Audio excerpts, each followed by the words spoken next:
the Columbia Network takes pleasure in bringing you Suspense.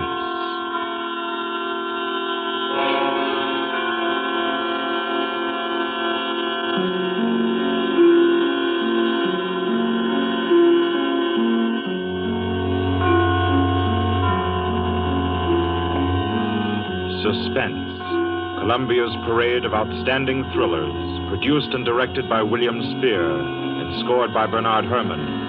The notable melodramas from stage and screen, fiction and radio, presented each week to bring you to the edge of your chair, to keep you in suspense.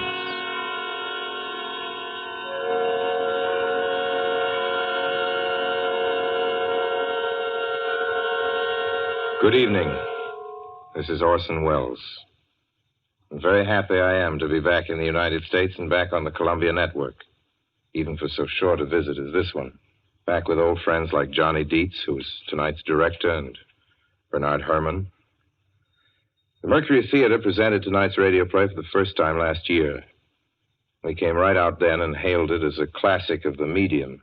Nobody argued the point. A lot of people asked us to do it again, so it's gratifying to get the chance now and to find a favorite of ours in this distinguished anthology of spook shows. Personally, I've never met anybody who didn't like a good ghost story, but I know a lot of people who think there are a lot of people who don't like a good ghost story. For the benefit of these, at least, I go on record at the outset of this evening's entertainment with the sober assurance that although blood may be curdled on this program, none will be spilt. There's no shooting, knifing, throttling, axing, or poisoning here. No clanking chains, no cobwebs, no bony and/or hairy hands appearing from secret panels, or, better yet, bedroom curtains. If it's any part of that dear old phosphorescent foolishness that people who don't like ghost stories don't like, then again, I promise you, we haven't got it. Not tonight. What we do have is a thriller. It's half as good as we think it is. You can call it a shocker. It's already been called a real Orson Welles story. Now, frankly, I don't know what this means.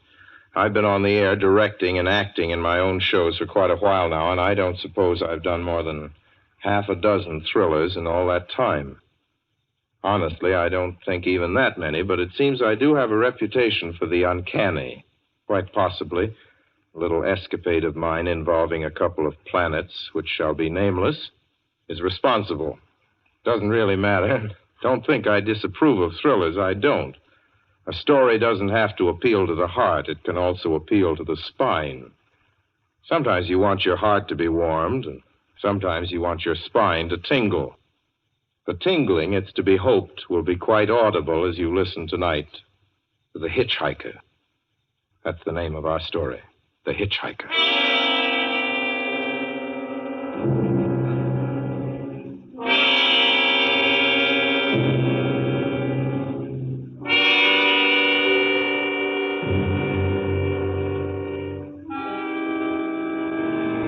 I'm in an auto camp on Route 66, just west of Gallup, New Mexico. If I tell it, perhaps it'll help me. Keep me from going crazy. I gotta tell this quickly. I'm not crazy now. I feel perfectly well, except that I'm running a slight temperature. My name is Ronald Adams. I'm 36 years of age, unmarried, tall, dark, with a black mustache. I drive a 1940 Buick, license number 6Y175189. I was born in Brooklyn. All this I know. I know that I'm at this moment perfectly sane. That it's not me who's gone mad. It's something else. Something utterly beyond my control. I've got to speak quickly. At any minute, the link may break. This may be the last thing I ever tell on Earth. The last night I ever see the stars. 6 days ago, I left Brooklyn to drive to California. Goodbye, son. Good luck to you, my boy. Goodbye, Mother. Here, give me a kiss, and I'll go. I'll come out with you to the car. Oh, no, it's raining. Stay here at the door. Hey, what's this? Tears? I thought you'd promised me you wouldn't cry. Oh, I know, dear. I'm sorry. But I do hate to see you go. I'll be back. It'll only be the On the coast 3 months? Oh, it isn't that. It's just the trip. Ronald, I wish you weren't driving. Oh, Mother, there you go again. People do it every day. I know, but you'll be careful, won't you? Promise me you'll be extra careful. Don't fall asleep or drive fast or pick up any strangers on the road. Oh, gosh. I think I was still 17 here, you told. Oh. And wire me as soon as you get to Hollywood. Won't you, son? Of course I will. Don't you worry. There's nothing going to happen. It's just 8 days of perfectly simple driving on smooth, decent, civilized roads with a hot dog or a hamburger stand every 10 miles.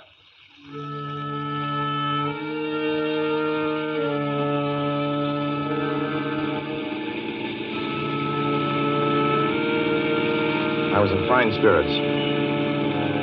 The drive ahead of me, even the loneliness, seemed like a lark. I reckoned without him. Crossing Brooklyn Bridge that morning in the rain, I saw a man leaning against the cables. He seemed to be waiting for a lift. There were spots of fresh rain on his shoulders.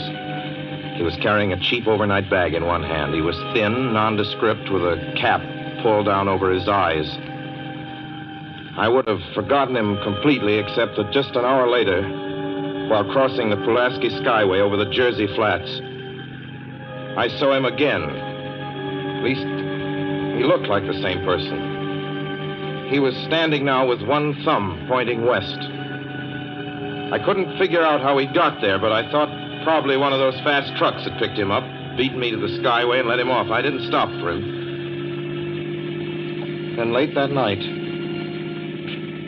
I saw him again. It was on the new Pennsylvania Turnpike between Harrisburg and Pittsburgh. It's 265 miles long with a very high speed limit.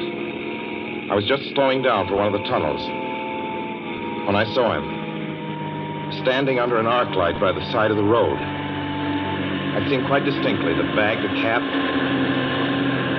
even the spots of fresh rain spattered over his shoulders.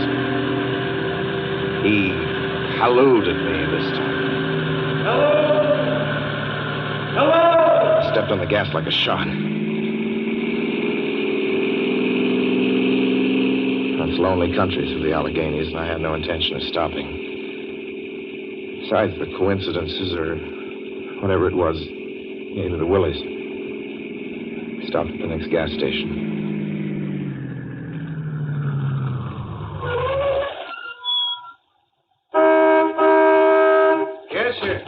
Fill her up. Certainly, sir. Check your oil, sir? No, thanks.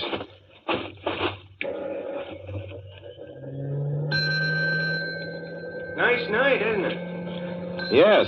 It hasn't been raining here recently, has it? Not a drop of rain all week. Oh? Oh, I suppose that doesn't done your business any harm. Oh, people drive through here all kinds of weather. Mostly business, you know. There aren't many pleasure cars out on the turnpike this season of the year. I suppose not. What about hitchhikers?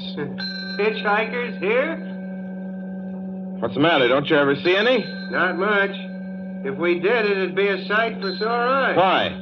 Oh, guy'd be a fool who started out to hitch rides on this road. Look at it.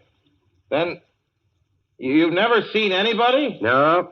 Maybe they get the lift before the turnpike starts. I mean, you know, just before the toll house. But then it'd be a mighty long ride. Most cars wouldn't want to pick up a guy for that long a ride. And, you know, this is pretty lonesome country here. Mountains and woods. You ain't seen anybody like that, have you? No. Oh, no, not at all. It's just a technical question. I see. Well, that'll be just $1.49 with the tax.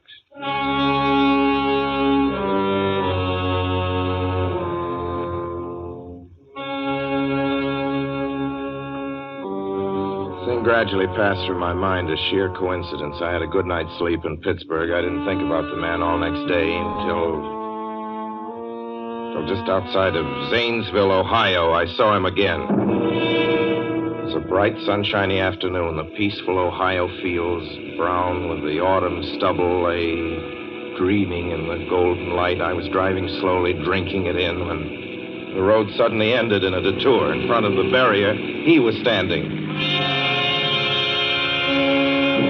Now, let me explain about his appearance before I go on. I repeat, there was nothing sinister about him. He was as drab as a mud fence, nor was his attitude menacing. He merely stood there, waiting, almost drooping a little, with a cheap overnight bag in his hand. He looked as though he'd been waiting there for hours.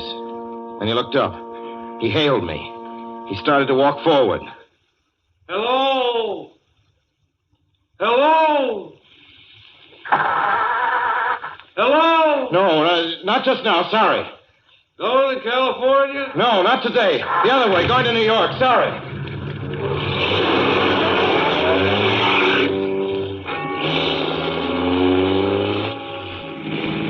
After I got the car back on the road again, I felt like a fool. Yet the thought of picking him up, of having him sit beside me, was somehow unbearable. At the same time, I felt more than ever unspeakably alone.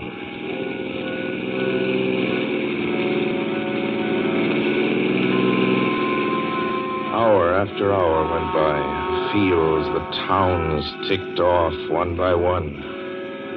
The light changed. I knew now that I was going to see him again. And though I dreaded the sight, I caught myself searching the side of the road, waiting for him to appear.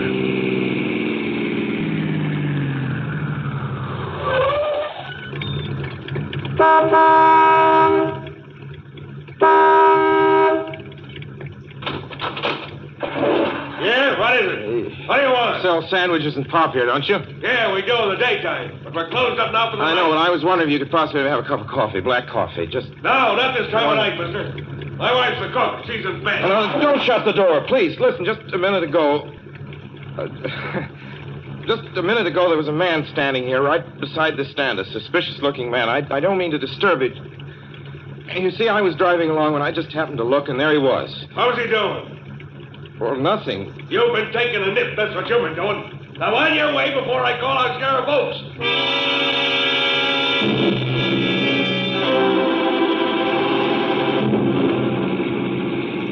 I got into the car again and drove on slowly. I was beginning to hate the car.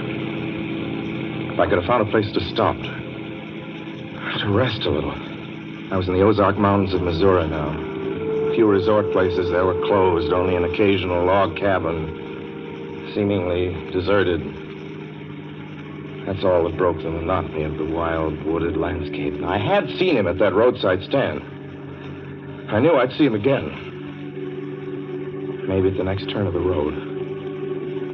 I knew that when I saw him next, I would run him down.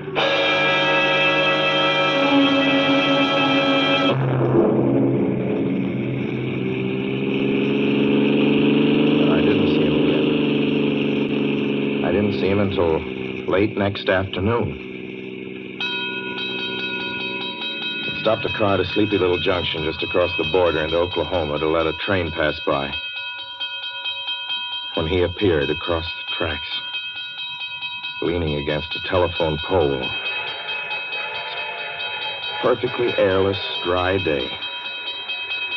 The red clay of Oklahoma was baking under the southwestern sun.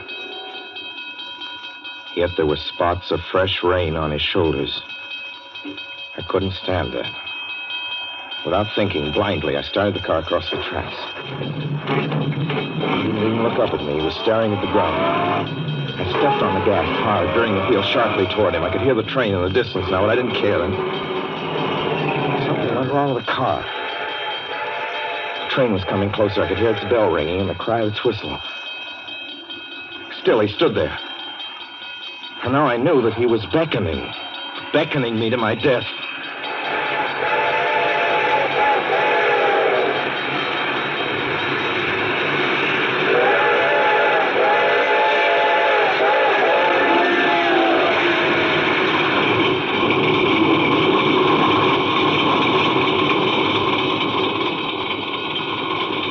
Oh, I frustrated him that time. The starter worked at last. I managed to back up. When the train passed, he was gone. I was all alone in the hot, dry afternoon.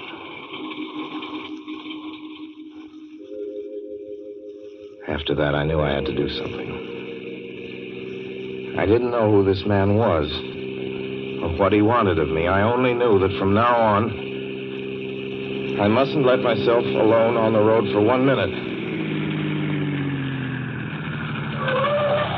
Hello there. Like a ride? Well, what do you think? How far are you going? Where do you want to go? Amarillo, Texas. I'll drive you there. Gee.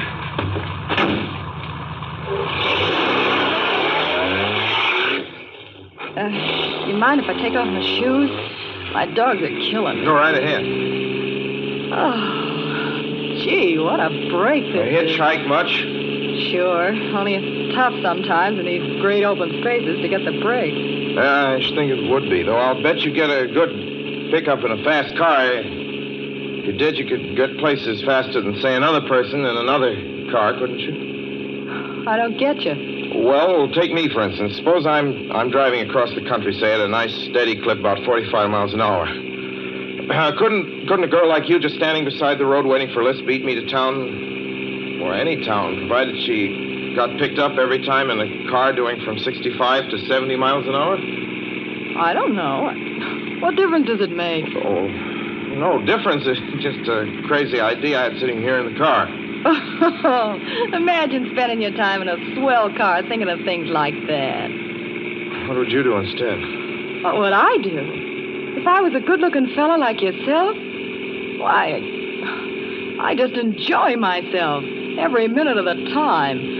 I'd sit back and relax. And if I saw a good-looking girl along the side of the road, hey, look out! Did you see him? See who? A man standing beside the barbed wire fence. I didn't see anybody. There wasn't nothing but a bunch of cows and a wire fence. No? What'd you think you was doing? Trying to run into the barbed wire There's a man fence? there, I tell you. A thin gray man with an overnight bag in his hand. And I was trying to run him down. Run him down? You mean kill him? Say you didn't see him back there? You sure? I didn't see a soul. As far as that's concerned... Watch for him the next time and keep watching. Keep your eyes peeled on the road. He'll turn up again. Maybe any minute now. There! Look there!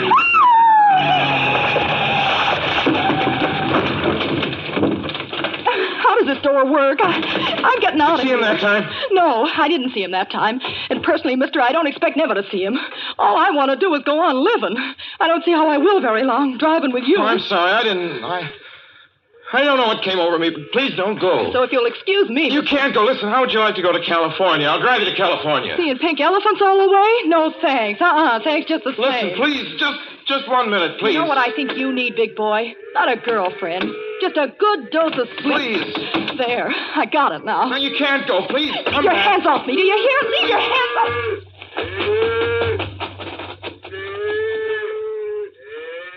She ran from me.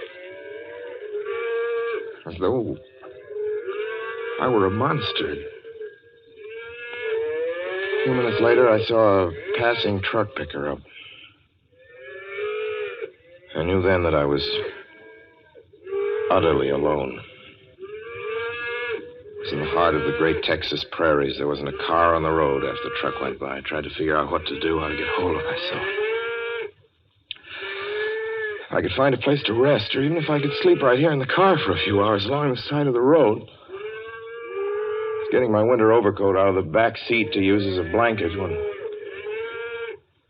I saw him coming toward me, emerging from the herd of moving steer. Hello?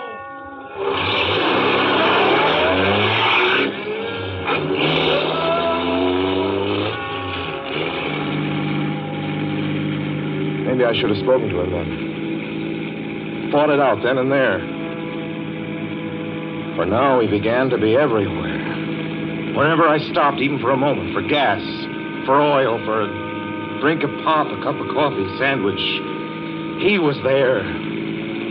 I saw him standing outside the auto camp in Amarillo that night when I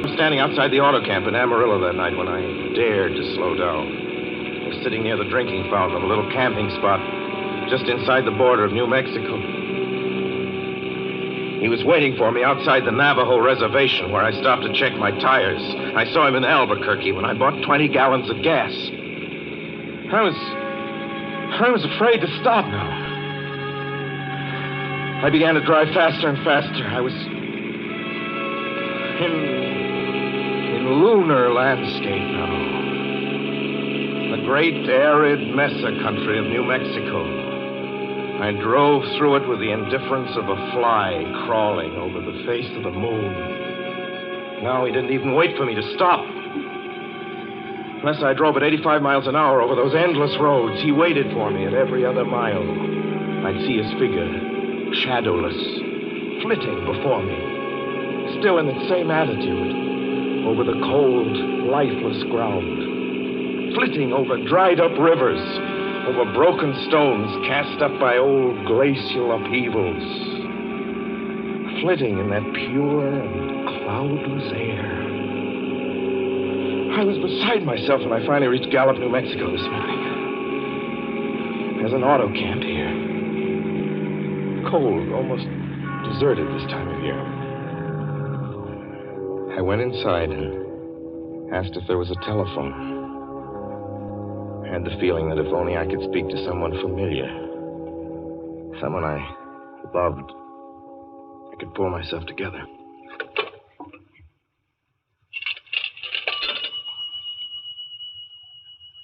Your call, please. Long distance. Long distance, certainly. This is long distance. I'd like to put in a call to my home in Brooklyn, New York. I'm Ronald Adams. The number is Beechwood 200828. Certainly. I will try to get it for you. Albuquerque. New York for Gallup. New York. Gallup, New Mexico, calling Beechwood 20828. I'd read somewhere that love could banish demons. It's the middle of the morning. I knew Mother'd be home. I pictured her tall and white-haired in her crisp house dress, going about her tasks. Be enough, I thought, just to hear the even calmness of her voice. Will you please deposit $3.85 for the first 3 minutes? When you have deposited $1.50, will you wait until I have collected the money?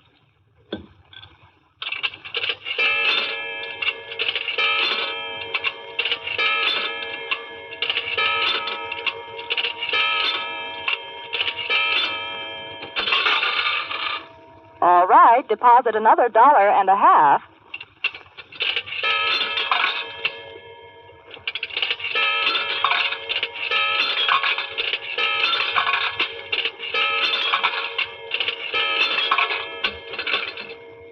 Will you please deposit the remaining 85 cents?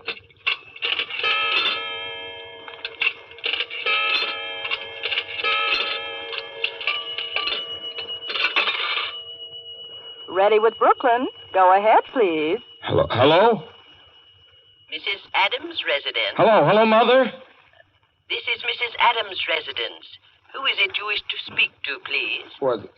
Who's this? This is Mrs. Whinney. Mrs. Whinney? I don't know any Mrs. Whinney.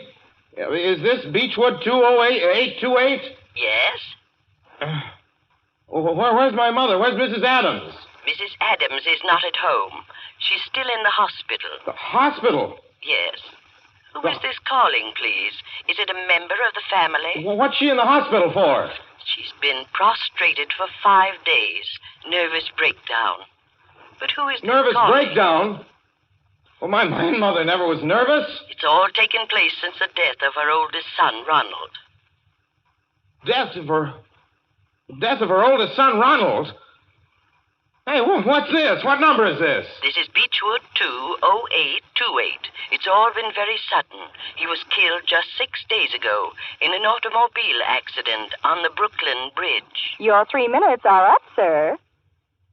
Your 3 minutes are up, sir. Your 3 minutes are up, sir. And so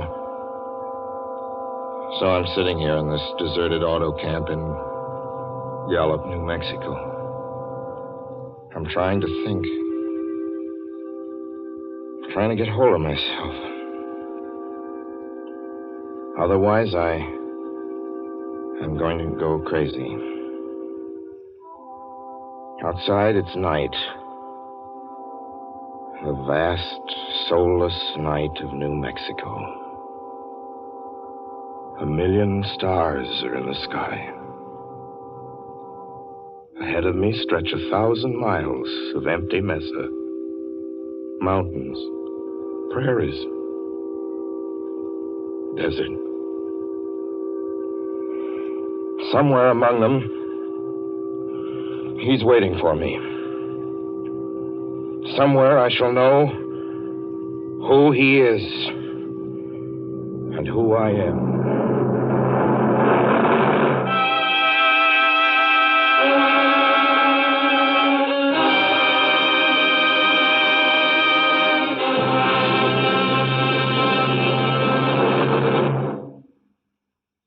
So ends The Hitchhiker, and to Orson Welles our considerable thanks for his playing of the title role. Mr. Welles? Help wanted. Men, women, and children. Nature of work, hard, monotonous, back-breaking labor. Hours, 75 a week minimum. Pay, few cents an hour. Added inducement, 2 meals a day, including several ounces of bad bread and a cup of thin soup.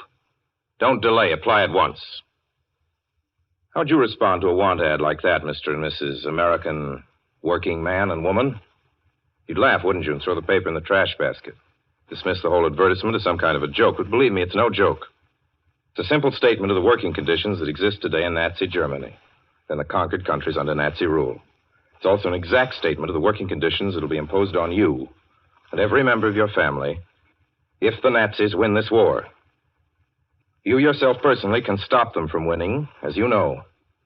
You don't have to give up your well-paid job to do it. You needn't have to be a soldier or a sailor or an airman or a nurse or a war worker to ensure American victory. Uncle Sam doesn't ask plain, ordinary, hard-working citizens like you to give him anything. All he does ask very seriously and very urgently is that you loan him 10 cents out of every dollar you make. That's all there is to it. Lend Uncle Sam a dime to win this war, and he'll pay you back with interest when he's won it. The easiest, most convenient way to lend him these dimes is to enroll in the payroll savings plan. Just tell your boss to deduct 10 cents from every dollar he pays you and lend it to Uncle Sam in your name. Sign up for this simple savings plan today, and when victory comes, you'll have war bonds in your pockets instead of Axis bonds on your wrists. Suspense will be heard again 2 weeks from tonight.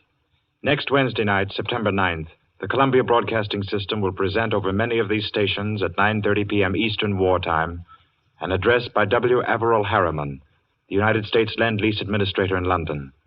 Mr. Harriman, as the personal representative of the President of the United States, attended the Moscow conferences between Winston Churchill and Joseph Stalin.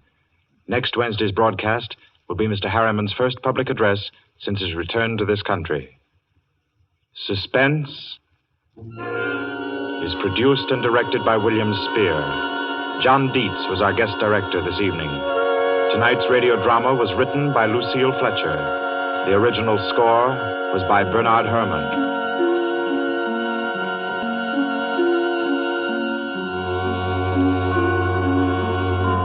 This is the Columbia Broadcasting System.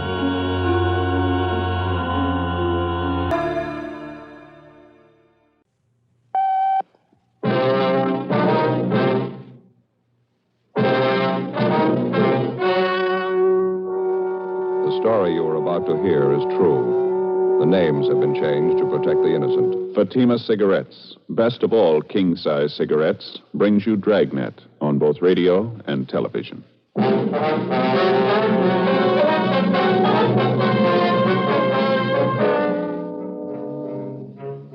You're a detective sergeant.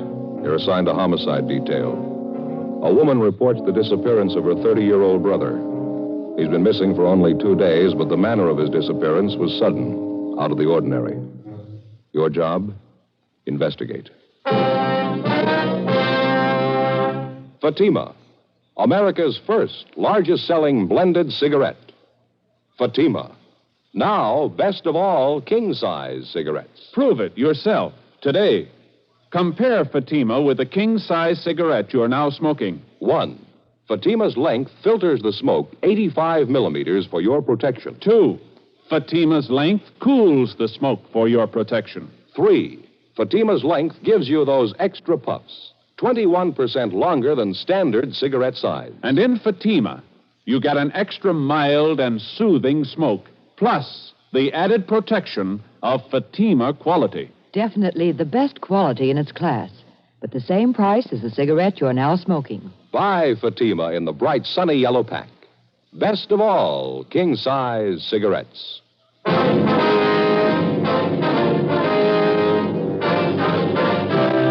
Dragnet, the documented drama of an actual crime. For the next 30 minutes, in cooperation with the Los Angeles Police Department, you will travel step by step on the side of the law through an actual case transcribed from official police files. From beginning to end, from crime to punishment, Dragnet is the story of your police force in action.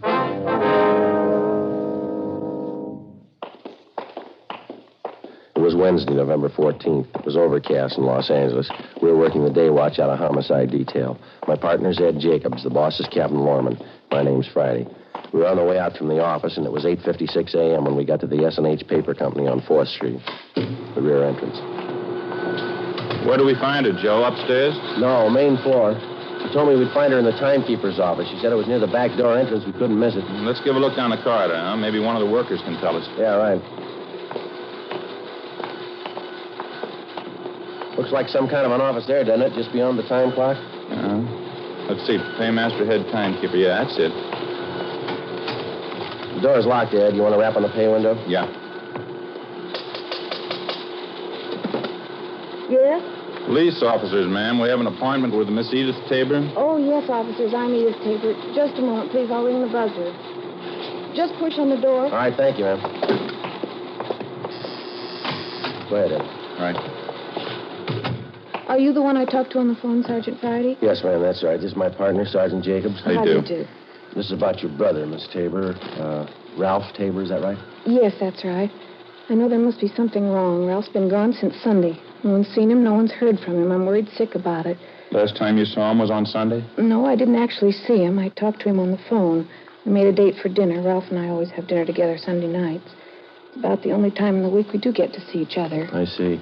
I believe you told me on the phone you already checked with most of his friends, the places he'd most likely be. Is that right? I've called everyone I can think of. No one's seen him. Your brother's never done anything like this before, miss? Going off without telling anyone? No, never. I'm very worried, Sergeant. Can you think of any reason at all why he'd want to disappear of his own free will, I mean? No. No reason in the world for it. He seemed perfectly all right when I talked to him on the phone Sunday. Everything was fine.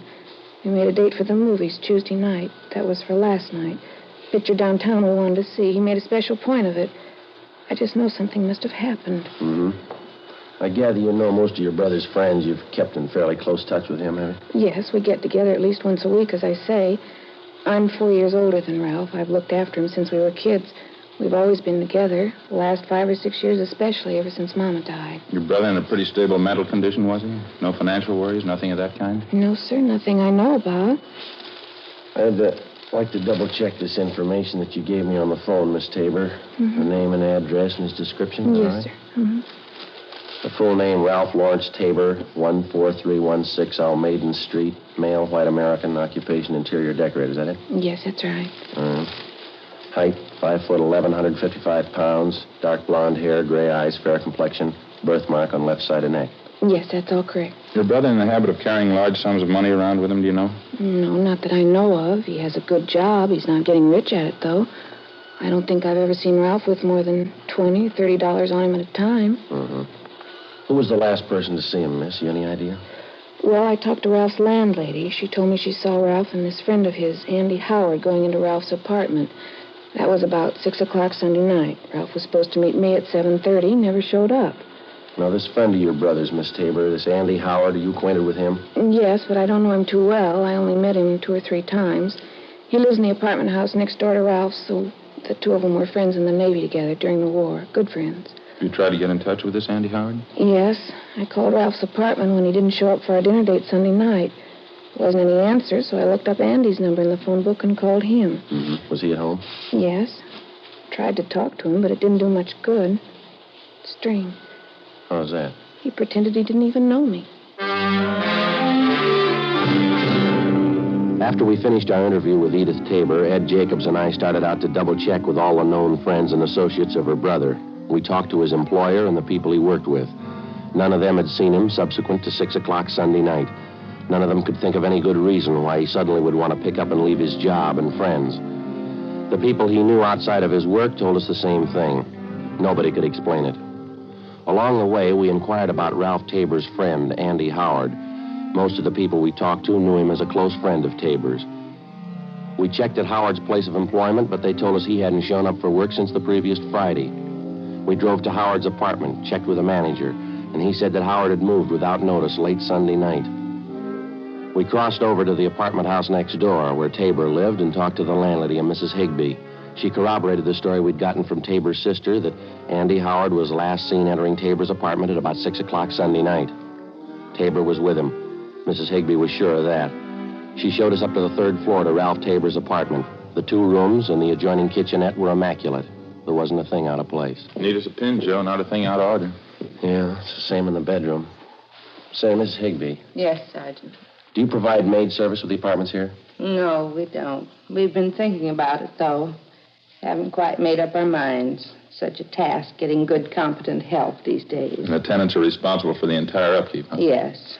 Everything but painting, wallpapering, things like that. Doesn't Mr. Tabor keep things spotless? Just spotless? Yes, ma'am. There's just one thing I wanted to ask you about. It's over here by the window. Yes. Now, this wire here, apparently an aerial connection for a television set. Looks like Yes. Mr. Tabor does have a television. Why? Well, I don't notice a set anywhere in the apartment. Would you happen to recall if he sent it out for repairs, anything like that? No, not that I know of. Besides, this doesn't seem like Mr. Tabor at all. How do you mean, Miss Higbee? Well, he's always so neat, fastidious. The end of that wire there looks like it was torn off the connection, doesn't it? Along the windowsill, too. Isn't that terrible? Fasteners for the wire ripped right out of the woodwork. That certainly doesn't seem like Mr. Tabor. Mm-hmm. Anyone else besides him have access to this apartment, ma'am? No one that I know of. No one besides myself, I mean. I have duplicate keys to all the apartments. Oh, I just happened to think. Yes, ma'am? If a repairman did move the set out, it's possible my houseboy might know about it. Sam, that's my houseboy. How would he know about it? Well, it's a rule of the house. All furniture, heavy things like that, they have to be taken down in the freight elevator. It opens right onto the alley in back of the building. It's very handy. Yes, ma'am. Sam's the only one who operates that elevator. That's why I say it's possible he might know about it.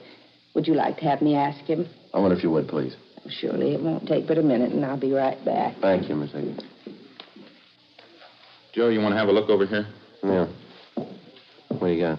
This wall bed here. I tried to pull it down. It's stuck. Mm-hmm. Stand right here. Oh, over here. See if you notice anything. Yeah, I do. You want to give me a hand? See if we can't get the bed down? Yeah. Push in on your side there. Okay. That's it. Okay. It's coming down now. Good Lord. Yeah. Tabor, you think? Oh, description seems to fit. Beaten to death, looks like, doesn't it? Something sticking out under the bed covers there. Yeah, it's a claw hammer. Stains all over it. Vicious. Guess a killer wanted to make sure. It's one of the worst I've seen. Feel sorry for the sister. She was pretty close to him. It's going to be tough on her. No tougher than it was for him. 2:38 p.m. We phoned the office, told them what we'd found, and then we put in a call for Lieutenant Lee Jones and the crime lab crew. While we were waiting, we questioned the landlady again, Mrs. Higbee. She said her houseman, Sam, told her he knew nothing about a television set being moved out of Ralph Tabor's apartment. However, it was possible somebody could have taken the set down in the main elevator late at night without being seen. Mrs. Higbee also told us that Tabor had a car. We checked the apartment garage, but it was gone. All Mrs. Higbee could tell us was that it was a late model car and that Tabor often loaned it to his friend, Andy Howard. Sergeants Al Shambra and Joe LaMonica from Homicide arrived, and together the four of us interviewed the employees and the tenants in the apartment building. They gave us little or nothing at all. A few minutes before 3 p.m., the crime lab crew showed up and started their preliminary investigation. We put in a call for the coroner.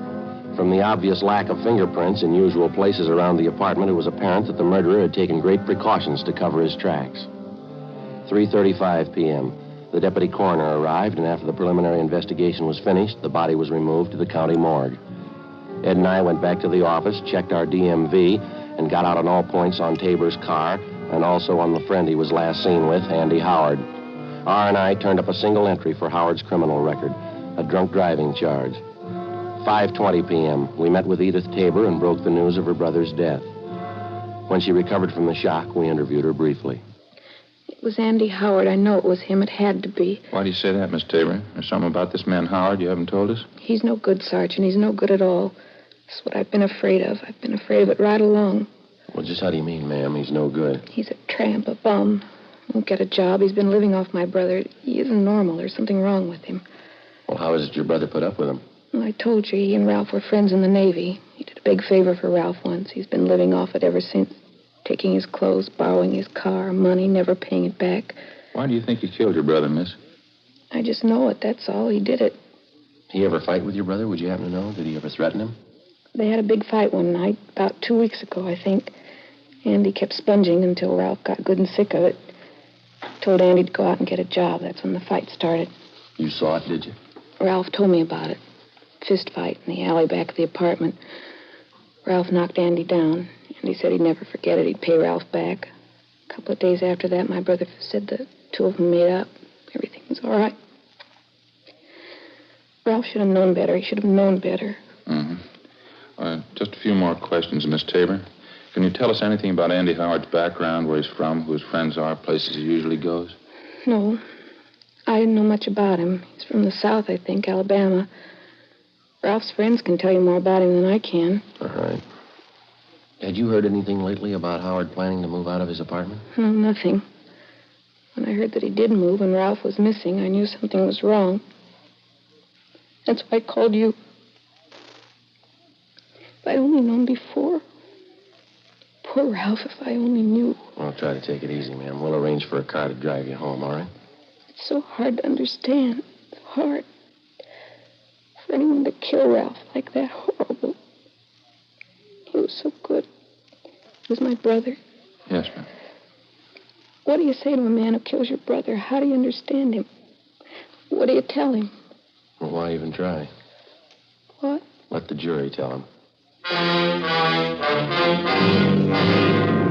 Before we had the victim's sister, Edith Tabor, driven to her home, we asked her about the television set in her brother's apartment, but she was unable to explain its absence. Burglary detail had already been notified about the case, and the pawn shop detail alerted. An APB had been gotten out containing a complete description of the TV set, along with the serial numbers. A few minutes after we got back from dinner that night, we had an answer on it. A pawn shop operator on West 7th Street called in with the information that he'd taken in a television set with identical description and serial numbers as that of Tabor's. Ed and I drove out to the pawn shop and checked the operator's buy book. The set had been pawned the day after the murder. The serial numbers and description matched in every detail. The description and signature of the man who pawned it matched perfectly with that of Ralph Tabor's friend, Andy Howard. The set was impounded, and just on a chance, we had Dean Bergman dust it for latent fingerprints. Dean? Oh, hi, Ed. Friday. How you making out? Any luck? Not bad. Have a look here. Yeah. Picked up 4 sets of prints off it, all told. These here are the dead man's. Yeah? These here, they belong to the pawn shop operator. Mm-hmm. These belong to his son, helps him in the shop. Yeah. Guess this is the one you're looking for. 2 clean index prints. Did you classify them? Checked them against prints from Andrew Howard's package. Yeah. They match. When we checked in for work the following morning, we got the coroner's report on Ralph Tabor. Cause of death was listed as cerebral hemorrhage and multiple fractures of the skull caused by blows from a heavy blunt object. The other reports from the crime lab didn't give us much help. The better part of the next 3 days, Ed and I, along with Al Shambra and Joe LaMonica, held detailed interviews with the known friends and associates of the murder victim, Ralph Tabor, and the number 1 suspect, Andy Howard. The information we picked up was incorporated in a supplementary all-points bulletin and gotten out immediately. We found out that Andy Howard had a sailor's uniform in his possession, and though unauthorized, he wore it frequently. It bore the insignia of a quartermaster first class on the sleeve.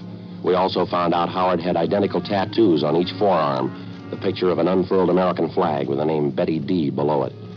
We had the city covered for the suspect.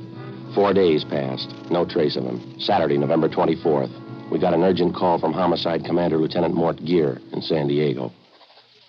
On the highway? Uh-huh. When was that, Mort? I see. Well, hey, Joe, you got a pencil there? Yeah, here you go. Thanks. Hey, Mort, he's pretty sure, huh? Uh-huh. Well, yeah, it seems to tie in all right. How's that? Well, I don't know for sure. We'll check with Captain Lorman right now and let you know. Yeah, thanks, Mark. Goodbye. Good break. What do you have to say? One of their traffic men down there, a fellow by the name of Jack Ladd, stopped a car on the highway going out of town speeding. Yeah.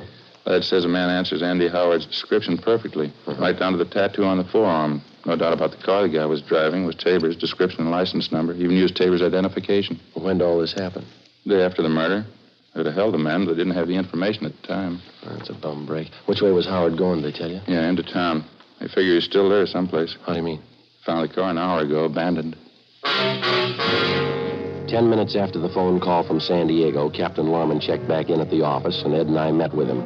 We told him about the information San Diego had phoned in, and he gave Ed and I an immediate okay for the trip south.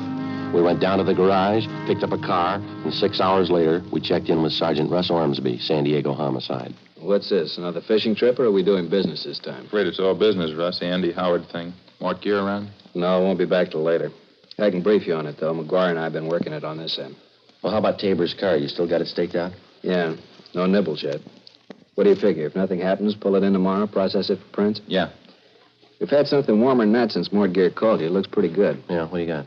Only came up with it a couple of hours ago. Field interrogation card, made out last night, west end of town. Hmm. Beat officer by the name of Driscoll questioned a man and a girl parked in a car out that way last night. There's a description on the man. Thanks, Russ. Yeah, fits Howard all the way, Ed, here. See? Couldn't get much closer, huh? We checked out the car they were in. Belongs to the girl. Yeah. Look here, Ed. He's still using Tabor's identification. Yeah. All right, where's it go from here, Russ? You got this Andy Howard spotted? No. Beat man Driscoll, he didn't know the guy from Adam. Yeah, well, where's that leave us? The girl Howard was with. Driscoll knew her. We contacted the beat officer, Driscoll. The girl who'd been spotted sitting in a parked car the night before with murder suspect Andy Howard was identified as Helen McClung, a waitress in a downtown cocktail bar. A stakeout was placed in her apartment, and she was brought in for interrogation. Well, he's not a good friend of mine. I don't know where he lives. Don't know what he does. I hardly even know him, Sergeant. You were out for a drive with him the night before last, is that right? Sure, I don't deny that. We went out for a ride. That's all there is to it. You sure you don't know where this man lives, Helen? Not exactly, no. He's staying at a hotel downtown, I think. We went for a ride, and I dropped him off at the bus line. That's all there was to it. Do you expect to see him again? You have any dates with him in the next couple of days? No. Tell you the truth, I thought I had a date. Didn't work out. Nothing ever works out. Phone this morning, called it off. Tell you why? I gave some lame excuse. I found out the real reason, though. What's that? You mind telling us? No, I don't mind. Got a date with my girlfriend instead. Claire Peterson. Burned me up a little, but I don't mind. Well, where's your girlfriend live, Helen? You mean Claire? Out on Rose Avenue, 1500 block. I'm not sure, though. Is he going to pick her up there? I guess so. Why? When's the date for, do you know? Yeah, tomorrow night.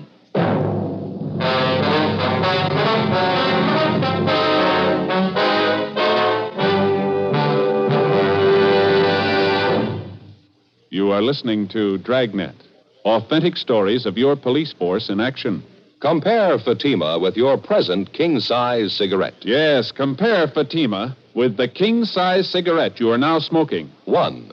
Fatima's length filters the smoke 85 millimeters for your protection. 2. Fatima's length cools the smoke for your protection. 3.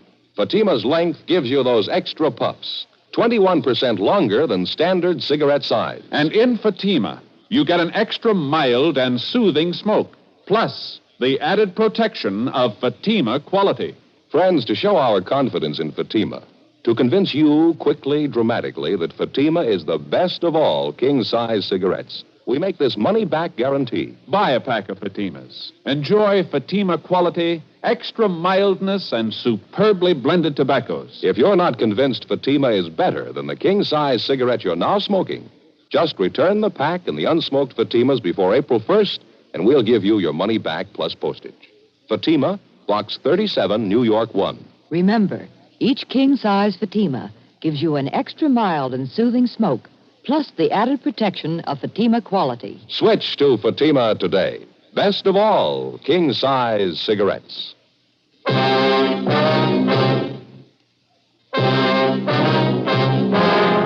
Monday, November 26th, 10 a.m. After checking her name through San Diego R&I, we finally located the address of the girl Claire Peterson, who was supposed to have a date with our murder suspect, Andy Howard, that night. She lived in a small apartment house in the southeast end of town. The manager told us that she'd already left for work. We ran it down. The Peterson girl was employed as a cutter in a shirt factory down in the industrial district. We questioned her at her work. A tall, attractive girl, blonde, blue eyes, a small scar on her chin. She kept working while we talked to her. Yeah, I have a date with Ralph Tabor tonight. Something the matter? Afraid so, Miss Peterson. The first place, his name isn't Ralph Tabor. No, I'm sorry. You must be wrong, officer. I was out with him just last Monday. I know that's his name. It's on everything he has. His car, his wallet, all his business papers. Guess you must have made a mistake. No, it's no mistake, ma'am. We checked it out pretty thoroughly. We'd like to talk to you about him if we could, please. Well, there's not too much to tell. I just met him Monday night. I was with my girlfriend, Helen. He wanted to go out with me, so I made a date. I didn't think there was anything wrong. You said he's to meet you at your apartment, Miss Peterson. Did he give any specific time when he'd be there? 8 or 8:30, he said. Hey, what's wrong? Do you know? There's something wrong with the man. I ought to know, don't you think? We want him for questioning, ma'am. You any idea where he lives? No, I haven't. One of the hotels downtown, I think. 5th Street or 6th Street. I wouldn't know for sure. Why do you want him? Can't you tell me, please? We believe he's committed a murder, Miss Peterson. Matter of fact, we're sure of it. What do you want me to do?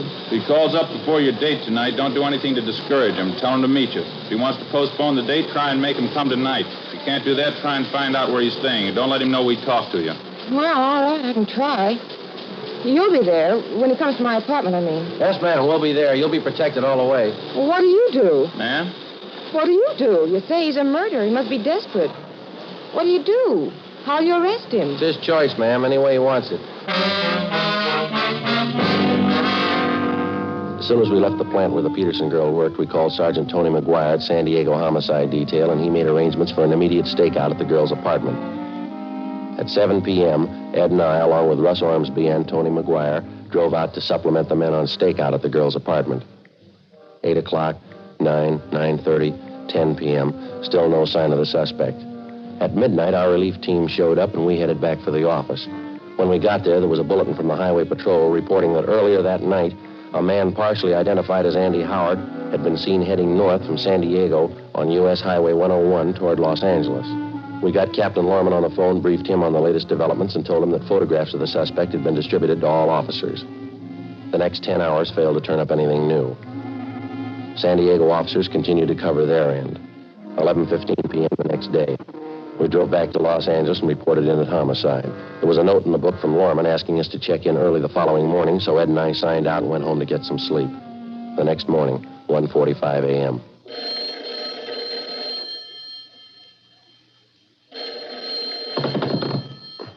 Hello, Friday talking. Sorry to wake you up, Friday. This is Hawkins down at the business office. Oh, yeah, Hawkins. What do you got? Beat officer out in Wilshire called in 2 or 3 minutes ago. He figures he has your murder suspect for you, Andy Howard. Bring him in now.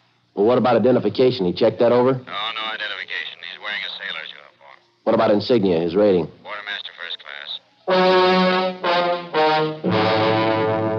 After I hung up, I phoned Ed, got him out of bed, and the two of us drove down to the office where we picked up the suspect and took him to the interrogation room. During the interrogation, we found a wallet concealed on his person. It contained a driver's license, credit card, and half a dozen other means of identification. All of them were made out to Ralph Tabor. After an hour of questioning, he'd still admit nothing. He sat hunched over in his chair, tearing an old envelope into small pieces and dropping them on the floor in front of him. This'll make the 10th time I told you. I don't know what happened to Ralph. I didn't take his car or his television set. I didn't leave the city. I wasn't in San Diego last week. Now, if you don't believe me, you prove I'm lying. We didn't pull you in on the guess, Andy. We'll prove it. You mind telling me how? We got 3 people on their way in here right now. Ralph Tabor's sister, his landlady, a man by the name of Sims, pawn shop dealer. Mean anything to you? My word against theirs. 3-1, mister. They got the odds in their favor. Look, why don't we straighten this out once and for all? You think I killed my friend Ralph. Why? Explain it to me. Why should I kill him? Look, I wouldn't know, Andy. Maybe you'd like to tell us. His sister says he was pretty good to you. She was good to me. I guess she didn't tell you what I did for him overseas when we were in the Navy together. No, she didn't tell us. She wouldn't. Stupid women. I haven't found one of them worth anything. Frustrated. She needs a husband. That's her trouble. She claims her brother was paying the bills for you, Andy. He gave you clothes, money, his car. She says you were living off of him. Lousy woman, that's all the thanks I get. For all I did for Ralph. I borrowed a few dollars, yeah, that's all. Kept throwing it up to me, him and his sister, after all I did for him. What are you trying to say, Andy? Could have been different, Ralph and me. What do you want me to say? Did you kill him? Did you kill him, Andy? You can't explain it that way. It's not as simple as that. It isn't? No, it's all mixed up together. It's complicated. It's not simple at all. I mean, with your best friend especially. It's more of a mistake. I mean, morally, I didn't mean to kill him. I just did. It's a mistake. Terrible mistake. You want to give us a statement, Howard? Stenographer will take it down. Oh, yeah, all right, in a minute. Just want to make sure you understand. I mean, about Ralph. And all I did for him. Yeah. No gratitude at all. You blame me? I mean, after all I did for him, you blame me? Well, you should have remembered, Andy, about gratitude. Yeah? Doesn't mean much when you have to ask for it.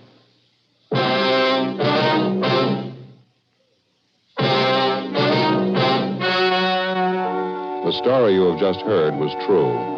The names were changed to protect the innocent. On February 4th, trial was held in Superior Court, Department 89, City and County of Los Angeles, State of California. In a moment, the results of that trial. And now, here is our star, Jack Webb. Thank you, George Fenneman.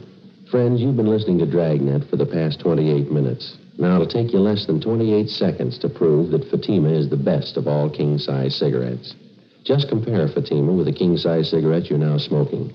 Fatima filters the smoke through a long distance of 85 millimeters. Fatima's length cools the smoke for your protection. Fatima's length gives you those extra puffs, 21% longer than standard cigarette size. And in Fatima, you get an extra mild and soothing smoke, plus the added protection of Fatima quality. Prove it today. Buy Fatima.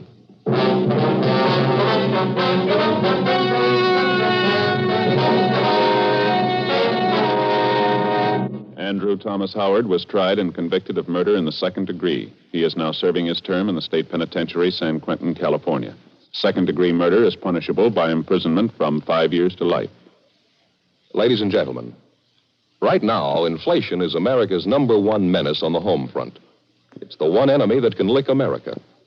We can help prevent this by working harder, working better. The fight against inflation will succeed only if all of us get behind it.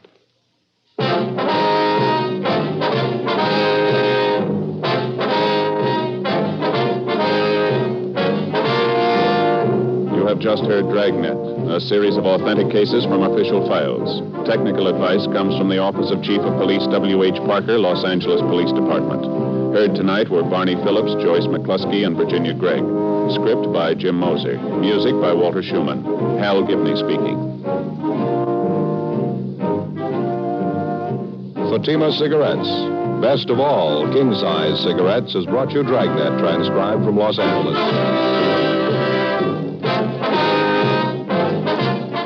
Next, it's David Harding and Counter Spy on NBC.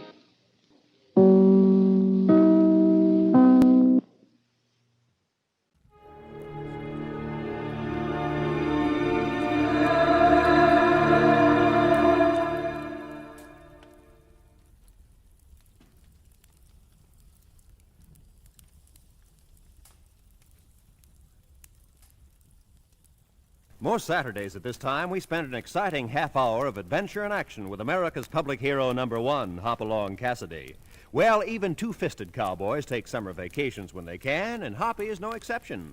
But Hopalong and Topper will be back with us riding the CBS air trails again 1 week from tonight, September 22nd. Get this and get it straight. Crime is a sucker's road, and those who travel it wind up in the gut of the prison of the grave. There's no other end. They never learn. From the pen of Raymond Chandler, outstanding author of crime fiction, comes his most famous character in The Adventures of Philip Marlowe.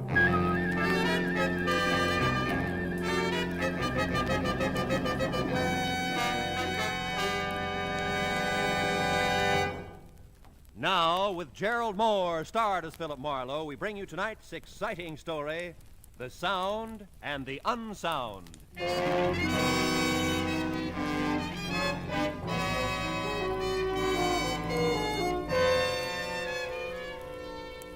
You know, in my business, you get to the point where you think you've seen everything. In fact, you get there at least twice a week. This time I was sure of it.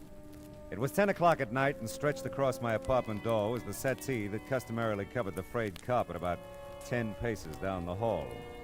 And stretched across the settee was a sturdy female in her twilight years. She was sound asleep. Hey, lady. Hey, lady, come alive. Huh? Madam, you're sleeping in my doorway. Oh, evening, Mr. Marlowe. Well, I must have dozed off. What time is it? About 10. May I ask, what's the idea? Oh, 10 o'clock, you don't say. Yeah. Well, I wouldn't have slept, I don't suppose, except the light's bad in this hall. Not fit for reading, Mr. Marlowe.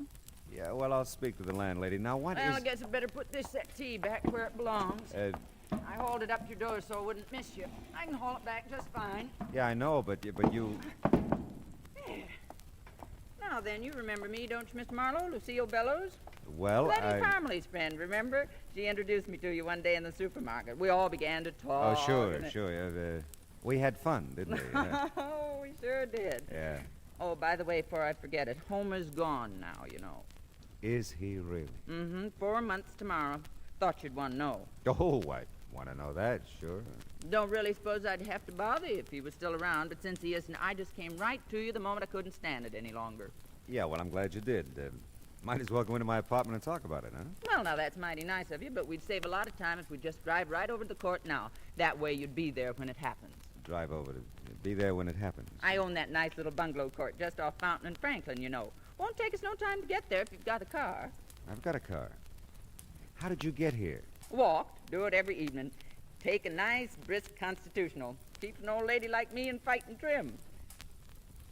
How much do you weigh, Mr. Marlowe? About 190. Why? Bet I can lift you.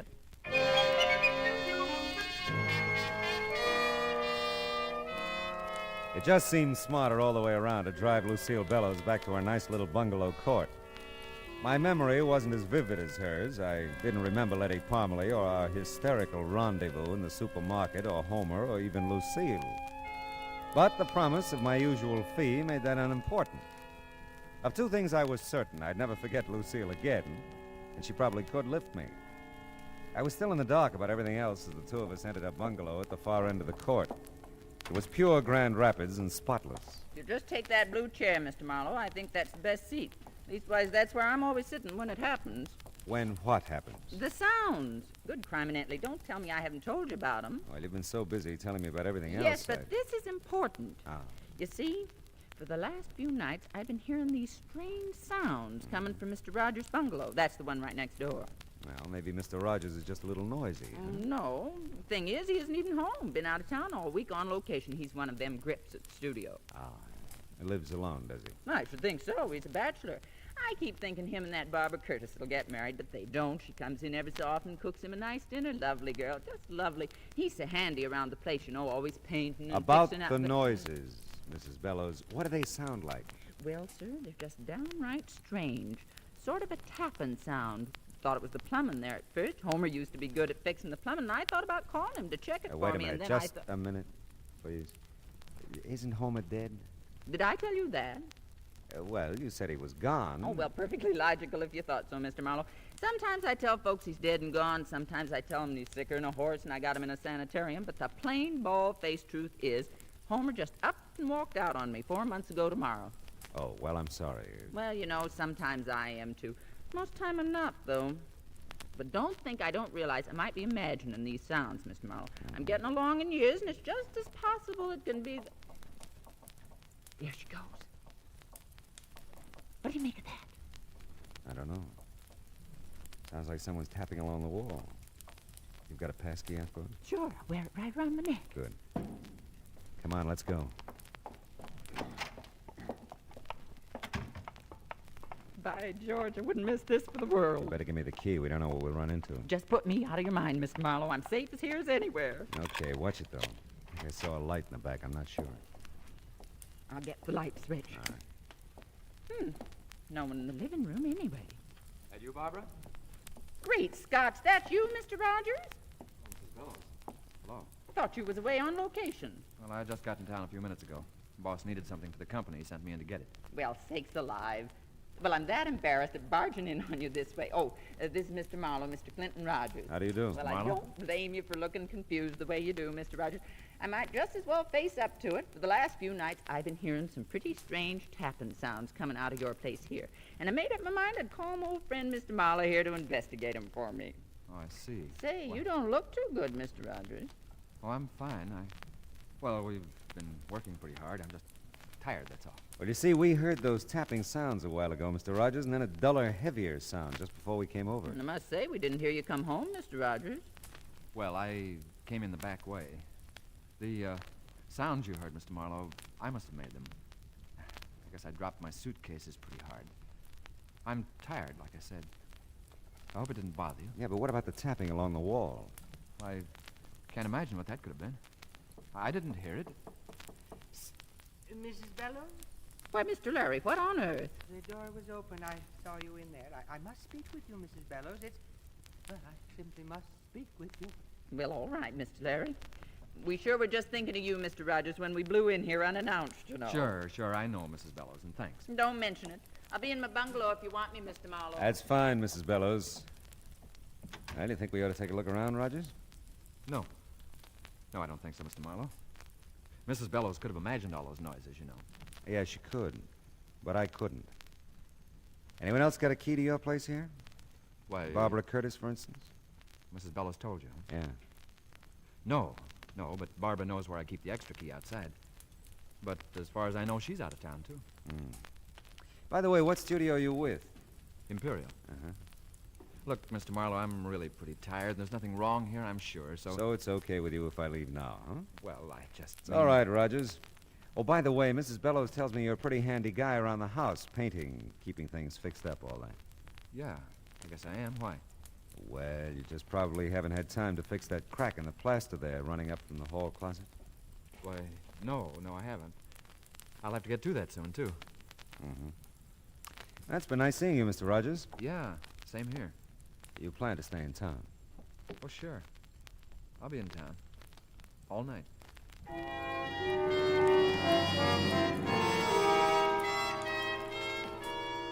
There was something eating at Clinton, Rogers, something pressing, but he wasn't talking about it, not to me anyway. I knew one thing, he'd never seen that crack in the plaster until I pointed it out to him. It was on the wall next to Lucille Bellows' bungalow, and it was the kind of crack that could be made if someone tapped along the wall looking for something. So much for deduction. I went back to check in and out with Lucille. I'm just real sorry, Mr. Marlowe. Maybe it's all been over nothing at all. Well, Mr. Rogers will be home all night, so if you hear anything, just pound on his wall. Well, if he's going to be here, I'll feel better. I really will. Say, how about your friend who called you out of Mr. Rogers' bungalow a while back? Mr. Larry? Yeah. Well, now, he's a nice soul. Not the protective sort a woman usually sets her cap for, but Lord Almighty, I'm strong as an ox, you know. Yes, I know. Of course, I don't think he makes a dime. Mr. Larry's in women's hats, you know.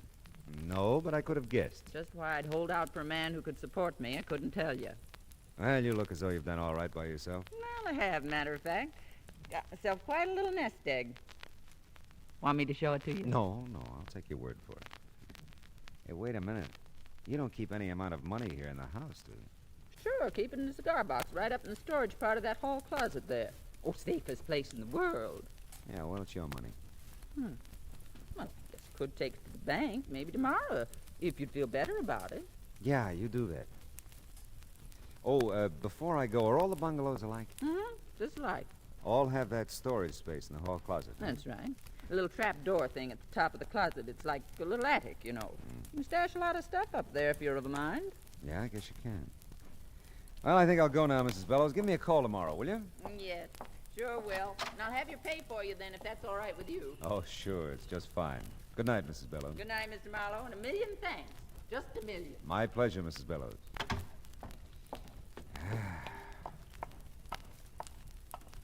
Oh, Mr. Marlowe. Oh, Mr. Larry, isn't it? Oh, yes, it is. I know who you are. I mean, the Philip Marlowe, all that. And all that. Well, that's good. Now we know each other, huh? I've really become quite chilled waiting for you to come, Lucille. Is that what you've waited to tell me? Certainly not. confidentially, Mr. Marlowe, I know something that may interest you. Oh. Well, it's quite obvious to me that something's going on around here. Something odd, I mean. Are you closing in on a point? Because I wouldn't want you to get any more chilled. Very well, Mr. Marlowe. I'll be brief. But it just may interest you to know that I've seen Homer around here. Quite a bit in the last few days. Now, what do you make of that? I don't know. What do you make of it? Well, I don't know. I must say, I thought it would mean something to you. Yeah, well, it might mean more to Lucille. Why don't you just trot in and tell her all about it? Well, I will. I'll just do that. And I'm sure I'll never trouble you with any of my ideas again, Mr. Marlowe. Goodness.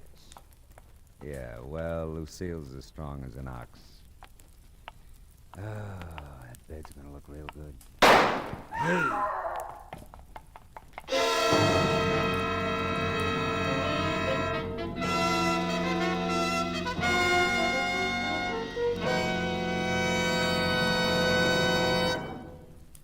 In just a moment, we'll return to the second act of Philip Marlowe. But first, CBS Radio puts out the welcome mat for three of its greatest stars tomorrow night. Jack Benny and his gang start the new season. My Friend Irma becomes a regular Sunday feature on CBS Radio, and Tony Martin will rejoin Joe Stafford on the Contented Hour. Be listening for Tony and Irma on most of these same stations, and Jack over them all. More than ever before, CBS Radio is the star's address. And now with our star, Gerald Moore, the second act of Philip Marlowe, and tonight's story, The Sound and the Unsound.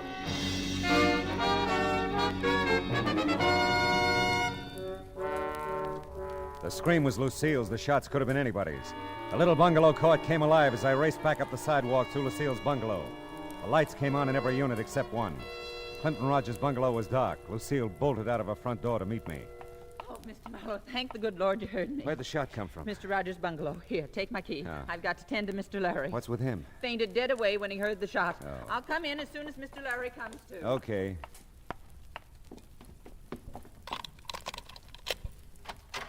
Rogers? Rogers, where are you? Hey, Rogers! Here. Huh? In the kitchen. Hey, you really caught one, didn't you? Yeah. My shoulder burns like fury. Who was it, Rogers? Let's say I did it, huh? All right, what'd you do with the gun? Ate it, of course. Oh, now, look, I'll have to call the police. It'll be a good idea if you tell me what happened. Listen, there's a bottle in the first cabinet there. Get it, will you? I need a drink. Okay. Just uncap it. I don't need any glass. Here you go. It's great. Burns, too. Everything burns. Here, have a drink. Thanks. Well, okay, Rogers, I gotta call him now. Yeah, okay. First, though, listen, will you call the studio? Yeah, I'll call him after we get you to a hospital. I'll tell him you had an accident. No, tell him I quit. Quit? Yeah. What, look... No, don't argue. Just tell him that. Okay, it's a promise. Now... And listen. Tell Barbara to... Tell Barbara to... Yeah, Rogers, tell Barbara what? Tell her to...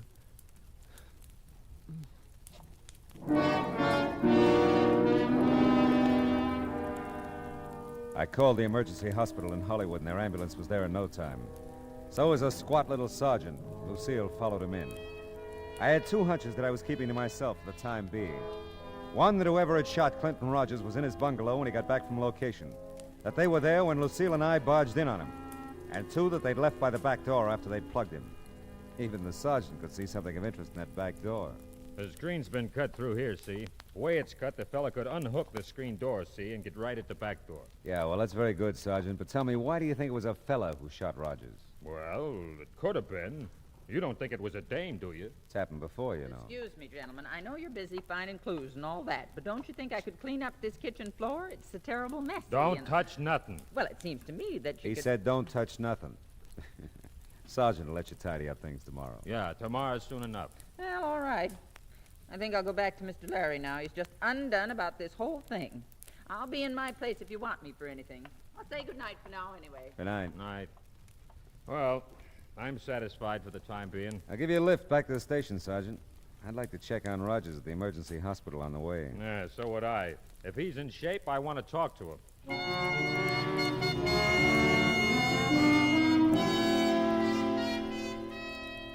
The news from the emergency hospital wasn't too good. They'd taken a slug out of Rogers' shoulder at 38. He'd lost a lot of blood and was still out. I left Rogers' phone number as the place I could be reached if his condition changed. And before I left, I checked the city directory, which made my next stop a very interesting one.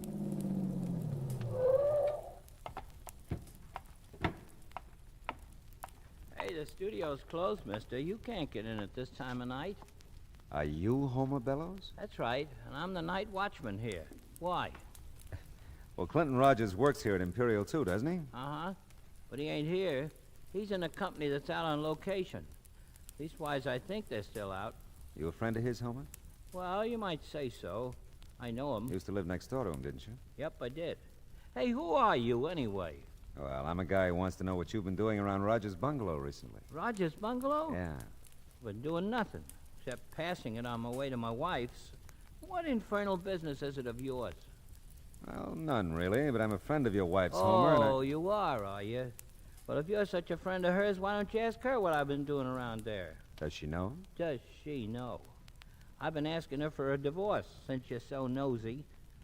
I want to marry me someone else. Oh, won't she give it to you? Oh, she's agreeable to the divorce, all right. Thing that's holding her up is a settlement. Oh, settlement. Yep. You see, I lived with that one almost 40 years. I think that entitles me to a nice little wad of her money.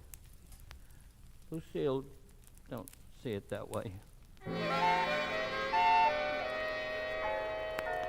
Yeah, well, some women have next to no understanding about things like that. But my visit with Homer served its purpose. I went back to Rogers' bungalow in case the call should come from the emergency hospital. And this time I wanted a good look at that crack on the wall, the storage compartment in the hall closet. I'd kept Lucille's passkey, and this time I didn't bother with the lights. I used the flashlight from my car because I was pretty sure whoever had shot Rogers hadn't found what they were looking for. I just opened the hall closet door when I'd heard it. Someone was unlocking the front door. I moved quickly behind a big chair in the living room. Just tiptoe, Bud. We've got to be quiet. Yeah. Well, what about lights? We'll try to make the flashlight do. Okay. But I still don't think this much of an idea. Oh, I was afraid to come alone, Bud. And I've got to find it before Clint comes back. You could just take my word for it, you know. You wouldn't have to be here at all. I've told you. I can't believe what you'd said. I've got to find out for myself. Maybe you'll be sorry if you find out. Maybe so. But at least I'll know then. That little storage place here in the closet is the only place I haven't looked. Do you think this will be enough light? Yeah. But how'll I get up there? I can't reach that door from here. Oh, well, wait. I'll get the stool from the kitchen. I'll get it. No, I've got the flashlight, Bud. Oh, good heavens, Bud. Here in the kitchen. It's blood. Yeah. Sure is. Who's that? Hey! Who's that? Hey! Don't reach for anything, Bud. You're covered. What's happened to Clint? Somebody shot him. Oh, no. He's not dead yet, Miss Curtis. You know my name? Yeah, he mentioned you. I'm Philip Marlowe. Mrs. Bellows called me in on this. Oh. Why don't you put the gun down, mister? I will when I find out a few things. Where is Clint? I want to go there. Police took him to the emergency hospital. Police? But... Yeah, they're going to call me here and tell me how he is. He was still out when I left a while ago. Come on, Bud. You've got to take me there. Why, yeah, Barbara, sure. Yeah, not yet, kids. Not till you two tell me what you came to find here tonight. And the other nights you've been here. Other nights? You said a while ago you'd looked every place but the hall closet. But I've never been here at night. Not without Clint. Don't talk to him, Barbara. You don't have to. I won't. Mr. Marlowe, you can't keep us here. I have to go to Clint. I have to be with him. I'll get that. And don't forget you're still covered, Buster. Yes? Marlowe? Yes, Sergeant. How's Rogers? He's over the hump, okay. They gave him a sedative a while ago. He's out like a light, but he's gonna be all right. I see. Did he say anything? Were you able to talk to him? I was able, but he wasn't. Sort of delirious, I guess. Mumbled something about Barbara. And then just after they gave him the shot, he said over and over, "Don't be a fool, Bud. Don't do it, Bud." He did, huh? Well, that's something. Is it? Sure is. Thanks, Sergeant. I'll call you back. What did they say about Clint? Well, it looks like we're looking for a murderer now. Oh, no. Take it easy, honey. We had one break, though. Clint! It'll interest you, Bud. Will it? The police know who shot him. Clint told them. Bud, what are you doing? Just protecting myself, Barbara. You want to use that gun now, Marlowe? I'm keeping her right here in front of me. Yeah, I see. I thought you'd have a 38, Bud. That kind of clinches it, doesn't it? Not yet, it doesn't. Bud, please, don't. Stand still and shut up. Drop your gun, Marlowe. Let her go, kid, and we'll talk about this. She won't get hurt unless you hurt her.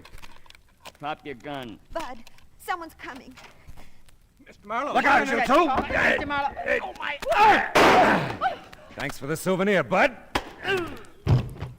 Oh, my goodness. Good work, Mr. Marlowe. Barbara, honey, are you all right? Yes, I'm all right, Mrs. Bell. How about that, Mr. Larry? Coming in when you did, you're nothing but a bloody hero. Oh, my. I feel so. Good Lord, there he goes again.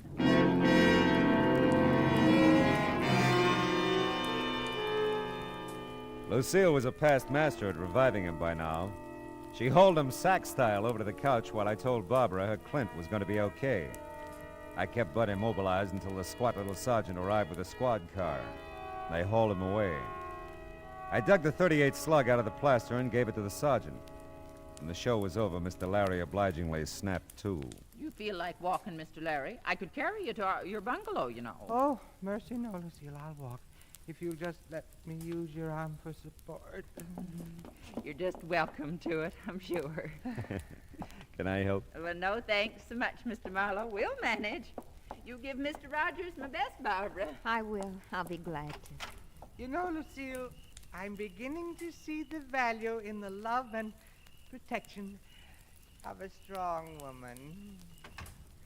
How about that? She'd be good for him, too. Yeah. Now, look, honey, what's this all about? You've been looking for something, so has Bud, apparently. Clint got himself shot because of it. Now, what is it? Bud said it was money, that Clint had some hidden here in the house. Oh? I didn't believe it. Still, there was something between Clint and me. Something he wouldn't tell me. Whatever it was, it's kept us from getting married. What was Bud's story? Well, you see, Bud's known Clint a long time. He just came out here a couple of months ago from Ohio. Clint didn't seem to want us to get acquainted, Bud and me. It wasn't jealousy. It was something else I couldn't understand. Mm-hmm. Last week, Bud told me that Clint had robbed some store back east, that he'd been caught and served some time. But they'd never found the money, and that Clint somehow escaped from prison, came out here, and brought the money with him. Well, that could be. Clint caught Bud looking for something here tonight. By the way, where'd you run into Bud tonight? Oh, just about a block or two from here at the corner. I was driving home from a movie. Decided to come up here for one more look before Clint got home. I insisted that Bud come with me. He didn't want to. Now, let's see what we can find. No one's opened that little trap door in the hall closet yet. Maybe that's got all the answers.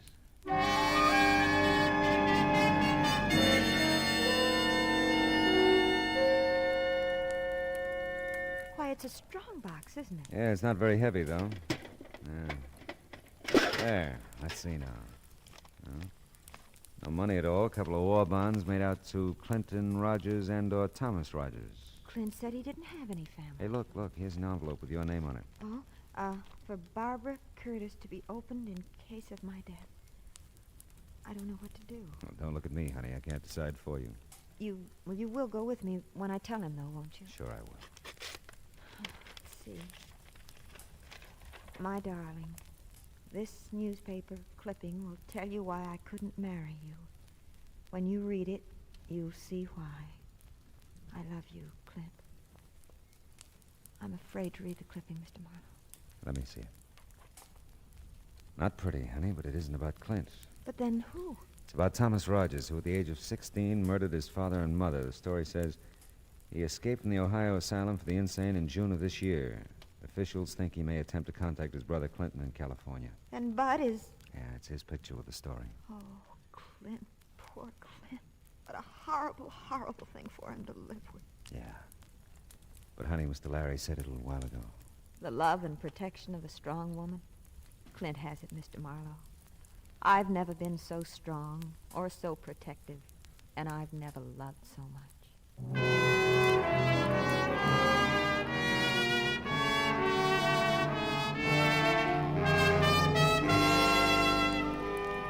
It was almost dawn now. I drove Barbara over to the hospital in Clint. We didn't say anything. There wasn't anything to say. Nice girl, that Barbara. All woman. You know, I never could understand the guys who pronounce woman as woman. What would we be without 'em, huh? Oh, they have their faults, but what would they be without 'em? Yeah, truly it's been said. There's nothing like a dame. Wonder what Rita's doing tonight.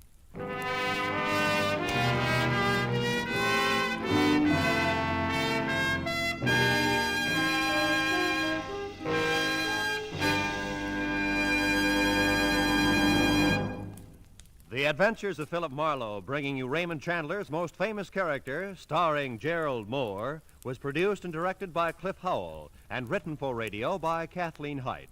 The cast included D.J. Thompson, Olin Soule, Ted Osborne, Frank Gerstle, Arthur Q. Bryan, Shirley Mitchell, and William Tracy. Gerald Moore may currently be seen in the Santana production Sirocco. The special music for Philip Marlowe is composed by Pierre Garrigank and conducted by Wilbur Hatch. Now, here again is the star of our show, Gerald Moore. Thanks, Roy. Ladies and gentlemen, boys and girls, tonight's broadcast concludes our current series of the adventures of Philip Marlowe. I understand it won't be very long until we meet again. So until we do, we won't say goodbye, but just so long. See you soon. I still wonder what Rita's doing tonight.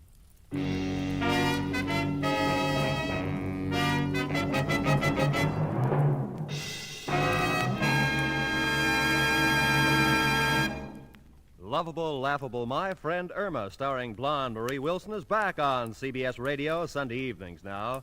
She'll move in tomorrow night at most of these same CBS radio stations, bringing her skeptical roommate, Jane, her permanently jobless boyfriend, Al, Professor Kropotkin, and all the others.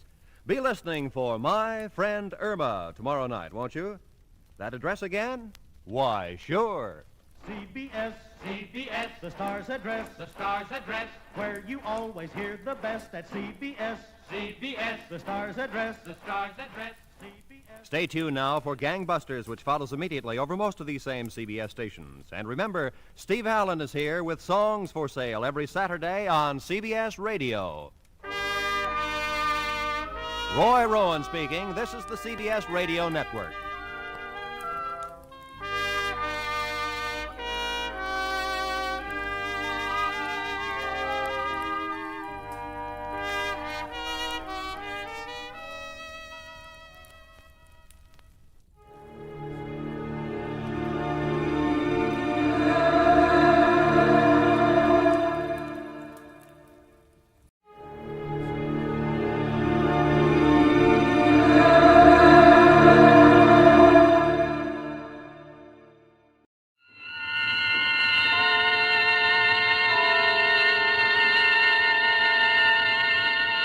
Columbia Network takes pleasure in bringing you Suspense.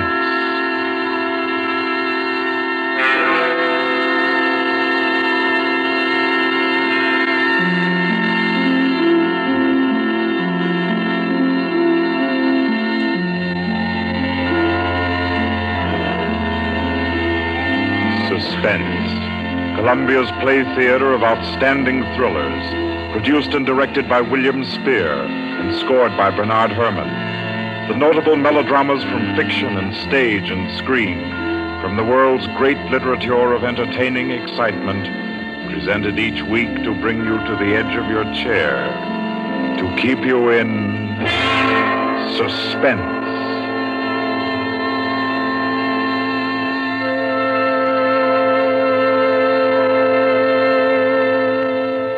Tonight's adventure in suspense is from the pen of Dorothy Sayers. She called it The Cave of Ali Baba, like the tale told by Scheherazade, a distinguished ancestress in the storytelling art. Miss Sayers' thriller deals with 40 thieves and with 2 magic words. For your uneasy listening, then, Suspense presents The Cave of Ali Baba.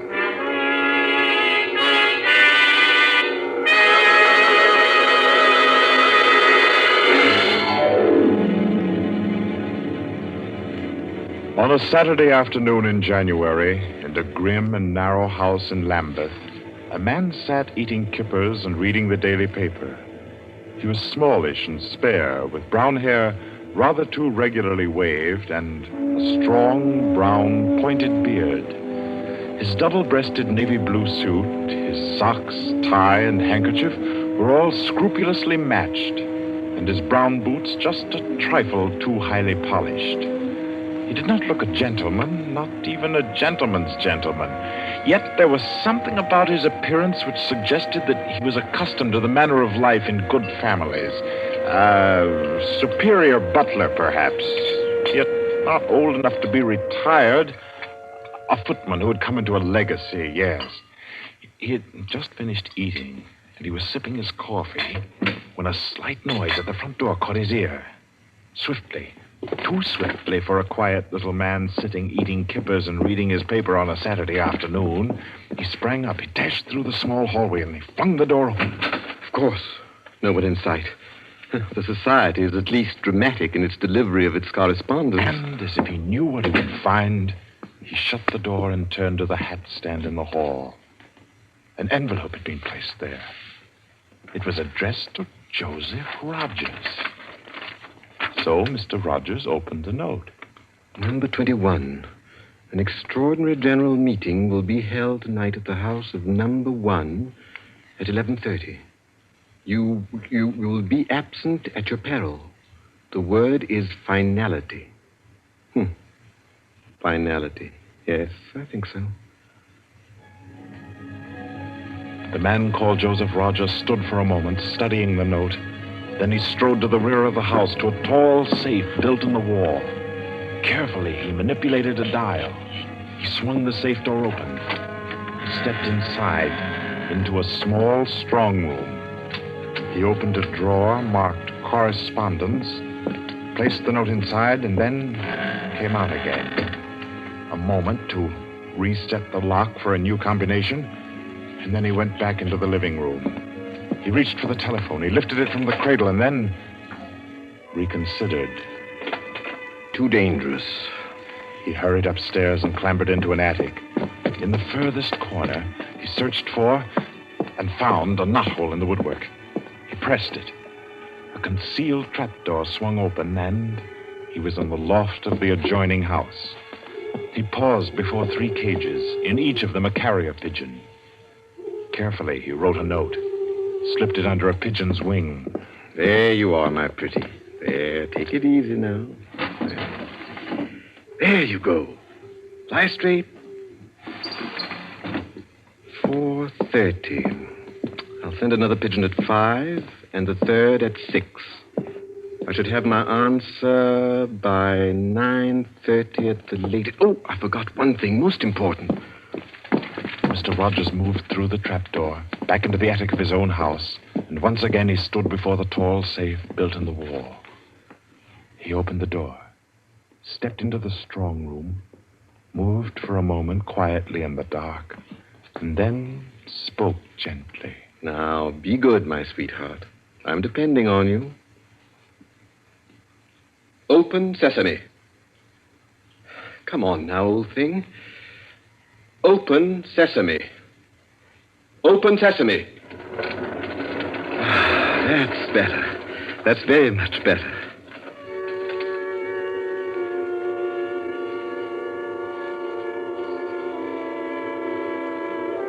By 9:30, his answer was back. All the little piece of paper said was a hasty okay. At a quarter before 11, he took his revolver from a locked drawer, inspected it carefully. Yes, loaded it with cartridges from an unbroken packet, and left the house. He walked quickly, keeping well away from the wall. And when he climbed on a bus, he sat next to the conductor, where he could watch all who got on and off. By 25 minutes after 11, he was out on lonely Hampstead Heath, pausing in the shadow of a large tree to adjust a black velvet mask on which, in white thread, was stitched the number 21. Then he stepped briskly to the door of the villa that lay before him and...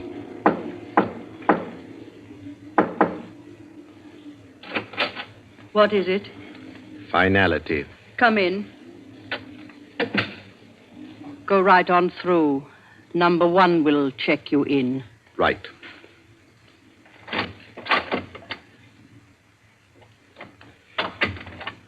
"21, sir. Lift your mask. Very well, 21. You may go on to the meeting room. Thank you, sir.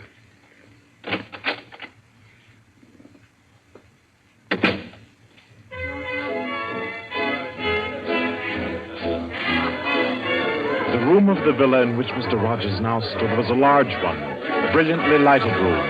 There was a gramophone in one corner blaring out a jazz tune. To its rhythm, couples, masked men and women, were dancing. Some were in evening dress, some in tweeds and jumpers. In another corner of the room was the bar. Mr. Rogers went up to it and asked the masked man in charge for a double whiskey. He consumed it slowly, leaning on the bar. The room filled. Presently, someone moved across to the gramophone and stopped it. Mr. Rogers looked around. Number 1, the massive gentleman in evening dress who had checked him in, appeared on the threshold. A tall woman in black stood beside him. Her mask, embroidered with a white number 2, covered her hair and her face completely. Only her fine bearing, her white arms, and her dark eyes, shining through the eye slits, proclaimed her as a woman of power, of physical attraction. The masked dancers were silent now as number 1 spoke. Ladies and gentlemen, we are short 2 members tonight. I need not inform you of the disastrous failure of our plan for obtaining the plans of the Court Windlesham Heliscoper. Our courageous and devoted friends, number 15 and number 38, were betrayed and taken by the police. Some of you might fear that under examination these 2 would break down and give away our society. There is no need for such a fear. I gave the usual orders, and their tongues have been silenced. Their defense will be discreetly compensated in the usual manner. I call upon number 12 and 34 to undertake this agreeable task. They will attend me at my office for their instructions after the meeting. Will the numbers I have named kindly signify by raising their hands that they are able and willing to perform this duty? Thank you. Ladies and gentlemen, please take your partners for the next dance. The gramophone struck up again. Mr. Rogers turned to a girl near him in a red dress. She nodded, and they slipped into the movement of a foxtrot. The couples gyrated solemnly and in silence. Their shadows were flung against the blinds as they turned and stepped to and fro. The girl in red spoke to Mr. Rogers. What's happened? I'm frightened, aren't you? I feel as if something awful was about to happen. It does take one a bit short. Number 1's way of doing things, but it's safer like that. Oh, those poor men. No talking, please. You know the rules. Sorry. In silence, the dance continued. And then it came to an end. And then when it had finished, the dancers came again to where number 1 sat and waited with tense eagerness for him to speak. Ladies and gentlemen, you may wonder why this extraordinary meeting has been called. The reason is a serious one. The failure of our recent attempt was no accident. The police were not on the premises that night by accident. We have a traitor amongst us. This last failure was not the first. You'll remember the unfortunate way in which the affair of the Dinglewood pearls turned out. And there were others. However, I am happy to say that our minds can now be easy. All these troubles have been traced to their origin. The offender has been discovered and will be removed. the misguided member who introduced the traitor to our ranks will be placed in a position where his lack of caution will have no further ill effects. There's no cause for alarm. Ladies and gentlemen, please take your partners for the next dance.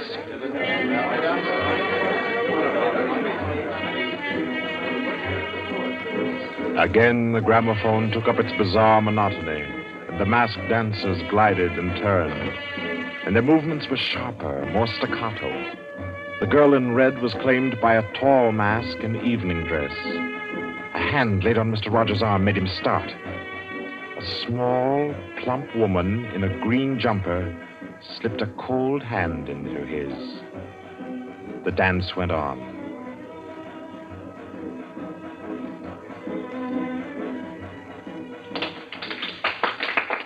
When it stopped, everyone stood detached, stiffened in expectation.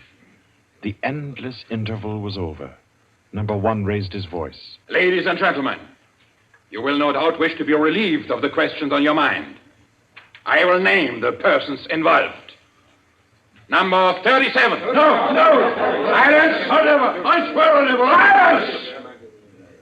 You have failed in discretion. You will be dealt with. If you have anything to say in defense of your folly, I'll hear it later. Sit down. Number 37 sank down upon a chair. He pushed his handkerchief under the mask to wipe his face. Two tall men closed in upon him. The rest fell back. Ladies and gentlemen, I will now name the traitor.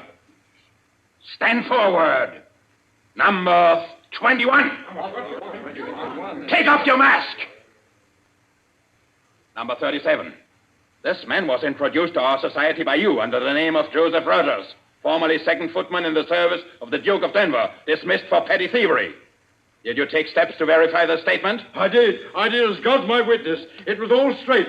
I had him identified by two of the servants. I asked all over about him. The story was true. I'll swear it was. Number 21. Your name has been given as Joseph Rogers. Is that your real name? Answer me. Is that your real name? No. What is your name? Peter Death Braden Whimsy. Silence! My compliments, your lordship. We thought Lord Whimsy was dead. He was killed, so the paper said 2 winters ago, while shooting big game in Africa.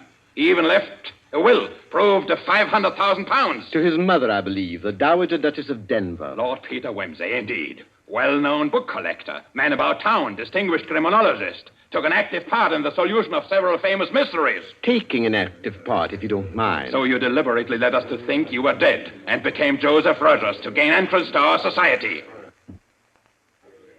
What has become of the real Joseph Rogers? He died abroad. I took his place. And the end of your impersonation to uncover our society? Precisely. I see.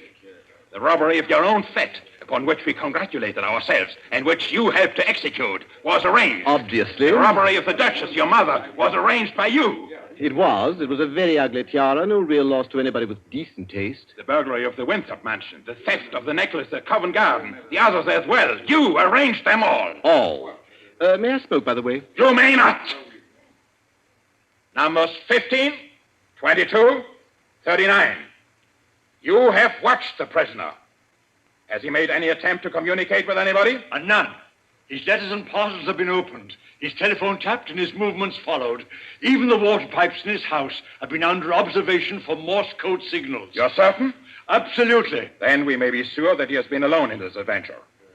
Well, ladies and gentlemen, please take your... Very well. Take the prisoner away.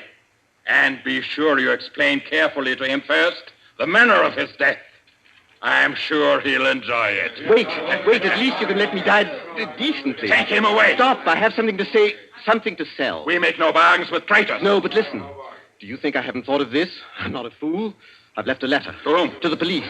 If I don't return tomorrow, it'll be opened. It's a bluff. The prisoner sent no letter. He's been strictly watched for months. I left the letter before I came to Lambeth. Then it can't contain no information of any value. Oh, but it does. The combination of my safe. Indeed? Has this man's safe been searched? Yes. What did it contain? No information of importance, sir. An outline of our organization, the name of the house, Nothing that can't be altered and covered before morning. And did you investigate the inner compartment of the safe? You hear what he says, did you? He's trying to bluff. There is no inner compartment. I hate to contradict you, but I'm really afraid you must have overlooked it. And what did you say was in the compartment, if it does exist? The names of every member of this society with their addresses, photographs, and fingerprints. How did you say you contrived to get this information? By doing a little detective work on my own. But you've been watched. True, the fingerprints of my watches adorn the first page of the collection. That statement can be proved? Certainly. The name of number 40, for example... Stop! If you mention names here, you will certainly have no hope of mercy. Bring the prisoner to my office. Ladies and gentlemen, take your partners for the next dance. Yes.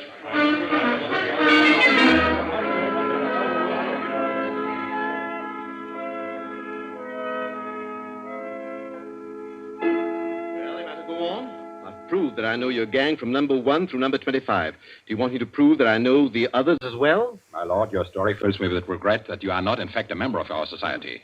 Wit, courage, and industry are valuable in an association like ours. I fear I cannot persuade you.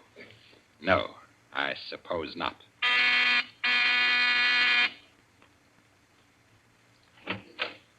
Yes? Ask the members kindly to proceed to the supper room.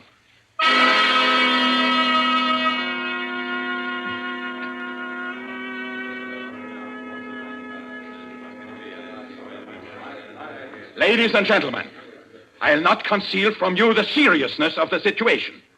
The prisoner has recited to me 25 names and addresses which were thought to be unknown except to their owners and to me. There has been great carelessness. Fingerprints have been obtained. He showed me some photographs of them. He tells me that the book of names and addresses is to be found in the inner compartment of his safe, together with certain letters and papers stolen from the houses of members, and several objects with fingerprints. I believe he tells the truth. He offers the combination of the safe in exchange for a quick death. I think his offer should be accepted. What is your opinion, ladies and gentlemen? The combination is known already. Fool! This man is Lord Peter Wimsey, a scientist of crime. Do you think he will have forgotten to change the combination? Oh, I say give him the promise. Time's getting short. You agreed? It's a bargain, Wimsey. What is the combination? The word of the combination is unreliability. And the inner door, the inner compartment? In anticipation of the visit of the police, the inner door is open. Good. Number 12 and 36. You will go to the prisoner's house and... Why should any more members... That's right. I agree. Nobody ought to be trusted. Then what, ladies and gentlemen, do you suggest? You go yourself. You're the only one that knows all the names. You go yourself. I second that motion. Is the wish of the meeting, then, that I should go? No. I say no. No, don't go. Number 1 is our president, the head and soul of our society. If anything should happen to him, where should we be? You've all blundered. We have your carelessness to thank for all this. Do you think we should be safe for 5 minutes if he were not here to repair your follies? Well, there's something in that. If you will pardon my suggesting it, the lady appears to be in a position peculiarly favorable for the reception of the president's confidences.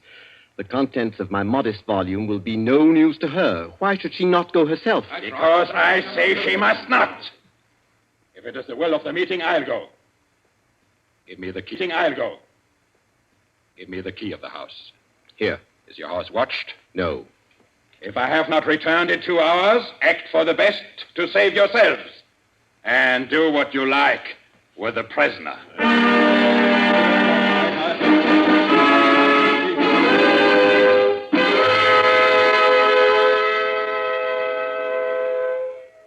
The president has been gone 2 hours. Traitor!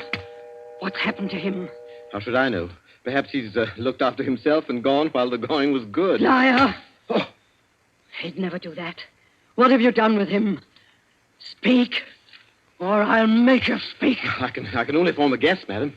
I'm afraid that your president may quite inadvertently have left the door of the inner compartment closed behind him, in which case... Yes? Well, let me explain the mechanism of my safe. The inner compartment has 2 doors. The outermost opens outward with an ordinary key. Oh, do you think that the president is so stupid as to be caught in an obvious trap? Undoubtedly, he will have wedged open that inner door. Undoubtedly, madam. But the sole purpose of that inner door is to appear to be the only one. Hidden behind the hinge of that door is another, a sliding panel, also left open. Inside the compartment is the big, heavy ledger containing all the information about this society. This ledger lies on a steel shelf. Do I make myself clear? Oh, yes, go on. The steel shelf is balanced on a concealed spring. When the weight of the book, the ledger, is lifted, the shelf rises almost imperceptibly, and in rising it makes an electrical contact. Now, let me draw a picture. Your president steps into the inner compartment, sees the book, takes it up, anxiously to examine to see if it's the right one. The shelf rises, the electrical contact is made, and the steel panel behind him slides into place. He's trapped. You devil! What is the word that opens the inner door? Quick, the word. Do you remember the story of Ali Baba and the 40 Thieves? Uh-huh. Well, when I had this safe constructed, my mind went back, well, call me sentimental if you will, to my childhood. The words that open the door are open sesame. Oh. How long can a man live in this devil's trap of yours? Oh, I should think he might hold out for a few hours if he didn't use up all the oxygen by hammering and yelling. I imagine if we go there at once, we'll be able to get him out all right. I'll go myself. I think you'd better take me with you. Why? Well, I'm the only person who can open the door. But you've given me the word. Yes, you have the word. But this door of mine, I'm rather proud of it. You know, it's my own invention. It's the latest thing. It will open to the words open sesame, all right. But to my voice only. Your voice? I'll choke your voice from my hands. What do you mean, your voice only? Don't clutch my throat like that. You'll wreck my voice, and then the door might not recognize it. There, that's better. The door got stuck for a week once, and when I had a cold. Is what he says true? Is it possible? Perfectly possible, madam. It'll have a microphone arrangement. Could be done also with light vibrations. We must let him go. Take the ropes off him. Let him go? Nothing. He doesn't go to blab to the police. The president's done in, that's all. And we'd all better make traps while we can. It's all up, boys. Right. Chuck this fella down the cellar and fasten him in. I'll go and destroy the ledgers. 32, you know where the switch is. Give us a quarter of an hour to clear, then you can blow the place to glory. No, you can't leave one to die. He's your president, your leader. I won't let it happen. I won't. I'll free this man myself. Here, none of that now. Let me go. Let go of me. Think, Blaster, think. It'll be light in an hour or two. The police may be here at any moment. The police? Oh, yes. Yes, you're right. No, we mustn't imperil the safety of all for just one man. He himself would not wish it. Throw this man in the cellar and let's get out of here while there's time.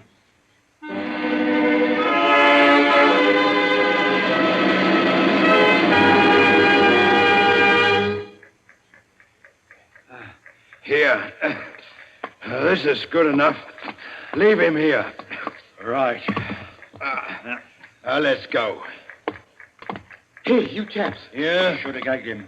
I say, it's lonesome down here in this cellar. You might at least leave the light on. Don't worry about the dark.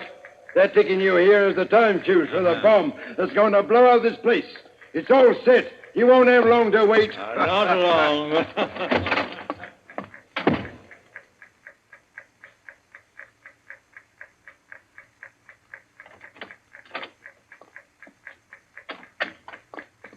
Who is it?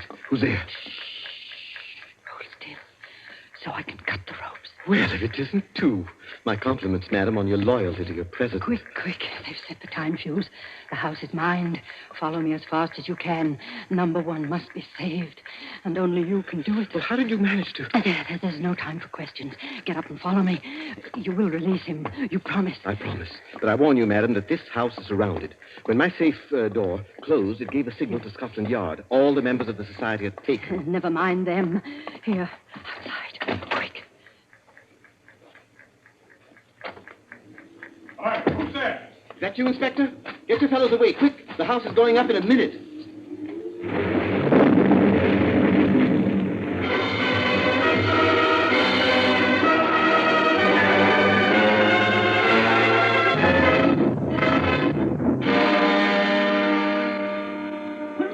Lord Quincy! It's Inspector Parker, old man. Are you all right? I'm a bit winded. What happened, Inspector? Well, about half a dozen of them got blown up. The rest we bagged. Hurry, we must hurry. Who's this? One of the gang. She's called number 2. We must save him, we must. Golly, I clean forgot the gentleman in the safe. Parker, where's your car? It's down the lane. Send one of your men down to get it. Right. Johnson, bring that car here. Yes, sir. I've got the number 1 of the whole company, quietly asphyxiating at home. I promised we'd get back and save him.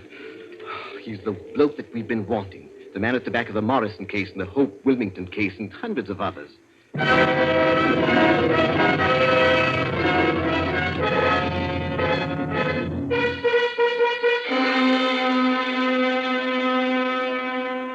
Is this it? Quite a contraption. Yes, I only hope he hasn't upset the adjustment by thumping at it. Oh, please, hurry. I hope you haven't hurt my voice. You sound all right. If I can only be conversational. Come on, old thing. Show us your paces. Open sesame.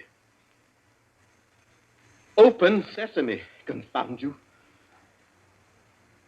Open sesame. Open sesame.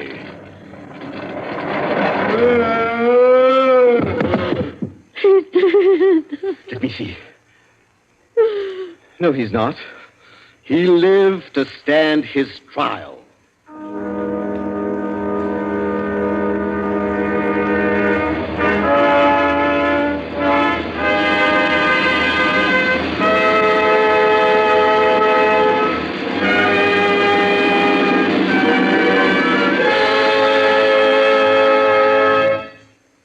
And so, all's right with the world, as it always is when Lord Peter Wimsey is involved. The Cave of Ali Baba by Dorothy Sayers was the story which gave us tonight's Suspense. Suspense is produced by William Spear. Our guest director for this evening was Robert Louis Sheehan. Tonight's radio drama was written by Peter Lyon and scored by Bernard Herrmann.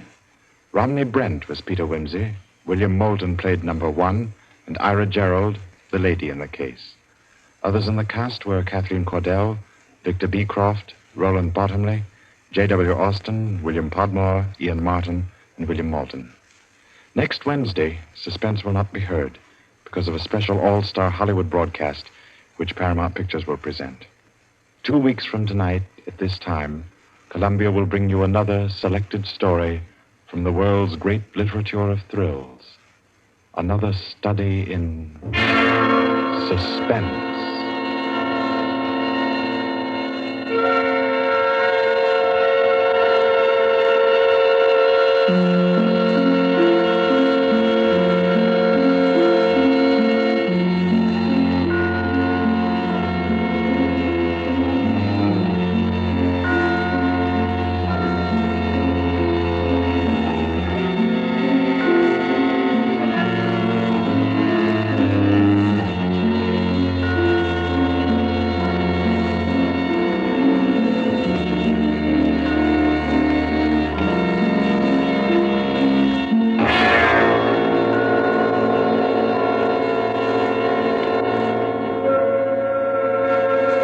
This is Barry Kroger, and this is the Columbia Broadcasting System.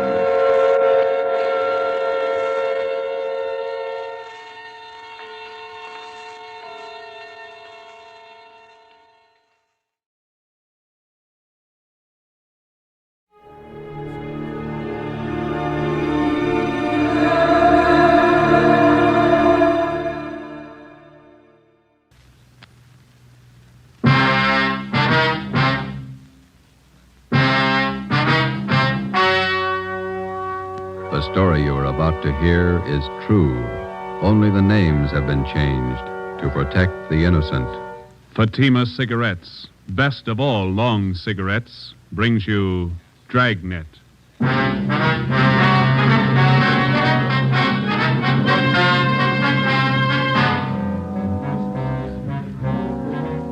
You're a detective sergeant.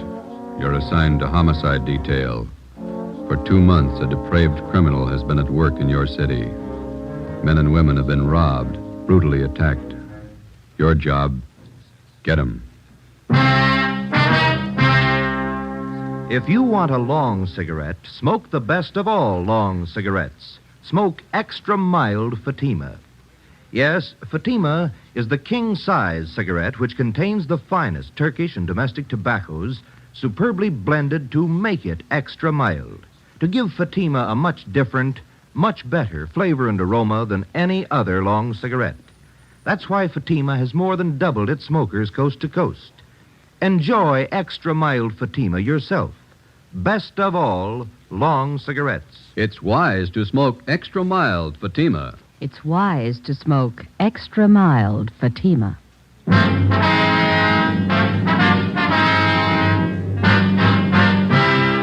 Dragnet, the documented drama of an actual crime. For the next 30 minutes, in cooperation with the Los Angeles Police Department, you will travel step by step on the side of the law through an actual case from official police files. From beginning to end, from crime to punishment, Dragnet is the story of your police force in action. It was Wednesday, March 7th. It was cloudy in Los Angeles. We were working the night watch out of homicide. My partner's Ben Romero. The boss is Thad Brown, chief of detectives. My name's Friday. I was on the way home from the office, and it was 2:25 a.m. when I got to Collis Avenue, number 4656. Joseph? Is that you? Yeah, Ma. Did I wake you? Well, what time is it? A little after 2. Oh, you can't keep this up. You've got to have your rest. Don't worry, I'm okay. You got any cold meat in the icebox? There's some pressed ham, a few slices of bologna. Didn't you have any dinner? A couple of hamburgers and a piece of pie. I got hungry again. I had some nice beef stew for dinner. There's some left in the icebox. I'll come down and warm it for you. No, all I want's a sandwich, Ma. You go on back to sleep.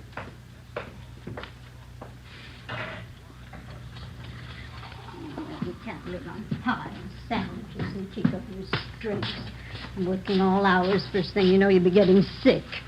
You need your food and you need your rest. Nobody cares when you're sick. You didn't have to get up, Ma. All I want's a sandwich. I can fix it. You better have a bowl full of stew. Here, it'll take a minute to warm it up. Nice new potatoes in it. Some of those onions you like, too. White Bermudas. Okay, not too much now. I'll get the milk. It's 2:30 in the morning. What kept you so late again? Another stakeout. It's the same job. Is that the murder in Highland Park? No, Ma, the badge bandit. The one that poses as a policeman. Oh, that one. You certainly ought to do something about him. Yeah, well, we're trying to. We can't find him. Now, there was a piece in the paper about it tonight. They say it's just terrible the way he beats up people and robs them. Yeah. Badge bandit. The way he treats women. Ought to be ashamed. They ought to put him away. Yeah. You got some more rye bread? Mm-hmm. Are you going to have tomorrow off, Joseph? Thanks. No. The captain says we work straight through till we get the guy. Oh. I thought you were going to have tomorrow off. All right. Oh, you ought to tell the captain. You need your rest. You can't go on like this working all hours.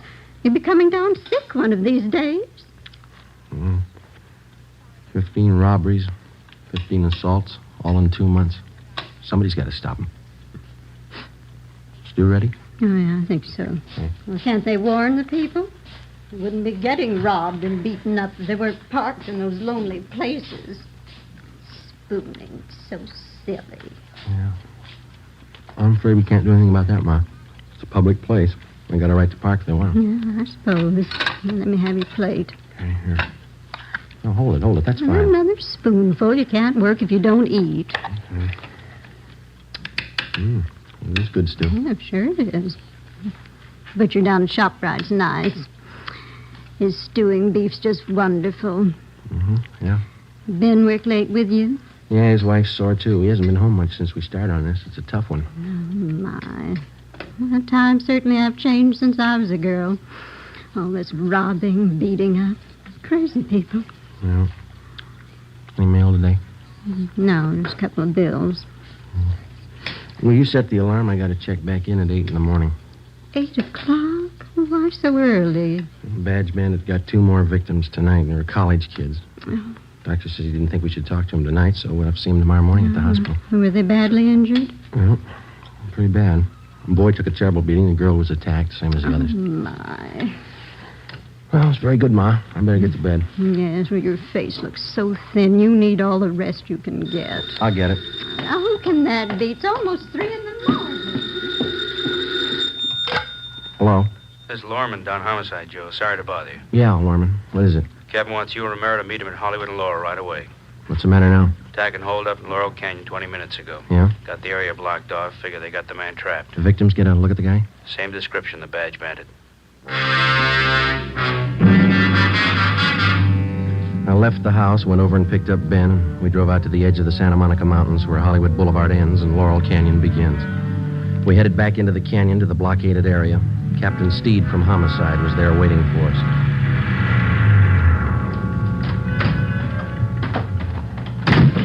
Hi, Skip. Hiya. Just a minute. Taylor, call communications again. Have them tell the men out on Ventura to start moving in. Right, Captain. Sorry to call you back. Couldn't be helped. Okay. How's it shaping Control up? 3, Wait a Commander minute. of Search Detail in vicinity of Laurel Canyon. Unit 62K reports that they are at Mulholland Drive and Oakstone Avenue. Nothing further to report. Okay, what did you say, Joe? So how's it shaping up? Well, here's a sketch of the area. Covers just about all the Laurel Canyon district. Yeah? Badge Bandit got his victims near the top of this hill here. Old man in the neighborhood heard a woman scream and phoned in. How sure are we the guy didn't get away? Well, the man who called in said the bandit had trouble starting his car. Finally left it and took off into the brush. He was headed west down this road here. Captain, I just had a call from communications. The crew from Leighton Prince are on the way. All right. Any report from the detail up on Canyon Road? Nothing yet. I'll stand by the radio. Okay. How much area we got to cover? Now, from the mouth of the canyon here, all the way back to Ventura Boulevard. On the west here, from Lookout Mountain Avenue over to Crestview Drive on the east. How much have we got to go on? Crowley talked to the victims for a minute before they took them to Georgia Street. Yeah? The guy's description's the same. Heavy set, blonde hair, chubby face, horn-rimmed glasses. Mm-hmm. Well, if he's on foot, there's plenty of underbrush around here to hide him. Just a minute. I want to get this call in first. Taylor, have communications contact 72K. Tell them to hold their line stationary. Yeah. We'll have the others close in from the west and the north. Right. You two better get up on Groveland Drive. Line's pretty thin up there, Olson. We'll use the help. Is that the area where you abandoned the car? Yeah. I want you to cover all the houses in that area. Check with everybody you can find in the neighborhood. They may be able to help. If they don't answer, find out why. Okay. I'll be making the rounds in another 10 minutes. Check with you then. All right, let's go, Oh, Joe. one more thing. Yes, sir? I'll tell you what I told the rest of the men. This guy's in a corner, and he's got a gun. There's only one way out for him. Yeah? Make sure it's not you. 3:45 a.m. Ben and I drove up to Groveland Drive and joined the search. We started our house-to-house canvass of the neighborhood where the suspect had abandoned his car. None of the residents had any further information to give us. 4 a.m. We kept on checking. 23 hours. It's a long shift. Yeah.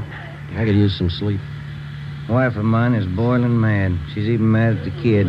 Yeah? What's the trouble? Oh, aunt of hers sent down some flower bulbs from Oregon yesterday, gladiola bulb. Yeah?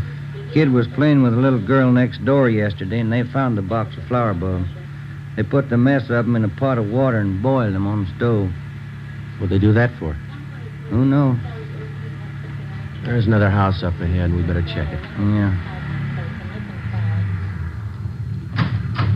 We ought to get some street lights up here. Yeah. That's nice work, waking people up in the middle of the night. I don't like it any more than they do. Wish we could make them believe that.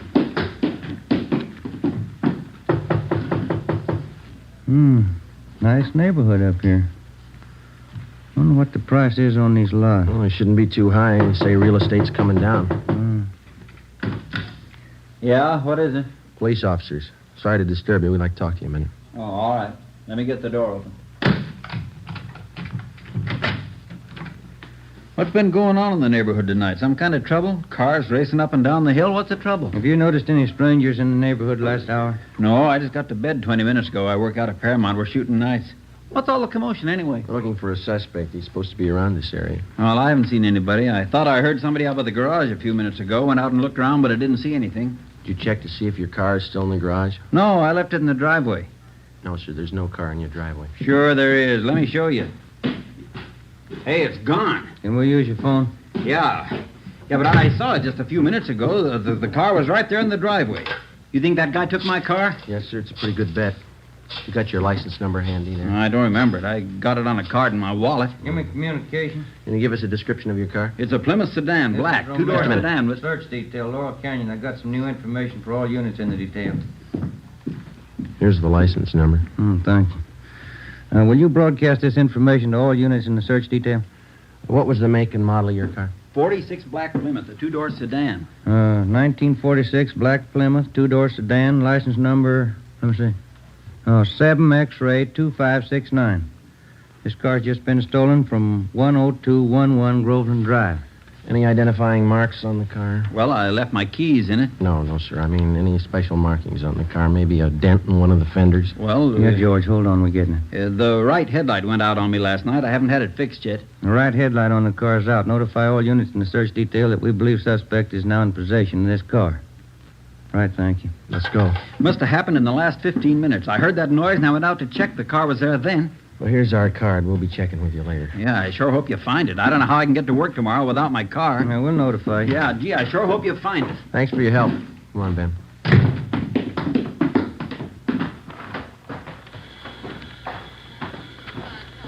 X-ray 2569. Repeat, 7 X-ray 2569. The car has just been stolen from 10211 Groveland Drive. The right headlight is out. Oh, we got it. Believed suspect is now in possession of this car. KMA 367. I don't think he could have gotten that car through the blockade yet, you. Better start searching the side roads, huh? Yeah. There's one. Leading off to the left, up ahead. Okay, let's try it. Wait a minute. There's a car coming down the hill toward us. Joe is making time. Joe, only one headlight on the car. He's coming right at us. Turn around, quick. There's no room. Get over to the inside. I can't. It's too late. Ben, turn. Hang on. We're going over.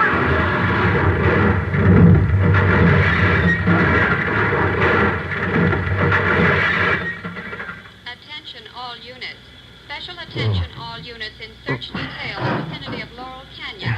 80K reports theft Ben? of a 1946 You all right? Plymouth two-door sedan. Ben. License in the 5 column. An ambulance was called, and Ben and I were taken to Georgia Street Receiving Hospital. There I received emergency treatment for multiple cuts and bruises and a sprained left shoulder. Ben didn't do so well. He had a possible concussion, 2 broken ribs, and a half a dozen severe cuts about the face and arms. We were then taken to the P&F ward. The next afternoon, we had a visit from Captain Steed and Chief of Detectives Thad Brown. Friday, how you feeling? Oh, pretty good, Chief. I saw Romero across the hall. You came out better than he did. Yeah, that's what I hear. You resting any? Oh, much better. No danger involved. Needs rest, that's about all. How long? Oh, he'll be here 2 weeks, according to the doctor. What about you? A couple of days. Too bad, Joe.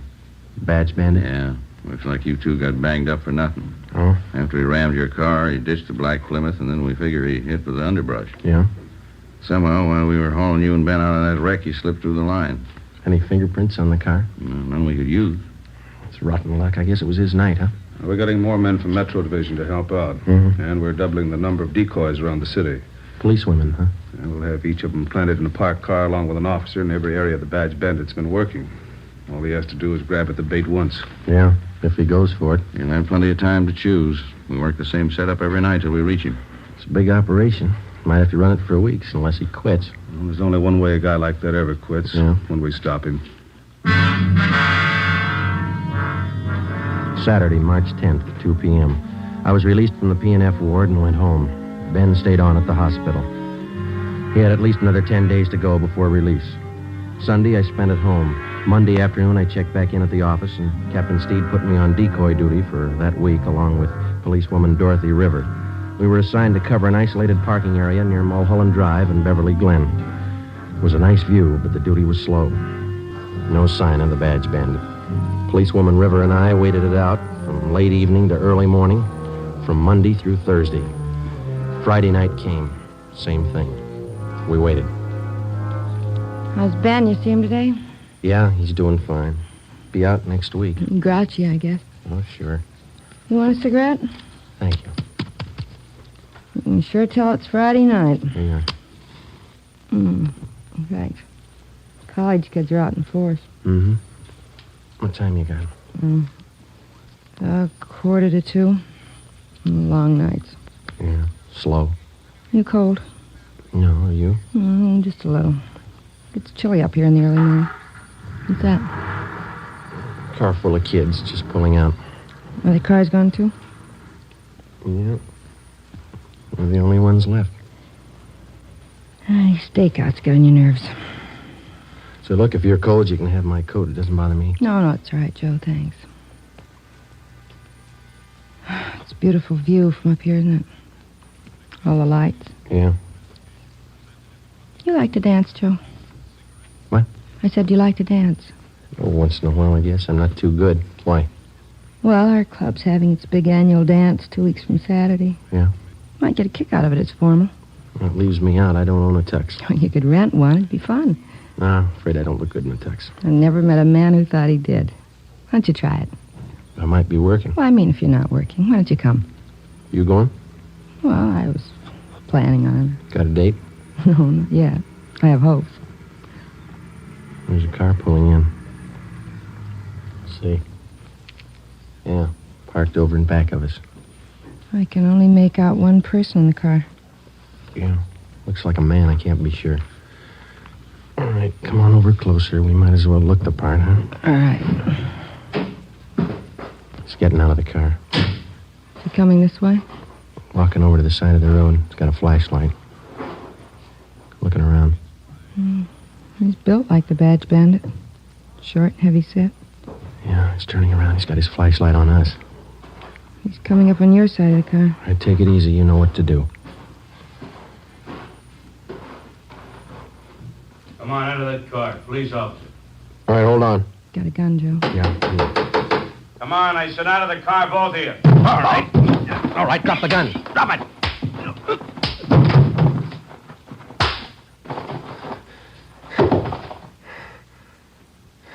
That's him.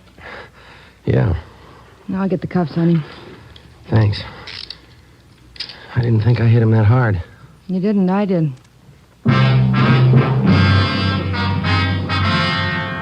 Policewoman Dorothy River and I took the suspect to Hollywood Division, where he was booked on suspicion of robbery.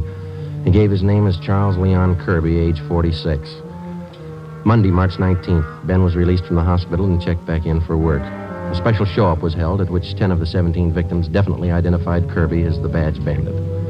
The suspect had finally been apprehended. Now we started the slow process of formally charging the man and presenting our evidence against him to bring him to trial. 10 a.m., Ben and I went across the street to the 6th floor of the Hall of Justice to present our case against Kirby and to obtain a formal complaint against him. We met with Deputy District Attorney Broker. When'd you get out of the hospital, Ben? This morning. Sure got sick of that place. Heard about your accident. That guy sure gave you enough trouble, didn't Yeah, he's still giving us trouble. he? How's that?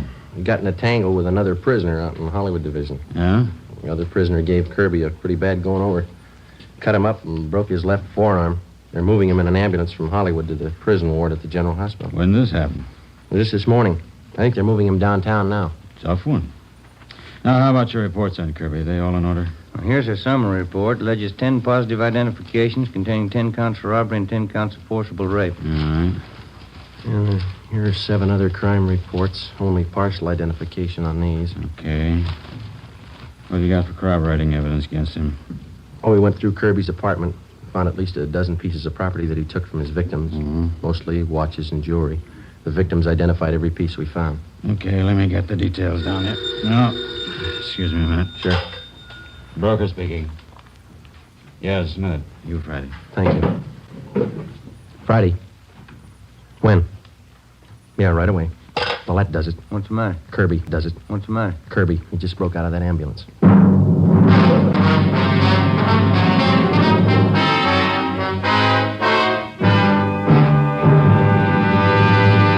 You are listening to Dragnet, the case history of a police investigation presented in the public interest by Fatima Cigarettes. If you smoke a long cigarette, it will be in your interest to listen to a typical case history of a Fatima smoker. It's the case of Mr. Richard Watts, Jr., drama critic of one of New York's great newspapers. This is his actual signed statement. My working day starts when most people are going to bed. When the curtain closes on the last act, I've got a newspaper deadline to make. Working more means smoking more. And that's when Fatima quality really tells. I agree. It's wise to smoke extra mild Fatima. And so do more and more smokers every day.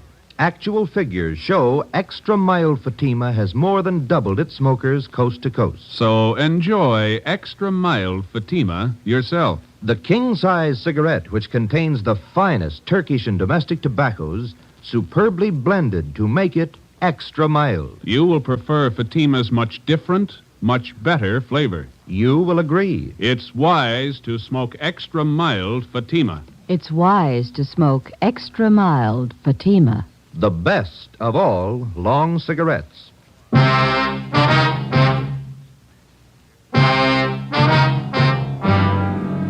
soon as word of Kirby's escape came through, the information was broadcast to all points. All available cruiser cars and men were rushed to the escape area, and a door-to-door canvass got underway. All of the men were given mug shots of Kirby together with his description. 11 a.m., Ben and I got back to the office. We found a message from Captain Steed to meet him in the chief of detective's office. No man in that area until further notice. Check the bus depots and the Union Station. Right. What's the story, Chief? That's what I'm trying to find out. Where do you make the break? Near 4th and Main. Couldn't have picked a better spot. The ambulance had just crossed 3rd and Main when Kirby slugged the guard. The driver was too busy dodging traffic to notice what was going on in back. That's a lousy break. Kirby jumped out of the back end of the ambulance and disappeared in the crowd. No sign of him since. Well, that's fine. Takes us almost 3 months to reach the guy, and he breaks away on a cheap fluke like that. Well, he doesn't have many friends in town. He's only got one we know of. Yeah. A brother. Kirby stays with him pretty often, from what we could gather. The brother lives in a rooming house down on Alameda. Anybody checked that yet? We've got it staked out. And the brother works at a box factory in the south end of town. That's covered, too. He's not going far with a broken arm. What have you got? Pawn shop hold up 6th Street happened a few minutes ago. Yeah? Here's the description of the hold up, man. Stocky build, blonde hair, horn-rimmed glasses, chubby face. You were wrong about that broken arm. Come on. 11:20 a.m. Ben and I pulled up at the East Asia pawn shop on 6th Street. Inside, we found the proprietor, Morris Brubaker, lying propped up against one of the showcases. He was an elderly man. His face and head showed the marks of a savage beating. His wounds were hemorrhaging badly, and ambulance attendants were giving him first aid. We showed him Charles Kirby's mugshot. That's the man. I wouldn't make a mistake. That's him. Was he alone, Mr. Brubaker? Yes, by himself. He has to look at a watch, and when I turned to get it, he kicked me. I fell against the showcase and cut myself. He pulled me in the back room. I didn't even know him. He kept beating me. Easy, Mr. Brubaker. Let me get this compress on. How much did he get away with, do you know? I'm not sure. A blue suit, blue overcoat, wraparound, and navy blue, both. He kept hitting me. All right, sir, just take it easy. They'll have you out of here in a minute. He kept hitting me like a crazy man. This is antiseptic. Might sting a little. Okay. What else did he take, Mr. Brubaker? Can you remember? Yes, from the cash register, he took money. How much? $13, $14, I can't be sure. When he left your store, did you see which way he was going? No, he dragged me in the back room. He locked me in. Ready to move now, Sergeant? Okay. I don't know. I saw him going through the shelves there in the back of the counter. I don't know. What'd you keep there? My account books and my gun, a box of shells, too. You want to take a look, Ben? Well, my head. Yes, sir. Just take it easy. It's only going to be a minute now. the account books are still there. Yeah? He got the gun. 4 p.m. Kirby, alias the Badge Bandit, was still at large. As far as we were concerned, the case was almost back to where it started from 11 weeks before. The suspect was still loose. He was well armed. He was still free to rob, assault, or murder. We had two big advantages. Kirby's possible broken arm, which would need medical attention, and secondly, the lead to Kirby's brother. At 5:30 p.m., we had a report that the suspect was seen purchasing a ticket at a theater box office out on Hollywood Boulevard. We ran it down. It didn't pay off. At 6:15, a taxi driver thought he spotted Kirby boarding an outbound streetcar at Figaro and Pico. It was checked out. No results. At 7 o'clock, Ben and I got something to eat at a drive-in, and we relieved the men on stakeout at the rooming house on Alameda Street where Kirby's brother was staying. 10 p.m. Midnight. No sign of Kirby. We waited.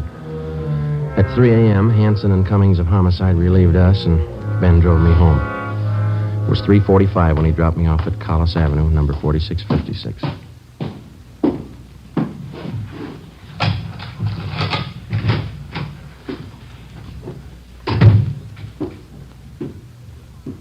Joseph, that you? Yeah, Ma, I didn't mean to wake you. What time is it? Almost 4. Oh, my. These late hours, you've got to get your rest, Joseph. We'll be all right, Ma. Got something to eat in the icebox? There's a little cold meat and some cheese in the cupboard. Just want a sandwich. You go on back to sleep. I had some nice meatballs and spaghetti for dinner. I can warm some for you. My, kind sandwiches working all hours. You just get sick, Joseph, and you'll see nobody cares about you when you're sick. I wish you wouldn't get up, Ma. I can fix something. Well, warm up the meatballs and spaghetti. You need something substantial. I get it. 4 a.m. I hope it's not that awful calling from him. Hello? Lorman down homicide. Yeah, Lorman. Thought you'd like to know they just got Kirby. Where? At his brother's place about 15 minutes ago. Hanson and Cummings grabbed him. Any trouble? No, grabbed him before he got to his gun. We just locked him up. Thought you'd like to know. Yeah. Thanks, Lorman. Night. All right. Well, that wasn't Joseph. The office, Ma. They got Kirby, the badge bandit. Oh, did they? Well, that's nice. Maybe you'll have some time off now. Yeah. Never fails, does it? You work on a case for 3 months. Leave it for 30 minutes and it's all over. Well, the food's warm. Is there anything else you want? No, that's fine, Ma. You go on to bed. Yeah. Well, all right, Joseph. Now, don't stay up too long. All right. Good night. Good night. Hey, Ma. Yes, Joseph? Have I still got that old tuxedo around?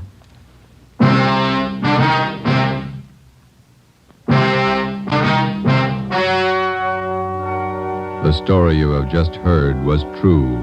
Only the names were changed to protect the innocent. On June 27th, trial was held in Superior Court, Department 87, City and County of Los Angeles, State of California. In a moment, the results of that trial. It's amazing how many long cigarette smokers are changing to extra mild Fatima.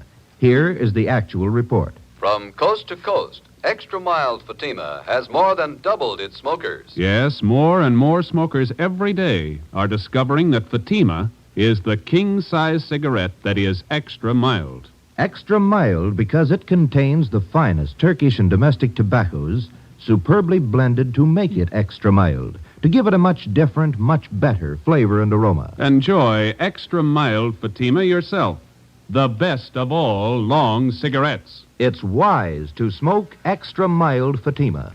It's wise to smoke extra mild Fatima.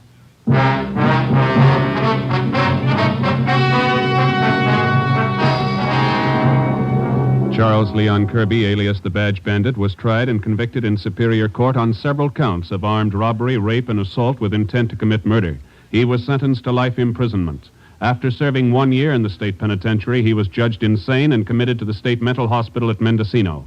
After 2 months there, he escaped. Charles Kirby, alias the Badge Bandit, is still at large. You have just heard Dragnet, a series of authentic cases from official files. Technical advice for Dragnet comes from the Office of Chief of Police W.A. Wharton. This is NBC, the National Broadcasting Company.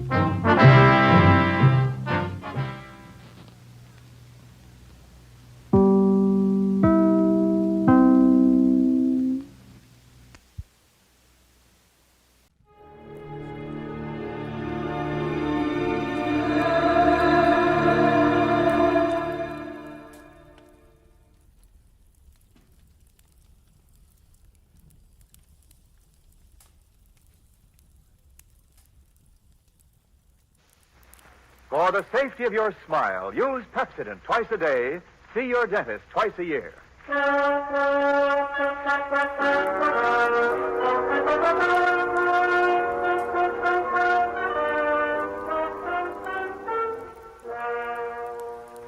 Lever Brothers Company presents the Pepsodent program, The Adventures of Philip Marlowe, starring Van Heflin.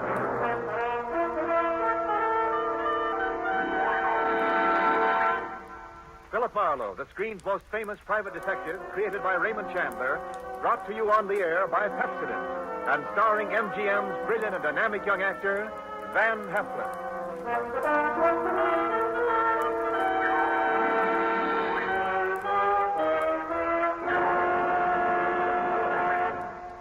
Now, families all over America have named their favorite toothpaste. New Pepsodent with Irium. New, fresh-tasting Pepsodent with the new, cool, minty flavor. Yes, in a recent test, new Pepsodent was preferred 3-to-1 over any other toothpaste. It's true. With families all over America, new Pepsodent is the favorite, 3-to-1. Families from coast to coast recently compared new Pepsodent with the toothpaste they were using at home. They preferred new Pepsodent by an overwhelming average of 3-to-1 over any other brand they tried.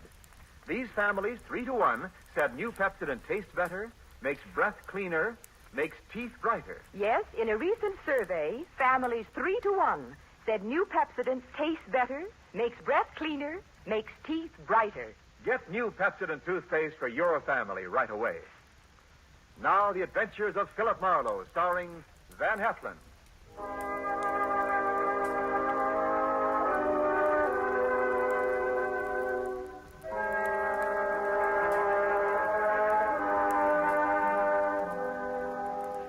The moment old man Jeter came into my office, I made up my mind not to vote for him if he ever ran for president. He was tall and thin with straight, compressed white lips. He wore a neat pinstripe flannel suit with a small rosebud in the lapel. He carried an ebony cane, and he wore spats. He looked a smart 60, and unless his ulcers got nasty, I gave him another 15 years, which was pretty big of me. He sat down, speared me with those barbed gray eyes, and came right down to business. Mr. Philip Marlowe, I believe? That's right. My name is Wadsworth Jeter. How do you do, Mr. Jeter? You're a private detective? Well, why not? Frankly, sir, I'd expected a Hollywood detective's office to be somewhat more glamorous, or rather more elegant, shall we say? Well, Philo Vance has a branch office here on the 4th floor. If you're shopping around... No. You'll do, I'm sure. Well, my rate is $25 a day, plus expenses. Money is no object. Except when you don't have much of it.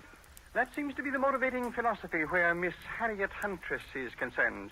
Who or whom is Miss Harriet Huntress? A rather standard, rather obvious gold digger who wishes to marry Grover.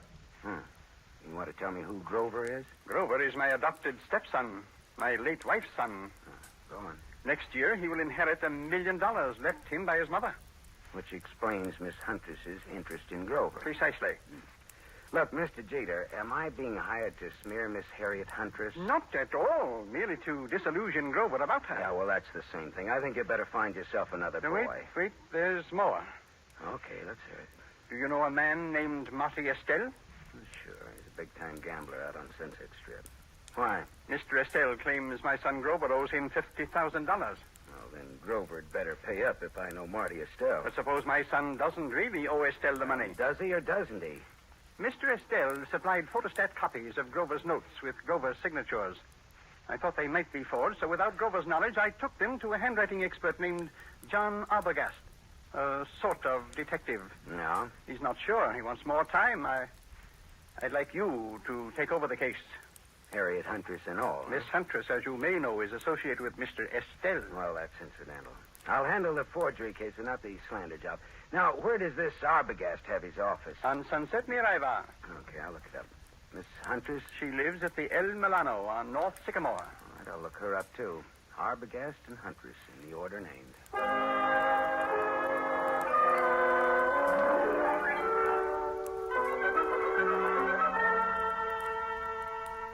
There was no snooty secretary to prevent me from walking right into John D. Arbogast's extremely fat presence on Sunset near Ivar. He was an enormously fleshy gent with a thick neck that was in folds like a concertina. He wore a wrinkled dark suit that needed cleaning and some reweaving where it had some small holes in it. Arbogast just sat and stared at me with the whites of his eyes, because those 3 holes that needed reweaving were bullet holes. And John D. Arbogast was dead, very recently dead. I left in a hurry, and as far as I could tell, nobody saw me come, nobody saw me go. My next stop was the Swank El Milano Hotel on North Sycamore. Just a second, mister. Something you want? Yeah. Who are you? I'm the house detective. Well, I'm looking for a Miss Harriet Huntress. Miss Huntress ain't seeing anyone. You can tell her it's Marty Estelle. Are you Marty Estelle? I'm from him. That's different, ain't it? That's none of your business, is it? Well, whatever you're up to, you're not playing it very smooth. Well, some days I feel like playing it smooth, and some days I feel like playing it like a waffle iron. Well, if you must know, I'm one of the boys. Philip Marlowe, private eye. Here, it's my card. Well, that's another story. I'll phone up to Miss Huntress. Yeah, say I'm from Marty Estelle, and make it convincing, huh? How much convincing? Oh, well, how much do those cigars you're smoking cost you? $22.50, box of 50. That much convincing. Well, that's cute. You and me are going to get along. I'll phone Miss Huntress, but you go right on up. Room 814. I just know it'll be all right.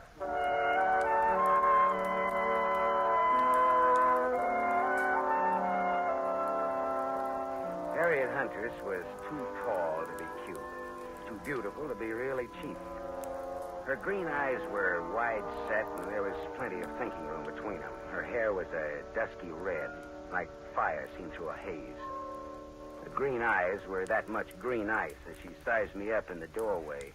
Well, what's the big message, Sonny? I'd have to come in. I never could speak very well in public. Come in. Never could speak very well on a dry throat either. There's the scotch. Help yourself. Thank you. So, you're from Marty Estelle? No, not strictly, not even loosely. Not at all, in fact. What's your racket? No racket. Marty will love to know you used his name. I'm shaking in my shoes. You're some kind of detective, aren't you? Yeah, Private Philip Marlowe. It's good scotch here. I'm glad you like it. Now, what's your business? All right. How much will you take to give up Grover? You look smart, but you talk stupid. Old man Jeter's pretty tough. His idea is that you get nothing. You get smeared. I don't see it that way. How much? How about $50,000? How about $500? How about talking about the effect of the rain on the rhubarb? Now, look, sister. Suppose we skip the footwork, considering the sobering fact that a man named John D. Arbogast has already been murdered in this little case. Does that have anything to do with me? I don't know. He was hired to analyze some notes Grover gave Marty Estelle. He was killed just after I took over the case. Do you think Marty Estelle works that way? You know him better than I do, does he? Have you told the police yet? No, I thought I'd see if I could make a deal with you first. I'm going to tell you something. My people were nice people who never got involved in murders. Old Jeter ruined my father. My dad shot himself and my mother died of the shock. I'm going to fix Jeter for that someday, even if I have to marry his son to do it. Adopted stepson, really. There's no relation at all. It'll hurt Jeter just as hard. And the kid'll have $1 million next year. I could do worse, even if he does drink too much. You wouldn't want Grover to hear that now, would you? No? Turn around and have a look, Gumshoe. I turned fast. He stood about 4 feet from me. Big, blonde, powerful. Whiskey in his brain and blood in his eyes. I can say anything I want around Grover. It's all right with him. Isn't it, Grover? That's right, Harry. He's trying to break us up, Grover. What do you think of that? I think maybe I better break him up. That's what I think of that. She laughed, and that made me mad. I turned to glower at her.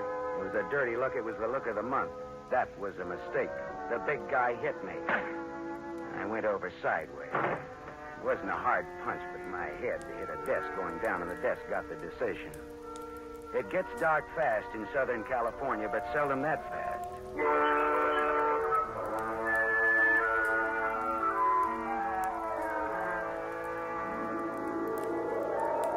When I came out of it, Grover, the blonde sucker puncher, and Harriet Huntress were gone.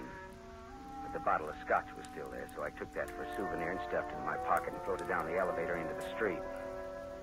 It was dark by the time I got back to my apartment on Hobart Avenue in Hollywood.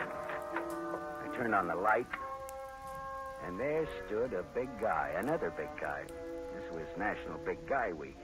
This one had a big nose, the dead color of wax, and he had a .22 caliber Colt Woodsman pointed straight at me. Close the door and reach. Come on.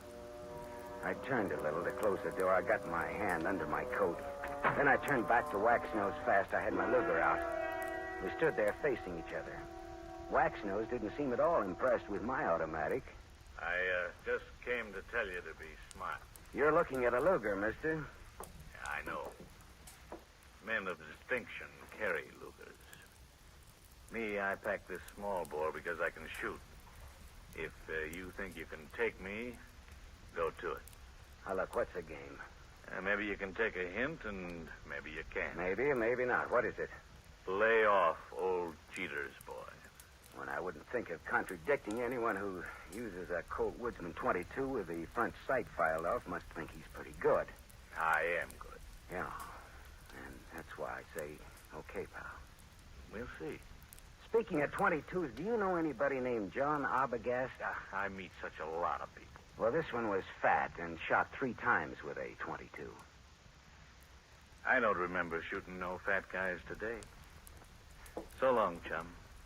Remember what I told you. Lay off, Grover. So long, chum. Yeah. Swell. Oh, shut up. Yeah. Mr. Marlowe? Oh, Mr. Jeter. Well, your son or your adopted son or your stepson or whatever he is poked me in the jaw today. He is both my stepson and my adopted son. Well, both of them poked me in the jaw. My word, where? In Miss Huntress's apartment. You spoke to her? What did she say? She wants $50,000 and no dice. I offered her 500, just as a gag. Just as a gag. Mr. Marlowe, perhaps you underestimate the importance of this matter to me. Listen, Mr. Jeter, there are some very unusual angles to this case. For example, a gunman just stuck me up in my own apartment and told me to stay off of this case. What? I don't see why this case should get so tough. Good heavens. Listen, Mr. Marlowe, my chauffeur, Waldo, will pick you up in my limousine. I want to talk to you. All right. Well, tell Waldo to park on Hobart facing Franklin. He'll be around for you in 20 minutes. Good. Just give me time to drink my dinner. Bye-bye.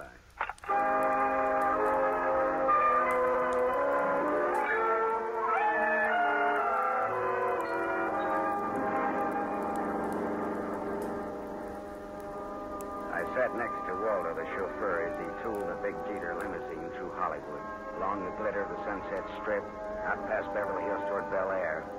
At Cavello Drive, we swung left for a couple of 100 yards, then left again, aiming for a driveway flanked by 12-foot wrought iron gates. Then something happened.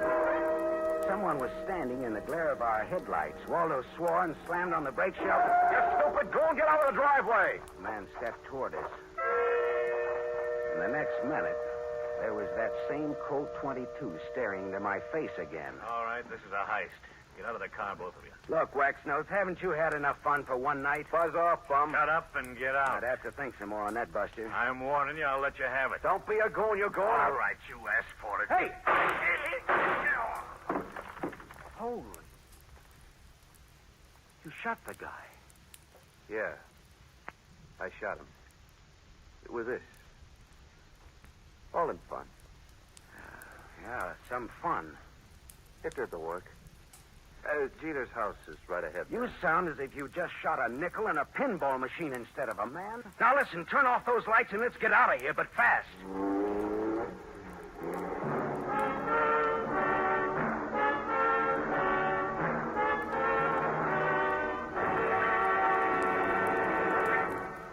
You are listening to The Adventures of Philip Marlowe, starring Van Heflin.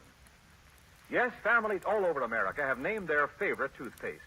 New Pepsodent with invigorating Irium foam. New fresh-tasting Pepsodent with a new, cool, minty flavor. In a recent test, New Pepsodent was preferred 3-1 over any other toothpaste. It's true. Families all over America say New Pepsodent is their favorite, 3-1. The William Kilpatrick family, 212 South Missouri, Claremore, Oklahoma, preferred New Pepsodent on every single count. The Kilpatricks say New Pepsodent tastes best of all, makes breath cleaner, makes teeth brighter.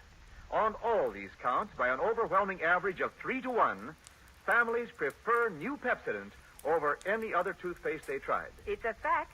Families 3-1 say New Pepsodent tastes better, makes breath cleaner, and makes teeth brighter. Remember, this is not just our opinion. It's the honest conviction of the Kilpatricks and other families who were asked to compare New Pepsodent with the toothpaste they were using at home. Get New Pepsodent, the only toothpaste containing Irium. Get it for your family without delay.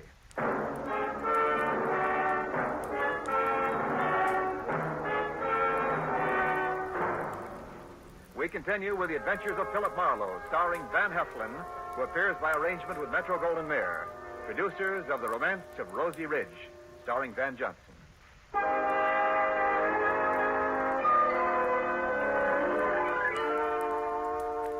Waldo and I drove back to my apartment again, leaving Waxnose lying dead in the Jeter driveway.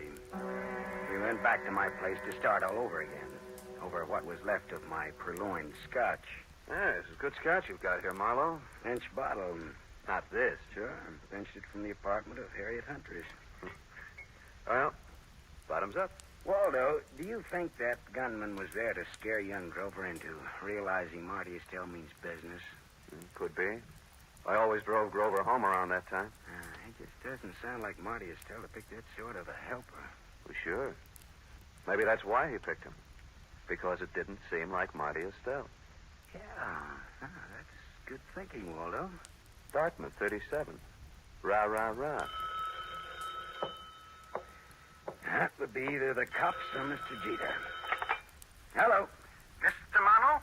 Yes, Mr. Jeter, and the reason we're not in your study now is lying outside of your front gate. What's that you're saying? Somebody jumped us outside of your gate and Waldo shot him dead. Good Lord. Yeah. Listen, Marlowe, come here at once. Do you hear? At once. I'll send Waldo, Mr. Jeter. I want to see you. Waldo will tell you all about it, Mr. Jeter. Marlowe. Good night, Mr. Jeter.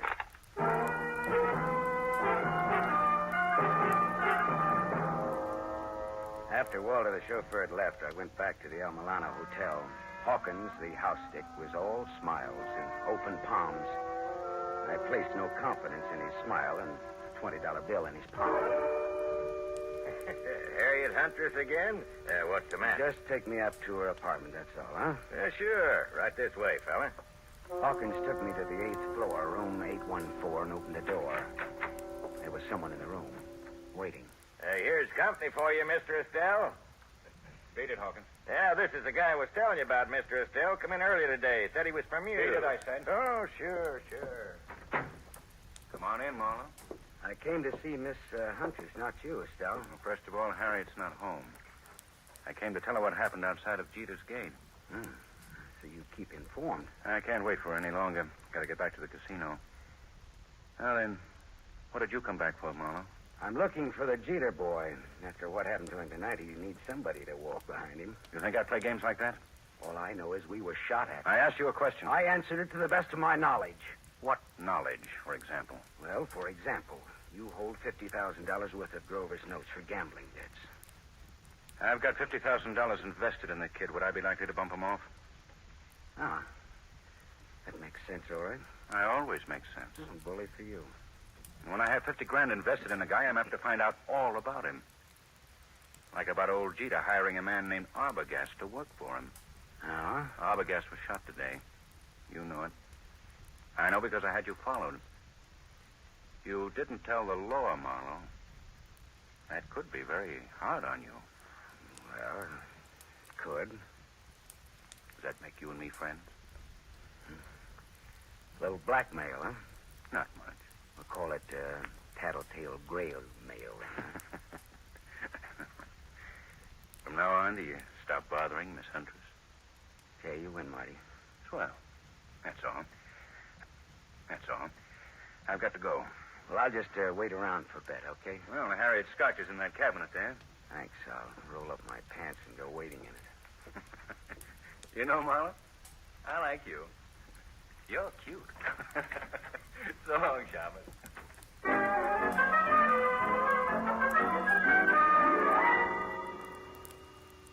Marty Estelle was right. He wouldn't kill anybody who owed him money and was soon to come into a lot of it. Now I was in bad with the police for not reporting Arbogast's murder.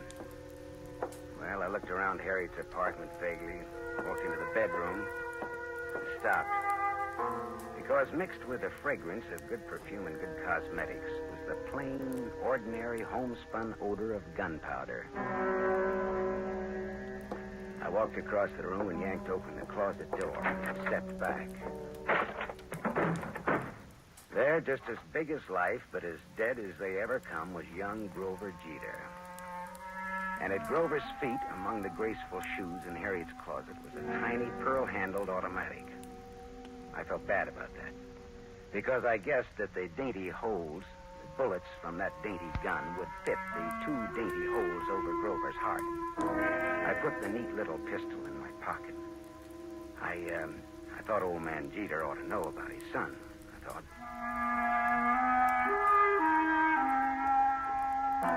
I didn't expect to find Waldo, the chauffeur, and Harriet Huntress with old Jeter in Jeter's big study, but there they were. Why, Mr. Marlowe, I'd about given up hoping to see you tonight. Well, I changed my mind about coming out again, Mr. Jeter. Oh, Waldo. Hi, Marlowe. Didn't expect to see you here, Miss Huntress. Didn't you? Did you expect to see me here? Never mind that, Marlowe. I want to know where my son is. What do you mean, Mr. Jeter? He's missing. That's what I mean. Oh.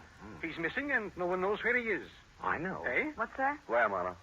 Miss Huntress, where did you and Grover go after Grover took that sucker punch at me in your apartment? We went out together in a taxi. During the ride, I had a change of heart. I didn't want Grover or Grover's money. I told Grover to find another playmate, and I got out in Beverly Hills. Grover went on in the taxi. And where did you go? Back to my apartment. Later, I got out my car to come down here and tell Mr. Jeter I decided to forget the whole thing. And for him to call off his dime novel, Sleuth. A dime will no longer buy a novel of any description, but that is beside the point. You said you knew where Grover is. That's not beside the point, is it, Mr. Marlowe? He's back in Harriet's apartment. Well, I didn't let him in. How on earth could he? Hawkins, your house detective, let him in. The last I saw of Grover, he was dead. Oh, what? What's that? Dead. Dead, shot with a small caliber gun. I can't believe it. I can't. It's Grover dead? Miss Huntress, this .25 caliber pistol was on the floor at Grover's feet. Here, take it. Look it over, will you? It's mine. You murderess. I'm not. You cold-blooded murderess. Oh, stop that! Stop it, both of you. It could have been suicide. Suicide? Well, yes, that's a possibility, of course. I see you like that idea, Jeter. But it wasn't suicide. Then she did it. The murderess, the scheming, contemptible... It was murder, and it's fairly obvious who did it, Jeter. Eh? Marty Estelle is my guess. Well, guess again, Waldo. Estelle had $50,000 invested in Grover. He wouldn't kill a golden goose like that. And Waxnose didn't do it because he was dead, thanks to Waldo here. That leaves her. She did it. There had to be a motive and an opportunity. Well, it was her apartment, after all. Correct, Waldo. But Grover was Jeter's adopted stepson. Oh, like a real son he was to me. A real son. Yeah. But did you lovely people know that in the state of California, a man can inherit from an adopted son who has money and who gets dead? Did you know that, Mr. Jeter? Why, what do you mean? Your inheriting Grover's $1 million would be a motive for killing him, wouldn't it? Mr. Marlowe. That was the motive, Jeter, and it was Waldo's job to find the opportunity to murder Grover for you. All right, Marlowe. That'll be all for you. Well, Waldo, the Dartmouth gun fanner, huh? Drop that gun, Waldo. Shut up. I said drop it. Drop it. Hey, that's nice shooting, Harriet. My hand. Well, Papu put a little Band-Aid on for you, Waldo. Waldo, you could have gotten into my apartment wearing that chauffeur's uniform. You could have gone in through the garage entrance and up the back way. Sure. When Grover let him in, he backed Grover into the room with his gun, but he shot him with yours. How much was Jeter going to pay you for this job, Waldo? Don't talk, Waldo. He's bluffing. You're telling me he's bluffing. Nice kids, these college boys. Tell me, was it Dartmouth or Dannemora, Waldo? Shut up, copper. You killed John Arbogast to throw suspicion on Marty Estelle. Then you hired Waxnose to fake a holdup on Grover. Why? Again to throw suspicion on Marty Estelle. To make it look as though Estelle was trying to scare Grover into paying his gambling debts. If I hired Waxnose, why would I have shot him tonight? Because you like to kill people, Waldo. When I was brought out here tonight, Waxnose thought I was Grover in the car. He began to fake his holdup. But you just couldn't resist taking one of your snappy snapshots at Waxnose, could you, Waldo? Shut up. Could you? Next, Mr. Wadsworth Jeter. Look here, Marlowe. You can't accuse me of... Doctor. He's sick. Call a doctor. It's his heart. If Jeter dies, it's your fault, Marlowe. Okay, Waldo. Tell you what I'll do, Waldo. If Jeter dies, he doesn't have to pay me my fee. We're even. Okay, Waldo? Harriet Angel, listen, go call a doctor. And while you're there, call the law, huh?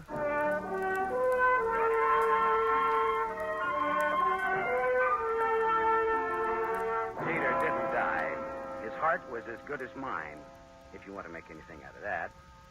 The law had Jeter and Waldo cold, and I mean cold. Me? Well, I went out a couple of times with Harriet, as I sat home with her a couple of times drinking her scotch. It was nice, all right, but I didn't have the money or the clothes or the manners. Still, I was sorry when she went to New York to live. She had absolutely the best scotch I ever tasted.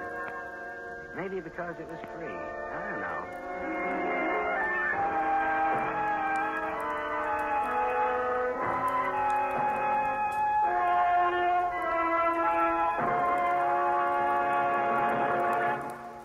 You have just heard Van Heflin, starring in the mystery series Raymond Chandler's The Adventures of Philip Marlowe, brought to you by the Lever Brothers Company, makers of Pepsodent.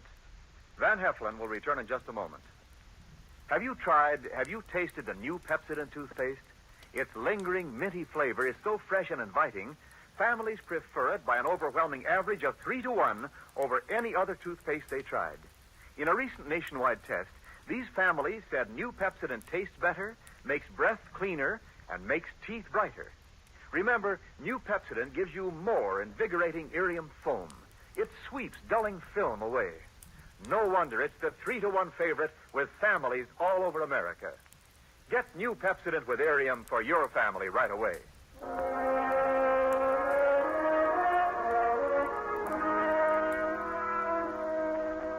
Now, here is our star, Van Heflin. The need for food in Europe tonight is desperate. Starvation faces a multitude of our fellow men. There's a way you can help. For $10, a package containing 21.5 pounds of food will be sent for you to a friend or a relative or any member of an organization you designate in Europe. Or simply say to a little French girl or to a Belgian war widow. Your order will be strictly respected, and you'll receive a signed receipt from the person who received your gift. Send $10 now. Send all you can. Send your $10 to CARE. C-A-R-E, CARE, New York. Help keep America the hope of the world.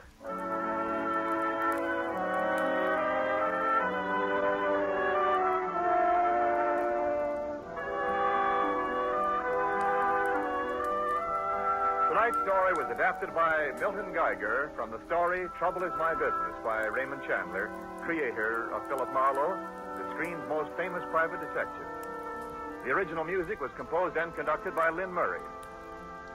This is Wendell Niles inviting you to listen again next week at this same time to another exciting mystery on the adventures of Philip Marlowe, starring Van Heflin with a distinguished cast.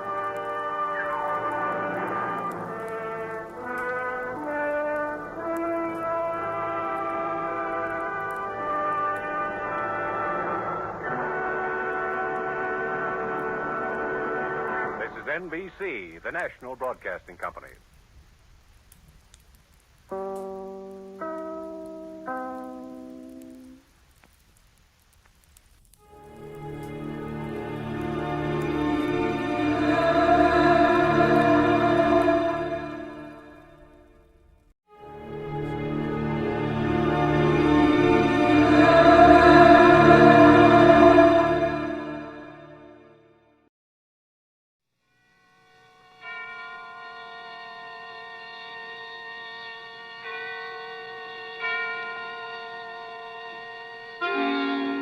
Suspense.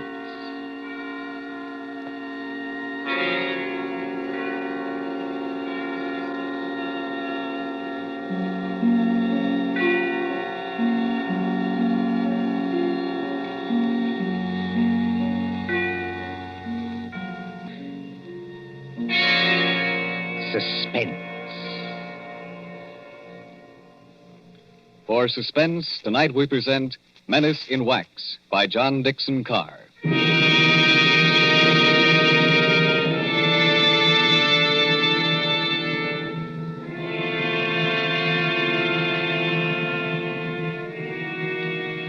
During the French Revolution of 1793, a Swiss girl copied in wax the severed heads of those who had just been guillotined.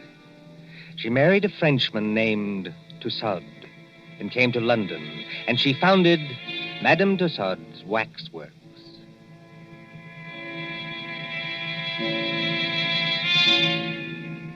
There it is, still in Marylebone Road, near Baker Street Station. Not the original building. That was destroyed by fire. But it remained untouched when a darker shadow than revolution came to England. And they plastered high explosives all along that road and hit the cinema next door. We are going to London under the bomber's moon.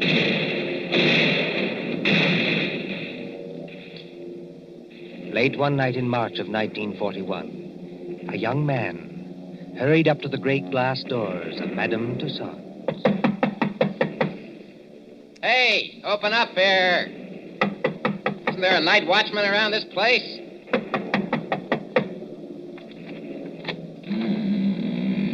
There is, Governor, and I'm him. Now, what do you want at this hour of the night? My name is Rogers. I'm from the Daily Record. Oh. If you'll let me get inside, I'll show you my press card. Didn't you get any orders about me? Well, maybe I have at that.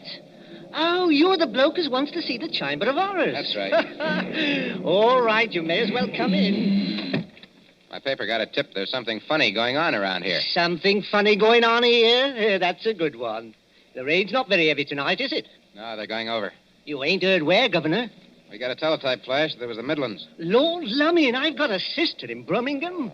Oh, why can't she come and stop in a nice, safe place like London?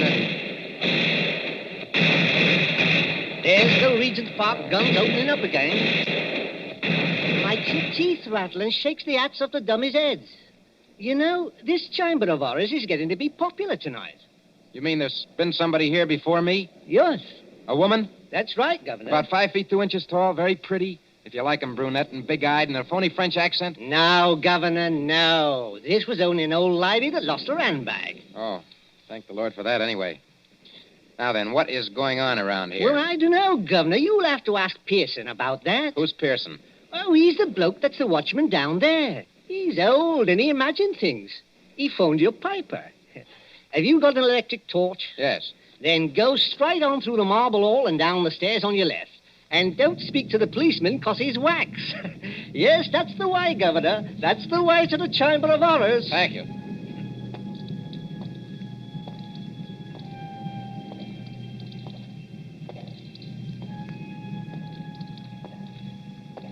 Pearson? Hello, Pearson. Pearson. Yes, sir. Huh? You're looking for me. Oh, gee, I didn't see you there. I must have thought you were one of these wax dummies. Ugly dim light, isn't it? Yes. Rogers is my name. I'm from the Daily Record. Oh, yes. I'm glad you came over. I phoned your paper myself. Maybe I'm just imagining things, but... Oh, I don't blame you. This place would make anybody nervous, especially during an air raid. Well, sir, it's all right as long as you don't get to imagine they're watching you. Oh, and do you? Oh, yes. Sometimes. That's the gambling group in the center there. Uh-huh. What's that thing over there? That's the famous guillotine. Oh, wait a minute, old boy. You're not trying to tell me that's the original guillotine. No, that was burnt in the fire. Madame Tussaud bought it from Sanson, the executioner. Let me tell you something, Mr. Rogers. What? Years ago, this is straight, a young French woman came in here. There was nobody else in the place. She thought it'd be great fun to say she'd put her neck in the same guillotine as Marie Antoinette. So she climbed up on that platform. She snapped the little wooden collar down round her neck, shutting herself in. All of a sudden, she realized she didn't know which spring controlled the collar and which spring controlled the knife. Oh, good Lord, she didn't... No. But they say she went crazy. They say she screamed and screamed. What's that? I'm sorry. I didn't mean to scare you, but sweet mama, I'm so scared myself I cannot help it. Susie. Oh, no, not Susie. Susie? You make it so it rhyme with floozy. That is not nice. Why, you little devil. I ought to turn you across my knee. What are you doing here? And will you forget that French accent? You're driving me crazy. You know this young lady, sir? Do I? She works for my paper. She's haunting me. Oh, Bert, that's not nice. I like the way I talk. I only try to give you ideas. That's just what I mean. Now take your arms from around my neck. She's French, sir. Her mother came from New York, like I did. She's got some funny ideas, accents, and disguises. So I dress up as an old lady, and I come along, too. That is clever, no? Definitely no. But I go into what I think is the ladies' room, and there is Jack the Ripper. I'm so scared I almost kick the ghost. Whatever else you do, miss, for the love of heaven, put out that cigarette. It is not permitted? It is what they are most afraid of in this place. Fire. If you vouch for this young lady, Mr. Rogers... I don't vouch for anybody. But go on now. What's all the mystery here at Madame Tussaud's? You see the group over there? It's called the Gamblers.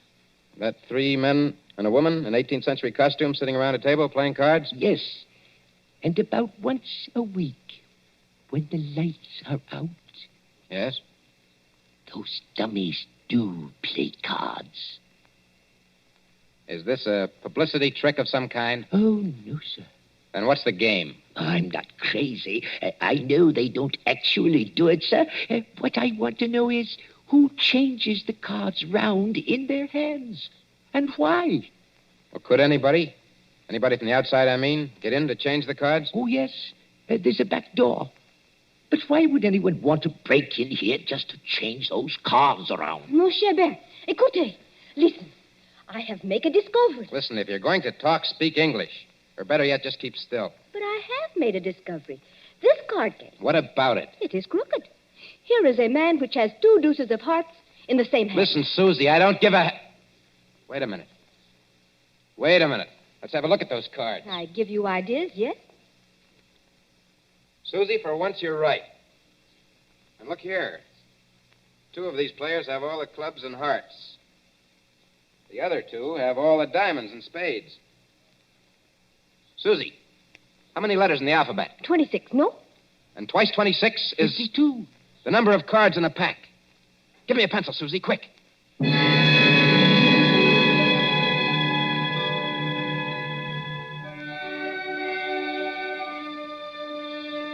The War Office, Whitehall.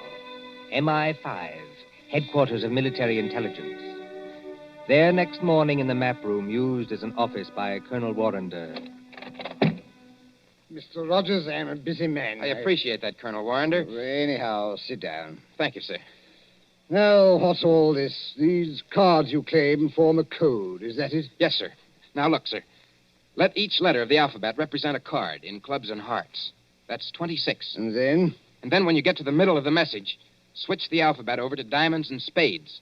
Then you won't keep on repeating. Now, will you read what I've got written on this piece of paper? Jack of diamonds, Q. 3 of clubs, F. Well, that doesn't seem to mean much. Oh, never mind the cards, Colonel. Just read the letters. Q, F, A, C, T, O, R, Y. Yes, sir. Q Factory. Go on. Oh, just a moment. What is that infernal noise? Johnson Burroughs. Don't bother with that, sir. Just read the message, please. Oh. Q Factory. 10 p.m., 15th. Today's the 15th of March, Colonel. Oh, all preparations made.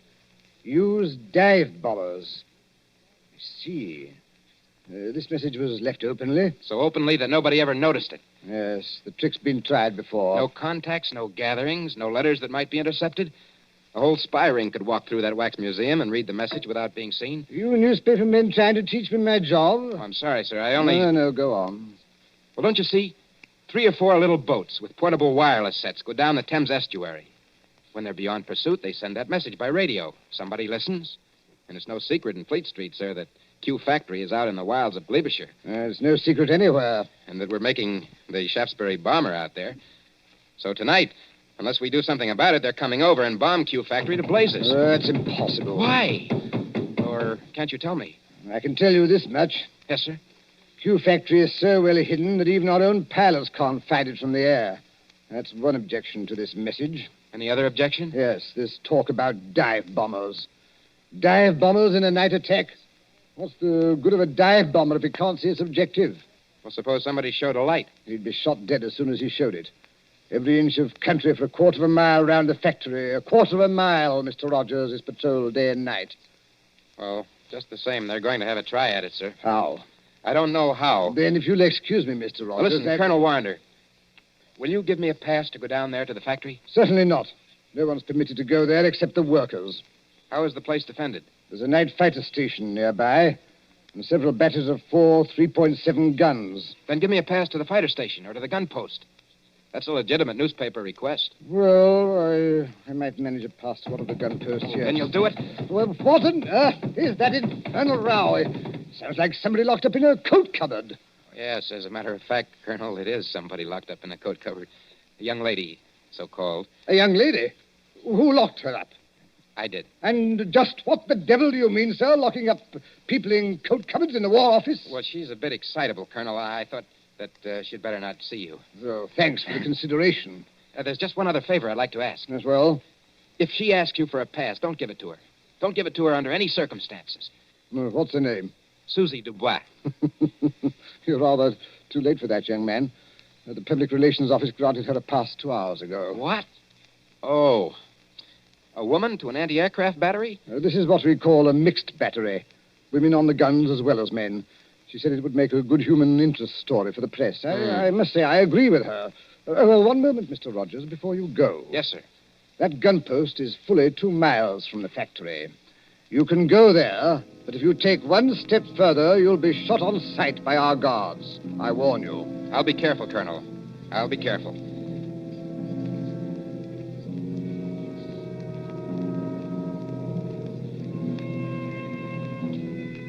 Somewhere in the West Country, a yellow moon shines over bare trees.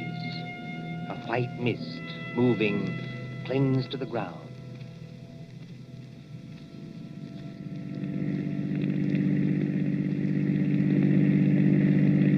Susie, are you sure we're on the right road? Mon cher, they have taken away all the signposts in case there is an invasion. I know that. But I follow the map. The map cannot be wrong. We've been driving for hours. Must be... Yes, it is. Nearly 9:30. Half an hour to go. Trees, and still more trees. Look, there's a break in the trees ahead. It will be open country in a minute. Yeah. That's funny. Look how deep the leaves are here on the road. But one thing I tell you, just between you and me and the bedpost. Gatepost, Susie. The term is between you and me and the gatepost. And speak English. I am speaking English very well, thank you. I do not need your help to be pure. All right. Now, this map. Well, what about it? It say we should go through a lot of villages. Mitford, Archidine, and Saffron-Weville. I have not seen any villages. Did you say Mitford? Oui, monsieur. Susie, let me have a look at that map. Come on, hand it over. But what is wrong? It is a perfectly good map. Yes, Susie. It's a fine map. It's an excellent map. Only it's a map of the wrong county. I have made a mistake? No? I don't even believe you can read. This is a map of Barsetshire. We should be somewhere in Glebeshire. Now, where in the devil are we? With the entrance to some kind of clearing with leaves on Oh. it. What was that? Somebody calling us. And if we're in forbidden area... I see him now. Where? Behind us. He came out of a white cottage back there. He's a big, heavy man. With a mustache. Never mind the mustache. He's wearing some kind of a uniform and he's got a rifle. You think he plug us? No? I think it is not unlikely. Get out those War Office passes of ours. Quick. Good evening, my friend. Good evening. Can you tell me... No, we don't mean any harm. Can you tell me what time it is? Oh. What time it is? Yes. Oh, yeah. It's, 28.5 past 9. Thank you. I will keep you covered while I set my watch. There. My next question is, would you like me to shoot you both? No. Listen, Mr. McAllister. Captain McAllister. That's right. Captain, this girl, she's been reading the wrong map. You see, we don't even know where we are. You're in Hollywood Forest, my friend. Hollywood Forest? Is that good or bad? And you don't know what's just beyond the edge of this clearing? No. There's a big open space of 1/4 mile. In the middle of that open space... Q Factory. We're right on top of it. Then you have heard of Q Factory, my friend. Captain McAllister, we're from the War Office, and we've got passes to prove it. Let's see the passes. We were trying to find gun site number... I've forgotten the number. But it's here on that card. You've passed the gun site. 2 miles back up the road. All right. Here are your passes. What are you going to do to us? I'm not in the regular army. You can thank your stars I'm not. I'm forestry preservation. Oh. You are not going to chuck us in the cooler even? No. Now turn that car around, get back along this road as fast as you can. If they fire at you, as they probably will... Oh, I wish I am home. Pray no, Mao, I wish I am home. Well, then hope for the best. My watch had stopped, and you did me a good turn. Well, hurry along. Hurry.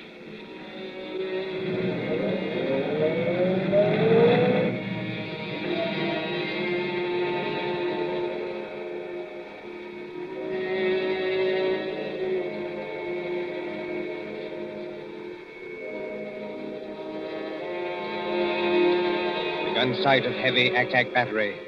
4 3.7 guns against a moon growing clear white. White as the concrete emplacements, sealed against light where the crews, men and women, sitting, waiting. Well,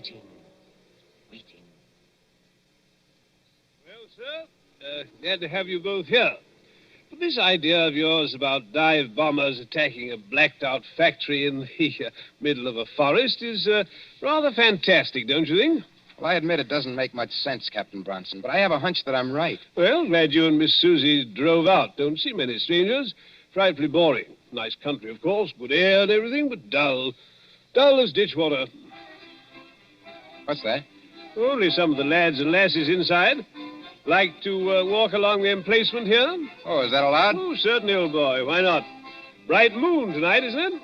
Yes, bomber's moon. We nearly get shot on our way here. Quiet, Susie. We're not supposed to have been there. If I nearly get shot, I am going to say I nearly get shot. It was a man which is called, McAllister. Oh, old Mac. Huh? Very decent sort, Mac. He's a tree doctor. A what? Tree doctor. Got to have wood, you know. But trees start to die. Mac goes round the edge of the clearing and smears them with stuff to keep them well. How did you come to meet him? Well, the fact is, we nearly got as far as the factory tonight. Oh, then you were lucky to get back alive. There weren't any barrage balloons over the factory, I noticed. Hardly, old boy. They wouldn't advertise, would they? With balloons in open country? And if the Germans did use dive bombers? Oh, they're not coming, old boy. Just make up your mind to that. I wonder if you'll say so at 10 o'clock. But it is 10 o'clock. It's just 10 now. Well, it can't be. We drove here like blazes. It was only 9:30 then. Well, then your watch must be very slow, old boy. No, I'm afraid you're wrong. I've never seen it quieter. Cold tonight, very dry for March. Look all around you. Moonlight, open country, not a sign of life in it. Quiet, peaceful, and silent as the great... What was that? By George, I think we've got some visitors. I think we're going to see some fun. Enemy planes approaching south-southwest. Action stations. Enemy planes approaching south-southwest. Enemy planes approaching south-southwest. Now do you believe me? Better stand back, old boy. Operation crew's coming on. I said, now do you believe me? I want you to watch these girls work. They do everything, you know, except actually fire the guns. Now, keep your hair on, old boy. Susie, he still can't see it. Oh, they'll only be going over. You think so? Oh, yes. We sometimes get a crack at them when they're making for Bristol. Standing by for action. Standing by. Listen.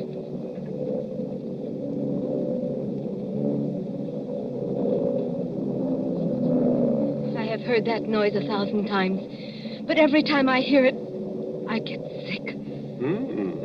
They're flying ruddy low, you know. Just what I was thinking.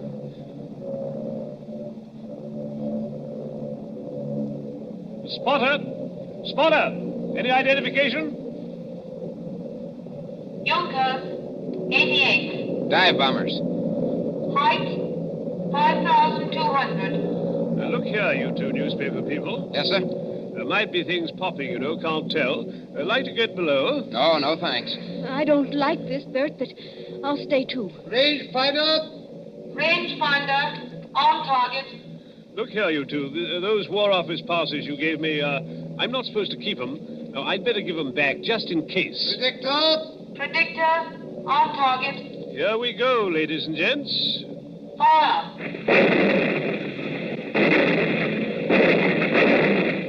Stand by. Predictor on target. Fire. Stand by. Predictor on target. Headquarters message, sir. Fire. Yes, Corporal? Hold the fire. Night fighters taking off. Hold fire. Night fighters taking off. Hold fire. Message understood. What is the matter with them? With who? Those Boche planes. They're still a good way off, but they don't come any closer. Must be going over after all. They're circling. I think they're waiting for a signal. Anyhow, here are your War Office passes. You seem to have got them all smeared with oil. Oil? That is all right, mon cher. When we get them back from Captain McAllister, they have oil on them. I think maybe he dropped them on the leaves because there's oil on the tires of the car, too. Then I think how always in this we meet things that burn. At Madame Tussauds last night, they would not let me smoke a cigarette in case of fire. Fire. That's it, fire. What's the matter with you, old boy? Why did that fella, way out at the end of nowhere, want to know what time it was? Are you scatty? McAllister, you told me so yourself. He goes around the edges of the clearing and smears the trees with stuff to keep them well. Well, what about it?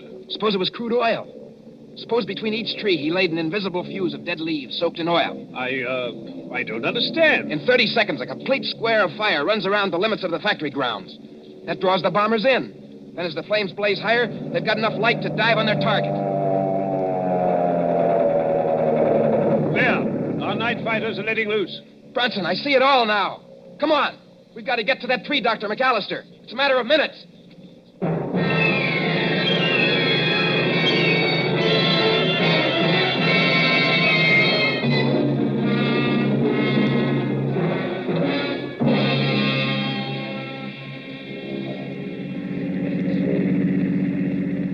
Susie, is Branson following in the car behind us? Yes, he's following, and men with rifles. We've got to get to McAllister's cottage. This McAllister... I'll bet you 10 to 1 the real McAllister is either dead or tied up in that cottage. The fellow we saw was an imposter. Look out, Susie. Keep your head down.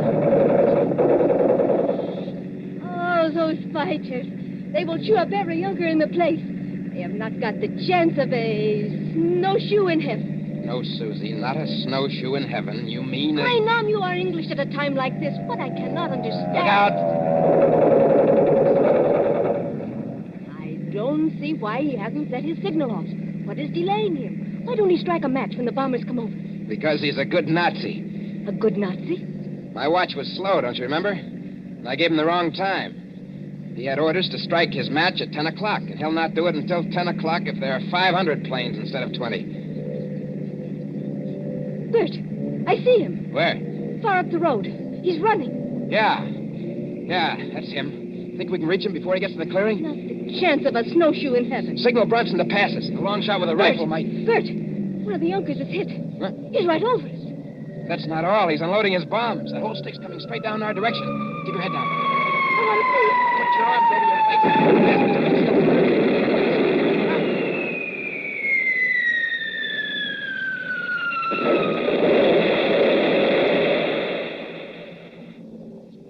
Are you all right? I don't feel her. This is a dirt road. The bomb sank too deeply before it exploded. We didn't catch the blast. Come on, Susie. McAllister was just ahead of us. Come on, let's get out. We can't drive any farther. This road is full of bomb craters. Wait a minute, Susie. There's McAllister. He is dead. Yes, Susie. Killed by a Nazi bomb. Look, on the ground. What are those two white cards? Oh. They're all smeared with oil. They must have fallen out of McAllister's pocket just before he got hit. Let's see. What do you know? What are the cards, Bert? 2 tickets for Madame Tussauds Waxworks. I'm afraid our friend's never going to get to use them. Not the chance of a snowshoe in heaven.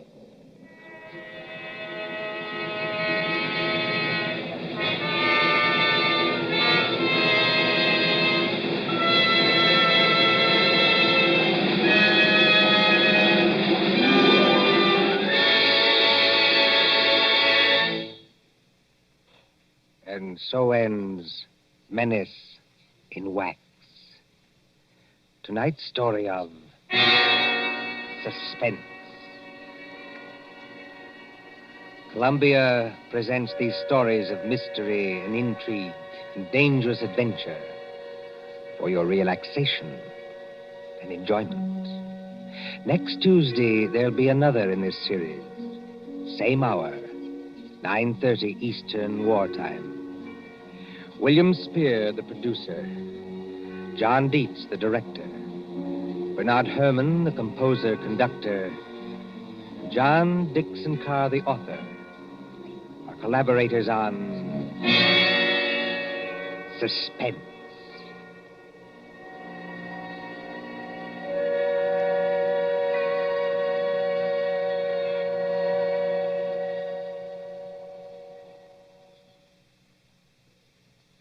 Here is a message of vital importance to every person who drives an automobile in America.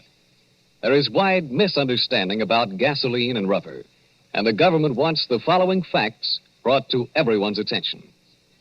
Actually, there is no scarcity of gasoline except in some parts of the East. But nowhere in the country is there enough rubber for military and civilian use. Starting 2 weeks from today, December 1st, mileage rationing goes into effect. This means that no car owner anywhere in the United States will be able to buy gasoline without a mileage rationing book.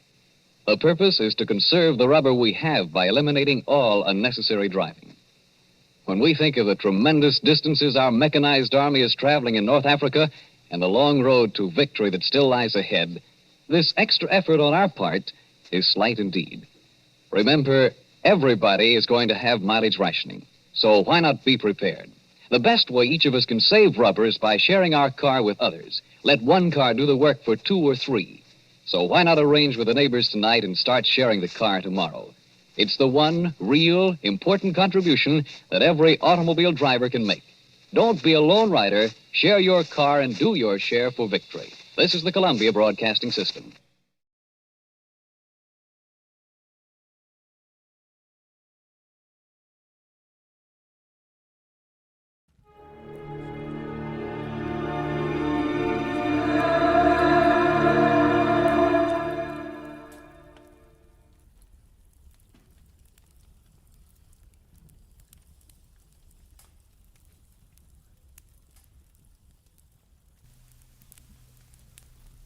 Most Saturdays at this time, we spend an exciting half hour of adventure and action with America's public hero #1, Hopalong Cassidy. Well, even two-fisted cowboys take summer vacations when they can, and Hoppy is no exception. Hopalong and Topper will be back with us riding the CBS air trails again 10 weeks from tonight, September 22nd. Get this and get it straight. Crime is a sucker's road, and those who travel it wind up in the gut of the prison of the grave. There's no other end, but they never learn. From the pen of Raymond Chandler, outstanding author of crime fiction, comes his most famous character in The Adventures of Philip. Now, with Gerald Moore, starred as Philip Marlowe, we bring you tonight's exciting story, The Dear Dead Days.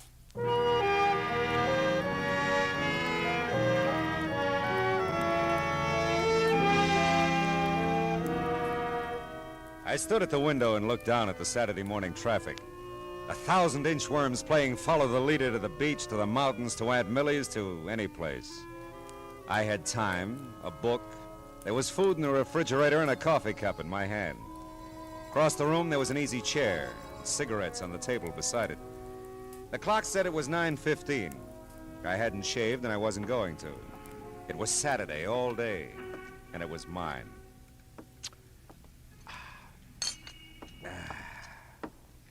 Now, let's see, where was I? Oh, yeah, here it is. She was the most breathtaking thing he'd ever seen. She lay back on the divan, stretched, smiled languorously up at it. Oh, no. Okay. Hello. Mr. Marlowe? Mr. Philip Marlowe? Speaking. You don't know me, Mr. Marlowe. My name is Phoebe Cardwell. Mrs. Phoebe Cardwell. Yes? Well, I thought perhaps the name would mean something to you. Cardwell? No, I'm afraid not. Oh, well, no matter. You do help people, don't you? I mean, if someone is missing, you find them. Well, sometimes, Mrs. Cardwell. It all depends. Have you checked the police? Oh, no, my dear, no, I wouldn't think of that. Oh? You see, it's Stevens, my chauffeur. Oh, well, now, I mustn't mislead you. Strictly speaking, he is not my chauffeur. But strictly speaking, he is missing. Yes, at least he seems to be, and I don't trust phones entirely, Mr. Marlowe. I couldn't even have called you except Matilda went to a friend's. and I do need your help. Yeah, I see. If Well, you could come out right away. It's most important to me. I live in Venice, Mr. Marlowe. If you drive down Sepulveda to Washington Boulevard...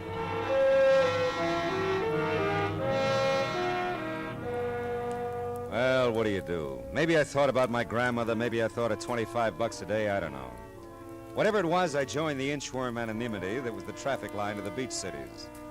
Now, Venice is not a spot to which I normally gravitate, but there was something in Mrs. Phoebe Cardwell's distinguished old voice that told me this was not a Saturday for normalcy. The house was what used to be called a bungalow, and the ramrod little figure waiting for me in the doorway was what used to be called beautiful. Phoebe Cardwell, for all her 75 years, had worn well and knew it. It's just possible that I didn't make myself entirely clear on the phone, Mr. Marlowe, about Stevens. Well, he's your chauffeur and he's missing, huh? He was my chauffeur. It seemed like a very long time ago since I've seen him. You see, after Horace died in 1948, Horace was my husband. Oh. You see, after Horace died, Stephen stayed on to drive for the family who took our Pasadena house. Oh, he did this with my blessing, of course. Horace, rest him, left me very little, really. I say this with no malice, Mr. Marlowe, merely to point out that for me to retain Stevens was quite out of the question. Yeah, I suppose so. So I moved in with my younger sister, Matilda. She's visiting a friend at the moment. I wouldn't want Matilda to share my concern over Stevens, and I'm sure you'll respect that. Oh, of course, Mrs. Cardwell. Thank you. Now, look, so far as you know, is Stephen still driving for the family who took your house? Oh, I'm sure he is. He must be. It's just that, well, on Thursdays, his day off, he always brought the limousine over to take me for rides and run my little errands. Oh, understand now. The Brants are fully aware of this. That's the family he works for. Who have my home in Pasadena. And Stevens hasn't been to see you in some time. In weeks, and not a word, you understand. I find it difficult to tell you precisely how I feel about this, Mr. Marlowe. Stevens is like a son to me. Perhaps he's ill or troubled. Oh, I'd want to know that. I might be able to help. You phoned, I suppose? Oh, I'm embarrassed to say how many times. But no answer, none at all. I've a writing desk in my room, Mr. Marlowe. I'll write the Pasadena address and phone number for you. My number, too. Oh, I shan't be a moment now. I'd seen the ring when I first sat down opposite her. First because it was big, almost massive on a tiny right hand. Then because it didn't fit the rest of the lavender and old lace picture that she presented. A mass of jade and gold carved with oriental figures. A foreboding thing that reeked quality of its kind and value. After she left, the vases jumped out at me from the mantel. Small, gold, and jade again. And as incongruously out of place as Phoebe Cardwell in Sister Matilda's bungalow. There. Now, that didn't take long, did it? Oh, not long at all. Oh, I like you, Mr. Marlowe. You'll find Stevens for me, I know. Well, I hope so, Mrs. Cardwell. And if I do, what'll I tell him? That I want to see him or hear from him. Stevens will understand. Yeah, well, Oh, dear. Huh? That's Matilda. Phoebe, I'm home, dearie.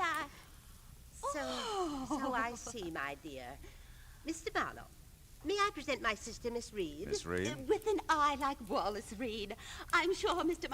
Oh, but maybe you don't remember Wally? Well, I tell you, Matilda dabbled in theatricals at one time, Mr. Marlowe. Dabbled in theatricals. I was in pictures in the golden era, Mr. Marlowe, when silence was golden. Oh, that Wallace Reed, yeah. Mr. Marlowe's in insurance, my dear, and some younger than we are. Did you see the covered wagon? Ernest Torrance, I had a big scene with him on the prairie, right by one of the wagon wheels. No, not first run. I'm waiting for it to come to my neighborhood theater.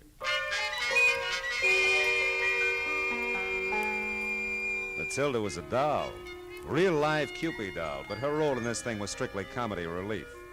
The drama, if there was any, was Phoebe Cardwell. A missing chauffeur that wasn't hers anymore, and the glaring memory of jade and gold that didn't seem to fit anywhere. Well, I missed the house on Orange Grove Avenue by 2 numbers, parked the car, and walked back. The old Cardwell place was set well back from the street, and its solid red brick looked big, important, and empty. Nobody home. Nobody home. At first, I thought there were 3 honey-colored Afghans on the lawn next door. But the one in the middle was talking to me. And as I walked closer, I could see she was by far the prettiest. And undoubtedly something more than man's best friend. The Brants are at Emerald Bay for the summer. I thought I'd told everyone. Yeah, well, I'm the one who forgot to ask you. My name's Marlowe. I'm Kip Harcourt. Margaret Really. Kip's for the reserve section. Hello, Kip. I've never seen you before. Yeah, well, believe me, I'm sorry. I believe you, Marlowe. Yeah, I got a first name. I like Marlowe. Oh. Forget about the Brants. Come on and play on this side of the hedge. I don't know the Pasadena rules. Same as Texas. No. Looks like we're going to have to move over. I'll give Stevens a raise for this. Thought you said nobody was home. Stevens doesn't count. He does with me. Don't move. I want to remember you like this always. You'll be back, Marlowe? This you know. Hey, Stevens. Stevens, wait a minute. I'd like to see you. Yes, sir? I'd like to talk to you about Mrs. Cardwell. Is something wrong, sir? Oh, no. She's fine. I'm Philip Marlowe, Stevens. Is there someplace we can have a visit? We're upstairs over the garage in my quarters, sir. Come along. Mrs. Cardwell isn't ailing, is she, sir? Oh, no, looked fine when I left it less than an hour ago. Oh, I'm glad to hear that. Yeah, here we are. Come inside, sir. Hey, nice place you've got here, Stevens. It's a bit stuffy in here, I'm afraid. I've been closed up a few days. Oh. Yeah, now. Sit down, sir. Thanks. Say, Stevens, Mrs. Cardwell misses you, and you can drop the sir with me. Marlowe will do. Huh? Well, I'll try, sir, Mr. Marlowe. But a habit of 20 years or so, you know. Sure. Now, Mrs. Cardwell misses me? Is that what you've come to tell me?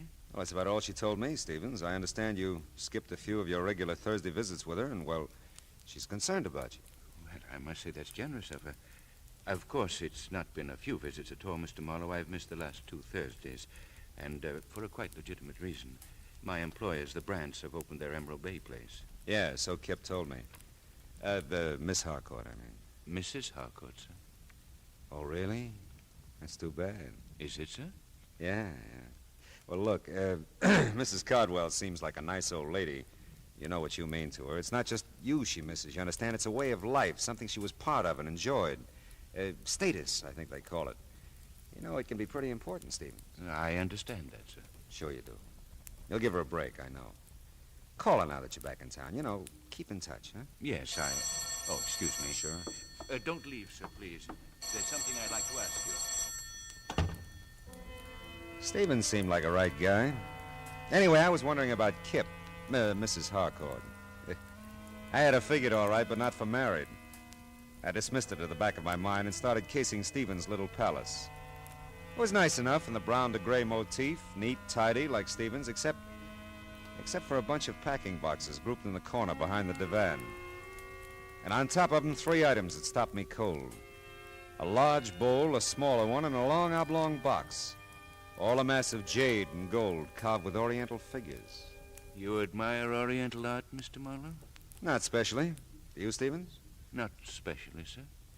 You said you'd like to ask me something. Yes, and if I may, sir, I'd appreciate a straight answer. All my answers are straight, Stevens. It's my questions that get tricky. I'll remember that, sir. Are you certain you've told me everything Mrs. Cardwell said about me? Very certain. Does it strike you as odd, sir, that she'd hire a man of your particular capabilities to deliver the simple message that she misses me? Matter of fact, it does, Stevens. Strikes me as very odd.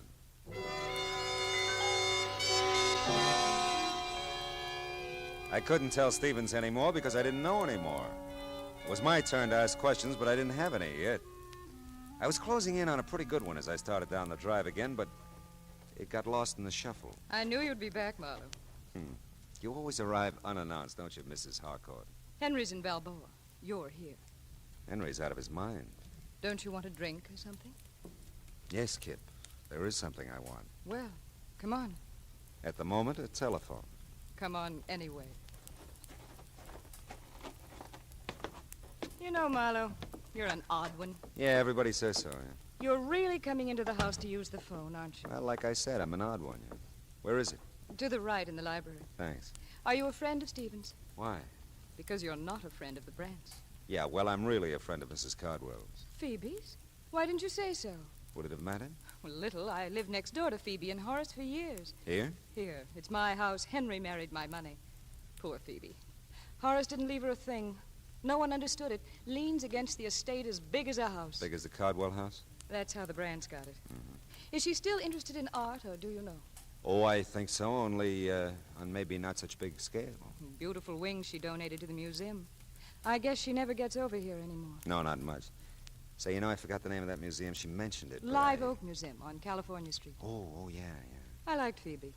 Tell her Kip says hi when you see her. Yeah, I will. You still want to use the phone, Marlowe?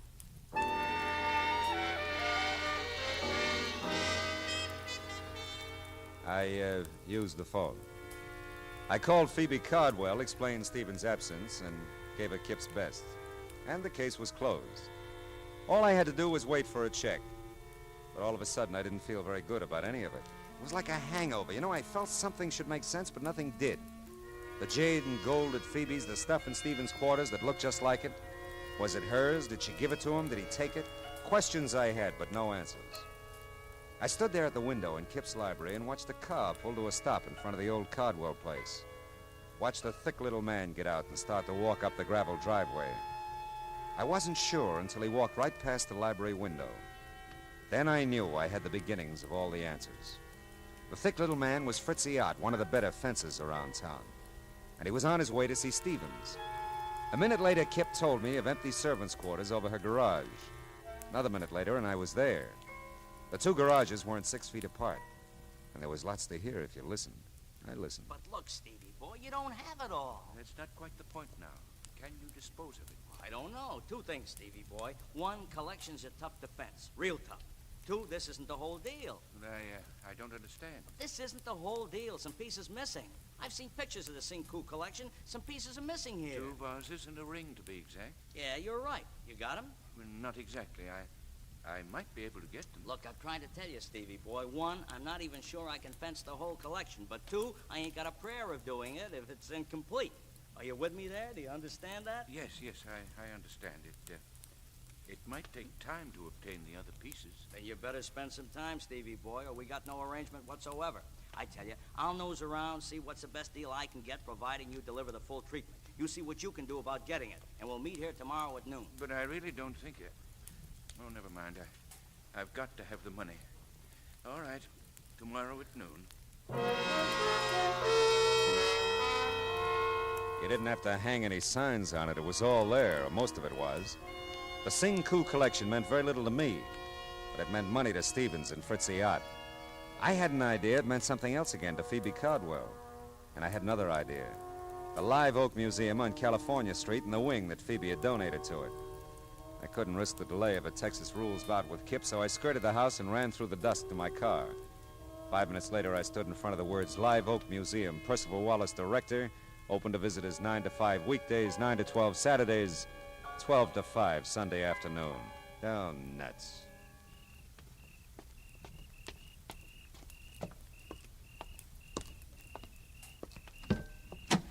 Not interested in art, eh, Mr. Marlowe? We've done that bit, Stevens. My answer was not specially. I dislike dissuading you in this manner, sir, but I'm a quite accurate shot. I believe that, Stevens? If I can't persuade you with this warning, I'll not hesitate to use this gun. I'll not hesitate at all, sir.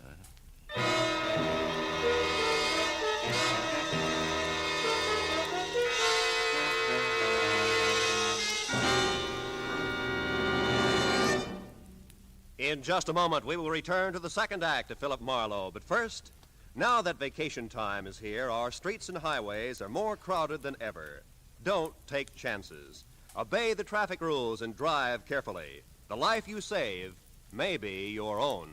And now with our star, Gerald Moore, the second act of Philip Marlowe, and tonight's story, The Dear Dead Days.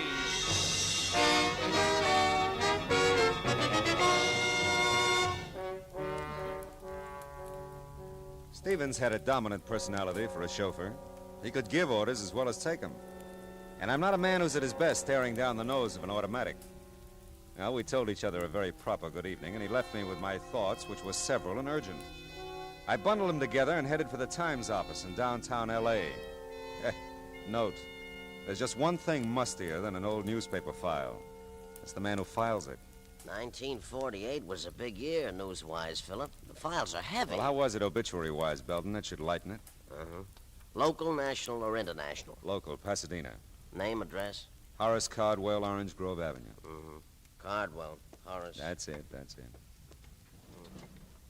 January 30, 1948. Page 1, part 2.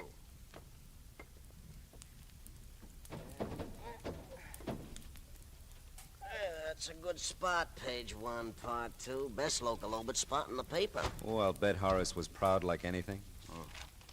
Let's see here. Gandhi. Oh, here it is. Mm-hmm. Mr. Cardwell is survived by his wife, Phoebe Reed Cardwell, at home. Period. Nothing. Hey, Belton, you got one for her? Her? Phoebe Cardwell. When'd she go? She hasn't. She's somebody? She's somebody. Cardwell, Mrs. Horace, parenthesis, Phoebe Reed, close parenthesis, Triad Belton. All right. She could be more. She'll never make part 2, page 1 at this rate. Yeah, that's too bad, but read it anyway, huh? Born Waterloo, Iowa, June 7th, 1876. She's Gemini, Philip. That's wonderful. Will you just read? Oh, yeah. Okay. Married Horace Caldwell, so-and-so. Moved California. She was so-and-so. Oh, chairman of Art and Culture Committee, Live Oak Museum, Pasadena. That's it. Go ahead. Traveled extensively all over the world. Brought back many valuable paintings and objects d'art. Yeah, it's reasonable. Mm-hmm. To the museum. Most famous of which is Sing Woo collection of jade. And, well, that's about it, Philip. I love you, Belton. Thanks.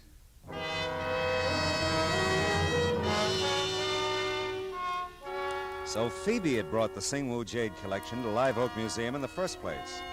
Now she had some of it, Stevens had more.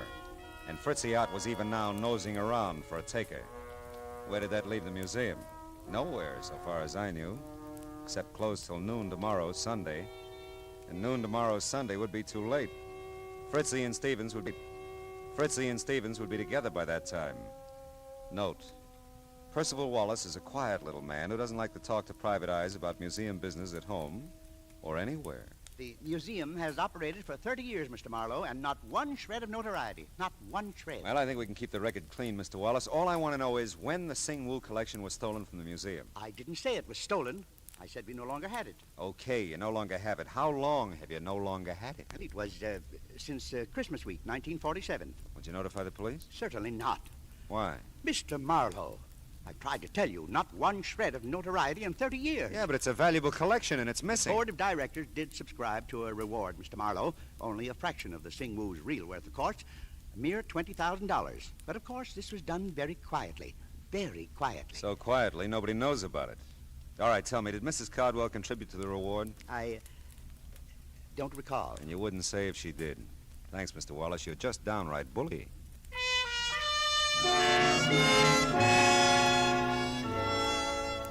I got to Phoebe Cardwell's small bungalow in Venice in time to see a liveried limousine pull away from the curb. A few minutes after I got lost with the rest of the inchworms, the light-up-at-night variety, Mrs. Cardwell ushered me into the living room. When she turned on the lights, everything in the room jumped out at me again. The pink dogs, the blue cats, the souvenir pillows. But the most notable things in the room were the jade and gold vases that were gone from the mantel, and the jade and gold ring that was missing from Phoebe Cardwell's old hand. This is delightful, Mr. Marlowe. Genuinely delightful. Yeah, well, I was afraid it might be a little too late to call. Oh, ordinarily, yes. Oh, but not tonight. Why, you just missed him, Stevens. He came back and took me for a drive. I just this minute got home. Oh, that's fine. Oh, thanks to you, Mr. Marlowe. I'm so grateful. He hadn't forgotten about me, you know. No, he'd been busy. Oh, sure, yeah. I bet he has. I'm embarrassed not to have mentioned it sooner, but I have your money for you, your fee. Oh, there's no hurry, honey. In fact, I've done so little that I... No, I won't hear that. I'll pay you in full, of course. All right. Say, this morning I was admiring your ring and the vases on the mantel. Were you indeed? Yeah. Well, I'm glad. They're quite nice, you know. Yes, they were. Did you give them to Stevens, Mrs. Cardwell? I beg your pardon? Did you give them to Stevens? Why, really, Mr. Marlowe, you surprise me.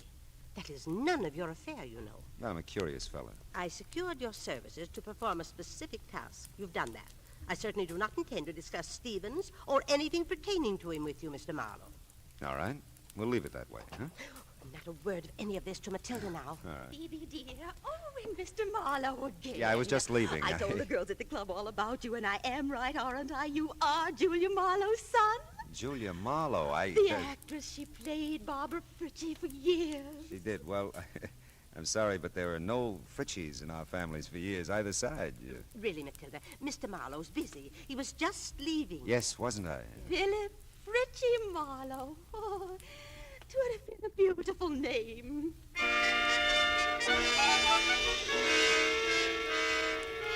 The lights in Kip Harcourt's house were off when I got back to Pasadena. Those in Stevens' quarters above the garage were still on. It was better that way. I wasn't worried about Stevens' automatic anymore. There was a very good chance he wouldn't use it. Hey, Stevens, it's Marlowe. Open up. Apparently, I didn't make myself clear, Mr. Marlowe, sir. If you still want to try your aim when I finish talking, I'll be a willing target. Come in, sir. It's almost midnight. You're meeting Fritzie at noon tomorrow. We're going to have to work fast. I warned you to stay out of it, Mr. Marlowe. Now, listen, Stevens, hear this. I know about a lot of it, and I got some good guesses on the rest. Let's make a deal. I'll tell you what I know and what I guess. If I'm right, you can get in touch with Fritzie tonight. And if you're wrong? Well, if I'm wrong, one of us deserves to be killed. Go ahead, sir. Okay. Horace Cardwell was a wealthy man, a very wealthy man. He was a good businessman, and he loved his wife very much. That's right, sir. When he died, there was almost no money. A small amount, maybe, for Phoebe, but the house, everything in it, the cars, everything, went to pay off debts, liens against the estate. What else do you know? That Phoebe Cardwell contributed a wing to the Live Oak Museum. That she brought art treasures from all over the world to put in it, including the Singwu Jade collection. That the collection's been missing from the Cardwell wing since Christmas, 1947. Horace died of a cerebral hemorrhage in January 1948. And nobody wants to talk about who took the collection. Least of all, the people at the Live Oak Museum. And, what do you guess from all this, sir? That a man, even a very wealthy man, can run out of money. Especially if he has a wife who's a wonderful woman, but with an eye and a hand for expensive art treasures. Phoebe's sick, Stevens. Kleptomania is an illness. I know, sir. It's been such a well-guarded secret. It took all Mr. Horace had to pay for the things she took. People to watch her, keep track of her.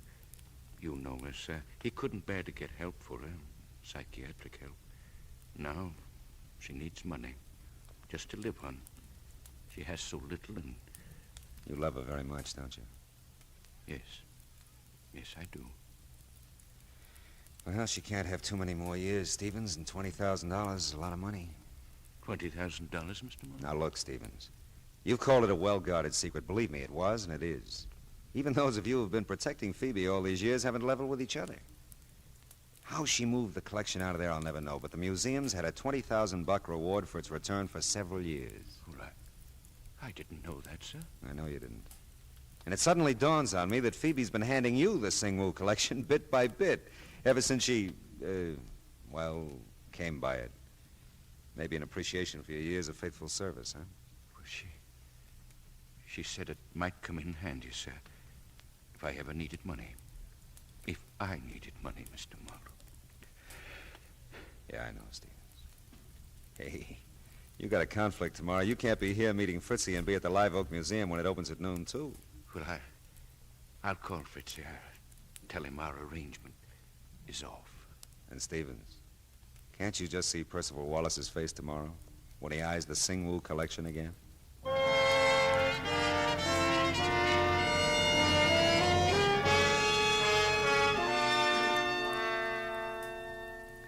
Footnote to a happy ending. By 12:30 Sunday afternoon, the museum had the collection, Stevens had a certified check for $20,000, and we had an understanding that Phoebe Cardwell would suddenly discover that Horace had left her some money after all. $20,000 in a checking account that had somehow been overlooked till now. Oh, well, the rest of Sunday was all mine. And I stood at my window and looked down on 1,000 inchworms playing Follow the Leader. Back from the beach, the mountains, from Aunt Millie's, from anywhere. All kinds of people. Nice people. Not so nice people. Dames like Kip, whose husbands took trips. Sweet, harmless old ladies who took collections. Oh, well, where's that book? Oh, yeah. Now, where was I? Oh, yeah, here it is. She was the most breathtaking thing he'd ever seen. She lay back on the divan, stretched, and smiled languorously up at him.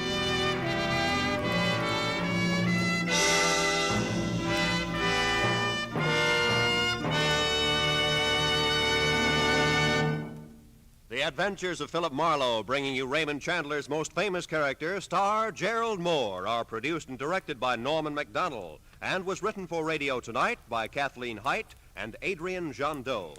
Featured in the cast were Verna Felton, Bill Johnstone, and Lynn Allen, with Ann Morrison, Ralph Moody, Jerry Hausner, and Sidney Miller. Gerald Moore may soon be seen in the Santana production, Sirocco. The special music is composed by Pierre Garrigank and conducted by Wilbur Hatch. Be sure and listen again next week at the same time when Philip Marlowe says... This time a pair of green eyes held a promise. A house on Bedford Drive held a murder. A Malibu motel held a secret. I almost held the sack.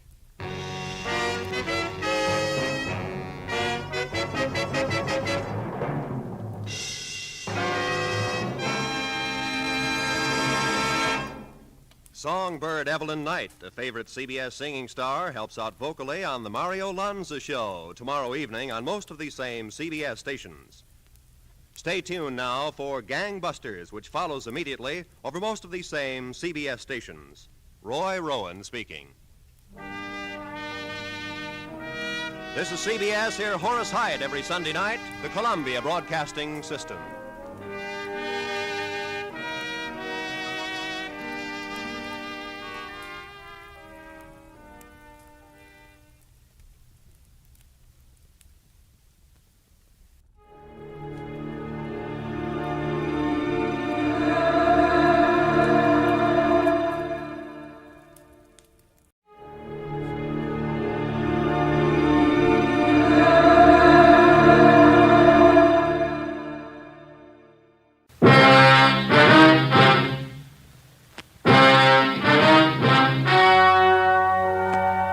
The story you are about to hear is true. Only the names have been changed to protect the innocent. Fatima Cigarettes, best of all long cigarettes, brings you Dragnet.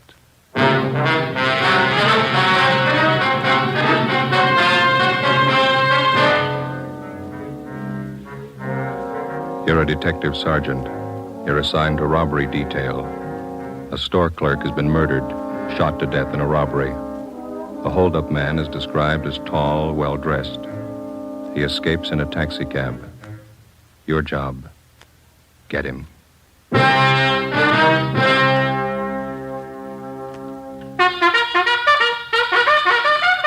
Oh, no. Ah, that's different. Yes, what a difference. In Fatima, the difference is quality. You see, Fatima is the quality king-size cigarette because it contains the finest Turkish and domestic tobaccos superbly blended. And Fatima is extra mild with a much different, much better flavor and aroma than any other long cigarette.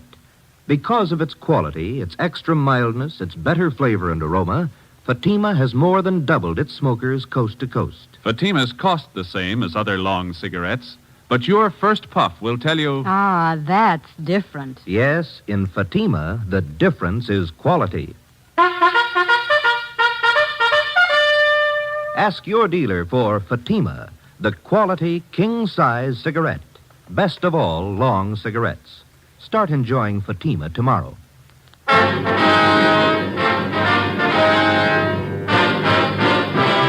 Dragnet, the documented drama of an actual crime.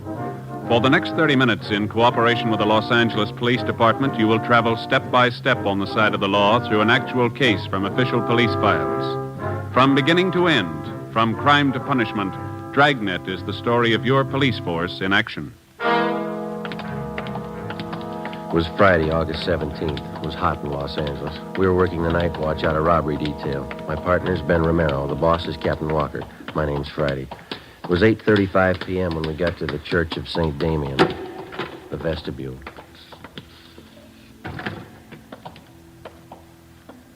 That must be her playing the organ. Yeah, I don't see any stairs. I wonder how you get up there to the loft. Looks like that might be the sexton over there. Well, let's ask her. Mm-hmm. Excuse me, sir. Yeah? We're looking for an Ernestine Matthews. Understand she's the organist here at the church. Well, that's her playing up there now, running over a few pieces for Sunday. Could you tell us how to get up to the choir, officer? Surely, through that door over there. Follow the stairway straight up. Can't miss. Thank you.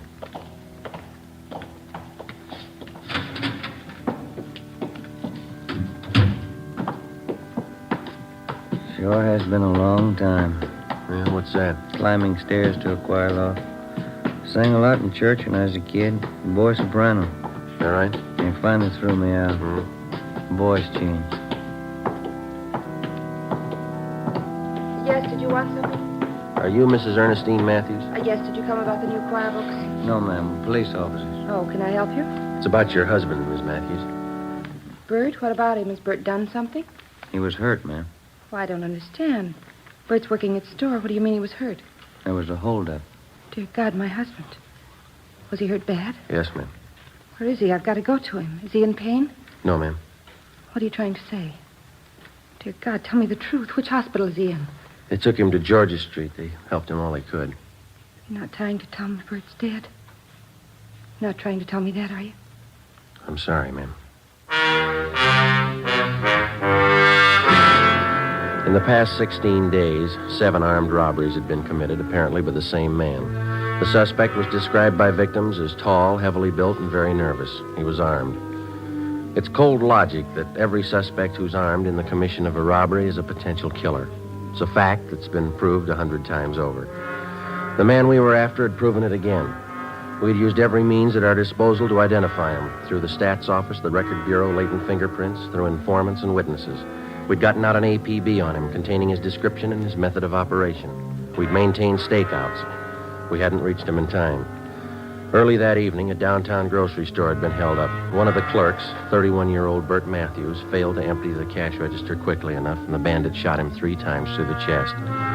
He died almost instantly, and the hold-up man escaped. There was only one witness, another clerk who had been on duty in the store with Matthews at the time of the hold-up. His name was Jess Tallman. He was brought to the city hall, where we questioned him further. Did you see Bert's wife? Does she know? Yeah, we dropped off at the church on the way in.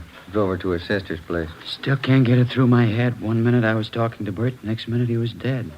It's kind of hard to take, you know. I'd like to go over that description of the hold-up man. You were pretty upset out there at the store. Do you feel up to it now? Yeah, I'm okay. All right, now you just take it easy. Tell us everything you remember and take all the time you need. Well, I know he was a big guy. Over 6 foot anyway, I'm sure of that. He had a good build, too. Wasn't skinny. How about his face, Jess? Did you get a good look at it? Yeah, I did. It was thin, and he kept working it around, you know, twitching like. Guy was plenty nervous. Mm-hmm. Can you tell us anything else about him? He was young, about 21, I'd say. Had dark color eyes. That's about all I'd swear to, Sergeant. He had a hat on, I know that. Mm-hmm. How about the rest of his clothing? I wouldn't be sure about it. Could have been a gray coat, blue coat, I don't know. I wouldn't want to give you a bum steer. Did you get a look at the gun? I couldn't miss that. It was a big one. It wasn't shiny. It was kind of dark blue color. I can see the guy now walking in the store and pointing it at Bert. What time was that again, Jess, when the bandits showed up? Just about 7:30. Bert was behind the counter. I was in the back stacking the shelves. The guy just walked in, pointed the gun, said, "Give me the dough." I heard him say that. Mm-hmm. Bert was kind of surprised. He just stood there for a minute, and the guy said, "Hurry up, give me the dough." And Bert said, "Okay, you can have everything." And he reached to get the dough from the cash register. And that's when the guy did it. He hit Bert right in the chest. What happened then? Bert moaned a little and fell down on the floor. I got so mad I started running for the guy, but he swung around at me with a gun and said, "Stay where you are." Yeah. Well, I didn't want to get killed. I stopped. You can't blame me for that, can you? Did you follow the man when he left? Well, you see, he backed out of the store, and when he got to the sidewalk, he jammed the gun in his pocket and ran down the street. I ran out after him, saw him jump in a taxi cab and take off. Did you get the cab's number? Well, he was too far away for that, at least halfway down the block. I know somebody else must have been driving it, though. How do you know that? The cab was already moving when the hold-up guy jumped in. He got in the front seat. How do you know it was the front seat and not the back? The way those cab doors open, you know. Front doors swing out to the left, back ones swing out to the right. That ties in, Joe. Used the same M.O. on those hold-ups last week. Yeah. You got anything else to add, Jess? Anything you think we ought to know? It's about the size of it, Sergeant. You don't think I'm yellow, do you? Well, how do you mean?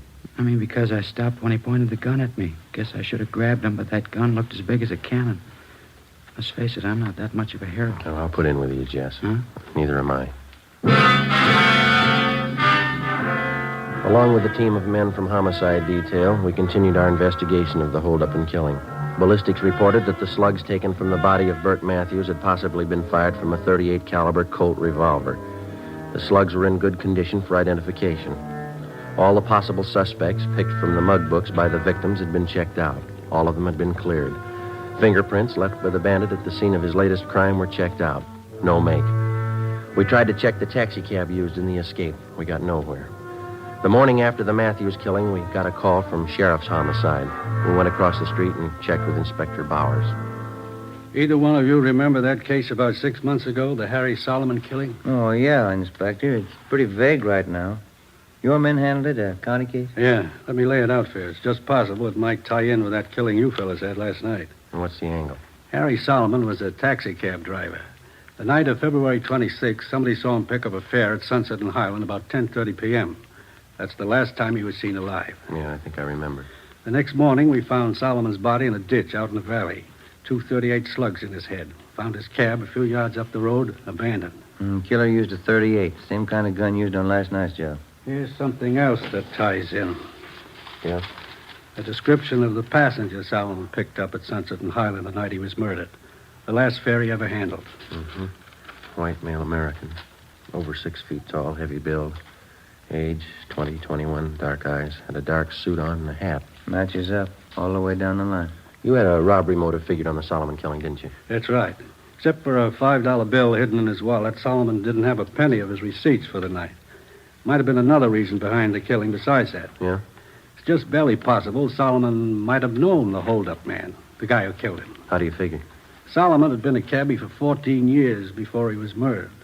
From this hold-up man's M.O., using cabs for a getaway car, it's possible he might have been a cab driver at some time or other. You mean if the killer got in the cab and thought Solomon recognized him, was suspicious of him? That's right. Could have been reason enough for him to kill Solomon. I know there's a lot of coulds and ifs and maybes in it, but I thought you might be interested. Well, we'll check it out first thing. How are your men coming on the Solomon case? Progress is pretty slow. Well, we'll keep you posted on anything new. Fine. If we can help, let me know. Right. Bye.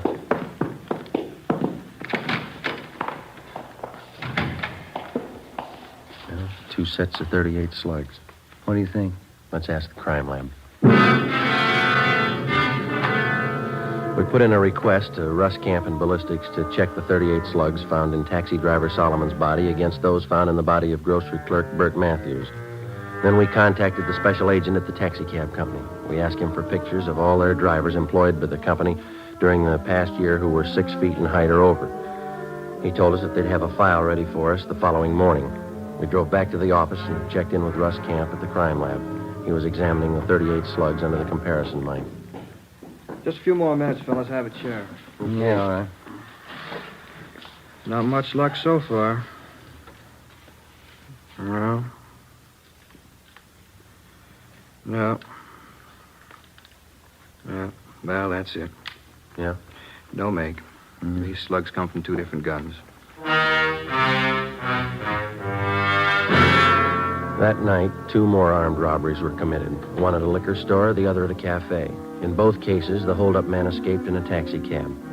The description of the man who robbed the liquor store matched that of the bandit who shot and killed Bert Matthews.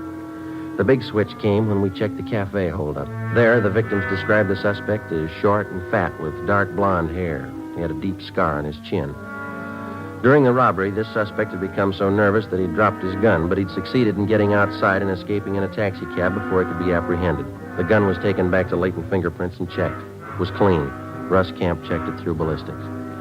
Some days are like this, fellas. What do you mean? That cab driver Solomon was shot with a .38. Yeah? Bert Matthews was shot with a .38, a different one, though. Mm-hmm. This gun the bandit dropped tonight, it's a .38, too. Yeah, we know that. What are you getting at? Doesn't match either case. The next morning, we started working one of the few leads we had left. We drove down to the taxicab company and collected the pictures of all the drivers that they employed during the past year who were 6 feet in height or over. There were 87 of them. We started checking them out. It's what the working detective calls legwork. It's slow and it's tedious, and you're not sure it's going to amount to anything even by the time you finish. 2 nights later, the taxicab bandit hit again, his first repeater, a restaurant on South Figueroa. He'd robbed the same place less than 3 weeks before. Ben and I interviewed the manager, a Mr. Cavallo. Telling you, Sergeant, I can't take any more of it. Twice in 1 month. Yes, sir. Could we talk back there in one of the booths? Oh, yeah. Come on. You got a good look at the man, did you, Mr. Cavallo? 2 feet from him. Memorized his face from the first time. It's no joke, you know. So I have no time for the customers. I'm too busy opening the cash box for that thief. Here, sit down. Thanks. Well, and you're positive it's the same man who robbed you before. There's no question there, huh? None, I'm positive. And he used the same M.O., too. Yeah, sure. M.O.? What's that? Oh, excuse me. I mean, he used the same approach, the same method of operation. Everything was the same. The man, the gun, the taxi cab, everything. You didn't get the number of the cab, huh? I looked for it. I didn't see any. Must cover it up some way. Mm-hmm. Well, we've got some pictures here, Mr. Cavallo. I'd like to have you look at them. Just tell us if you recognize any of them. Well, I won't do any good. I already did that. They showed me pictures the last time. This is a different lot, sir. Oh, all right. Quite a few of them, huh? Like to have you check each one of them carefully, if you would. Just take your time. Yeah, we can't sit here without coffee. Natalie! Well, I wouldn't... Natalie! I don't care for anything. Yeah, don't be silly. You can't work without eating. Natalie! Yeah. Coffee, 3 cups. Okay. And now, where do I start? Well, these right here, if you'd just check these over, please. Uh-huh. No, not him.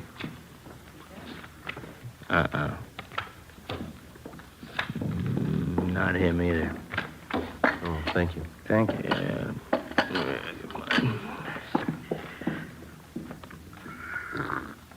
Oh, it's hot. No, not that one. No. Is that all? No, I have some more here. Oh. Hey, that's an ugly-looking guy, huh? Look at that scar. Does he look familiar? No. Better check with the skipper when we're finished here. Yeah, it's been a couple hours, hasn't it? That lousy, no-good thief. Sir? Right here, this one. That's the guy. You sure? I opened my cash box twice for him. I'd know his face in a million. Morris Copley, age 21. Description matches. Let's go, Ben. Thanks, Mr. Cavallo. It's only 40 minutes since the robbery. He's probably not even home yet. What can you do? We'll wait up. 10:30 p.m. We parked down the street from 527 Dayton Avenue, a 2-story white stucco apartment house. We checked the names on the mailboxes. Morris Copley's wasn't on any of them. We rang for the manager. Copley? Morris Copley? No, he doesn't live here. Never heard of him. I wonder if you'd take a look at this, ma'am. This picture, ma'am. You ever seen this man before? Well, let me get over here in the light. Let me see now. No, he doesn't live here. And you've never seen him before? No, I didn't say that. I just said he doesn't live here. And you have seen him before? I believe I might have, yes. Matter of fact, I'm sure of it. He's a friend of Mr. Tobin's, apartment 5. Comes to visit Mr. Tobin every now and then. Is this Mr. Tobin in now, ma'am? We'd like to talk to him. No, I'm afraid not. He works nights, never comes home before 2 a.m. Oh. Yeah, he's a cab driver.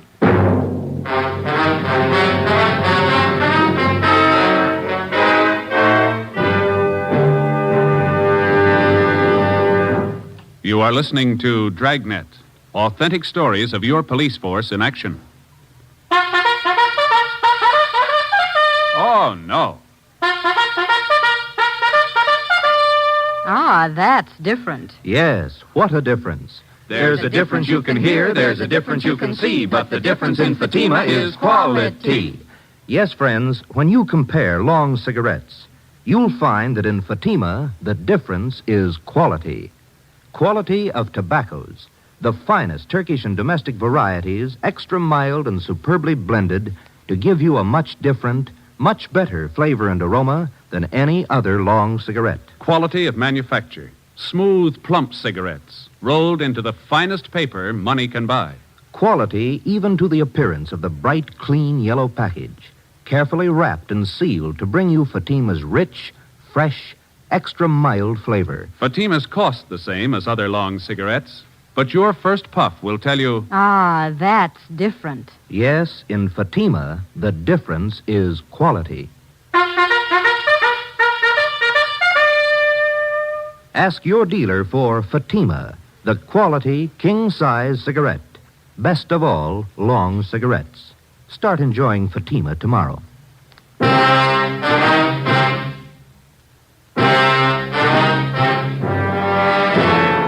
10:45 p.m. In the presence of the manager, we made a search of the apartment registered in the name of Ralph Tobin, the man who was supposed to be a friend of the suspect, Morris Copley. We found nothing that would tie either of them up with the robberies and the killings. Before the manager returned to her apartment, we instructed her to say nothing about our being there in case Tobin or Copley returned. We called the office and told them we'd received an identification on Morris Copley. They checked them both through R&I. Neither had any criminal record. They got out an APB on Copley. We waited. Midnight came. Nothing happened. 1 a.m. 1:30. Still no sign of either man. 1:45. Somebody's coming around back, Joe. Yeah, kitchen door.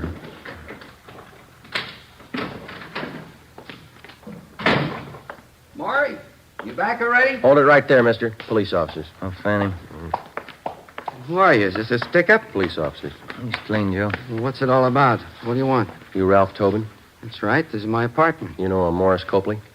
Copley? Yeah, I know him. You're looking for him? He's not here. We know that. Where is he? Wish I knew. I'm looking for him, too. He owes me money. Copley's a pretty steady visitor here, is that right?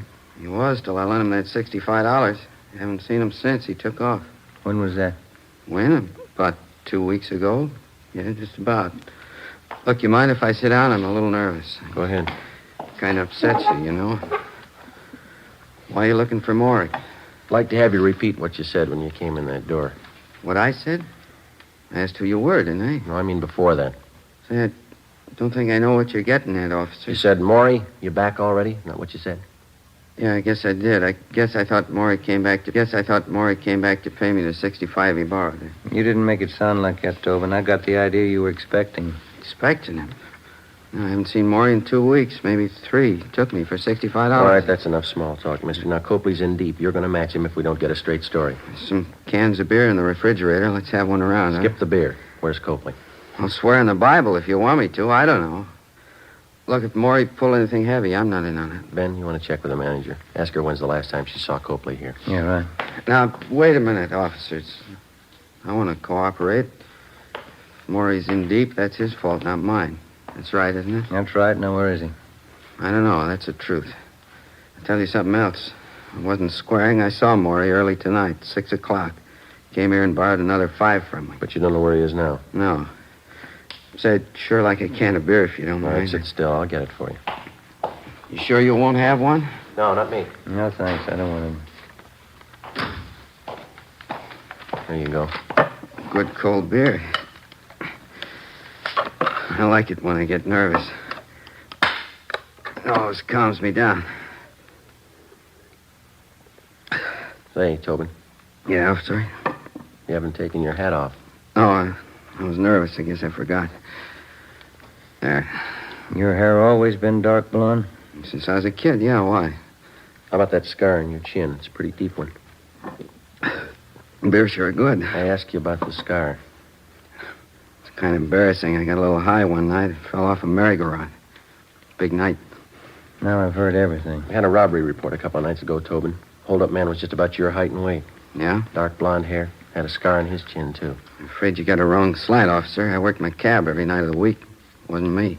Mind if we have a look at your car outside? How'd you know I had a car? We didn't. Let's give it a look, shall we? Why do you want to look at it? You have anything to hide, have you? Of course not. I'm not like Maury. He's always in trouble, always on the lam. You probably think it's funny when you check the glove compartment in my car. Will we? Yeah, you will. Why's that? Keep a gun in there. You know how many cab drivers get shot. A guy can't be too careful. What kind of gun do you have, Tobin? Revolver. Regular revolver. What caliber? 38. Why? 2:30 a.m. We searched his car, picked up his 38 caliber revolver, and then we drove Ralph Tobin back to the office where he was detained for questioning. We had a stakeout placed on his apartment. Russ Camp and ballistics checked Tobin's gun against the slugs which had taken the lives of Harry Solomon and Bert Matthews. It was found beyond the question of a doubt that his gun had been used in the Solomon killing. We confronted Tobin with the evidence. He started talking. He told us that Copley was responsible for the murder of both Solomon and Matthews, that Copley had borrowed his gun for the Solomon job. In all the robberies except one, he described himself only as the accomplice. He drove the getaway taxi cab. The only occasion he tried to handle the actual holdup was at the cafe, where he became so nervous that he had dropped his gun. Before he was booked on suspicion of murder, Tobin told us that Morris Copley still had two .38 revolvers in his possession. He insisted he had no idea where Copley was. Ben handled the questioning while a stenographer took Tobin's statement. I contacted Inspector Bowers and informed him of our progress. 11 a.m. I got back to the squad room. All right, did you check back through that personnel record we got from the cab company? Yeah, I got half an idea, I think. Yeah? See here on Copley's application for the job? No, sure, we checked out all those references. They don't go anywhere. No, I mean this right here. Married, yes. Children, 1 daughter. Age 4 months. Well, this application is dated May 6th. That means his baby was born in February. Yeah, sure. Copley was working here then, so it's 10 to 1 the baby was born in a local hospital. That's what I mean. If we find the right hospital or the doctor, they could lead us to him. There's the phone book. Let's go. From noon until 4 p.m., we called every hospital, sanitarium, clinic, and rest home listed in the book. The answers were the same. No record of confinement for a Mrs. Morris Copley. Well, seemed like a good idea. Who are you calling now? Well, we've got one more, the county hospital. Well, this is Sergeant Friday, Police Department, Robbery Detail. Yes. I'd like to find out if you have any record of confinement for a Mrs. Morris Copley. No, that's Copley. C is in Charlie. Yes, thank you. He might have sent his wife out of town to have a baby. That's possible. Yeah. 1118. Thank you. 1118 Rochester, Copley's aunt. Let's go. 4:30 p.m. Together with Olson and Thaxter from Homicide Detail, we drove out to 1118 Rochester Avenue in the Crenshaw district. The house was vacant. From a neighbor, we learned that Copley's aunt had moved 2 weeks before. We got her address from one of her friends in the neighborhood and finally located her at work in a beauty shop on Melrose Avenue. We posed as traffic investigators.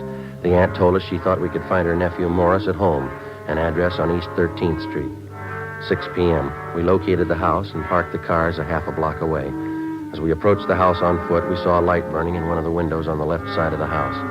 Thaxter and Olson covered the back. At a given signal, they entered the back door. Ben and I went through the front. It's empty. Yeah. Thaxter! Nothing back here, Joe. Empty. That's great. Looks like somebody passed him a tip-off just in time. Look at the mess this place is in. We got out in a hurry, all right. Hey, what's going on here? What do you men think you're doing? Police officers, your name? Silvera, one of the neighbors. You looking for the Copleys? When'd they leave? 20 minutes ago, I guess, in an awful hurry. What's the trouble? You know where they were going? Well, no, but you might try Mr. Copley's aunt. She lives over in Rochester. They're not there. Well, have you tried his sister's house? 6:45 p.m. The neighbor, Silvera, directed us to the home of Morris Copley's sister, a small frame cottage on the edge of Beverly Hills. The lights were on in the living room, but the shades were drawn. Thaxter and Olson made their way quietly around to the back. Ben and I went up the front steps and rang the bell.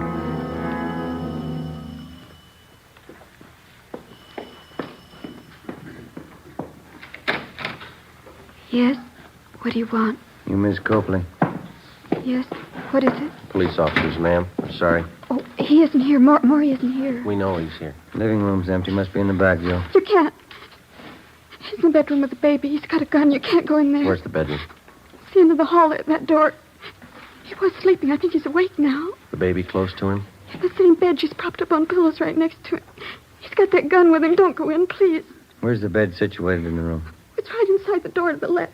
Oh, please don't go in. He won't care what happens to the baby. Ben, I'll open the door. You hit the light switch and cover me. Watch the baby. You better stay here, Miss Copley. Your baby won't get hurt. Let's go.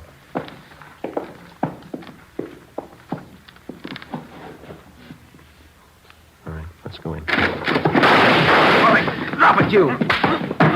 Grab the gun, Ben. All right, come on. I got it, Joe. All right, Copley, get him up. Come on up. Joe? Yeah, I got him. Just a little frightened, ma'am. She's all right. I'll kill you, Mary. You tell him where to find us, didn't you? I'll kill you for that. Maury, I swear I didn't. I swear. Lousy dame. Nobody else knows. She's the one who told you, isn't she? No. Then who did? Who told you? You're looking at her. What do you mean? Your baby.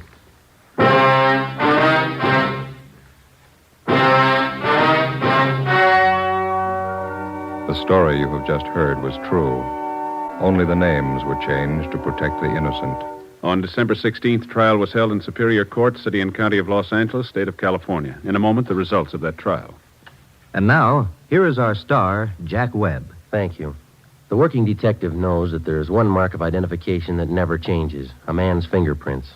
The suspect may change his appearance in many ways, but his fingerprints always remain the same, a mark of identity that cannot be changed. When you compare Fatima with other long cigarettes, the difference is quality, a mark of identity which never changes. And Fatima is extra mild. If you're a long cigarette smoker like I am, smoke Fatima. They cost the same, but in Fatima, the difference is quality. Smoke Fatima.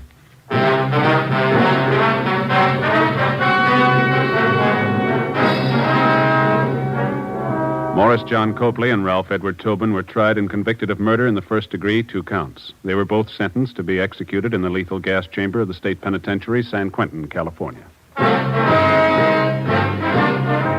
You have just heard Dragnet, a series of authentic cases from official files. Technical advice comes from the Office of Chief of Police W.H. Parker, Los Angeles Police Department. Fatima Cigarettes, the best of all long cigarettes, has brought you Dragnet, portions transcribed from Los Angeles. Coming up, We the People. Tomorrow, enjoy The Life of Riley on NBC.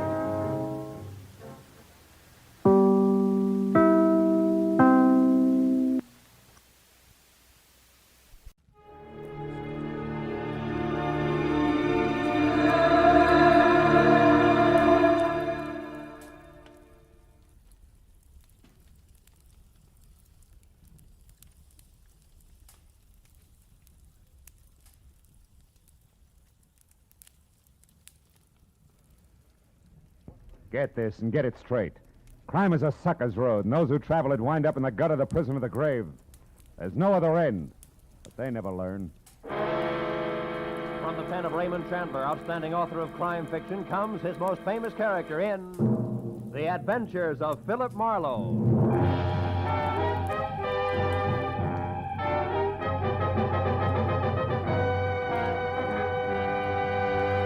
Now, with Gerald Moore starred as Philip Marlowe, we bring you tonight's exciting story, The Collector's Item. They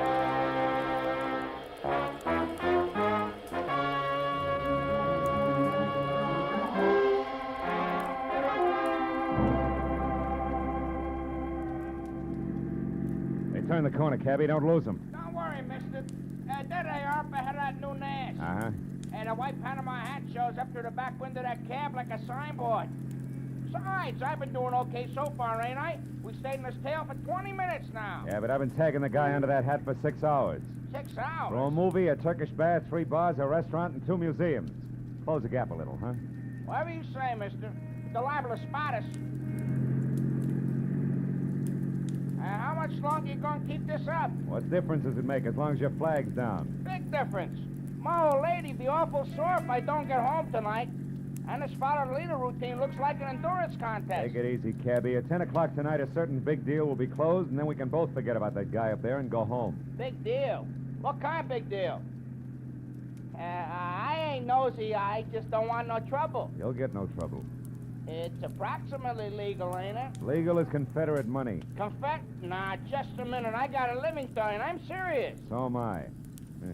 Sirius is a rare coin dealer. Oh, a numismatist. Yeah, that's right. Well, what do you know? I collect Indian pennies myself. Small world. And the guy up there on the hat's trying to louse up for sale, huh? That it? Roughly, yeah. Keeping an eye on him till the deal goes through at 10.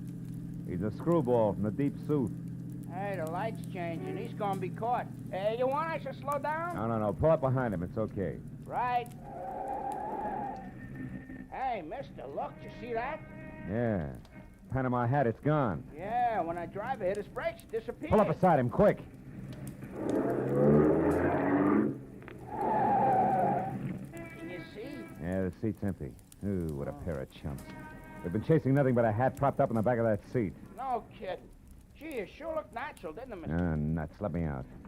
Now, look, you get to the other driver. Find out where he dropped his passenger off and anything else you can. Yeah. Here's $30 for your trouble. Wow, for that kind of dough, my wife can go ahead and get some. Call me at the office, mister. Just ask for Joe Joplin. Keep your sights on, you get there!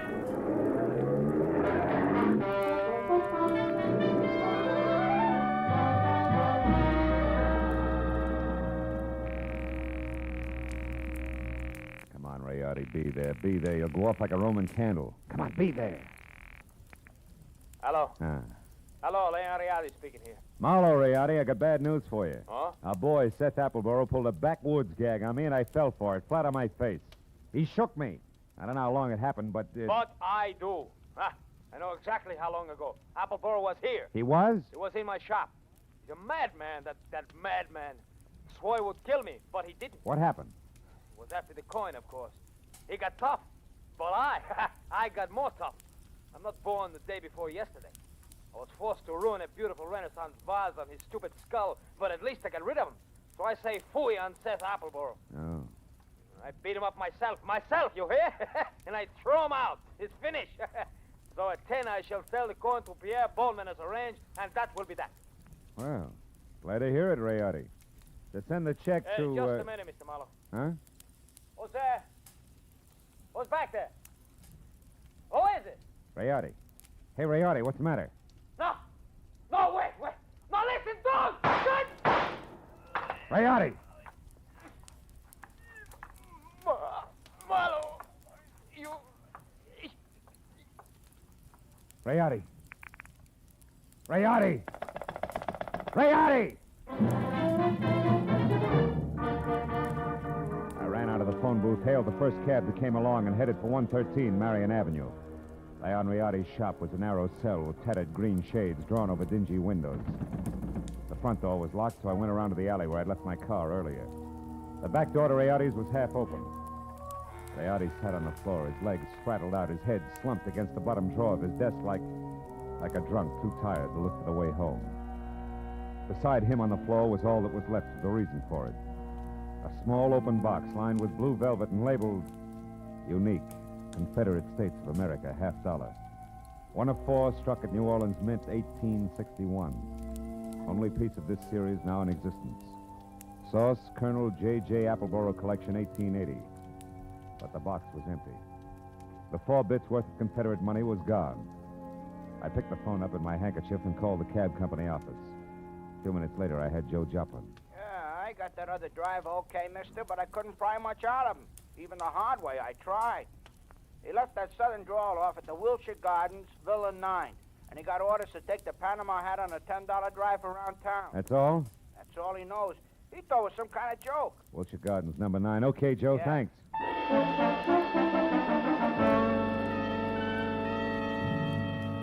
I called homicide, told Lieutenant Matthews where he could pick up the body, and before he could order me to stick around, promised to fill in the details later and hung up. After that, I got in my own car and drove to the Wilshire Gardens Hotel, Villa 9. What finally came to the door and eased it open a cautious 2 inches.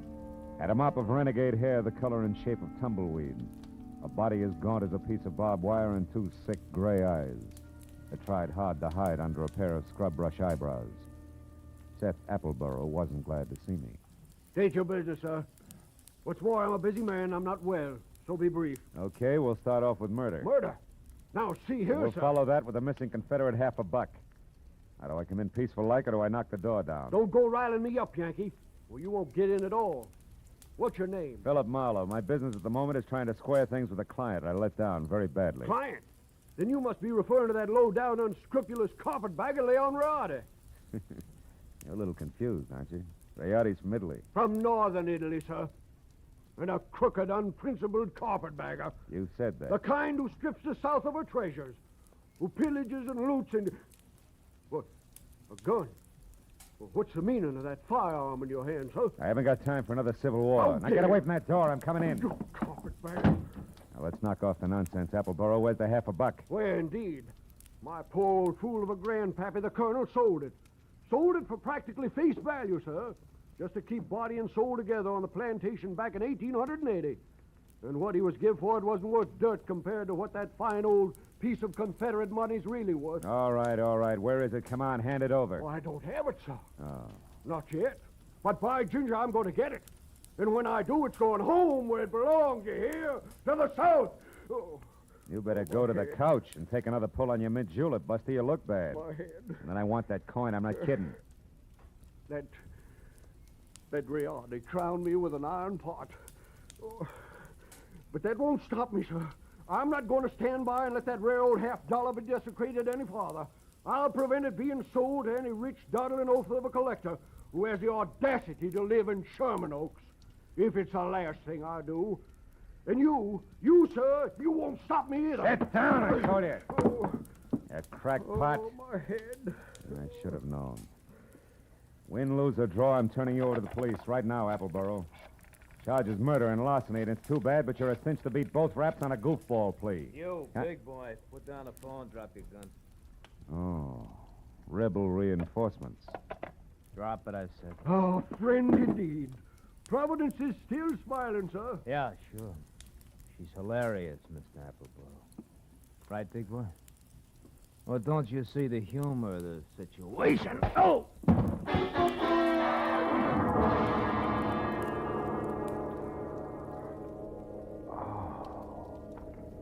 The stranger had a flat, saucer face. A sour grin in the left hand like a trip hammer. I'd done my best to roll with a punch, but I'd still caught enough of it to jar my brains loose. When I finally got up again, Villa 9 was empty. It took a while for that to soak in, along with another fact. I was up against a team. Appleboro and Saucerface. Also, it was now 9:30, which gave me just half an hour to get to Sherman Oaks for what had to be the next scheduled meeting.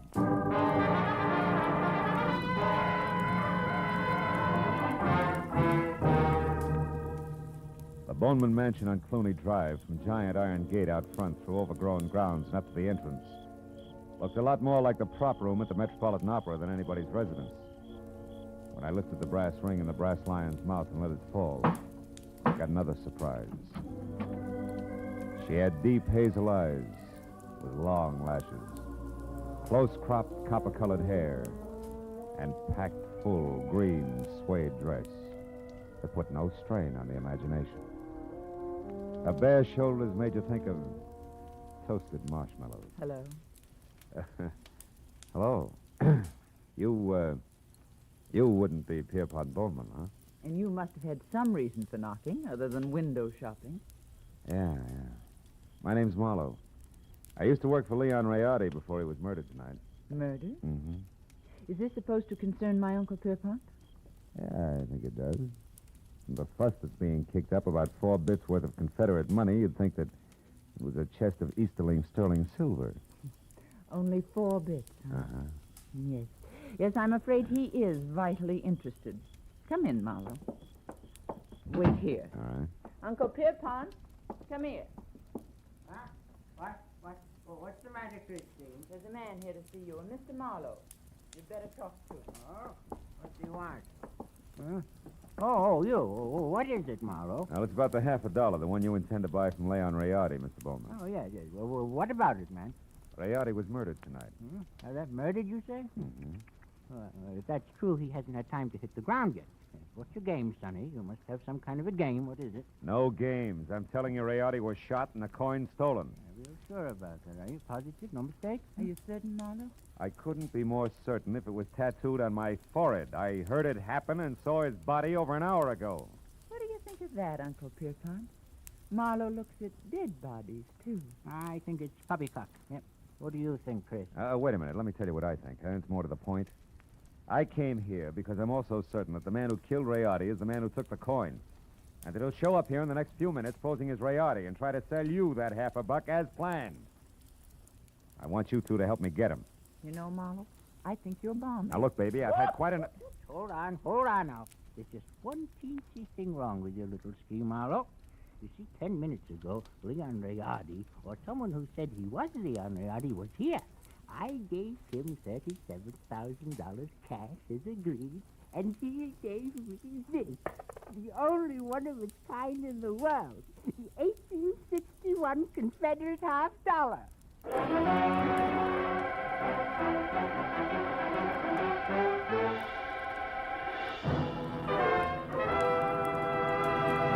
In just a moment, we will return to the second act of Philip Marlowe. But first, there are songs for sale, and one of them may turn into the nation's newest hit as you listen in to CBS on Friday night.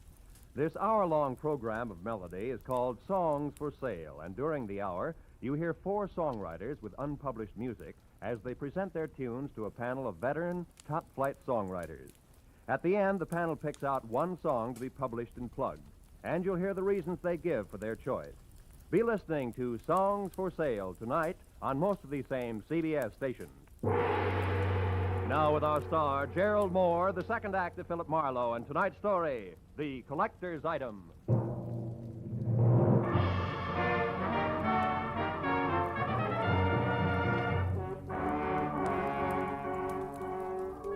When the wobbly screwball collector clinked the $37,000 50-cent piece on the tabletop in front of me, his eyes flashed on like a pair of unfrosted light bulbs.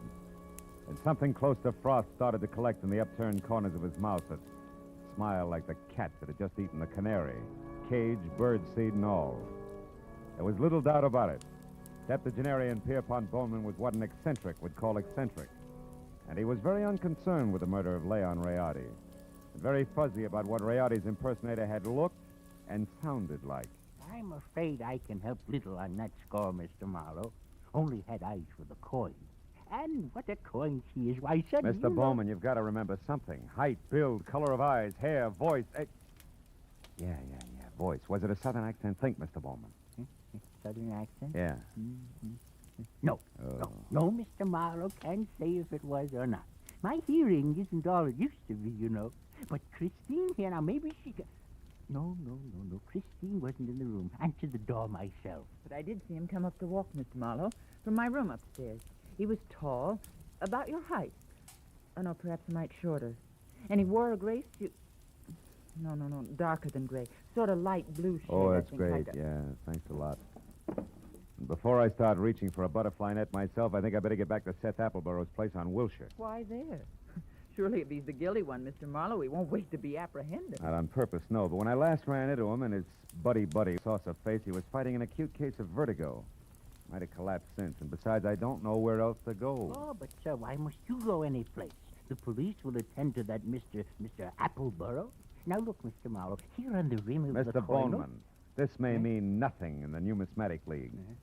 But I went to work for Leon Rayardi to protect him, a job I didn't do. Also, losing clients this way is bad for my business and conscience. Good night, and happy gathering coins in May. Mr. Marlowe, wait, please. Please, Mr. Marlowe, let me see you out and explain something. Be just a minute, Uncle.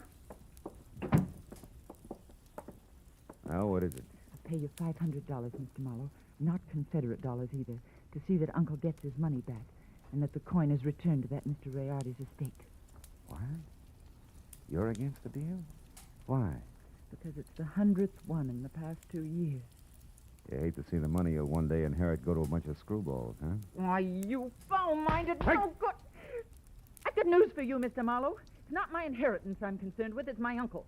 In spite of this mansion and all the junk in it, that $37,000 was every cent he had left. Okay, kid. In that case, 2 points. 1?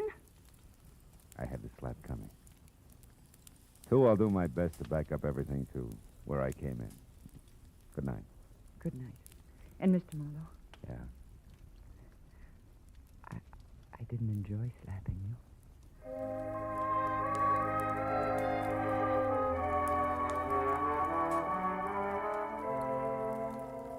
She said it like she meant it. 20 minutes later, I was back at the Wilshire Gardens where I found Villa 9 as dark and quiet as the bottom of a well. I had just about decided to quit playing long shots labeled I Hope He Passed Out on his front doorstep when, from a nearby clump of pepper trees, I caught a glimpse of a shadowed figure moving toward me, one slow step at a time. I knew that I was spotted and strictly sitting duck, so I tried the only possible out. General nonchalance, my back to the pepper trees long enough for the not-so-stealthy hunter to get within hunting distance. And a good evening to you, Brother Appleborough. Now, sir, get up and start talking. What? Well, saucer face. Thought I had your partner. Hey, not wrong, Hasty. You're still doing it. Appleborough's my partner, like you look good in tights. The name is Locke, Fred Locke, Treasury Department. Treasure? You mean you're after Appleborough? Uh-huh. I sapped you because from the gab I overheard, I figured you were nothing but a lone wolf shooting with a coin. Oh. Appleborough, friend, is big game. He's wanted on half a dozen counts, a lot more important than this Confederate $50.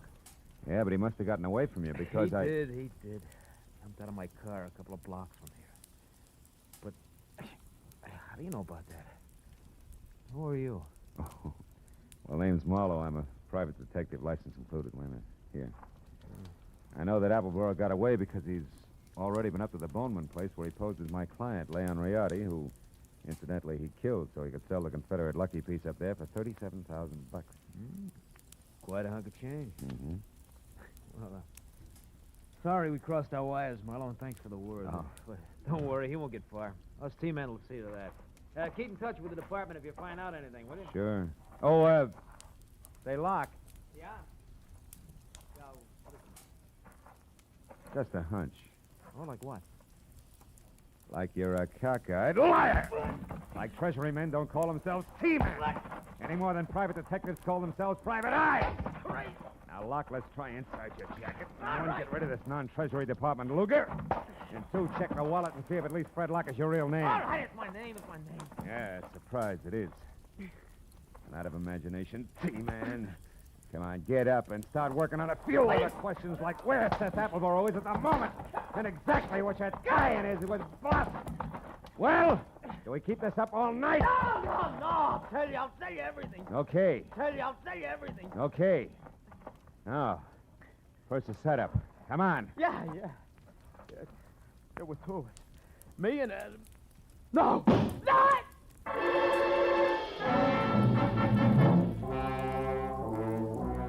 It had come from the street that was just beyond the pepper trees and slammed into Locke front and center, folded him up like it was built on hinges. By the time I was out of the impact area and had my .38 in hand, the only target I had was a pair of taillights blinking out of sight in a funnel of dust. Fred Locke was blood-smeared, dead, and made an ugly centerpiece for the little ring of startled faces that began to converge. I stepped back and became just another sightseer. When a small, bald man with a large white eyebrow and lots of worry stamped on his face began to do his lamenting out loud. He was the Wilshire Gardens hotel manager and didn't care much for public spectacles on the home grounds. Oh, my goodness. 1 minute that Mr. Appleboro unconscious in his car, and the next this man is shot to death. Hey, wait a minute. Appleboro's unconscious in his car? Where? At the other end of the grounds. There's a nasty cut in the forehead. One of the guests just found him there. I was just about to call a doctor. Never mind the doctor. Show me the way. Come on.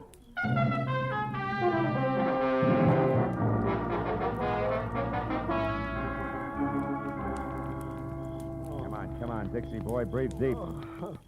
Who? Oh, you again? Yeah, me again. And you're up to your drawl in a couple of untidy murders. Now snap out of it. Oh, my. It's no use. He doesn't even hear you. That's all right. While it's this peaceful, I think I'll check on this drooping flower of the Old South. His wallet should do it. Do what? Prove whether or not he gave me a straight pitch. Yeah. What do you know? Membership card, Sons of the Confederacy, New Orleans chapter. Here, let me see. Oh, that's his picture, all right. Sure is. Well, when the police get here, they, Hey, look. Yeah, what is it? His wristwatch was smashed against the dashboard. So it is. He must have held his hand up to protect his head when he fell forward. Yeah, now look, friend, the name's Marlowe. When the law gets here, tell them they can find me at Sherman Oaks, the Pierpont Bowman residence. Oh, now, wait a minute. You can't leave me here with all this on my hands. The police are going to want to know what this is all about. I'll try and have an answer for them. But first, I got to ask a crazy collector a not-so-crazy question.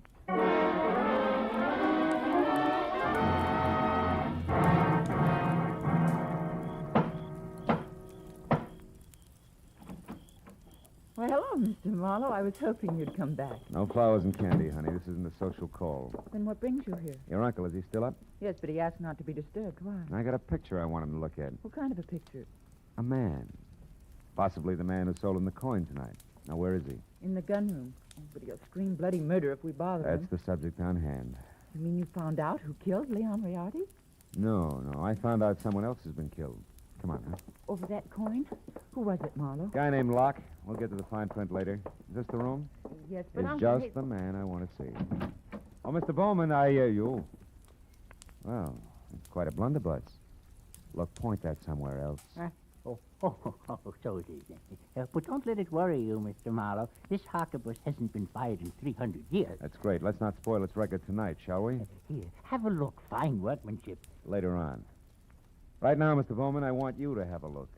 This picture, it's Seth Appleboro. Is this the man who sold you the coin, the one you couldn't remember?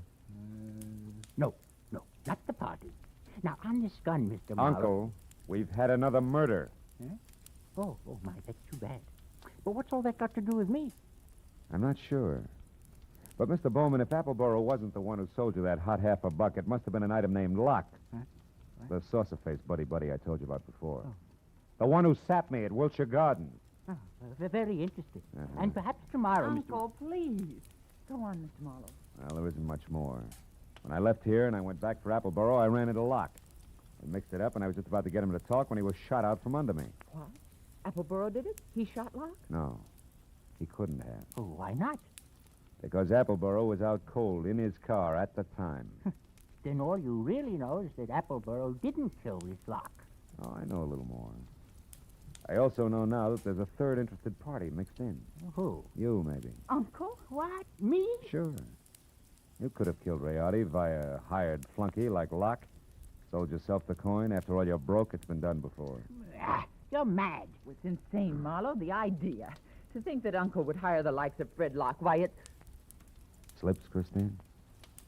You shouldn't have known Locke's front name was Fred, should you? I never mentioned it. What?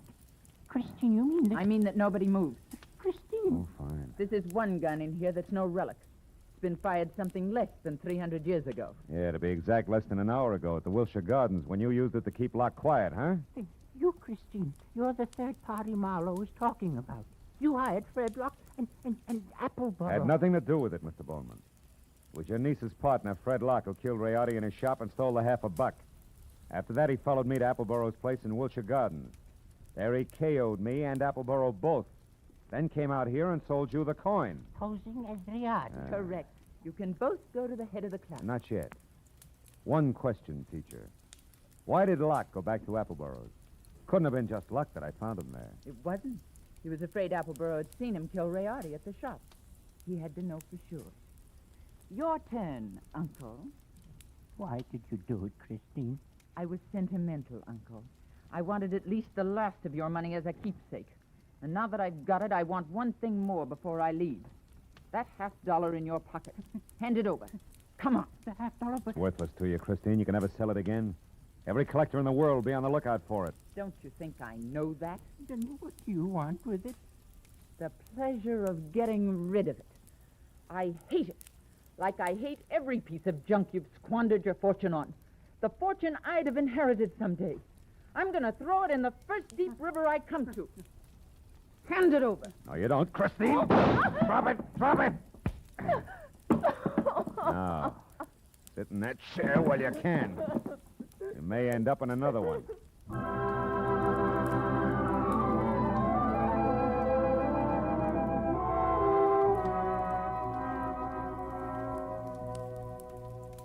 The police arrived. They always do. And after a long hour of questions and answers, there were only two of us left.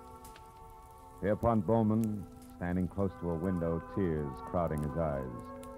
The fingers of his right hand nervously toying with the Confederate coin. And me, thinking about Leon Rayardi and Fred Locke and Christine. It was the old man who finally broke it up. A rotten thing. I left after that. So I don't know if Appleboro got the coin or not. You might check if you're ever running through the New Orleans Museum.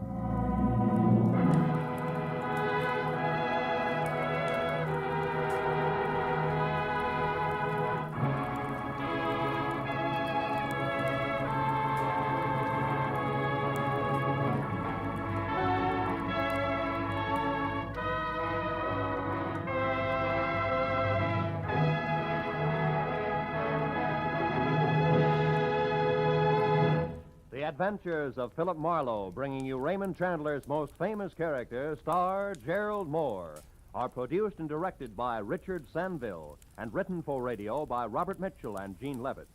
Featured in the cast were D.J. Thompson, Anthony Barrett, Shepard Menken, Tom Tully, and Jack Crucian. The special music is composed and conducted by Richard Arant. Be sure and be with us again next week when Philip Marlowe says... This time an old man dead in a flophouse. A sot who carved wood. A fallen lady with an eye for gold lockets and a snake with big ears. All led me to a soft spot in a killer's hard heart.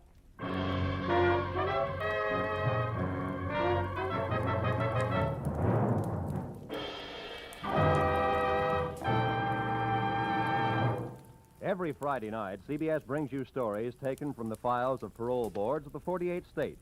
With only the names changed, these stories give and detail the events of a criminal's life up to the time he is up for parole. Then, before you hear the board's decision, you can make up your mind. Is this man ready to be set free? It's been hailed by press and public alike as an outstanding anti-crime show. And you can hear it now by staying tuned, because Up for Parole follows immediately on most of these same CBS stations. Roy Rowan speaking. This is CBS, where you play Sing It Again every Saturday night, the Columbia Broadcasting System.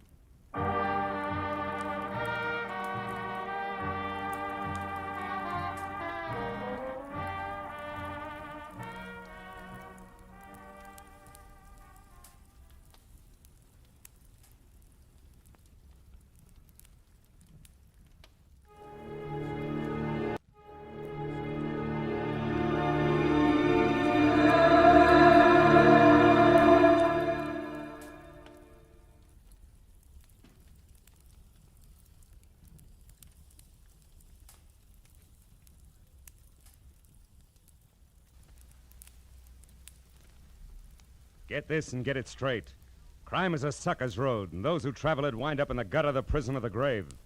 They dressed in red, white, and blue and jumped from an ancient biplane at 3,500 feet. Twice a day, every day, and nobody worried. Until $5 million went along just for the laughs, and death went along for the ride. From the pen of Raymond Chandler, outstanding author of crime fiction, comes his most famous character in The Adventures of Philip Marlowe.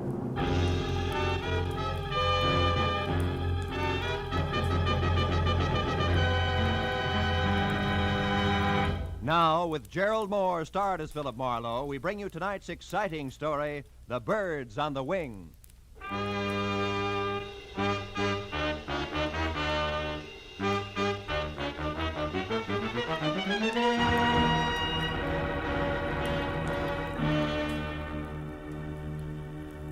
It had been the kind of quiet, workless week that speaks well for human beings and their relations with one another, but doesn't do much for a private detective's bank balance. So when at exactly noon, a telephone call had jerked me out of Chandler's new novel, The Little Sister, and a voice edged with anxiety had dangled $100 worth of negotiable bait my way, I had snapped at it. But then I wondered if I'd done the right thing, because it had been my Mus Hattie Pembroke, guardian of the millionaire thrill-seeking screwball Page Pembroke. And now an hour later, I left the sunlight and felt my way into the gloom of the carefully tucked-away Hollywood bar where she had suggested we meet. When I could see again, I spotted her at a corner table. That the old girl would be the other side of 50 and doing a little too much to disguise it, I had expected. But that she would be drinking her whiskey neat, I hadn't. When I approached her and introduced myself, Mr. Marlowe, she started to come right to the probably point, know as much- but didn't quite make it. Oh, how rude of me. I'm sorry. You're probably dying for a drink. Oh, waiter. Well, frankly, no, Miss Pembroke. I'm not exactly dying. Oh, no. I know you men in your early afternoon appetite for a friendly drink. There's no harm in it. Matter of fact, I've already had... Well, I've had a small drink myself. No fooling. Oh, waiter, this gentleman's order, please. Yes, ma'am. What'll be, sir? Scotch and soda, if the lady will join me. Oh, no, I couldn't. Really? Well, all right. Scotch for me too, waiter. Johnny Walker. Yes, Now, Mr. Marlowe, let's get down to business. Have you ever been to Oxnard, California? Uh-huh. Good, because that's where my nephew is. Also, it's where the Calumet Valley County Fair is being held. Really? Whatever that may be. Most important, it's where you can probably find out what kind of trouble Page is in. You see, the poor boy is Down just... to his last $5 million. No, I'm sorry, Miss Pembroke. I don't think I want the job after all. Now, one moment. Why not? Well, frankly, I hope you'll excuse the reference to actual living persons, but your polo-playing, motorboat racing daredevil nephew is a jerk. I know. Page Pembroke III is an unmitigated ass, a virile egomaniac, an idiot who's never done an honest day's work in his life. Wait, where is that drink? Right here, ma'am. Oh, thank you. Now, Mr. Marlowe, sit down and drink your drink. When I referred to my nephew as a poor boy in trouble, I was only trying to avoid saying all this. Oh. Your health, sir? Yes. Well, my health. Now, your next question. Since I obviously share your sentiments about my nephew, why all this concern over him, correct? Close. Right. I want to help Paige Pembroke, Mr. Marlowe, because it's my job. My, shall I say, bread and butter? All right, say it. You see, I'm executor of his estate, which my brother, Paige's father, left for him. Well, as such, I get $20,000 a year until Paige is 35, another 6 years. But if Paige should die, disappear, or be committed to any kind of a public institution... Institution. Oh. Before then, the entire estate goes to charity, and I go find another job. And specialized jobs like handling $5 million estates are hard to come by these days, huh? Now, Mr. Marlowe, this letter here's all you have to go on. It was postmarked last night from Oxnard. Read it, read it. Oh. If you want your precious nephew to keep on being healthy, you better come and get him at once. The three of us had a nice little act going here at the Calumet Valley County Fair before he joined us just for laughs. We intend to have a nice little act going after he's gone. And one way or another, he's going to go. A friend, huh? Yeah? Well, what do you think? Oh, it's 5 to 1. It's nothing more than a woman spurned. Very young woman, Miss Pembroke. So you might be wasting $100 sending me up there. Then you'll go. Good. Yeah, but only because of my bank account. Mr. Marlowe, there'll be another $100 for you if and when you get all this straightened out. Now call me at my home, Beverly Hills. Crestview 5412. 4124? Yes. As soon as you find out what's wrong. Mr. Marlowe. Yes, Miss Pembroke. On your way out, signal the waiter for me, will you please?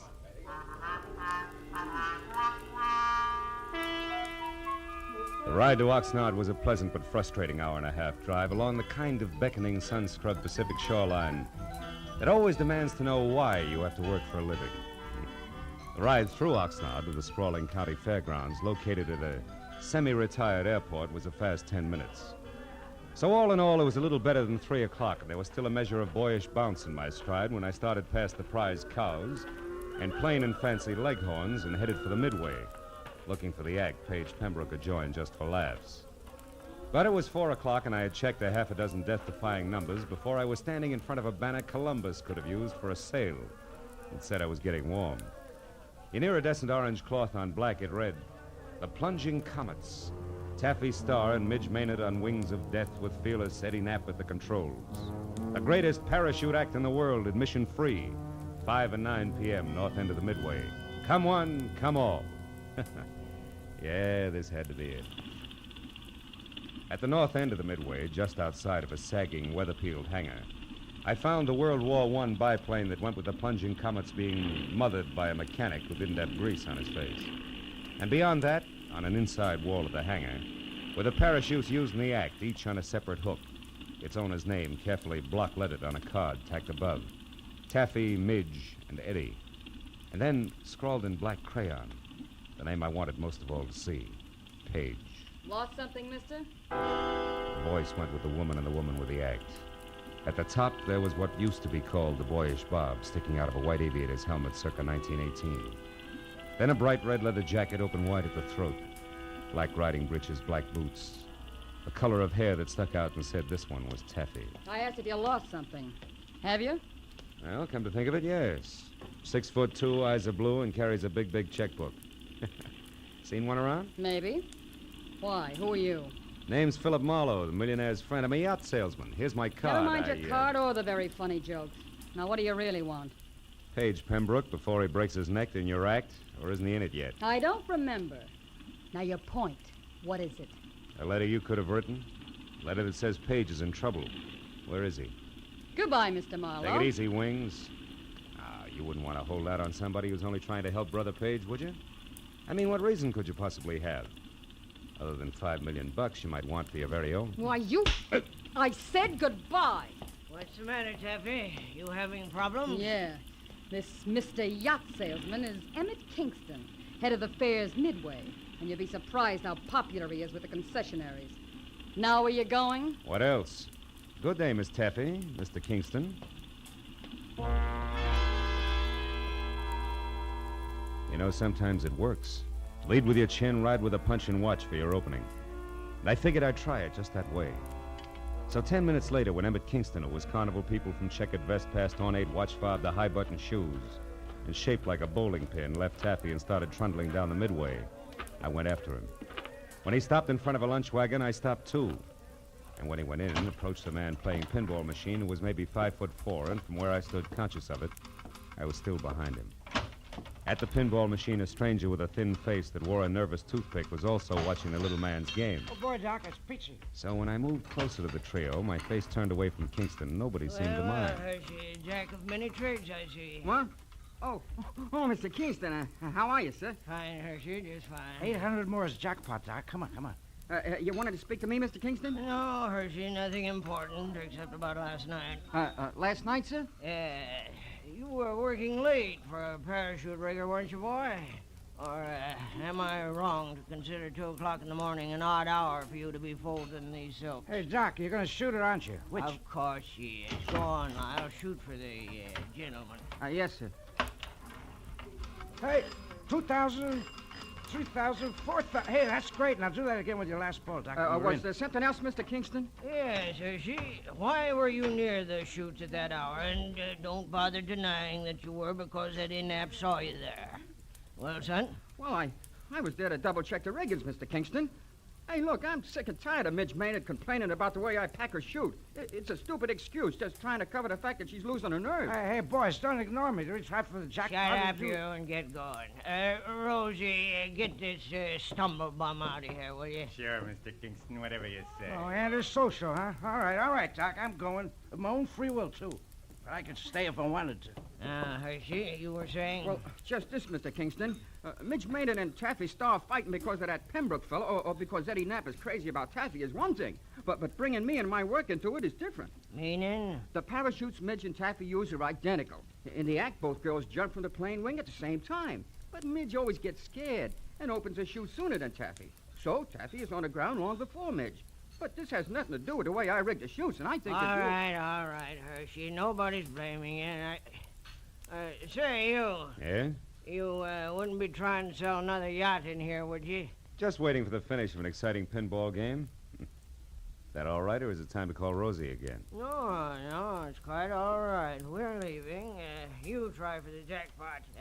Come on, Hershey. It's about time for the 5 o'clock show. Oh, yes, Mr. Kingston. Only 40,000 to go.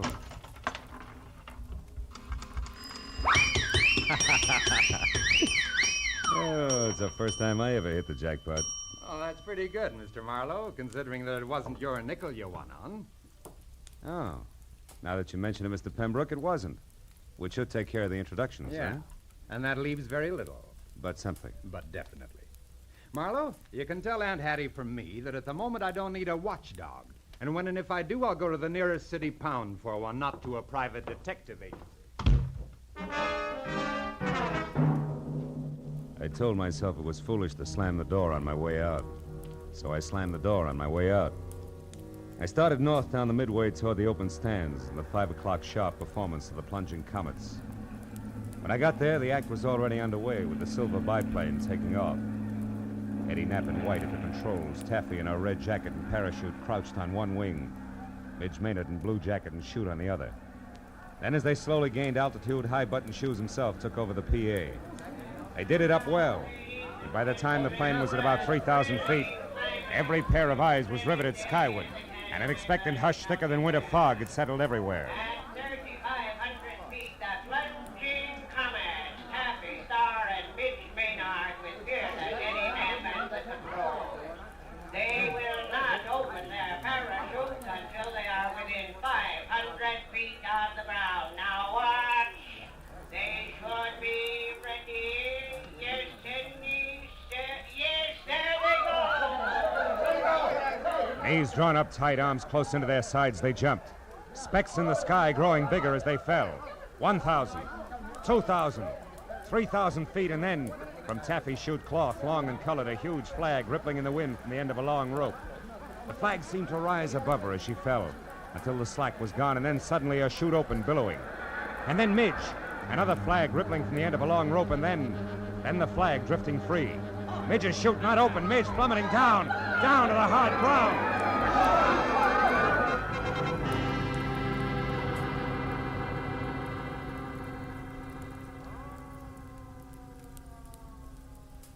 thud slammed home all the way around, kicking hard at every stomach. A minute ago, a girl, very much alive. Now a smashed, still body. Someplace near me, a woman cried. There was a bitter, sick, sweet taste in my mouth as I headed for the hangar where I'd first met Taffy.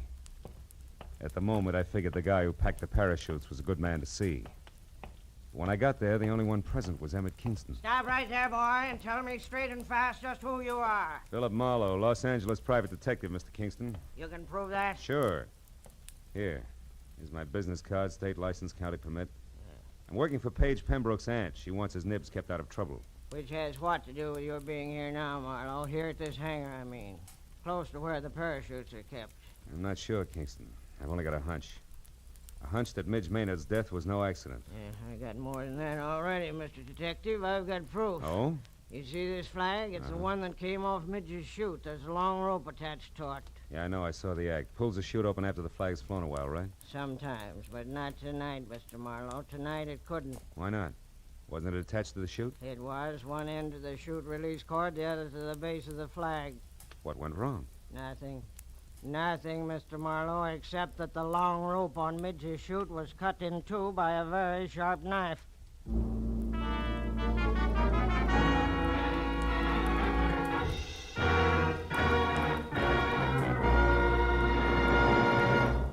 In just a moment, the second act of Philip Marlowe. But first, Sunday nights on CBS. The biggest bargain in show business today. Skelton, Bergen, and Benny without spending a penny.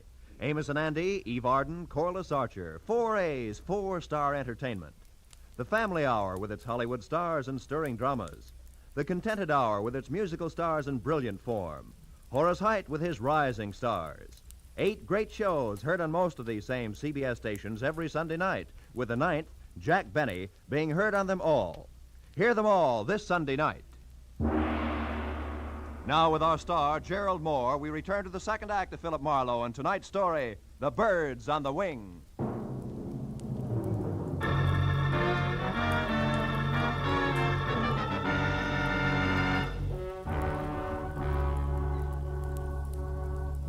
When Midge Maynard's grim accident turned out to be grimmer murder, I left Kingston and headed for a phone to call my client. Everywhere the chill of the viciously spectacular death lay like a soggy blanket. At the exposition office, I found the phone and finally got through to Hattie Pembroke. She listened up to the word murder and then, between gasps, insisted on coming out to help me. When I hung up, I turned to see that the pilot, Eddie Knapp, had been standing in the door listening. He looked sick. What's it to you, mister? What's what to me? Midge. The long drop she took out there. And Pembroke. I heard you say Pembroke. What do you got to do with him? Just a minute, fella. I'm not sure it's any of your business. It's my business, all right.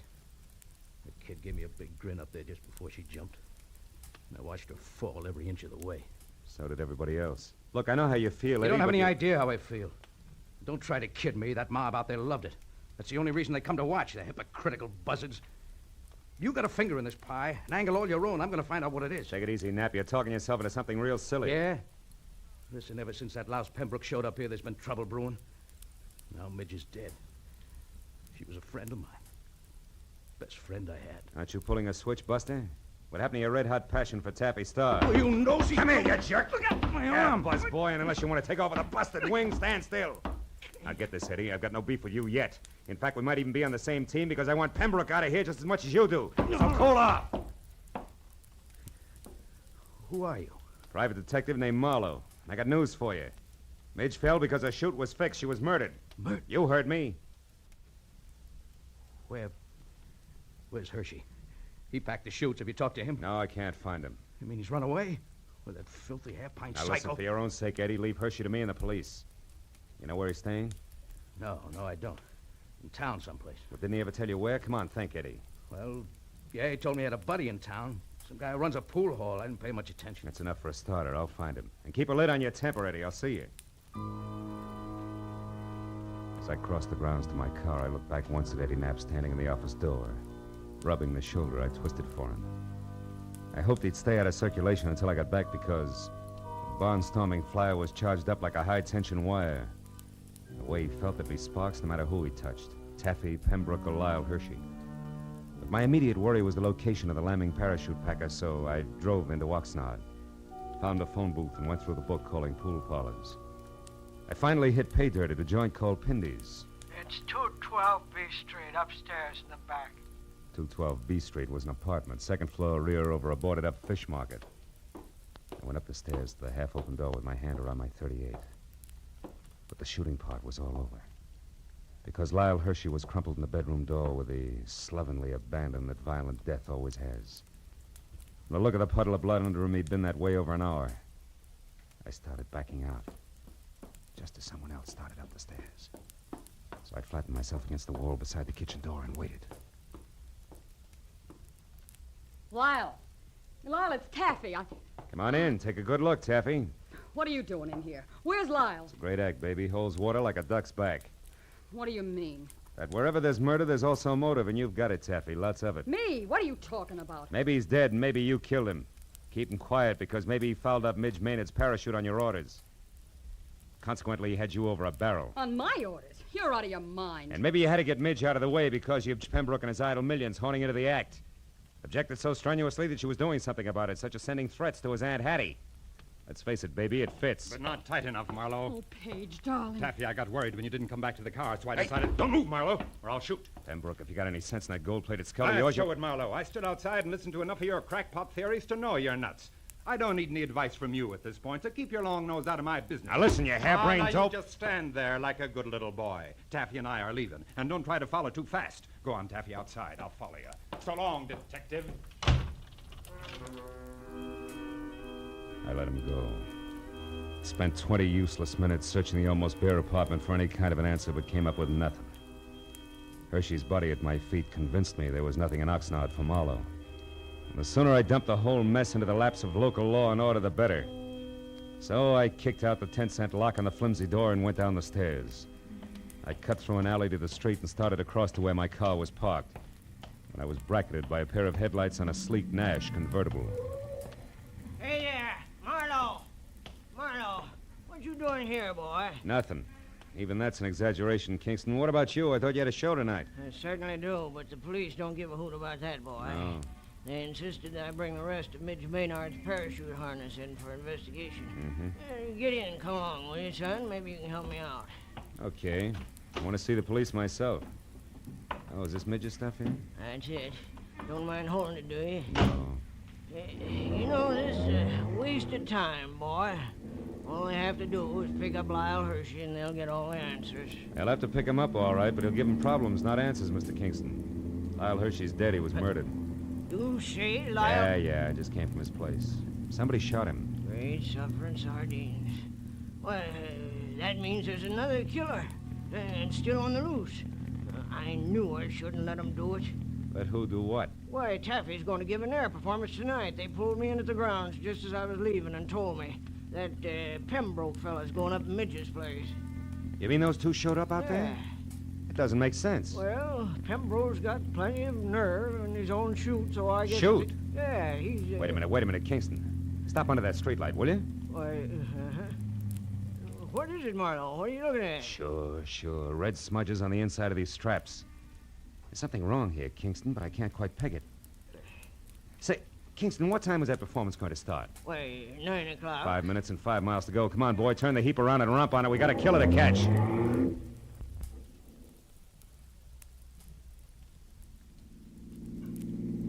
Swing out in front of the hangar, Kingston. Hurry. It's empty. They're already out on the runway. Yeah, there's one parachute still on the rack. Why, that's Eddie Knapp's chute, and he never goes up without it. So who's at the controls of that plane out there? I don't even have to guess. It's Eddie Knapp, all right, but he figures a suicide doesn't need a chute. Pile out, Kingston. As far as you go, I'm taking over from here. What are you talking Come on, about? move. Get out. They're turning around now. Okay, he's going to make us run back this way. So long, Kingston. Here he comes. What are you doing? Come back! I waited until there was no possible chance for a miss. Then I headed the car straight into the path of the plane, pulled the hand throttle out as far as it would go, and jumped.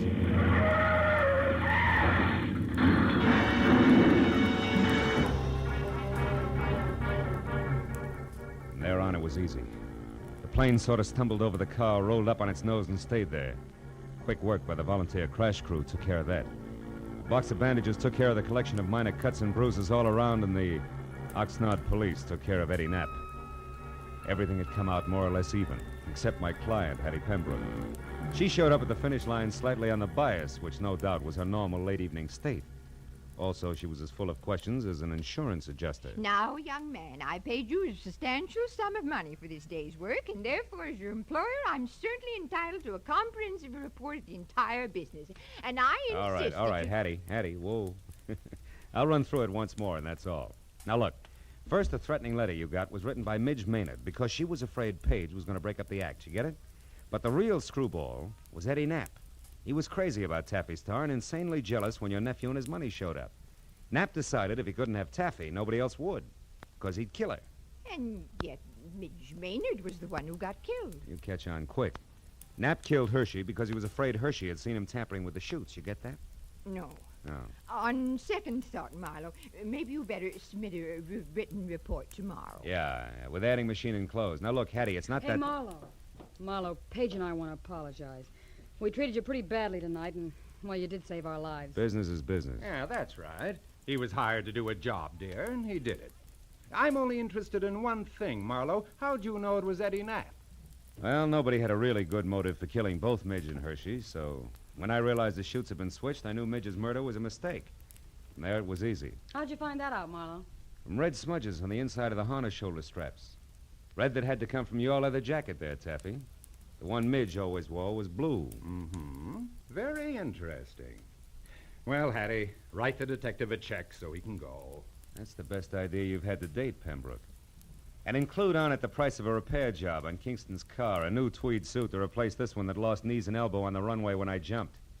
And also, don't forget the bonus you promised for keeping your job alive, Hattie. Oh, just a minute, Marlowe. As for you, Pembroke, the only reason I'm not filing an assault and battery charge against you is that you've got great grounds for a countersuit. What do you mean? This! Bless you, my boy. Mail me the check. Good night.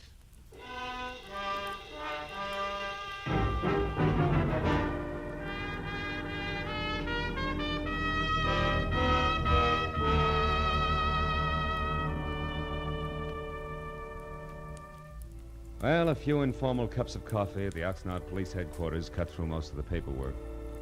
But at that, it was after 2 when I finally picked up my car and drove the inland highway for home, past dark, quiet farms, where down-to-earth people made down-to-earth livings and slept at night. Yeah, the countryside was full of them. So it was with a real sigh of relief that I finally opened the door to my apartment and looked forward to some peace and quiet. Hello, Mr. Marlowe. Aren't you Gracie Allen? Yes. Well, how'd you get into my apartment? Well, you see this key? Yeah. Well, it didn't fit, so I opened the door and walked in. Yeah, well, that figures. What can I do for you?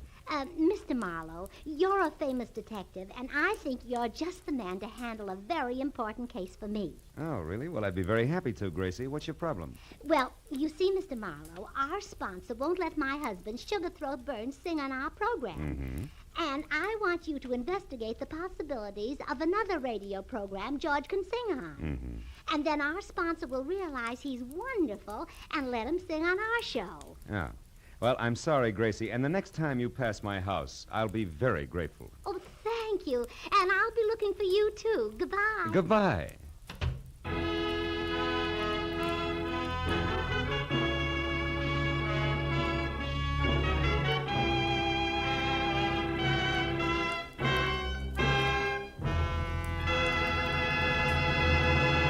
The Adventures of Philip Marlowe, bringing you Raymond Chandler's most famous character, star Gerald Moore, and are produced and directed by Norman MacDonald.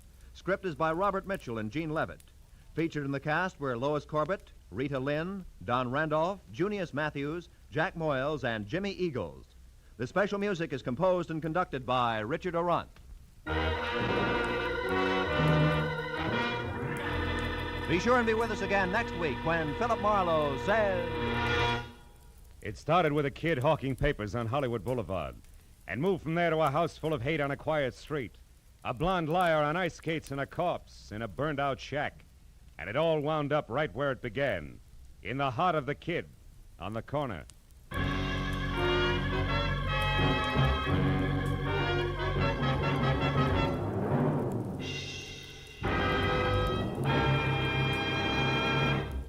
Two music programs that make your Sunday afternoon listening a delight and a pleasure are the Symphonette and the Choraleers. The Choraleers sing popular and semi-classical songs in stirring style. The Symphonette brings you excerpts of great orchestral works. Hear the Symphonette and the Choraleers tomorrow and every Sunday, as well as Sammy Kaye's Sunday Serenade, now heard exclusively on CBS. All of these outstanding music programs are heard on most of these same CBS stations. This is Roy Rowan speaking. Stay tuned now for Gangbusters, which follows immediately on most of these stations. This is CBS, the Columbia Broadcasting System.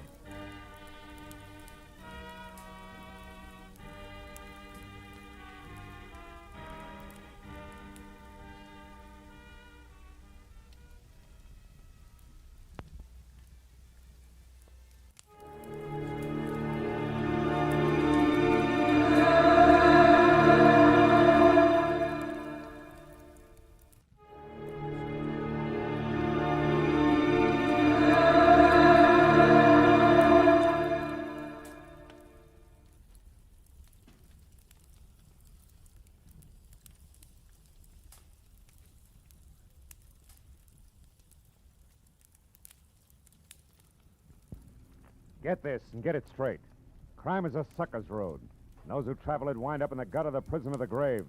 There's no other end. But they never learn. From the pen of Raymond Chandler, outstanding author of crime fiction, comes his most famous character in The Adventures of Philip Marlowe.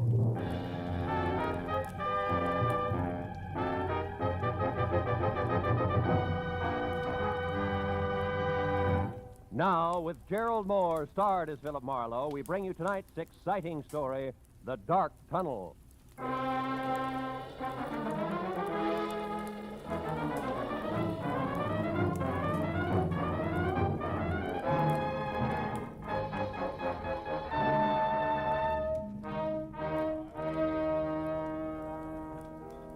So, after being hitched 1 month, Marlowe, 30 days, where am I? I don't know. Where are you? Out in the cold, and with enough unpaid bills, Marlowe, to choke an elephant. Fur coat, hats, shoes, dresses, the works. Furthermore, she tells me it's only the beginning, sweetie pie. Yeah, well, that's tough, Louie. I'll see you, huh? Hey, hold I, on. How about another scotch, Marlowe? Oh, no, It's only 10 o'clock. One for the road on me, huh? Now, listen, Hey, Mike, Johnny Walker twice. Okay. Unless, of course, I'm bending your ear too much, Bill. Oh, how could you say a thing like that? Look, Louie, I've had a long day. I want to go home. Fair enough. I'm glad I bumped into you. I'll see. You drive west, don't you? Yeah. Would you mind dropping me off, huh? No, Louie, it'll be a pleasure. Swell. Skip the drinks, Mike. Make up your mind, will you? Well, like I was saying, Phil, first it's her mother moving in on us, then it's both of them drinking my special stuff like it was water, then these clothes I already mentioned. So I ask myself, what'll it be next, Louie? What do I get for an answer? All right, Louie, what do you get? Divorce, my only out. And you get my point, huh, Marlowe? Yeah, I get you. My car's around here in the alley, Louie. Check. Well, now, divorce is something a guy wants to think about. Thinking guy, that is. And you know, Marlowe... Hey, wait a minute. That's a cute little exhibition, huh? Huh? Hey, quite a scrap. Scrap nothing. It's a few inches short of murder and closing fast. You better break it up, Louie. Hey, Heavy. Yeah? Kind of a hot night for this, isn't it? What do you want, Sonny? I'd like to hold your coat. Seems to be cramping your style. He's in one piece. Why, you lousy long nose. Don't worry, I am. How do we go on, Muscles? All right, mister. Right now, he's all yours, if you can bring him to. So long, hero. Hey, Marlowe, this kid's bleeded all right. Yeah, come on, give me a hand, Louie. We'll get him out of here. No. Okay, fella. Come on. Up we go. Up on your feet. Oh, thanks, mister. All right, do you live near here? A couple of blocks away. The DeWitt Arms Hotel on Western near Sunset. Oh. All right, take it easy. Put your arm over my shoulder. We'll get you there. Thanks. Come on, Louie. Over to my car, huh? Yeah, sure, Marlowe. But maybe I better skip the lift, huh? I mean, my problem, the discussion we were having, we better postpone it for a while, huh? Yeah, I know what you mean, Louie. Yeah, it'll keep. All right, kid, come on. Let's go.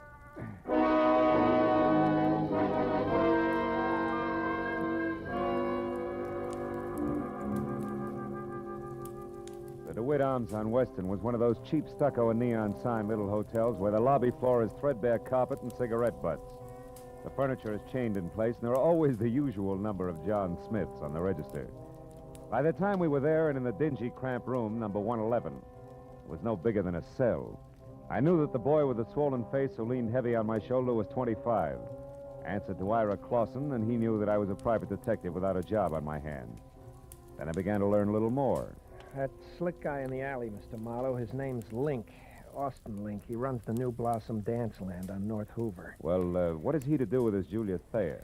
Well, I'm not sure. It was the last place she worked just before she dropped out of sight a month ago. I don't think I'll need this towel anymore. I feel pretty... Ooh, take it easy. Take it easy. You better stay on your back, kid. Oh, yeah. Anyhow, Mr. Marley, I went to the New Blossom Dance Land tonight to see if I could pick up any kind of a lead on Julia. Where she went or why, anything at all. Uh-huh, and you found out what? In Austin Link's office, in a desk drawer, this newspaper clipping. Mm-hmm. It's a month old, like Julia's disappearance. But otherwise, it doesn't make any sense to me. It was stapled to this picture of Julia. Here. Guess it was used in an ad for the dance hall or something. Hey, she's a pretty girl, isn't she? That clipping, what's it all about? Well, I'll read it to you. You mind closing the window first, Mr. Marlowe? I think I'd rather have it hot in here. Yeah, I know I would. Every jerk thinks he's Valley.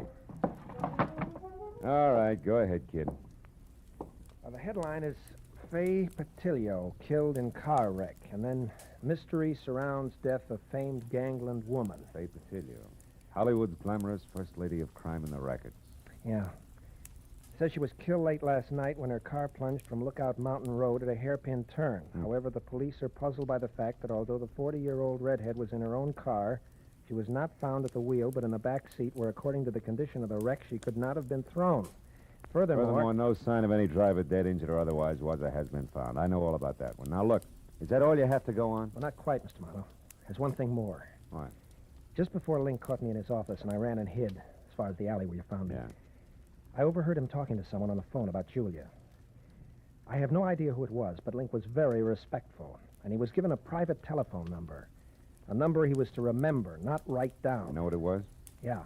Washington 7017. Wait, 7017. That's it, Mr. Marlowe. That's not quite, Ira. That's only half of it.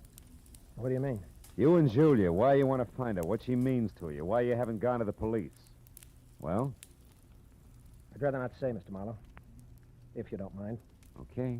Suit yourself. Well, good luck, kid. When you're on your feet again, play it a little neater, huh?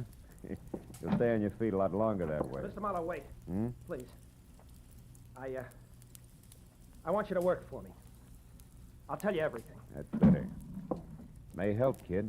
Anyway, it can't hurt. No. Not any more than it has already. Began back home, Mr. Marlowe, a couple of years. The story Ira Clausen told me I'd heard before. So had anybody who'd spent more than a weekend in Hollywood. Only the names were different. Julia Thayer had loved Ira loved Julia, all this in Cedarville, Oregon. Then the snapper.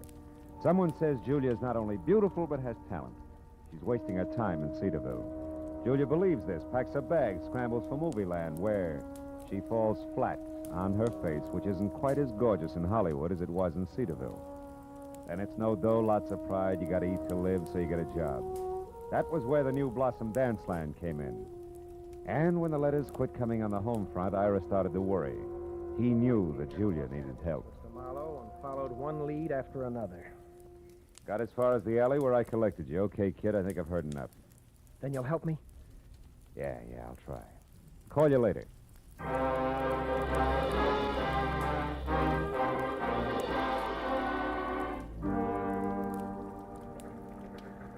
So, your problem's a phone number, huh, Marlowe?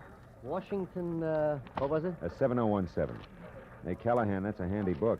Newspapers need Yeah. handy books, Marlowe. People clam up too much these days. I blame the movies myself. Uh-huh. Hey, no such animal. It could be a new number, or didn't I mention that? You didn't? All right. We'll try the supplements. Get one from the phone company every month like a bill. Let's see.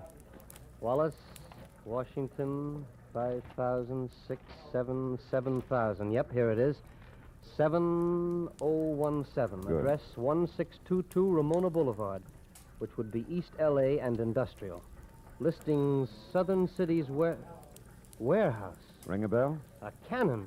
Southern City's warehouse is just one of the interest of L.A.'s answer to whatever became of the big bootleggers. I mean Joe Stapp, a very smooth, very nasty man. Yeah, this I've heard. Now tell me, Callahan, does he also happen to own the New Blossom Dance Land over on North Hoover? He does? Now you tell me, Phil. There's a story I could use here? Oh, no story. Uh-huh. You know, Marlowe, it's just like I said. People clam up. Too much these days. Yes, all right. Good night, Callahan.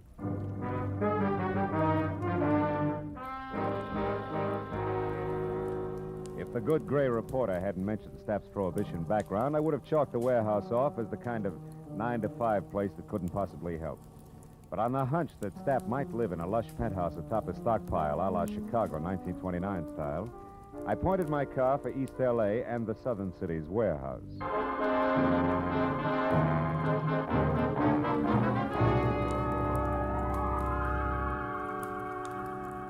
20 minutes later, when I was there and saw a step-down Hudson outside and soft light oozing over the edges of the roof, I didn't regret my move. Not at least until I'd found a flat metal door and had pushed the button attached there, too. Then I began to wonder because Aladdin himself couldn't have gotten a quicker response. Nor could his genie have been any more of a mountain than the item I drew. Out of a nearby shadow, not the door. Okay, Charlie. Lay it out nice and neat. Who are you and what do you want? Joe Stapp. Name's Marlowe, occupation private detective, now you. The handle's Pork. I work for Stapp. Hey, now wait a minute. What's it to you who I am? Shamus is close enough to cop the stink. And I'll beat it before I start thumping on your boy wonder and turn you into something vest pocket size. Steady, Pork. Seems to be the trouble. Who are you, mister? His name's Marlowe, Mr. Stapp. He's a private... He'll answer for himself, Pork. Go ahead, Marlowe. What do you want with me? What's it about? Fay Patilio. Fay Patilio? Shut up, Pork. Fay Patilio is dead, Marlowe. So is conversation about her. Anything else? Yeah, something else. Girl who used to work over at the New Blossom Dance Land, Julia Thayer.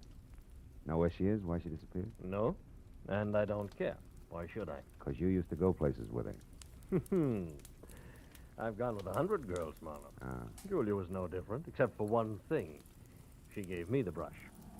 Well, good night, Marlowe. Sorry I couldn't have been more help. I won't be long, One Pork. more thing, Joe. You mind telling me who Julia dropped you for? Not at all. A pretty boy, Dean Coty. Julia thought he was better looking than a mink coat. Where can I find him? Can you throw that in? Surely. Forest Grove Cemetery, Marlowe. Oh? He was burned to death in an accident at some cottage, poor boy. Well, good night, Marlowe. Pork here will walk with you as far as your car. That's real friendly. Let's go, Charlie, and no funny business. Oh, I wouldn't think of it, Pork. You got height, weight, reach, and artillery on me. Yeah, and I'll gladly use them all. That's your buggy there? Yeah, that's it. Well, it's been a nice stroll, Porky. Charming. Just so it stays that way, Charlie, remember to keep away from here, huh? Here, the dance land, and the Silver Lake spot. The Silver Lake, huh? Yeah, Porky, I'll remember. Every word of it.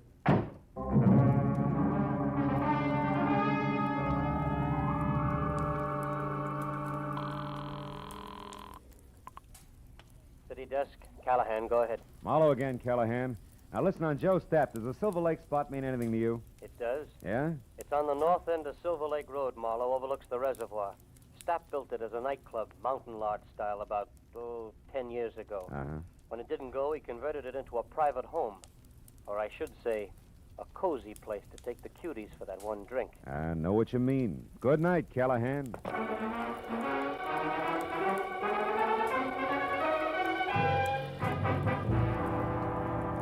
The Silver Lake Reservoir was only a mile off Lower Sunset Boulevard, but the setting could have been a street in Switzerland.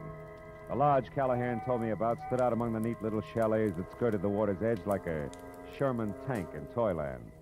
Also, it was showing light from a screened-in porch. So when I was out of my car across a shaky rustic bridge that spanned the promise of a creek and moving up close, I didn't have any trouble spotting the girl I saw inside talking earnestly into a telephone as Julia Thayer, by build, size, and color of hair. About the face, I couldn't say. It wore a hat that sported enough veil and mosquito-proof twin beds. Oh, well, that's different. The tunnel. All right, I'll wait there. Yes, as soon as possible. Goodbye. Hello, Julia. Who are you? What do you want? Quite a bit, honey. But for a starter, let's say that I'm a private detective named Marlowe, working for a guy who's worried sick about you. Ira Clausen. Ira Clausen? Who's that? Yeah, well, I'm not sure, but maybe he's the world's greatest sucker. Now, let's level, baby. It's getting late for guessing games, huh? I'll say it is. Oh, what's the use? What do you want to know, Mr. Marlowe? Too much to chat about here. The owner's no friend of mine. Come on, we'll take my car. All right, whatever you say. I'm tired of running. Let's go. Will you take my arm, please? This down bridge scares me silly. Oh, sure. Just watch your heels on those loose planks, huh? You okay? Uh-huh. I think I'm going to be just fine, Mr. Marlowe.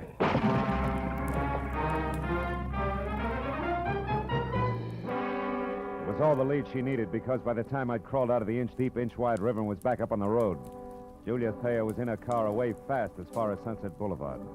So I went to the phone back in the lodge and got through to my client at DeWitt Arms Hotel and brought him up to date in a hurry, including the latest question mark. The tunnel? Well, of course I've heard of it, Mr. Marlowe. Matter of fact, I've been there. Why? Well, it's where Julia's heading right now. Now, what's the location of it, Ira? Ira! I'm still here, Mr. Marlowe. Yeah. Hey, you sound real different. I don't get it. What's up? Very personal business, Mr. Marlowe. You see, I'm Ira Cody, not Clausen. Dean Cody's... Brother, Mr. Marlowe. Brother who's out to get the girl responsible for his burning to death. Julia Thayer, the cheap scum. So Marlowe played Patsy. Oregon, the boy-girl pitch. You made it all up. Every bit of it. Mr. Marlowe, before I needed your help. Now I don't anymore. Get lost.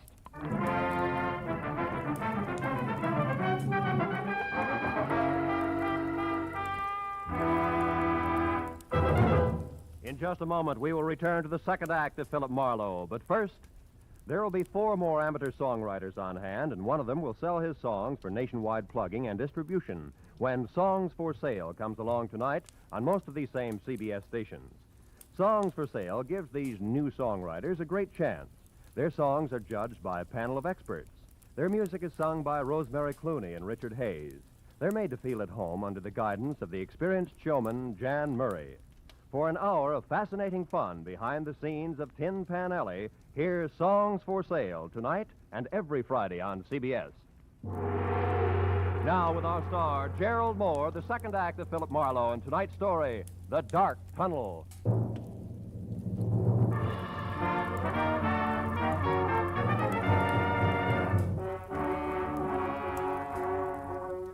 I stood there for a minute after Ira Cody hung up and tried to figure my next move, while the phone in my hand quietly buzzed sucker. A pair of haywire lives was scheduled for a smash-up, and I'd let myself get mixed up right in the middle. Now my only chance to do something about it was to find out fast what was meant by the tunnel. I started out of the place, but only got as far as the front door. You going somewheres, cutie? That rod makes you 6 feet taller, doesn't it, Porky, huh? I don't like you, Charlie. You played a dirty trick on me. Trick? What are you talking about? When I slipped and mentioned Silver Lake, it made Mr. Stapp mad at me, and I don't want Mr. Stapp mad at me. That I can understand. Now, look, you feel like talking this out? No. Oh, listen, you dumb ape. It's for your own good. Something's going to happen tonight that'll make your boss a lot madder than he is now. I'm the only one who... You're just trying to trick me again, but it won't work. Not this time. First, we lift your gun. Now, get going. We'll take your car. Porky, you're going to hate yourself for this in the morning when Stapp finds out. I doubt it. You see, Charlie, it's his idea. Now get going.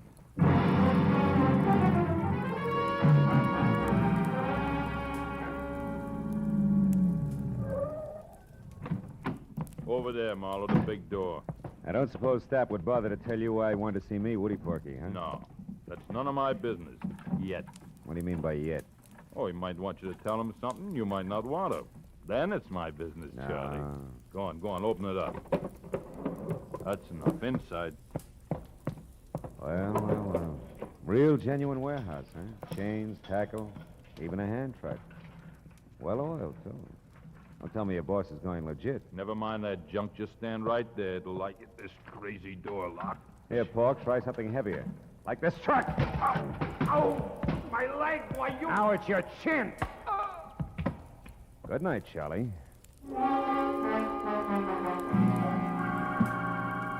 I fished my own gun out of Pork's pocket, tossed his .45 off in a dark corner, and rolled the Hulk himself out of sight behind a stack of crates. Then I went over to an elevator in the corner. On the way into the warehouse, the light I'd seen earlier from the roof was still there, so I decided to try the penthouse.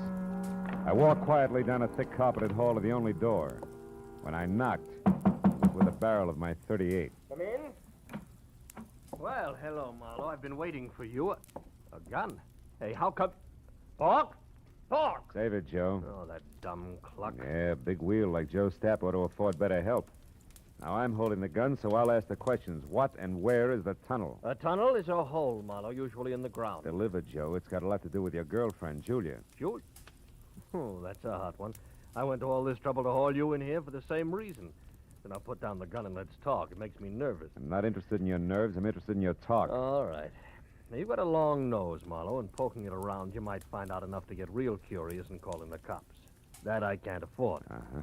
So I'm going to level with you, tell you what you want to know, just so you'll lay off. That a deal? I'll let you know. All right. You wanted to know about Julia. Yeah. Nothing like Julia Thayer ever happened in my life before. Most beautiful thing I ever saw. Sweet and soft, made me ashamed of myself. Somehow I don't hear violins. Marlowe, I'd have done anything Julia asked me to. And all she ever asked of me was to give her up. For Dean Cody? Yeah, Dean Cody.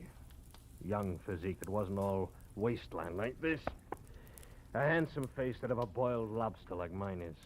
She was crazy about him, fascinated, and I didn't blame her. Unfascinated, and I didn't blame her. Until I found out he had the morals of a rattlesnake. Keep talking. Cody was rotten, Marlowe. Dirty, clear through. Cheating on Julia every time she turned around. I couldn't stand it. I tried to tell her. Only made her hate you, huh? Look, Stapp, so far this is no better than a serial and torrid romances. The point. I'm getting to it, Marlowe. One night I thought I could convince her, because Cody had a date with Faye Patilio. I don't have to tell you, she was the lowest thing in town. They were going to a spot up on Lookout Mountain, so I told Julia. She went up there and waited. They showed, all right. Both loaded. She saw him take that dive off that hairpin turn. When she got down to him, they were both dead. Wait a minute. You told me Dean Cody was burned in the cottage. Sure. That's what I'm still telling you. Julia was so far gone over that louse, she pulled his body out of that wreck, hauled it all the way down to that cottage at Malibu, and then set fire to the place. So the world would never know he's going with a tramp like Faye Patilio, huh? Yes. How'd you like to have that kind of loyalty on your side, Marlowe, huh? Anyway, after Cody was gone... Cody's young brother's in town, Stapp. He thinks Julia's responsible for Dean's death, and he's going to kill her. What? They're scheduled to meet at that tunnel I asked you about. Now, where is it? Stapp, I asked you. I heard you. Tunnel's an old abandoned underpass in back of the New Blossom. But we're not going there, Marlowe. We're going to sit tight and let it play as is. Are you nuts? Not anymore. Julia was out of her head that night. Something went wrong when she started that fire. She got caught in it herself, Marlowe. You mean she was burned? Yeah. Her face. It's bad. She'll never be right again, no matter how much plastic surgery. Yeah, but there's no reason to let her be murdered. That's a matter of definition. You see, Julia's still in love with the memory of Dean Cody, Marlowe, so we'll just forget it and let it play itself out. We'll forget nothing. I got the gun, Stapp. But you're going to drop it, aren't you? Otherwise, I'll have to drop you. Oh, fine. I remember you, Austin Link, Knuckles in an alley. Drop it. That's right, Nosy. What's the word, Joe? Get him out of here, Link. Get him out of my sight. I don't care where you go. Come on, Slick. Let's go. Just sit on him for a few hours. We'll talk it over then.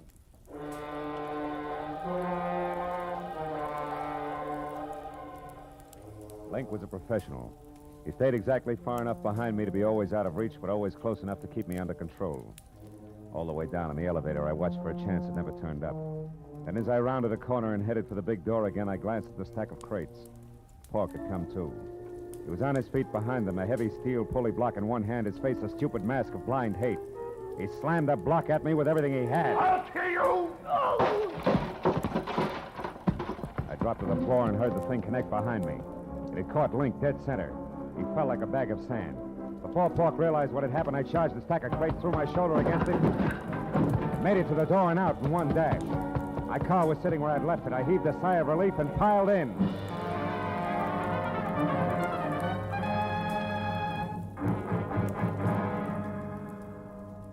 Ten minutes later, I pulled up at the New Blossom Dance Land. It was just closing. I ran along the side of the building to the back where a yellow light above the rear door cast an out-of-place halo over... Oh, no. Hey, you! What are you doing back here? This is for employees only. Yeah, well, I'm employed. Listen, do you know where the tunnel is? The which? I can see what you mean. The tunnel. It's an old underpass. There's an entrance to it back here someplace. Oh, that, sure. See the light over there? Yeah. In that little cement house? Yeah, yeah. Well, that's it. Steps lead down inside. But why? Nobody ever uses that anymore. Well, I tell you, I got a date in there with a couple of screwballs. Oh, well, you'll be right at home. Good night, dearie. A baker's dozen steps led down into the thick darkness littered with newspapers, weeds, and wine bottles, all long dead. As I eased down inside, I heard voices, low and tense, amplified by the rolling, hollow echo in the tunnel. At least I'd made it in time. When I got to the bottom, I could see the two of them silhouetted against the dim glow at the far end. I pressed my back against the wall, thought about my empty shoulder holster, and moved toward them. And you killed him, didn't you? You're making a mistake, Ira. A terrible mistake. No, you killed him, all right. You and that beautiful face of yours that he couldn't resist. Why are you hiding it behind a veil? You used to be so proud of it. You killed Dean just the same as if you'd shot him. But you're not getting away with it, Julia. I'm going to square it up for him right now. Ira! What? Marlowe, how did you find this place? I found plenty beside that, Ira. Give me that gun. No, you're not going to stop me. Even if you shoot, I'll kill her first. I don't have a gun, Ira, but I got facts. Before you shoot anybody, you better listen.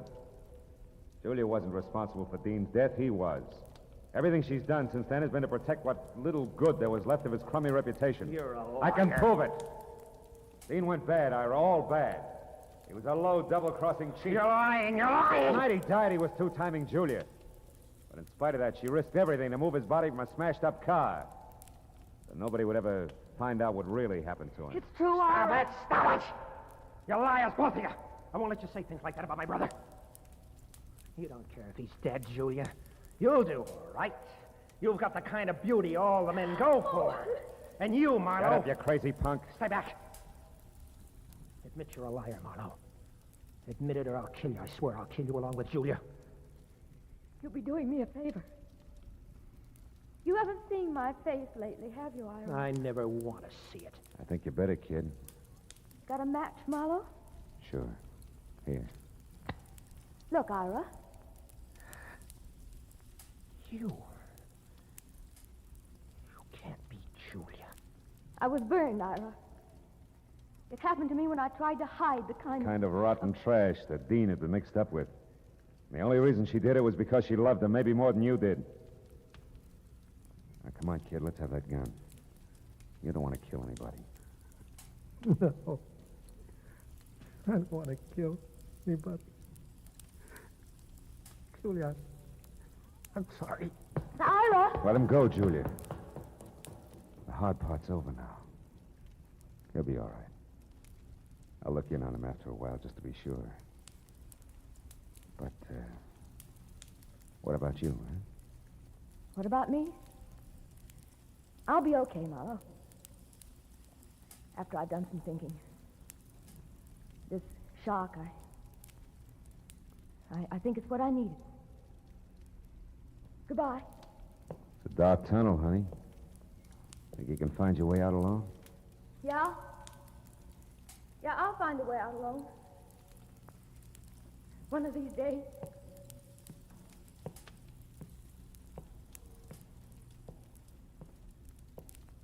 She was gone, and I went back and climbed the stairs. Out of the tunnel and into the night again. As I drove slowly home, I thought of Julia, alone in a dark, blind tunnel with no end to it. And then I thought of all the dark, blind tunnels that men stumble into. Tunnels of blind love and blind hate. Of blind submission that lets empty suits of armor conquer cities and men's minds. Tunnels of blind worry and blind greed, of blind ambition, of blind... But then I stopped because I was getting no place. Except into a blind alley.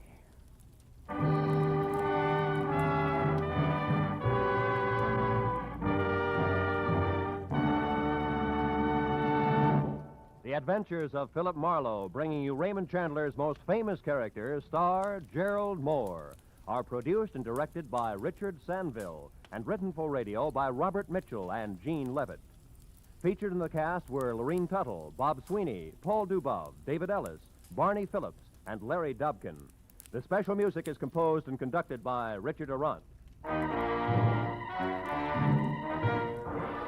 Be sure and be with us again next week when Philip Marlowe says... This time, Greed in a green suede dress, a diehard from Dixie and a cuckoo coin collector, added up to violent death for two. And all over a $50 in Confederate money.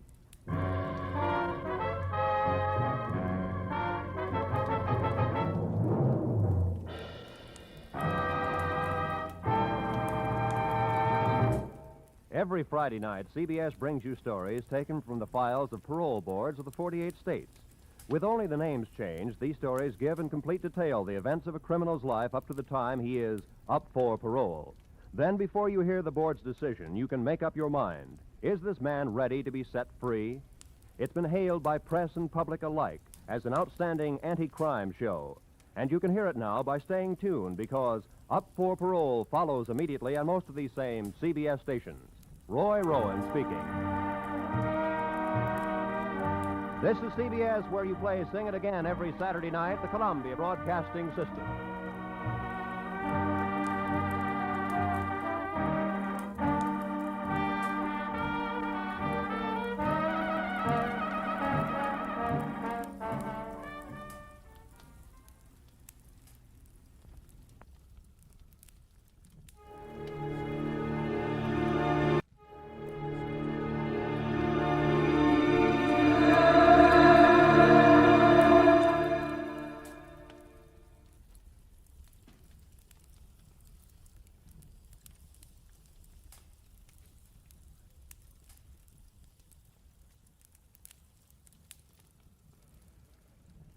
Get this and get it straight. Crime is a sucker's road, and those who travel it wind up in the gut of the prison of the grave. There's no other end, but they never learn. From the pen of Raymond Chandler, outstanding author of crime fiction, comes his most famous character in The Adventures of Philip Marlowe.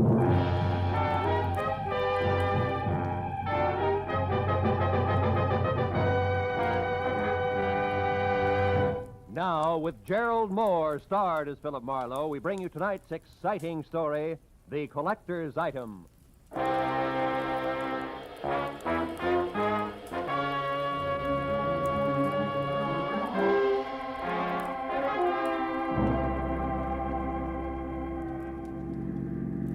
turn the corner, cabby. Don't lose them. Don't worry, mister. There they are up ahead of that new Nash. Uh-huh. And the white Panama hat shows up through the back window of that cab like a signboard. Besides, I've been doing okay so far, ain't I? We stayed in this tail for 20 minutes now. Yeah, but I've been tagging the guy under that hat for 6 hours. 6 hours? For a movie, a Turkish bath, 3 bars, a restaurant, and 2 museums. Close the gap a little, huh? Whatever you say, mister. They're liable to spot us. How much longer you gonna keep this up? What difference does it make as long as your flag's down? Big difference. My old lady'd be awful sore if I don't get home tonight. And this follow-the-leader routine looks like an endurance contest. Take it easy, cabby. At 10 o'clock tonight, a certain big deal will be closed, and then we can both forget about that guy up there and go home. Big deal? What kind of big deal? I ain't nosy. I just don't want no trouble. You'll get no trouble. It's approximately legal, ain't it? Legal as Confederate money. Nah, just a minute. I got a living to earn. I'm serious. So am I. Sirius is a rare coin dealer. Oh, a numismatist. Yeah, that's right. Well, what do you know? I collect Indian pennies myself. Small world. And the guy up there in the hat's trying to louse up a sale, huh? That it? Roughly, yeah. Keeping an eye on him till the deal goes through at 10. He's a screwball from the deep south. Hey, the light's changing. He's gonna be caught. You want I should slow down? No. Pull up behind him. It's okay. Right. Hey, mister, look. You see that? Yeah. Panama hat, it's gone. Yeah, when I drive it hit his brakes, it disappeared. Pull up beside him, quick. Can you see? Yeah, the seat's empty. Ooh, what a pair of chumps. They've been chasing nothing but a hat propped up in the back of that seat. No kidding. Gee, it sure looked natural, didn't it, mister? Nuts. Let me out. Now, look, you get to the other driver. Find out where he dropped his passenger off and anything else you can. Yeah. Here's $30 for your trouble. Wow, for that kind of dough, my wife can go ahead and get sore.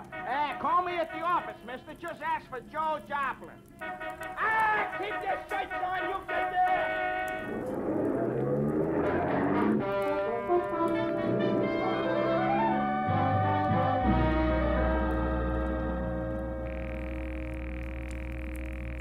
Come on, Rayardi, be there. Be there. You'll go off like a Roman candle. Come on, be there.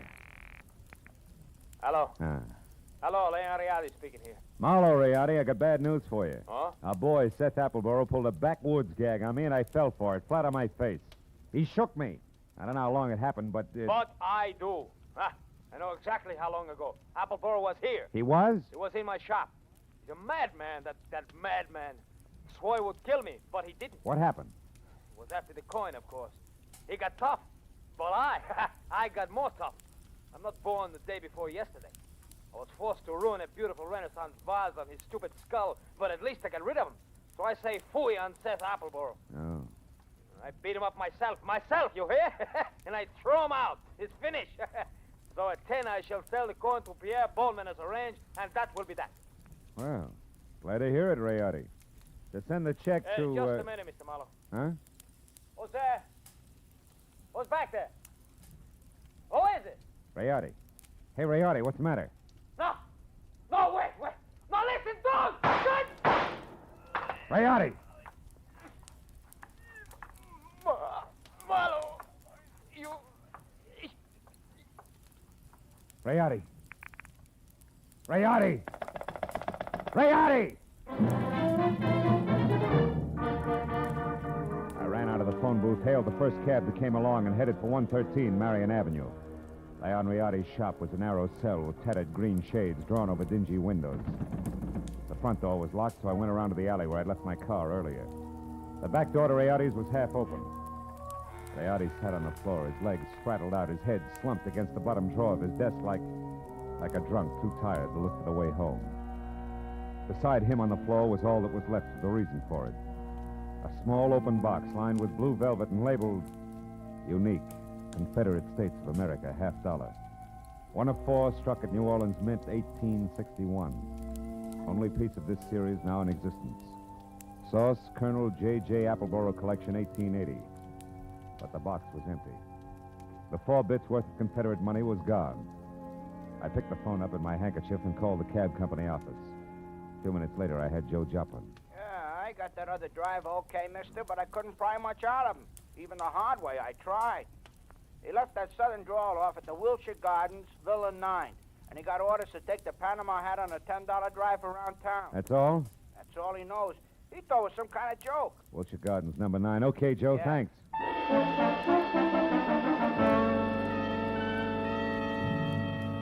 I called homicide, told Lieutenant Matthews where he could pick up the body, and before he could order me to stick around, promised to fill in the details later, and hung up. After that, I got in my own car and drove to the Wilshire Gardens Hotel, Villa 9.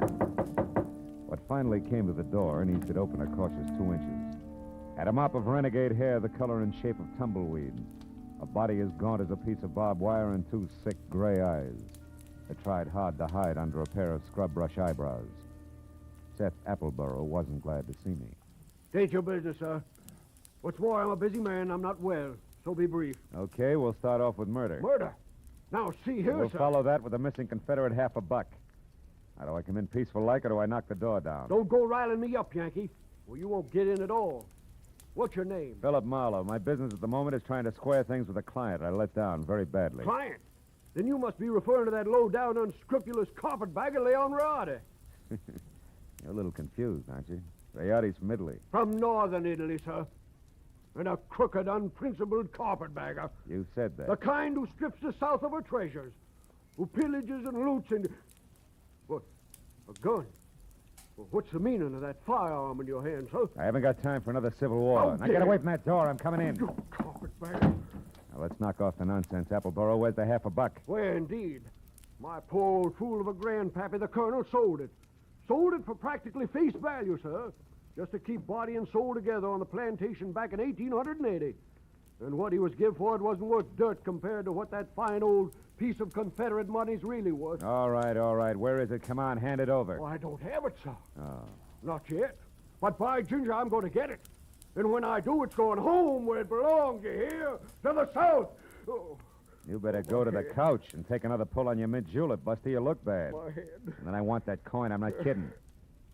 That Rialdi crowned me with an iron pot. Oh. But that won't stop me, sir. I'm not going to stand by and let that rare old $50 be desecrated any farther. I'll prevent it being sold to any rich, dawdling oaf of a collector who has the audacity to live in Sherman Oaks. if it's the last thing I do. And you, sir, you won't stop me either. Sit down, I told you. Oh, You crackpot. oh, my head. I should have known.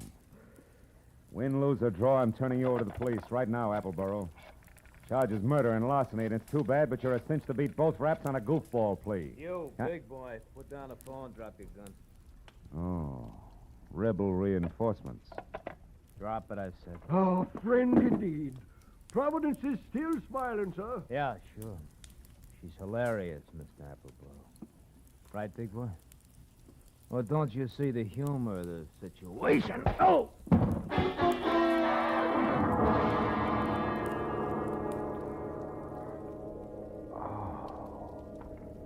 The stranger had a flat, saucer face.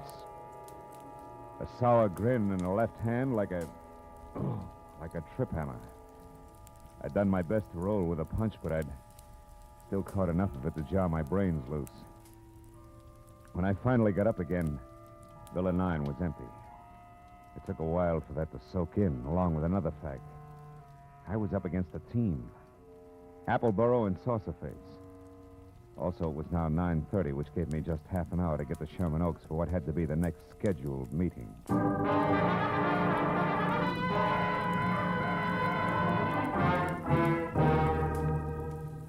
The Boneman Mansion on Clooney Drive, from giant iron gate out front through overgrown grounds and up to the entrance, looked a lot more like the prop room at the Metropolitan Opera than anybody's residence. When I lifted the brass ring in the brass lion's mouth and let it fall, I got another surprise. She had deep hazel eyes with long lashes, close-cropped copper-colored hair, and packed full green suede dress that put no strain on the imagination. Her bare shoulders made you think of toasted marshmallows. Hello. Hello. You wouldn't be Pierpont Bowman, huh? And you must have had some reason for knocking, other than window shopping. Yeah. My name's Marlowe. I used to work for Leon Rayardi before he was murdered tonight. Murder? Mm-hmm. Is this supposed to concern my Uncle Pierpont?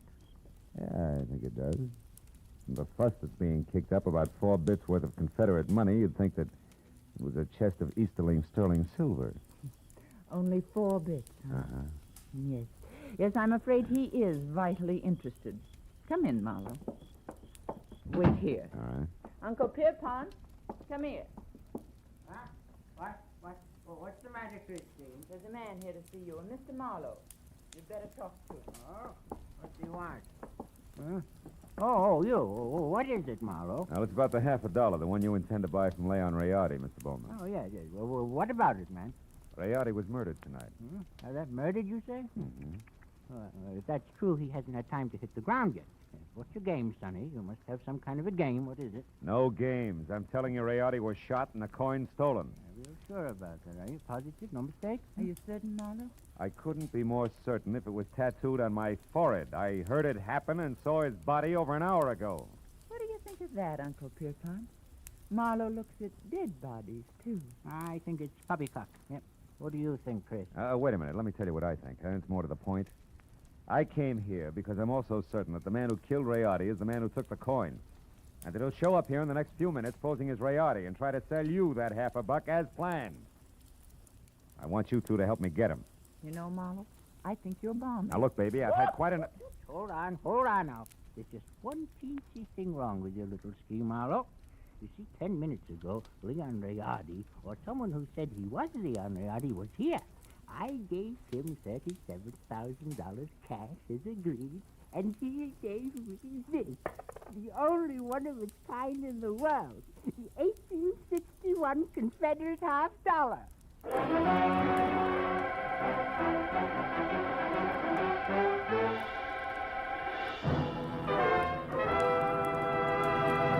In just a moment, we will return to the second act of Philip Marlowe. But first, there are songs for sale, and one of them may turn into the nation's newest hit as you listen in to CBS on Friday night.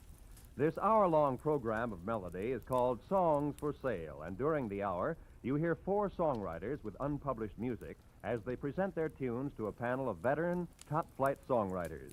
At the end, the panel picks out one song to be published and plugged. and you'll hear the reasons they give for their choice. Be listening to Songs for Sale tonight on most of these same CBS stations. Now with our star, Gerald Moore, the second act of Philip Marlowe, and tonight's story, The Collector's Item.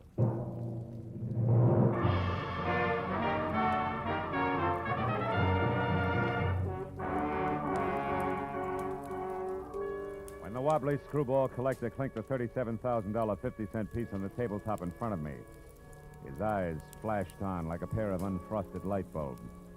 And something close to frost started to collect in the upturned corners of his mouth that smiled like the cat that had just eaten the canary, cage, birdseed, and all. There was little doubt about it. Septuagenarian Pierpont Bowman was what an eccentric would call eccentric.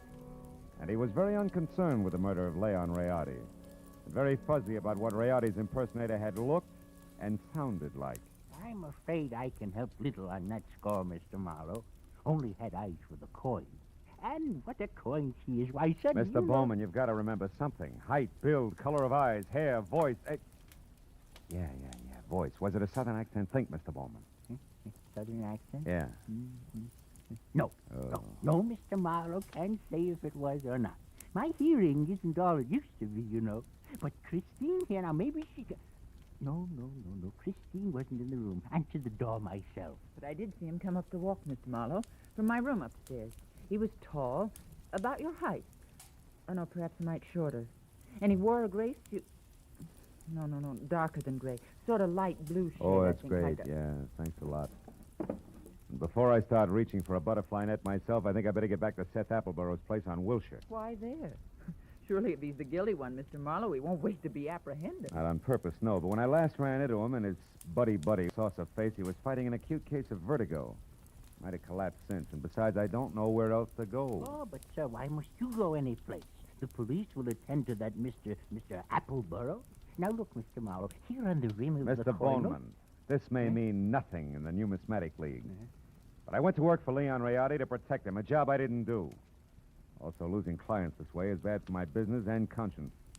Good night, and happy gathering coins in May. Mr. Marlowe, wait, please. Please, Mr. Marlowe, let me see you out and explain something. Be just a minute, Uncle.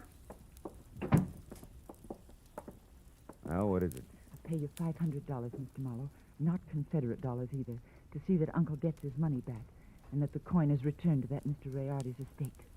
What? You're against the deal? Why? Because it's the 100th one in the past 2 years. You hate to see the money you'll one day inherit go to a bunch of screwballs, huh? Why, you foul-minded, no good... I've got news for you, Mr. Marlowe. It's not my inheritance I'm concerned with, it's my uncle's. In spite of this mansion and all the junk in it, that $37,000 was every cent he had left. Okay, kid. In that case, 2 points. 1? I had the slap coming. 2, I'll do my best to back up everything to where I came in. Good night. Good night. And, Mr. Marlowe? Yeah? I didn't enjoy slapping you.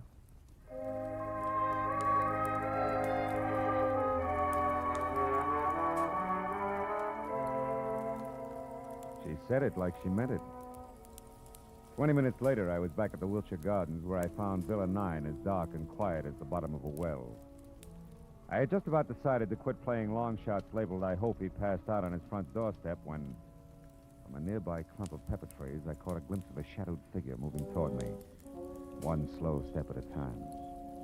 I knew that I was spotted and strictly sitting duck, so I tried the only possible out. General nonchalance, my back to the pepper trees long enough for the not-so-stealthy hunter to get within hunting distance. And a good evening to you, Brother Appleborough. Now, sir, get up and start talking. What? Well, saucer face. Thought I had your partner. Hey, not wrong, Hasty. You're still doing it. Appleborough's my partner like you look good in tights. The name is Locke, Fred Locke, Treasury Department. Treasure? You mean you're after Appleborough? Uh-huh. I sapped you because from the gab I overheard, I figured you were nothing but a lone wolf shooting with a coin. Oh. Appleborough, friend, is big game. He's wanted on half a dozen counts, a lot more important than this Confederate $50. Yeah, but he must have gotten away from you because He did. Jumped out of my car a couple of blocks from here. But how do you know about that? Who are you? Oh, well, name's Marlowe. I'm a private detective, license included. Wait a minute. Here. I know that Appleboro got away because he's already been up to the Boneman place where he posed as my client, Leon Riotti, who, incidentally, he killed so he could sell the Confederate lucky piece up there for $37,000. Quite a hunk of change. Mm-hmm. Well, sorry we crossed our wires, Marlowe, and thanks for the word. Oh. But don't worry, he won't get far. Us T-men will see to that.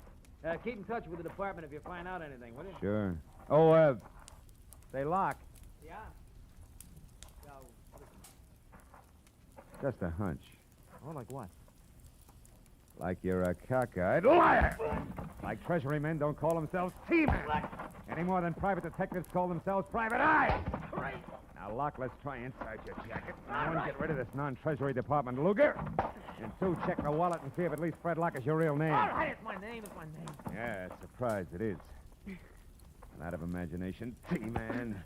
Come on, get up and start working on a few other questions like where Seth Appleboro is at the moment and exactly what that guy in is with Boss. Well, do we keep this up all night? No. I'll tell you everything. Okay. I'll tell you everything. Okay.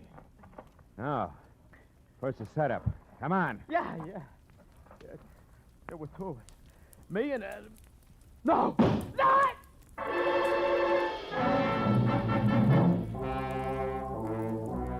It had come from the street that was just beyond the pepper trees and slammed into Locke front and center, folded him up like it was built on hinges.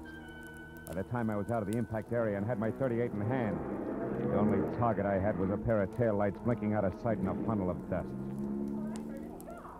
Fred Locke was blood-smeared, dead, and made an ugly centerpiece for the little ring of startled faces that began to converge. I stepped back and became just another sightseer, when a small, bald man with a large white eyebrow and lots of worry stamped on his face began to do his lamenting out loud. He was the Wilshire Gardens hotel manager and didn't care much for public spectacles on the home grounds. Oh, my goodness. 1 minute that Mr. Appleboro unconscious in his car, and the next this man is shot to death. Hey, wait a minute. Appleboro's unconscious in his car? Where? At the other end of the grounds. There's a nasty cut in his forehead. One of the guests just found him there. I was just about to call a doctor. Never mind the doctor. Show me the way. Come on.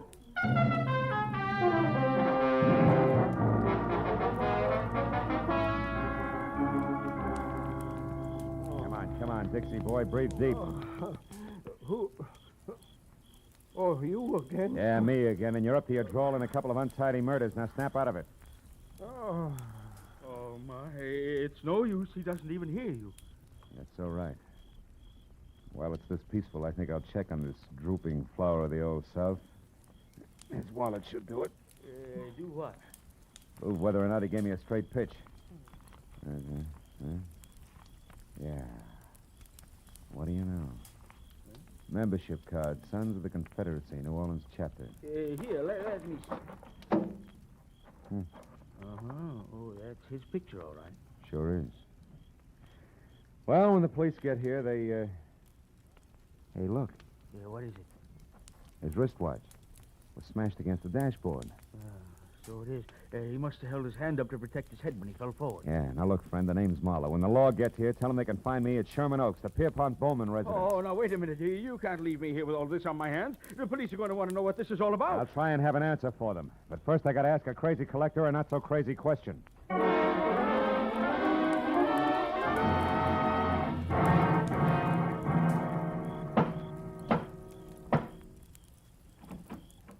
Why, hello, Mr. Marlowe. I was hoping you'd come back. No flowers and candy, honey. This isn't a social call. Then what brings you here? Your uncle, is he still up? Yes, but he asked not to be disturbed. Why? I got a picture I want him to look at. What kind of a picture? A man. Possibly the man who sold him the coin tonight. Now, where is he? In the gun room. Oh, but he'll scream bloody murder if we bother him. That's the subject on hand. You mean you found out who killed Leon Riotti? No. I found out someone else has been killed. Come on, huh? Over that coin? Who was it, Marlowe? Guy named Locke. We'll get to the fine print later. Is this the room? Yes, but It's just the man I want to see. Oh, Mr. Bowman, I hear you. Well, it's quite a blunderbuss. Look, point that somewhere else. So it is. But don't let it worry you, Mr. Marlowe. This harquebus hasn't been fired in 300 years. That's great. Let's not spoil its record tonight, shall we? Here, have a look. Fine workmanship. Later on.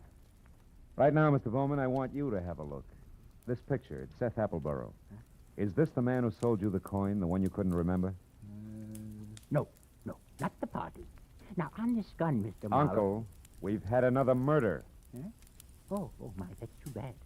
But what's all that got to do with me? I'm not sure. But, Mr. Bowman, if Appleboro wasn't the one who sold you that hot half a buck, it must have been an item named Locke. Huh? The saucer-faced buddy I told you about before. Oh. The one who sapped me at Wilshire Gardens. Oh, very interesting. And perhaps tomorrow, Uncle, please. Go on, Mr. Marlowe. Well, there isn't much more. When I left here and I went back for Appleboro, I ran into Locke. We mixed it up, and I was just about to get him to talk when he was shot out from under me. What? Appleboro did it? He shot Locke? No, he couldn't have. Oh, why not? Because Appleboro was out cold in his car at the time. Then all you really know is that Appleboro didn't kill his Locke. Oh, I know a little more. I also know now that there's a third interested party mixed in. Who? You, maybe. Uncle? What? Me? Sure. You could have killed Rayardi via hired flunky like Locke. Sold yourself the coin. After all, you're broke. It's been done before. You're mad. It's insane, Marlowe, the idea. To think that Uncle would hire the likes of Fred Locke. Why, it... Slips, Christine? You shouldn't have known Locke's front name was Fred, should you? I never mentioned it. What? Christine, you mean that... I mean that nobody moves. Christine. Oh, fine. This is one gun in here that's no relic. It's been fired something less than 300 years ago. Yeah, to be exact, less than an hour ago at the Wilshire Gardens when you used it to keep Locke quiet, huh? You, Christine, you're the third party Marlowe was talking about. You hired Fred Locke and Appleboro. Had nothing to do with it, Mr. Bowman. It was your niece's partner, Fred Locke, who killed Rayardi in his shop and stole the half a buck. After that, he followed me to Appleboro's place in Wilshire Gardens. There he KO'd me and Appleboro both. Then came out here and sold you the coin. Posing as Rayardi. Correct. You can both go to the head of the class. Not yet. One question, teacher. Why did Locke go back to Appleboro's? Couldn't have been just luck that I found him there. It wasn't. He was afraid Appleboro had seen him kill Rayardi at the shop. He had to know for sure.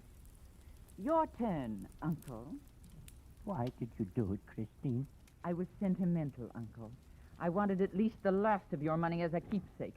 And now that I've got it, I want one thing more before I leave. That $50 in your pocket. Hand it over.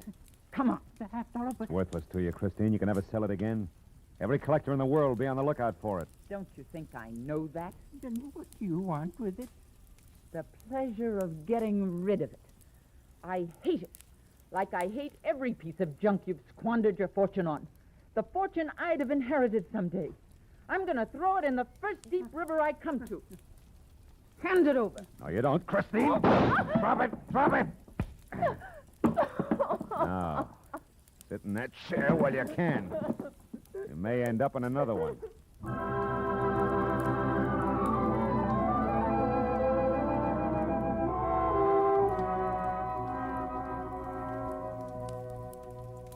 The police arrived. They always do. And after a long hour of questions and answers, there were only two of us left. Pierpont Bowman, standing close to a window, tears crowding his eyes. The fingers of his right hand nervously toying with the Confederate coin. And me, thinking about Leon Rayardi and Fred Locke and Christine. It was the old man who finally broke it up. A rotten thing. I left after that. So I don't know if Appleboro got the coin or not. You might check if you're ever running through the New Orleans Museum.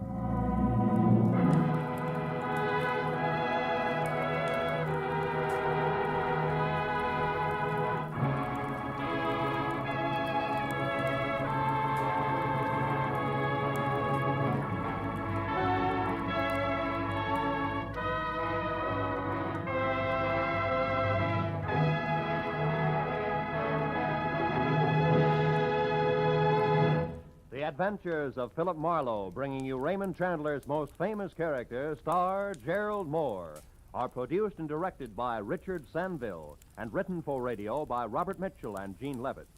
Featured in the cast were D.J. Thompson, Anthony Barrett, Shepard Menken, Tom Tully, and Jack Crucian. The special music is composed and conducted by Richard Arant. Be sure and be with us again next week when Philip Marlowe says... This time an old man dead in a flophouse. A sot who carved wood. A fallen lady with an eye for gold lockets and a snake with big ears. All led me to a soft spot in a killer's hard heart.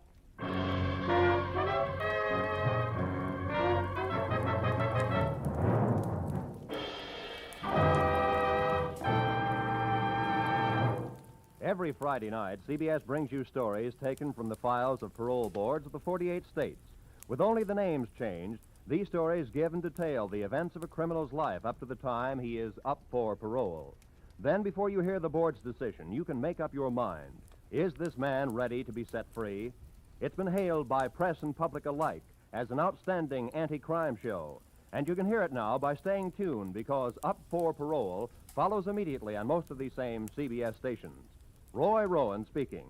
This is CBS, where you play Sing It Again every Saturday night, the Columbia Broadcasting System.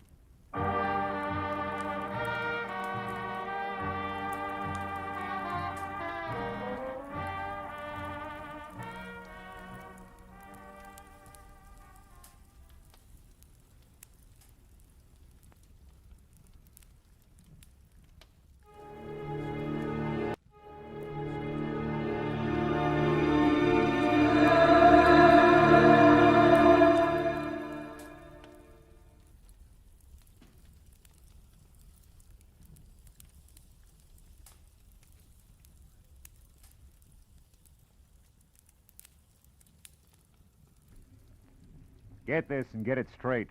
Crime is a sucker's road, and those who travel it wind up in the gut of the prison of the grave. This time I was in the country where the night should have been nothing but peace and quiet.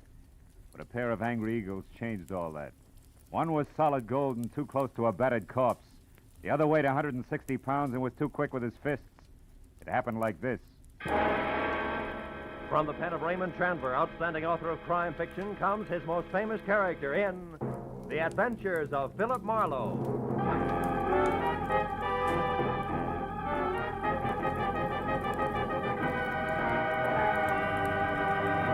Now, with Gerald Moore, starred as Philip Marlowe, we bring you tonight's exciting story, The Angry Eagle.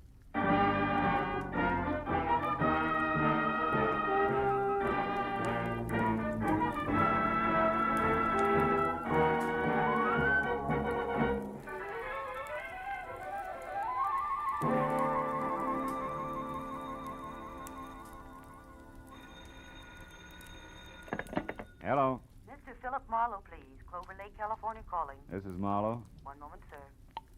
Go ahead on your call to Los Angeles, please. Hello, Marlowe. Babe Durney. Remember me, light heavy contender in 39? Oh, yeah, sure. I remember you. Good. You still have that bar in Southgate? No, I'm back in the game. Ah. Trainer this time for a welterweight that's good. His name's Danny Eagle, and he's another Barney Russ, believe me. No kidding. Yeah, but he's in trouble. Come on out, will you, Phil? Clover Lake's only 20 miles. You can be here by 6. It's just outside of Malibu, up on the hill. Well, what's your boy's trouble, babe? Plenty. And it could end up being his life. Now step on it, Phil. Oh, and listen, you're a sports writer from Detroit, not a private detective. You got it? Got it. Leaving now, babe.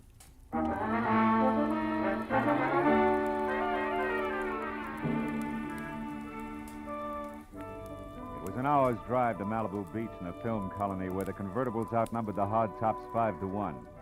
And another 30 minutes up into the mountains along a steep spiral of macadam, which at every turn made more of the Pacific below and less of Malibu. Until finally I was at the top. To my right, there was a dirt road, which a freshly painted sign said led to Clover Lake Training Camp, private. Raleigh Lance, owner. I drove on into what turned out to be a converted summer hotel marked office. A couple of buildings that had been stables and maybe 24 cabins spread out over a sloping green acre that led to a cliff's edge and the lake some 100 feet below. When I pulled in and parked in a gravel semicircle which was close to a roofed-over boxing ring where a lot of muscles in sweatpants was making a punching bag sound like a machine gun, I saw Babe Durney coming toward me in ducks and white T-shirt with an angry fighting eagle as in Danny on it. It was more bay window and less hair than last time, but still the same quick smile under a nose that spread over half his face and an extended hand that could have passed for a catcher's mitt. Hiya, Phil. Glad you didn't take any longer. Things are worse. Oh? Danny got canned an hour ago, and he's burning up. Told Lance and his wife where they both could go, and I think he's going to personally see to it that they get there. Now, wait a minute. Who's this Lance? Oh, Raleigh Lance. He runs this place, Marlowe. Yeah. Strictly the big-time, big-shot manager. See that the fights has to be A1. His license plate the lowest number he can get. Yeah, half pint in French cuffs and built-up heels. Got 10 fighters here. Danny's one. And the wife? Oh, yeah. Myra. A lot of curves, a lot of war paint, and never enough clothes on. Know what you mean. Yeah, well, also not much to keep her busy, and Lance hasn't got time to run around down in Malibu. Which means sheep's eyes at the boys, huh? Yeah, Danny Eagle included. Not that the kid ever did anything about it, mind you. Figured she was just being friendly. Come on, let's move on down by the lake like I was just showing you around. Hey, Jersey. Yeah? You can quit now. Do a mile in the shower. Okay, Big. See you later. Anyhow, Phil, this morning, Lance and the missus had a beef when the big shot got mad, read Myra off, and called Danny and tried the same thing on him. Didn't take, huh? No. So the boss canned him. Kid went back to his cabin and started kicking the fixtures around. That's when I called you. He's got a lot of temper, Phil. Yeah, but what do you want me to do? Help me get him out of here before he tangles with Lance. He said he wasn't going to get off the ground till things were squared away, and he... Oh, hold it. What now? Over there near the edge of the cliff.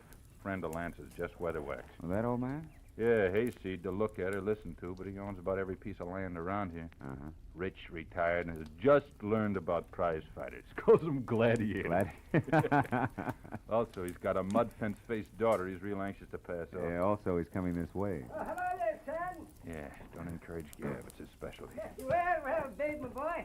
What shape are you in tonight? Oh, well, not quite fighting trim, Mr. Weatherwax. I was just showing Mr. Marlowe here around the grounds. He's a sports writer. Sports rider? Yeah. Well, glad to make your acquaintance, Mr. Marlowe. Thank you. Yes, sir. When I think about what I've missed all these years not following the ring... Mr. Weatherwax, excuse me, but we're in a hurry. I want Mr. Marlowe to see the lake before it's dark. We'll see you at dinner or up at the lodge later, huh? Yes, I'll look forward to that. Goodbye. Yeah, bye, son. Original windbag. Yeah. But, Marlowe, like I was saying, I gotta have your help. Yeah, but what can I do now? The kid's through, babe. Sure, but look, Phil, I know other managers. I also know the makings of a champ when I see him, and Danny Eagle's got the stuff. And? Okay, I like him. Phil, you gotta get next to Lance. If he thinks you're doing a feature on him, he'll be your best friend in a couple of hours. A little Napoleon. Uh-huh, and when I'm buddy-buddy, I steer him away from ordering his muscle man to play pretzel with Danny while you're trying to get him out of here. Is that it? That's right. I already planted that you're coming up here, so all you got is... Hey, look. Huh? Up at the lodge on the porch there. That's him and Myra going in the office. My cue. Mm-hmm. Okay, but first tell me one thing, babe. Does Danny know about me? No. He'd turn against me if he did. He likes to settle his stuff his own way.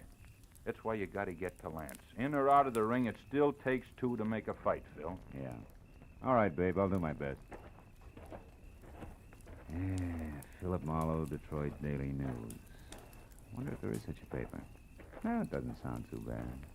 Listen, Myra, I don't want any more trouble with you. I'm fed up. Oh, You're fine. fed up. You? Well, that's funny. You dragged me up here and Shut expect up. me to... And try real hard to understand this. I dropped 10 grand, 10,000 berries last night on that punk Steve Rocker.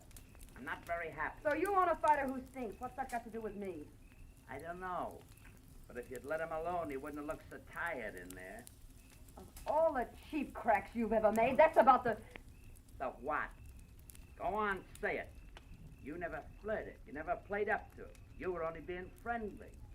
Go on, spit it out, why don't you? Don't think I won't. When we're alone. Oh.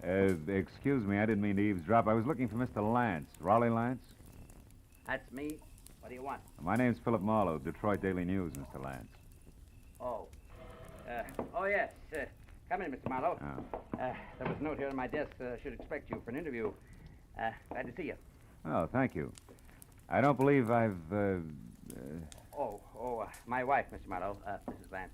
How do you do? Hello. From, Detroit, you said? Yeah. How are things at the Beaver Club? That's quite a spot, I hear. Oh, yeah, quite. I used to go with a reporter there. He told me about some wild parties at their press club. Busy Beaver Nights, they used to call them. Yes, busy Beaver night. Lots of fun. Mm-hmm. I'll bet. Myra, Mr. Marlowe and I'd like to talk a while, so, So I'll be running along. It was a pleasure, Mr. Marlowe. Thank you. Goodbye, Raleigh. I'll see you later. Yeah. Well, Mr. Marlowe, have a chair. Drink? Yeah, I will, thanks. It's quite a spot you have here, Mr. Lance. Make it Raleigh, fella. All right. Yeah, it's okay. But you're not up here to write about a training camp, are you? Of course, I know background counts, but, well, like this drink, the soda helps, too. But the scotch is the thing, huh?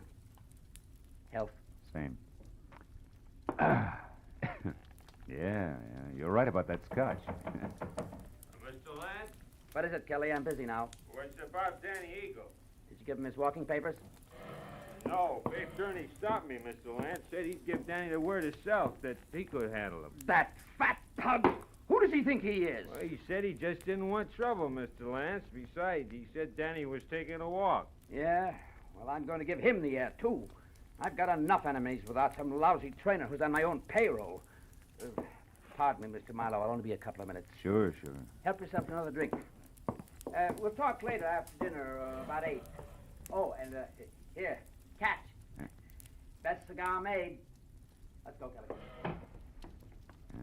Best cigar. Seats marked A1. Yeah.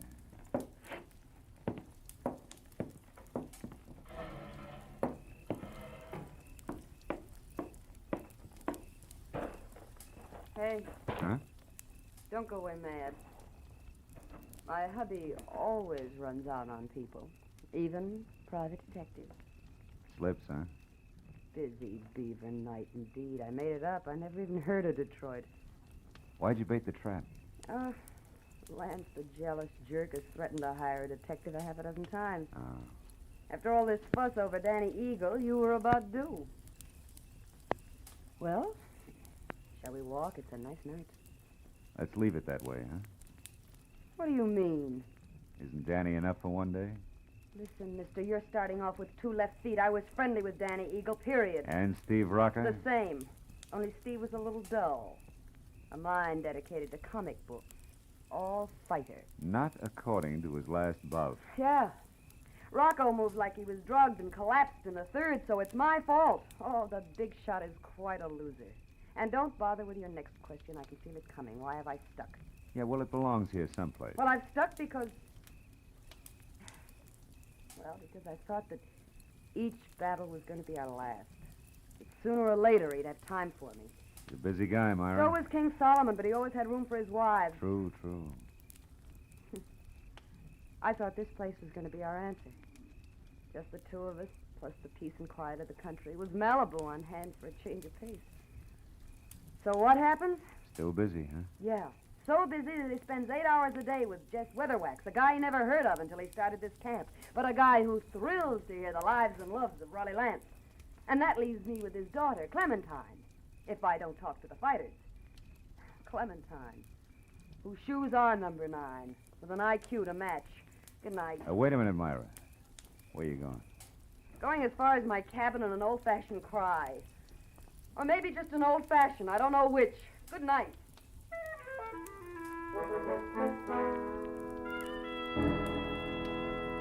When Myra pivoted on a spiked heel and stomped off into the dark, I knew that I had to move fast because when next she and hubby met, the fact that I was a private detective was going to become public domain. And from there on out, I'd be of little use to Babe Durney, and if Lance's muscle playmates caught up to me, of no use to anybody. I located Danny Eagle's cabin among half a dozen others, peeking out of a thick grove of pepper trees, showing light from a half-open door.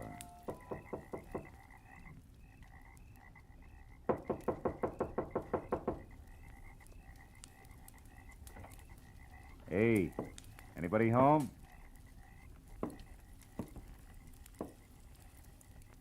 Inside, there was a closed valise on the edge of the only bed. And on the dresser, some money, a package of lemon lifesavers, and a tie clasp. A gold one with a gold angry eagle on it that said Danny was still around. Then he got to talk for himself. Think you're in the wrong cabin, mister. I haven't vacated yet. Well, don't you think it'd be easy all the way around if you did, Danny? Right now, I'm not looking for the easy way, mister. I've been walking and thinking about that. That and a pair of people I don't like. A pair I want to square myself with. Mr. and Mrs. Raleigh Lance. Oh!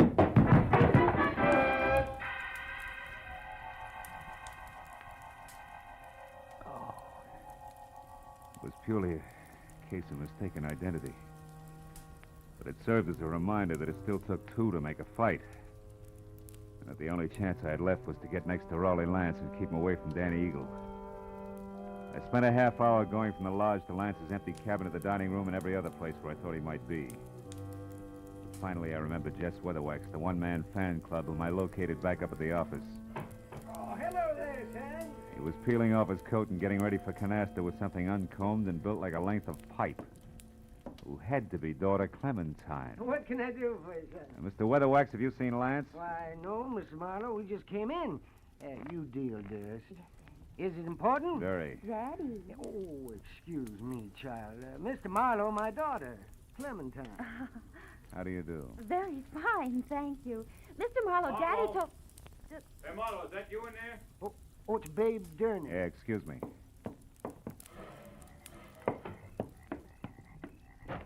Phil, come with me, quick. What's wrong? Lance is dead, Marlowe. What? At the edge of the lake on the rocks. Accident? I don't know. Come on, Phil.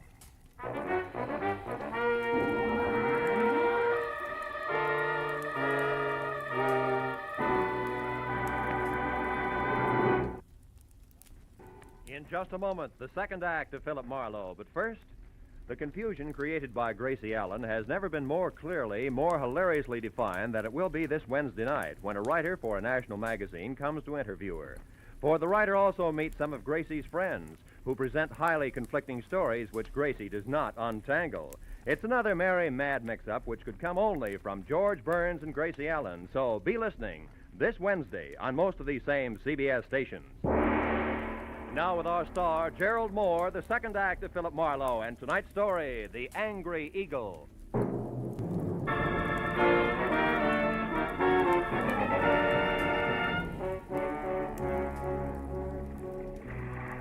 Sharp lakeshore stones, like countless fighters' fists, had hammered all the life out of Rolly Lance. And as we stared down at him, the circle of light from the electric lantern in Babe Durney's hand began to dance over the corpse. I took the lantern, turned him away from the twisted body at his feet, and sent him back up the path to camp. Find a phone and quietly call the police. After that, I took another quick look at all that was left of the little big shot. I went up the path myself and got as far as the jagged hole in the rail where Lance had gone through. I had just enough time to see a few things before I was met by Myra. Just like she'd been before, except for a handful of nervous fingers that just couldn't leave her neckline alone. I saw Babe. Tell me about Raleigh. Is it true? Yeah, it's true, all right. Your husband's dead. Babe just left, so you must have been on your way here when you ran into him. How come?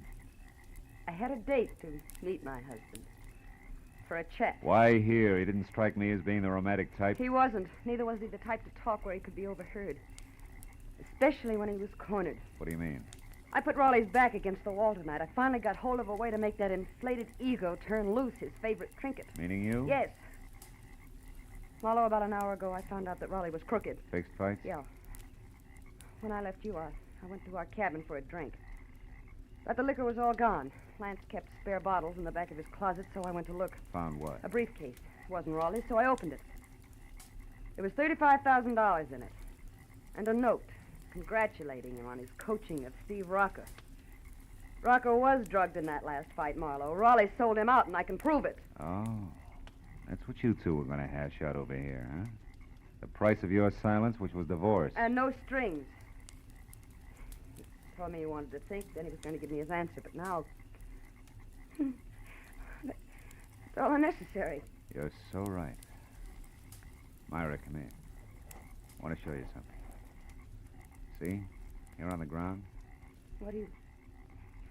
No, I don't see anything. Somebody put up quite an argument right here before Lance went through the railing. Oh, yeah. Yes. And here's something else. What's that, Marlowe? A gold tie clasp, baby, with an eagle on it.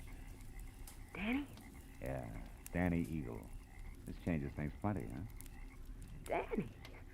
I can't believe Danny would murder Raleigh. Well, you better start believing it and get back to your cabin and stay there with the doors and windows locked. You think he might go for me You next? were half the beef.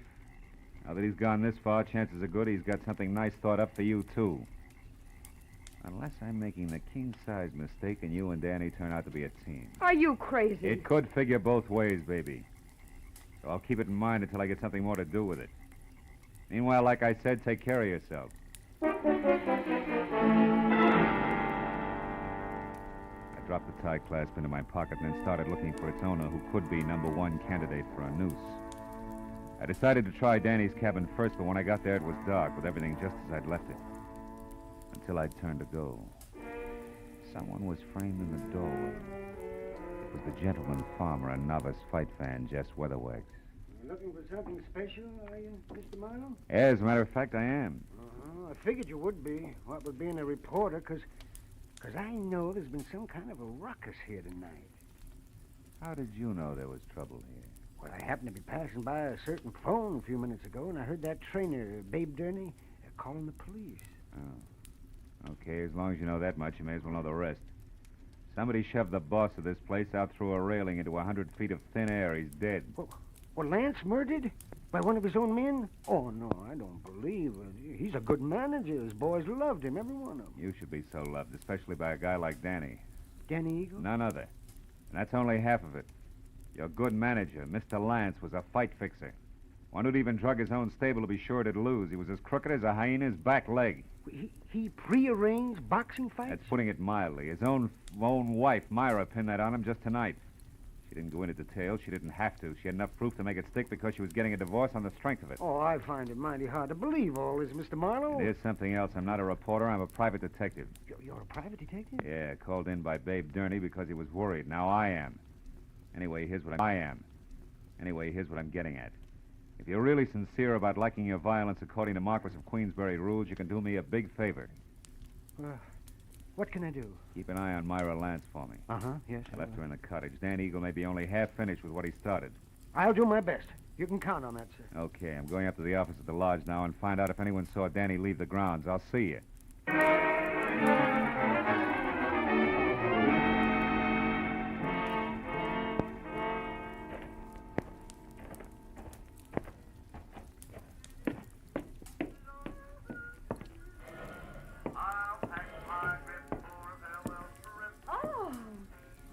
Mr. Marlowe. Did you get enough story material from the box fighters? For a couple of novels, Clementine. You alone here? Well, I am now. My daddy and I were playing canasta, but he left a while back. Went off without his coat, too, see? I know. You've been here in the office ever since, huh? Why, yes. Why? Well, maybe you can help me. Did you... Gladly. But you've just got to help me first, Mr. Marlowe. Have you got a cigarette paper? A cigarette paper? You know, the makers. I'm trying to roll me a cigarette, ran out of mine. I found my daddy's tobacco, and then I absolutely emptied his coat pockets here looking for a paper, but there wasn't any. You wouldn't happen to have it. No, I'm afraid not, Clementine. Here, have one of mine. In fact, have two. Now, my question, did you happen to see Danny Eagle go out the... Go out?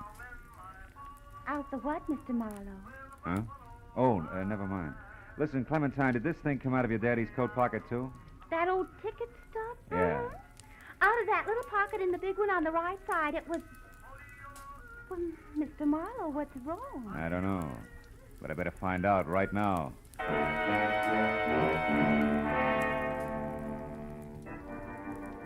I ran out of the office and past the empty rope ring toward where the cabin stood, I was full of the conviction that Clover Lake Training Camp was due for a second corpse any minute. Only this time I knew that some fast adjectives I myself had tossed off and not a hot-headed fighter were playing cause and effect. As I made for the door of the Lance cabin, there was no help in the fact that my volunteer guard, Jess Weatherwax, was nowhere in sight. I called Myra's name twice and still got no answer.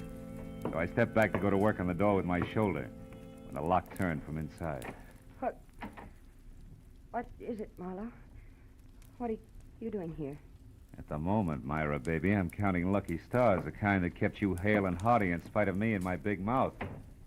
I'm afraid I don't know what you mean. I mean, I almost spilled all, including the clincher, which was where you could be located. All this, mind you, to the guy who no doubt was in it with Lance right up to his Adam's apple. The fact that you're still breathing means that he must have given up and beat it because as a topper, I sent him here to guard you. Say, what's the matter? Aren't you even curious? Why, yes, sure, of course. So am I, Marlowe. Don't move. Oh, no. You have a talent for stupid audacity, young man. Myra's still breathing because up to the point where you knocked on this door, she still didn't realize my connection. But when you showed up, I couldn't take a chance. I was forced to bring this gun into things and wait behind the door. Now, obviously, you both know. And I was so relieved you still had strength enough to open the door, Myra. I stepped in chin first and was happy about it. Well, I was afraid to warn you. Well, it's your move, Weatherwax. What'll it be? I have no choice. What? You'll have a lot of bodies to crawl out from under, Buster. Well, it won't be too hard. Danny's already framed for Raleigh's murder. Framed by whom? By Raleigh Lance himself. Such a simple little plan. I worked it out as I worked out everything else around here. Just for the record, how is it supposed to go? Once Myra knew about Raleigh, she became dangerous to me. She had to be killed. So I told him how to set up the whole thing. You know, you're really enjoying yourself, aren't you? Frankly, no. Or I just don't intend to take the rap for my late partner's stupid clumsiness. Oh, but this has gone far enough. Oh, no, it ain't. Dave, look out. He's got a gun. Duck, Myra! Yeah, boy, Bill. He lost his gun. And I still got a good right hand. My boy ain't gonna be framed for nothing. Dave, stop it. I'm gonna fix this guy good. Lay off, Dave, will you? Lay off. Lay off, I tell you. Lay off. Okay. You gotta tell us the rest. Come on, Weatherwax, talk. What actually happened on the path to the lake? Well? Lance set up a frame on Danny as I told him to by planting that eagle tie clasp at the weak spot in the rail. And then he made a lot of marks on the path, like there'd been a fight. Go ahead. And after that, he went over to kick the rail loose. He tripped and he fell. All because of those shoes of his with the hard, slick soles and built-up heels. Silly little man.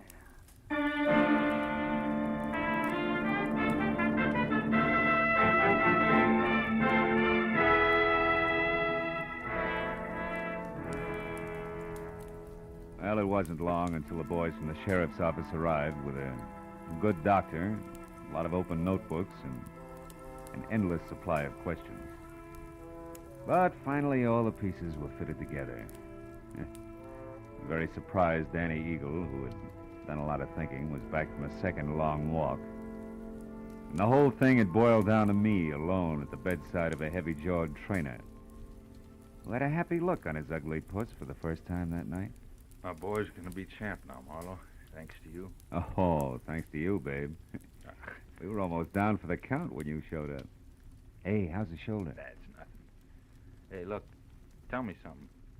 How'd you back old Weatherwax into that corner? Oh, well, I found a ticket stub from his coat pocket with the number A2 on it. Weatherwax claimed that he'd never seen a fight or met Lance until the camp opened up here. But that stub proved that just a month ago, he sat right beside Lance. Yeah, that's right. Yeah. Lance always had seat A1 at the arena. Check. In short, Weatherwax was a liar who dropped his guard. And in this racket, you do that just once and you're out. Yeah. Hey, see that the Eagle keeps his guard up, will you, babe? I'm going to be betting on him from now on. Don't give it another thought. Good night, Phil. And I didn't give it another thought.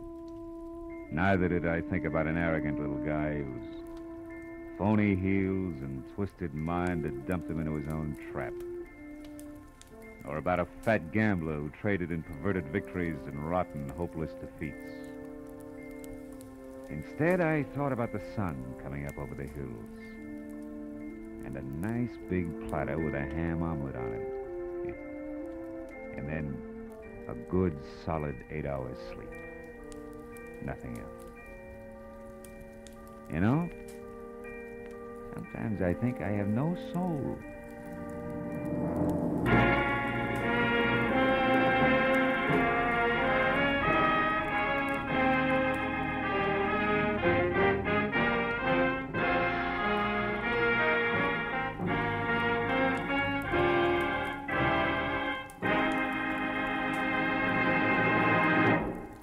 Adventures of Philip Marlowe, bringing you Raymond Chandler's most famous character, star Gerald Moore, are produced and directed by Norman MacDonald and are written for radio by Robert Mitchell and Gene Levitt.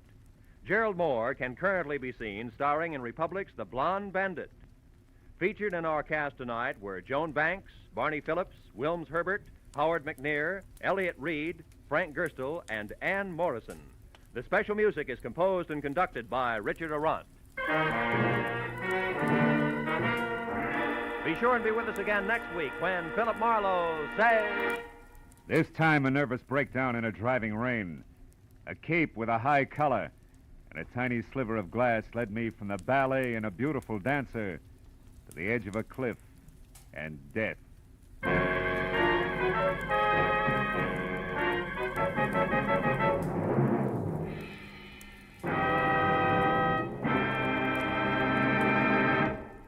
A few months ago, our newspapers and magazines were full of articles and pictures showing the progress we've made during the first half of the 20th century. That progress, brought about by the American way of doing business, means that today we enjoy the highest standard of living of any nation in the world. We can keep our standards high, and we can increase the benefits for all of us by continuing to produce efficiently under a free economic system. This is Roy Rowan speaking. Now, stay tuned for Pursuit, which follows immediately over most of these same CBS stations.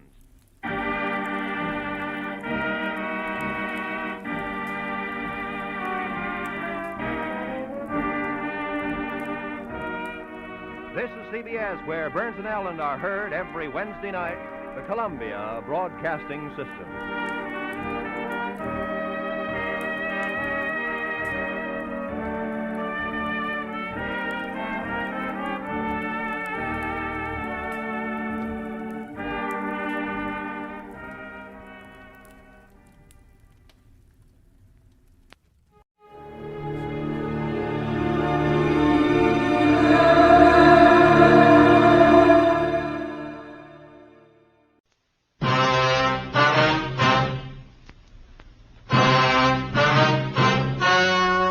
The story you are about to hear is true.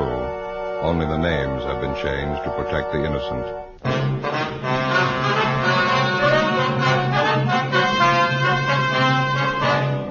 You're a detective sergeant. You're assigned a robbery detail. A man is pulled from his car on a deserted street. He's robbed, beaten viciously. His car is stolen. The criminal makes good his escape. Your job, find him.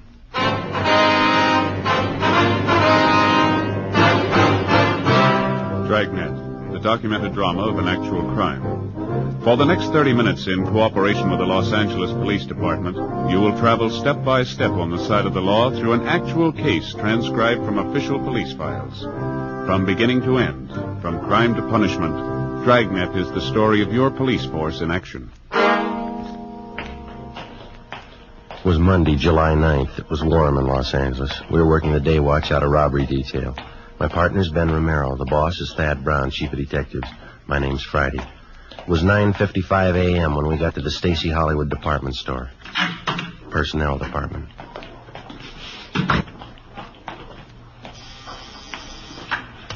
Stacy Hollywood. That would be the yardage department. Yes, ma'am, I'll connect you.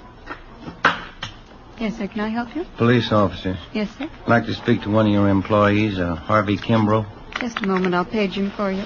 You got a match? Yeah. Here you are. Thank you. When I was a kid, I never could figure out what that was. What's that? The auto call system. To call employees to the phone. Rings all over the store, you know. Yeah, I know. Office.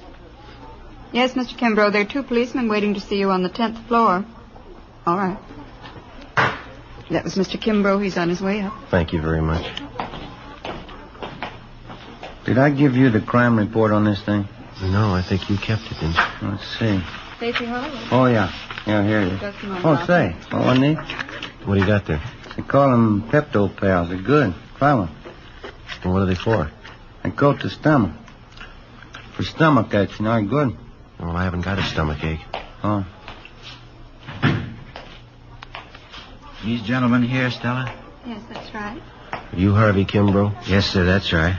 I sure appreciate you people coming over here. I don't like to take time off from work. It makes it tough when my partner's Clive and Warren. Yes, sir, we understand. Janitor working a big store like this keeps you hopping. Beauty salon. You haven't got any idea who the hold-up men are yet, have you? No, sir, we haven't. We'd like to get a little more information on what happened. Did you talk to the 2 officers in the police car? Well, yes, we did, but it's customary for us to make a follow-up for any additional information. You fellas are plain clothesmen, is it? Yeah, we're from Central Robbery. Oh, I see. Well, I never knew I'd get this much service. Yes, sir. Wonder if we might step outside the office here. I don't imagine you want to discuss your personal business here in the office. That's very considerate of you. Thank you. Fine. Go ahead. wonder if you'd mind going over it again for us, Mr. Kimbrough. Maybe something you didn't think of when the other officers talked to you. I believe I told them everything. I was on my way into work this morning about 5 a.m. You live out in Alhambra? Yes, sir, that's right. I take the freeway in. It was on Commercial Street that you were held up? That's right, Commercial, right near Alameda, almost to the corner. Where they're tearing those buildings down. Man flagged me down. Looked like his car was stalled. Yes, sir. Always make it a habit to stop when I see somebody in trouble. I know how it is that time of the morning. No gas stations open. Figured maybe the fellow needed a shove or something. So you stopped to give him a hand, is that right? That's what I had in mind. I'd no more stop the car. And he came over, he pointed a gun at me and told me to get out. What'd you do? Well, I asked the fellow what did he want. I told him I didn't have any money. Told him I was on my way into work. What'd he say to that? Didn't say anything. He just opened the car door, grabbed me by the arm, and pulled me out. I wasn't prepared for it, and I kind of fell out onto the street. Yeah. I still didn't know what he was after. Thought at first he might have been crazy. He was going to kill me. Well, why'd you think he was going to kill you? Did he threaten you? No, but the gun and all, and the way he pulled me out of the car, I just couldn't make it out. I see. Would you go on, please? Well, he took my wallet from me. All the money I had, $14. And then he said, don't bother to get up and stay right there for 5 minutes after I leave. And then he bent down and he hit me in the face. What'd he hit you with? With his fist. Hit me right here in the mouth. You can see the cut right inside my lip here. Yeah. It bled pretty heavy. Yeah, it's a nasty cut. Oh, it's better now. The men who came in the ambulance, they put something on it. It'll be all right. Well, did he knock you out when he hit you? No, I saw him get into my car, and then the car parked up ahead took off, and this man who held me up, he followed my car. Mm-hmm. Well, do you have anything more on the description of the hold-up man or his car?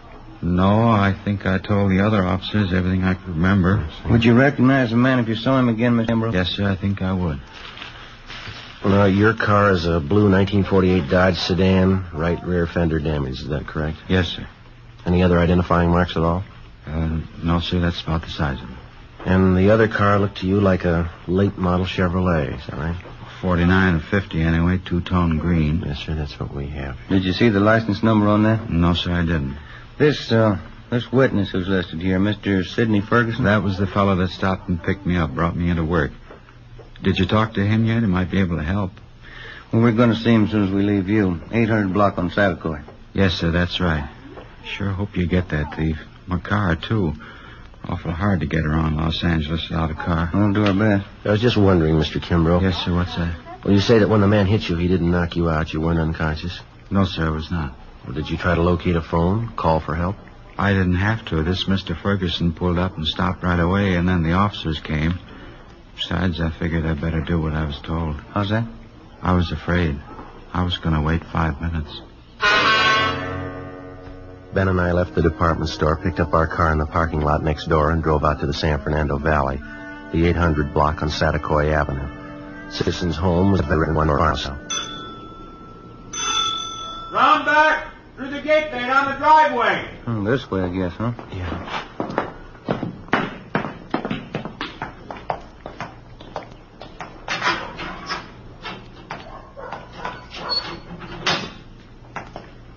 Hi there. This is the Ferguson house. Yes, sir. We're looking for Sidney Ferguson. Surely, I'm Sidney Ferguson. Police officers, Mr. Ferguson. About that holdup this morning out on Commercial Street. Yes, sir, that's right. This is Sergeant Romero. My name's Friday. Happy New Year. Excuse my wet hand. Been cleaning out my tanks. Oh, yes, sir. You fellas work out at City Hall? Yes, we do. Wouldn't happen to know a John O'Grady down there. Narcotics Division. Went to Highland. No, I don't believe I know him. Ben? O'Grady? Yeah. Tall fella, kind of blonde, wavy hair? Yeah, that's right. Good-looking fella. Yeah, I think I've seen him around. Good friend of mine. Wasn't that a shame this morning, that Kimbrough guy? Yeah, it was a rough one. The reason we came out to see is that we thought that maybe you could give us some additional information on it. Glad to give you all the help I can. I'd like to see you get that hold-up, man. Mind giving us a rundown on what happened this morning? Not at all. It's around 5 o'clock this morning. I'm not usually up that time in the morning, but I was on my way back from Monterey Park. Generally try to make it down there at least once or twice a month. Go down to see Jack Robinson and a chorus friend I have down there. We swap fish. Yes, sir. I was on my way back, coming down Commercial Street, when I saw this man sitting on the side of the curb. Looked like he was hurt to me. I see. Wouldn't have noticed it, probably. It was pretty dark, but those 2 cars pulled out, one right after the other. Seemed to be in a big hurry. You pulled up to give Kimbrough a hand? Yes, I did. Of course, when I got close enough, I could see the guy had been kicked in the teeth. Bleeding pretty bad. Offered to take him to a hospital, but he said he didn't want to be late for work. Mm-hmm. After the officers came and talked to him and the ambulance men treated him, I drove him up to Stacy's Hollywood, dropped him off there.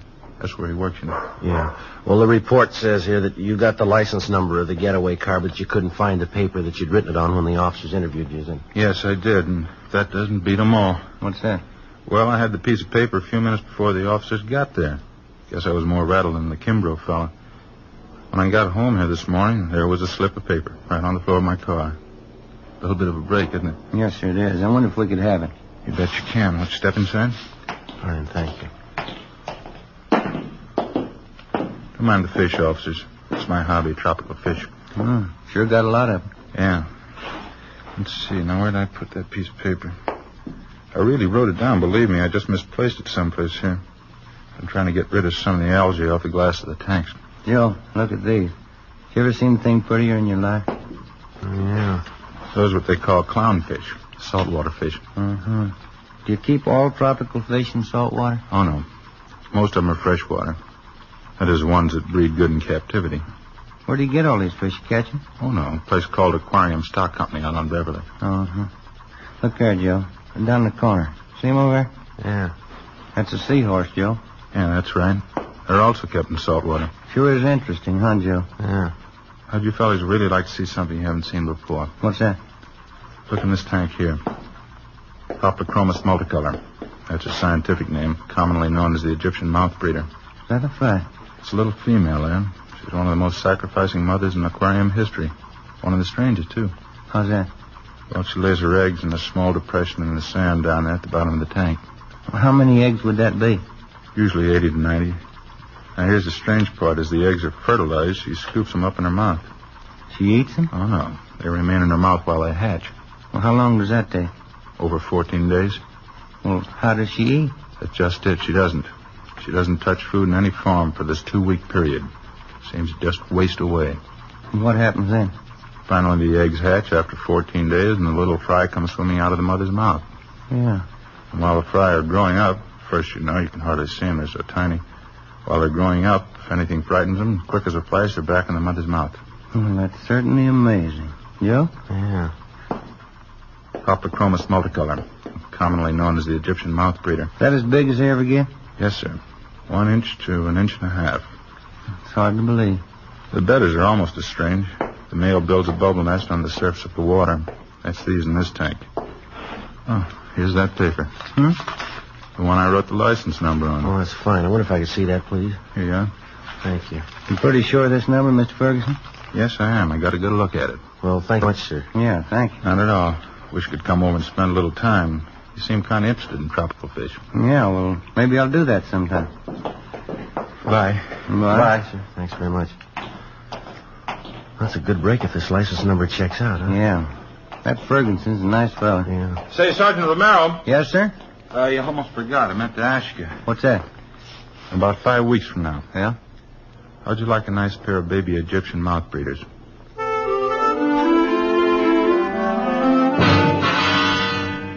"10:45 a.m. Ben and I got in the car and headed back toward town. I called communications and had them check the license number Ferguson gave us through DMV. They called back and told us that the car was a 1949 Chevrolet 4-door sedan. The registered owner was a Jack B. Grant, 19112 Beacon Street. It was in the southwest part of Los Angeles. It was a large, old-fashioned residence that had been converted into a rooming house. We checked with the landlady, a Mrs. Ida Fisher. He's been with me here about 8 months. What time did you say Grant left this morning, Miss Fisher? Well, it was pretty early. Must have been around 4 a.m. when I heard him go out. He came back in again about 8 o'clock this morning. Parked his car, and then he drove off with some other man. Would you happen to know the other man? No, I wouldn't. I just saw him drive off. Where does Grant park his car, ma'am? Around back in the garage. What if you'd mind if we take a look?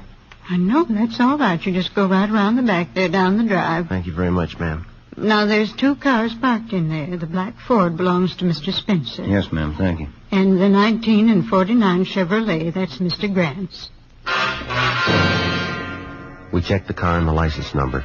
It matched the description given us by the victim, Harvey Kimbrough, and the witness, Sidney Ferguson. Together with Mrs. Fisher, we checked Jack Grant's room. We found nothing of importance. His clothing and personal effects were all there, nothing to indicate that he wouldn't be back. We told the lady that we're placing the house under surveillance, and if Grant should return, not to say that we'd been there. She agreed and offered further assistance. She said she'd signal us by raising and lowering her front window curtain when Grant returned. We parked down the street, called the office, and advised them we were on stakeout. 2 men were sent out, and they covered the back entrance. Ben and I covered the front. By 6 o'clock that night, Grant had failed to show. 9 p.m., still nothing. 11 p.m.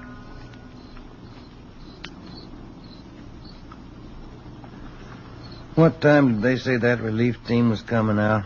Around 11 sometime. Chandler and Ricketts, huh? Yeah, I guess so. Oh, I sure am stiff. Feels like needles all over my body. Been about 12 hours, hasn't it? Yeah. Just like driving up to San Francisco. Wife always makes me drive all the way. When I climb out of that car, I'm as stiff as a board. Car pulling up down the street there. Yeah.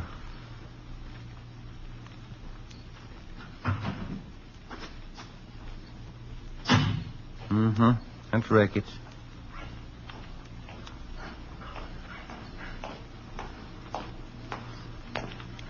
Hi, Jack. Friday? Who's that you got with you? Same guy that bought you your lunch yesterday. Stop bragging. That's the house right up there, huh? Yeah, that's right, the green and white one there. No sign of them at all, huh? No, nothing. Well, you guys want to take off? Yeah, I guess you can make out, Ricketts. You got Chandler with you. I feel sorry for you, Friday, drawing this guy for a partner. Well, after 7 years, he kind of grows on you. I'd like to check out the landlady before we take off. Her name's Ida Fisher, Jack. Right, Joe. Let's go, Jim. Yeah.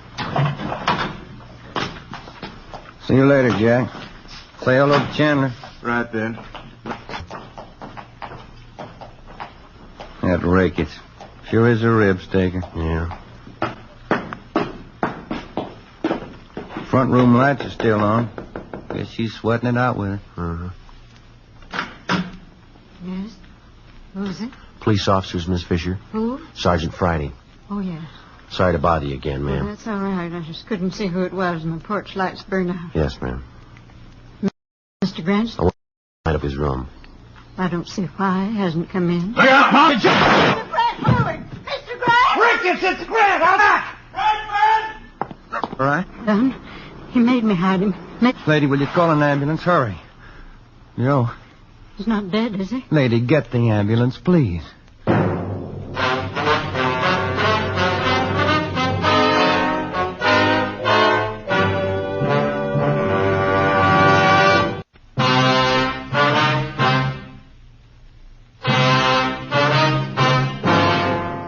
Monday, July 9th, 11:28 p.m. The ambulance arrived and Joe was taken to Georgia Street Receiving Hospital. His condition was critical. Despite the fact that the other men on stakeout at the house had closed in as quickly as possible, Jack Grant somehow succeeded in jumping out a side window and making good his escape through a maze of neighboring backyards. The men at the scene began a search of the immediate area. I called in and communications got out a broadcast on an APB. A special detail of men and cruiser cars was rushed to the scene and a blockade thrown up around the area. I stayed on and worked with Ricketts and Chandler. Under questioning, the landlady, Mrs. Fisher, broke down and admitted that Grant had given her $10 to keep his presence in the house a secret. He told us that when we had searched the suspect's room earlier, he had hidden in the cellar. She was taken into custody. 1:30 a.m. I got a relief and I went downtown to the Georgia Street Receiving Hospital. P&F ward. We removed one slug from the upper thoracic region, another one from his right shoulder. Looked like they could have been .38 caliber. They've been marked for evidence. How's he doing? As well as can be expected. What does that mean? It's hard to tell. Depends on how it goes the next 4 hours. Can I go see him? No, we're not admitting anyone in there. They're under sedatives, lost quite a lot of blood. It's pretty weak. You need anybody for transfusions? No, it's all taken care of. His relatives been notified? Yes, sir. Just his mother. She's visiting relatives up in Renton, Washington. I sent them a wire. They'll break the news to her. Yeah, that's about all we can do for now. Oh, I wonder if I couldn't sneak in and leave this carton of cigarettes for him. I'm afraid it's going to be some time before Sergeant Friday can use them. Just leave them. I'll have the nurse take care of it. All right, Doctor. Thank you. Is there anything I can get for him? Anything he needs? No. We're doing everything we can for him. You don't think I could just look in for a minute? No, I'm sorry. Must be something I can do. You got a good prayer handy?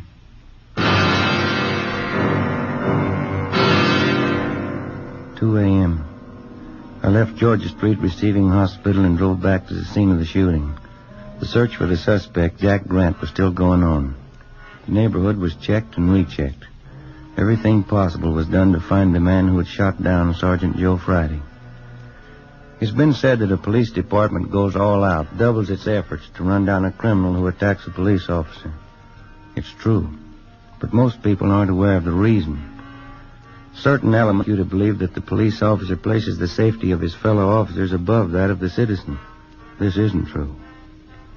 His first day at the academy, the cadet peace officer is taught this basic fact. If a criminal would shoot down the armed police officer, he wouldn't hesitate to shoot down the unarmed citizen. 3 a.m. I finally located Lieutenant Jack Ricketts at the corner of Coronado and Beacon Street, 7 blocks from the scene of the shooting. How is he? Not too good. Depends on the next 4 hours. What are his chances? I didn't ask. Well, we're not getting any place here. Nothing at all? Nothing. Something's got to break. Chandler's still downtown. They're combing through Grant's package down at the I Bureau. They come up with anything? Not the last time I checked. About 40 minutes ago. Got any ideas? Fresh out. You? Couldn't have gotten far. Not this soon he couldn't. Bus depots, train terminals, and airports are all covered. Highway patrol's been alerted. Nothing so far. He's someplace close. He's got to be. I think he's holed up in town, too, but where? Yeah? He's in a jam. He's had good publicity. A lot of his friends are going to hide the welcome mat. Maybe that narrows it down a little. Maybe. Let's find him. 3:30 a.m. Jack Ricketts and I got back to the city hall. We went directly to the I Bureau. Chandler and Powers had sifted through Jack Grant's package. They'd drawn up a list of all Grant's known friends and associates. There were 22 names on the list. 3 of them were in San Quentin Penitentiary. 2 of them were doing time at the county work for him. That left 17 names on the list. Further checking showed that 5 of them had out-of-state addresses. 12 names. The list was split down the middle. Ricketts and I took 6 names, Chandler and Powers 6. Of the 12, with the exception of 1, all names had appeared in police blotter in the past 8 years. Raymond Weller, Peter Denton, Horace Phillips, Henry Breen. Ricketts and I checked them. Some were in bed, some hadn't been to bed. We were reasonably sure none of them knew the whereabouts of the suspect. I called Georgia Street to find out about Joe. They told me no change in his condition. 4:55 a.m.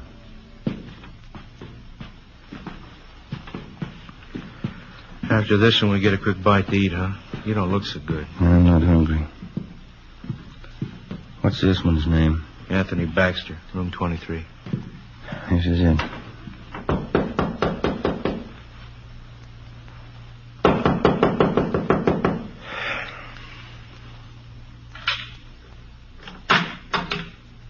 Yeah. Anthony Baxter? Yeah. Police officers, we want to talk to you. It's a fine hour to get a guy out of bed. You always sleep with your clothes on? Let's step back there in the room. Hey. What's going on? You a friend of Jack Grant's?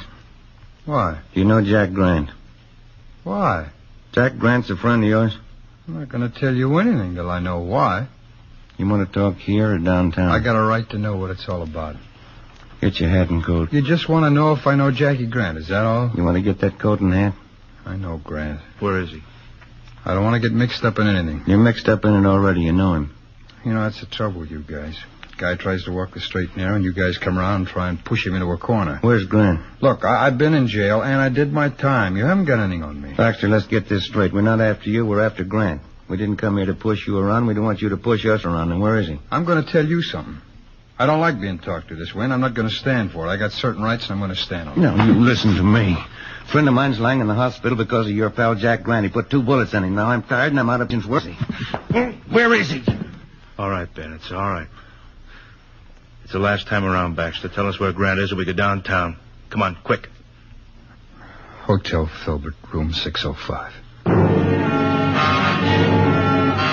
5:27 a.m. We located the Filbert Hotel on North Crocker Street. On the way over, we called in and told them what we'd found. Chandler and Powers met us outside the hotel. They took up their position. Ricketts and I checked with the desk clerk and confirmed that the suspect was in room 605. He was registered under an alias. We took the elevator to the 6th floor. Room 605 is directly across from the elevator.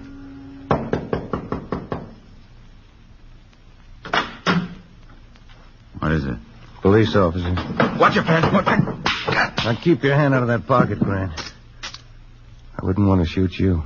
5:42 a.m.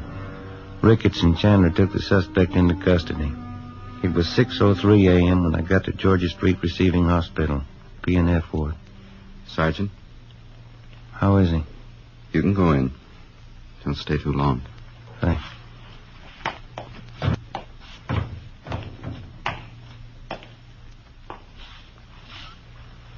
Hi, Joe. Hi. You look tired. How you feeling? Oh, I'll do. How'd it go? We got Glenn. You look tired. You been working straight through on it? Yeah. Anything I can get you? No. Guess I better hurry up and get out of here, huh? Why? Well, we still got that stolen car to find.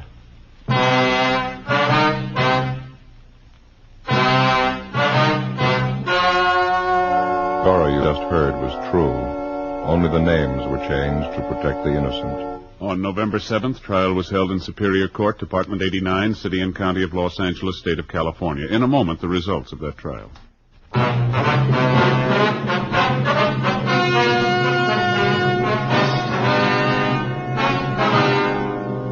Jack Grant was tried and convicted on one count of assault to commit murder. He and his accomplice were convicted on several counts of first-degree robbery. Assault to commit murder is punishable by imprisonment from 1 to 14 years. First-degree robbery by imprisonment from 5 years to life. The landlady, Ida Fisher, was placed on probation.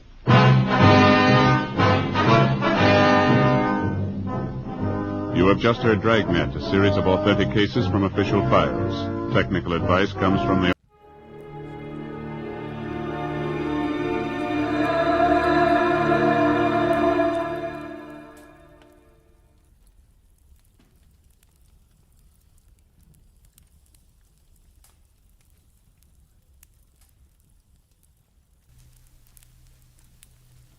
Get this and get it straight. Crime is a sucker's road. And those who travel it wind up in the gut of the prison of the grave. There's no other end. But they never learn. From the pen of Raymond Chandler, outstanding author of crime fiction, comes his most famous character in The Adventures of Philip Marlowe.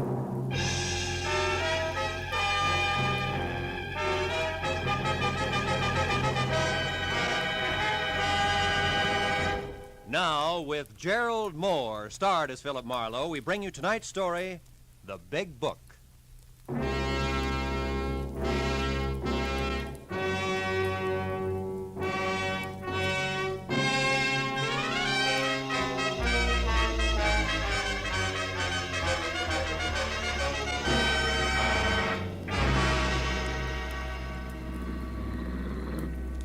Oh, Marlowe, that winds it up. Boys got him in the wagon without any trouble, thanks to you. Oh, you don't have your car here, do you, Phil? No, Lieutenant, and I haven't had lunch either. Maybe the police department feels obligated on both counts, huh? Maybe. Get in, Phil. Mooney, some good restaurant before headquarters, huh? Check, Lieutenant. How are you, Mr. Marlowe? Hungry, Mooney. Okay, Mr. Marlowe. I know a good spaghetti place. Unit 18A, a dead body at number 11 West Main Street. Reported as suicide. Investigate. Your call, Matthews? Unit 18A, No, that's a specific unit. dead body at number 11 West Main Street. I'm at 11 West Reported as Main. It's suicide. only around the corner, isn't it, Mooney? Investigate. That's right, Lieutenant. Might save us a trip back here later, huh? Yeah. Marlowe, lunch will be a little late. Let's go, Mooney.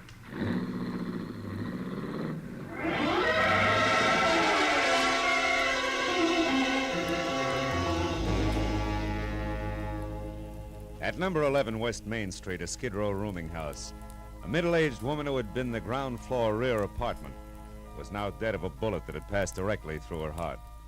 A shabby, cramped room was packed tight with a dozen different stale smells, and the naked light bulb dangled from a cracked plaster ceiling.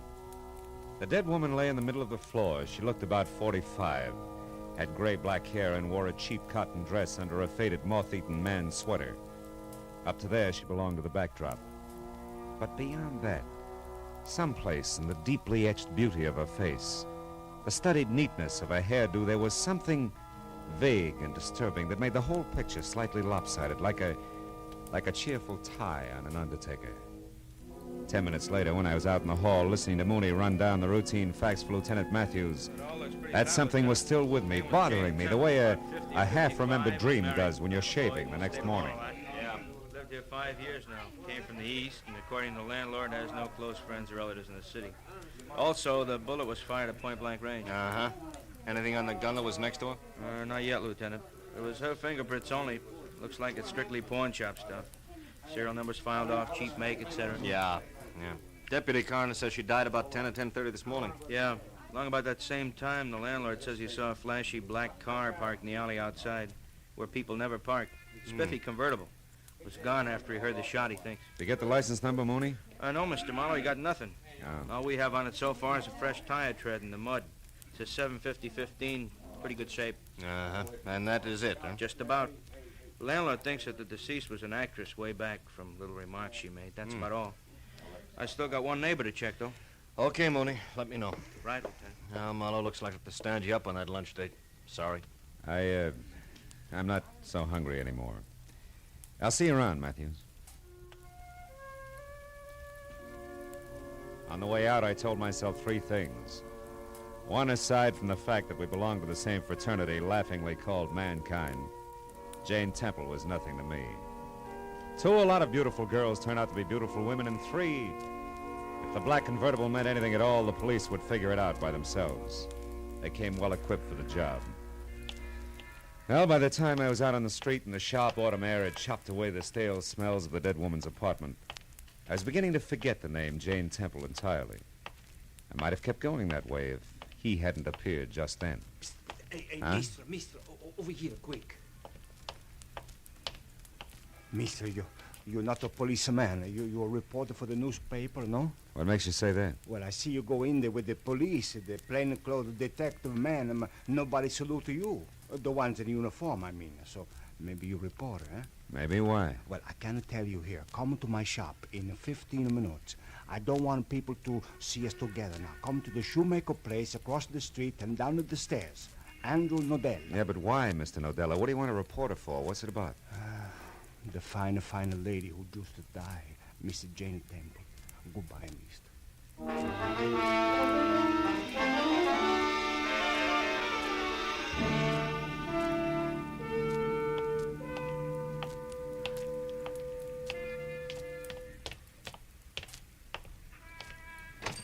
Look, my friend, it cost me $1.50 for the letter alone. How can I give it to you for... Now, look, I've been... Okay. Andrew Nodella changed his mind. He won't argue with a customer. Here, $1.25, just like you want him. A cash. Yeah, it's more like it. No, I wasn't born just the other day. I can tell value. Sure. My mistake, mister. Now, excuse me, please. Okay. Kill ladrone, the chisel. I only gave in to get rid of him, you see. Now, I'll put the out to lunch sign on and lock up the door so we won't be disturbed. The police and nobody. Okay. There. Now, Mr... Marlowe. Mr. Marlowe, we go in the back room. This way, please. Now, wait a minute. Before we go anyplace, Nodella, one question. Why are you so worried about the police? Well, because down in this neighborhood, Mr. Marlowe, every time I do a good thing and I call the police when it's right, I get in some kind of trouble. These people are my customers. They don't like you should be a... Stool pigeon? A stool pigeon. Mm-hmm. All right, Mr. Nodella. Now about Jane Temple. Wonderful woman, Mr. Marlowe. Come in the back room, huh? All right. Mr. Marlowe, fine, a cultured lady. I know. I was not always a shoemaker. You know, in the old country, I was a student. And before that, I was an artist. I wouldn't doubt it. You and Jane Temple were really good friends, is that it? Ah, see, good friends. That's why I'm in a position to say I don't think she killed herself. She was not the kind of a lady, Mr. Marlowe. She was not moody, or she liked to be alone with her memories, but that's all. Look, come here at the table, Mr. Marlowe. Look at this. That was hers. Scrapbook, huh? Yeah. She left it with me. The letter on the front was worn. I was repairing it for her. She trusted only me with it. But open it up, Mr. Marlowe. I say no more. You just look for yourself. It was the usual setup. Between the big covers of a big book, a little life story in tattered yellow clippings and faded photographs.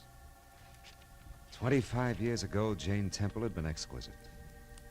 The fragile, haunting kind of beauty that never goes out of style. The kind of universal beauty that makes style. The book itself came in 2 parts. The first told in rave reviews and letters from select admirers. It was the rocket-fast rise of Jane Temple, who, as one critic put it, was inspirational beauty and the inspired actress. Both. Yet on that level, the first part ended abruptly in 1928, with no explanation. The second part was another success story, but it ran right up to the present. The career of one Jerome Locke, from obscure London stagehand to top Hollywood theatrical agent. A healthy giant step. But no place did I see anything to connect the two. Nodella must have read my mind. You wonder, Mr. Marlowe, what one got to do with the other? Yeah. Do you know? No. Maybe this can help you find out.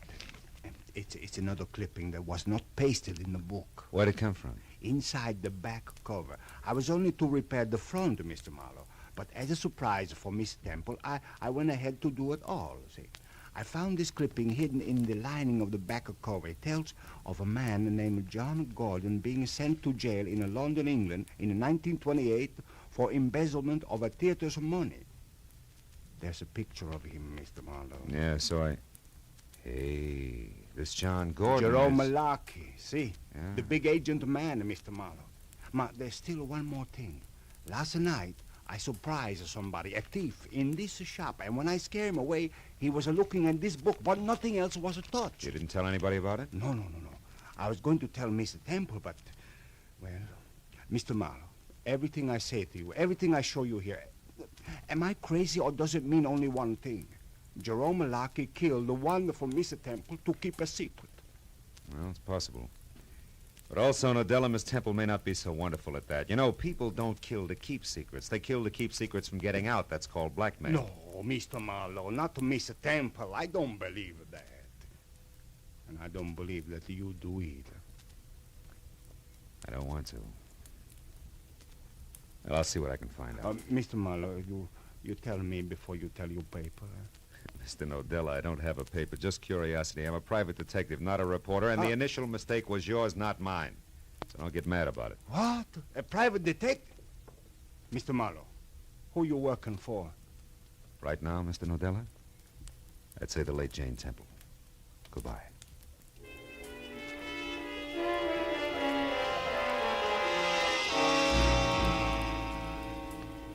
The Jerome Locke agency on the Sunset Strip was big, brassy, and busy, and sported a blonde receptionist to match. After I gave her my card and we exchanged frosty smiles, she waved me into a seat. I tried it for 15 minutes, and then I began to get itchy. But compared to the dapper gray at the Temple's gentleman sitting next to me, that was a mild reaction. He was one of those heavy-handed character actors you remember by face, never by name. Jerome Locke's office? No, he's not in now. Mr. Jerome Locke certainly has an exaggerated impression of his own importance. Been here a while, huh? Quite a while, sir. Much too long a while. Young lady, please tell Mr. Locke that Elliot Monroe could wait no longer. I'll see him at his home this evening. I have several studio calls to make this afternoon. Good day. Good day, Mr. Monroe. Studio calls. Yes? Mr. Monroe couldn't wait, Mr. Locke. He said he'd see you at your home tonight, sir. My tough luck.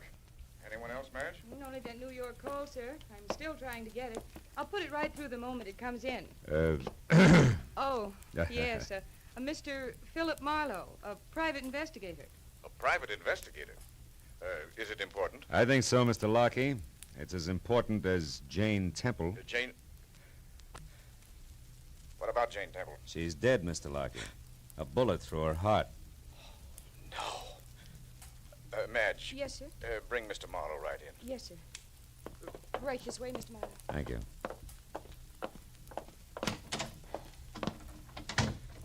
Well, Marlowe, why are you here? I mean, how did you know I had anything to do with Jane Temple? I didn't. But since she was an actress once and you're about the biggest agent in Hollywood, I thought I'd start with you. Start what, Mr. Marlowe? Start finding out why she committed suicide, Mr. Lockie. Tell me, do you own a black convertible? Yes. One of those step-down Hudsons. Tire size, do you happen to know it? Yes, 750-15. Why? What's all that got to do with Jane Temple's suicide? Quite a bit. Might even change it to murder. Jane Temple murdered? By whom? Someone who'd profit, Mr. Lockie. Any idea who that could be? Not the slightest. Okay. Thanks for your trouble. And, good afternoon. Wait. Hold it, Mr. Marlowe. Huh? I'd like to talk with you some more. But not here. You name the spot, Mr. Lockie. All right. My house tonight, 9 o'clock. 9 o'clock. I'll be there.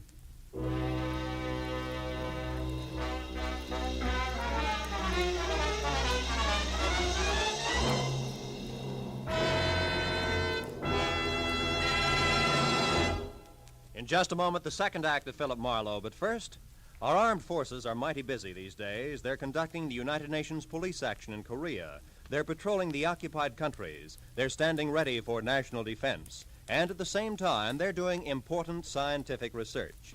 With so many varied duties, the armed forces need more men.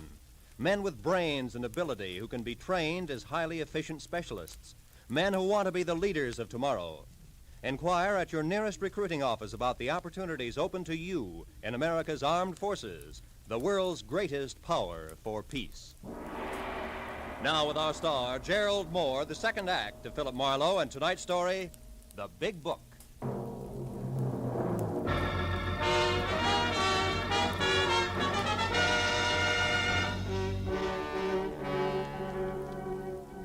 When I walked out of Jerome Lockie's sleek private office, I was satisfied that in spite of the efficient air conditioner, the atmosphere in there would stay charged, with enough high-voltage implications so that sooner or later he'd have to make another move.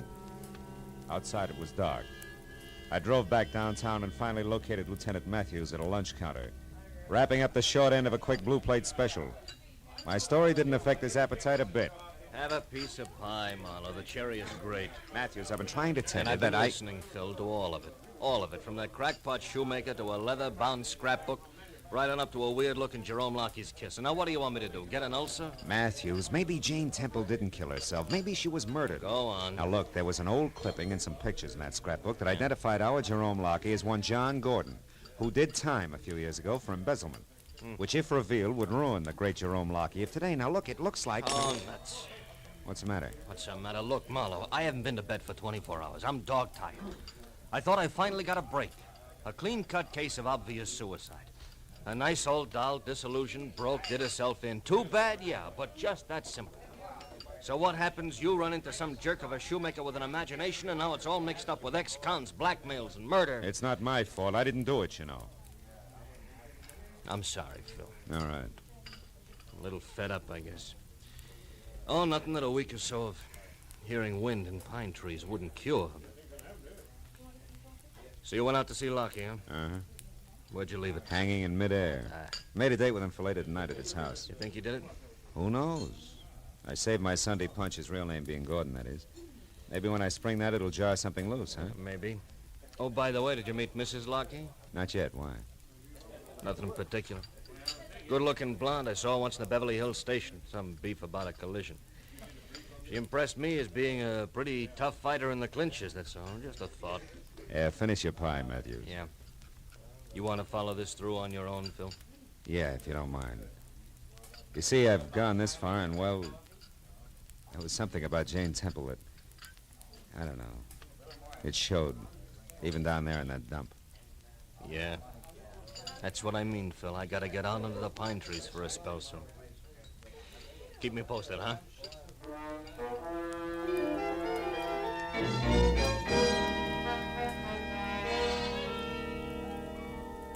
I drove out to Beverly Hills again and found the Jerome Lockey place.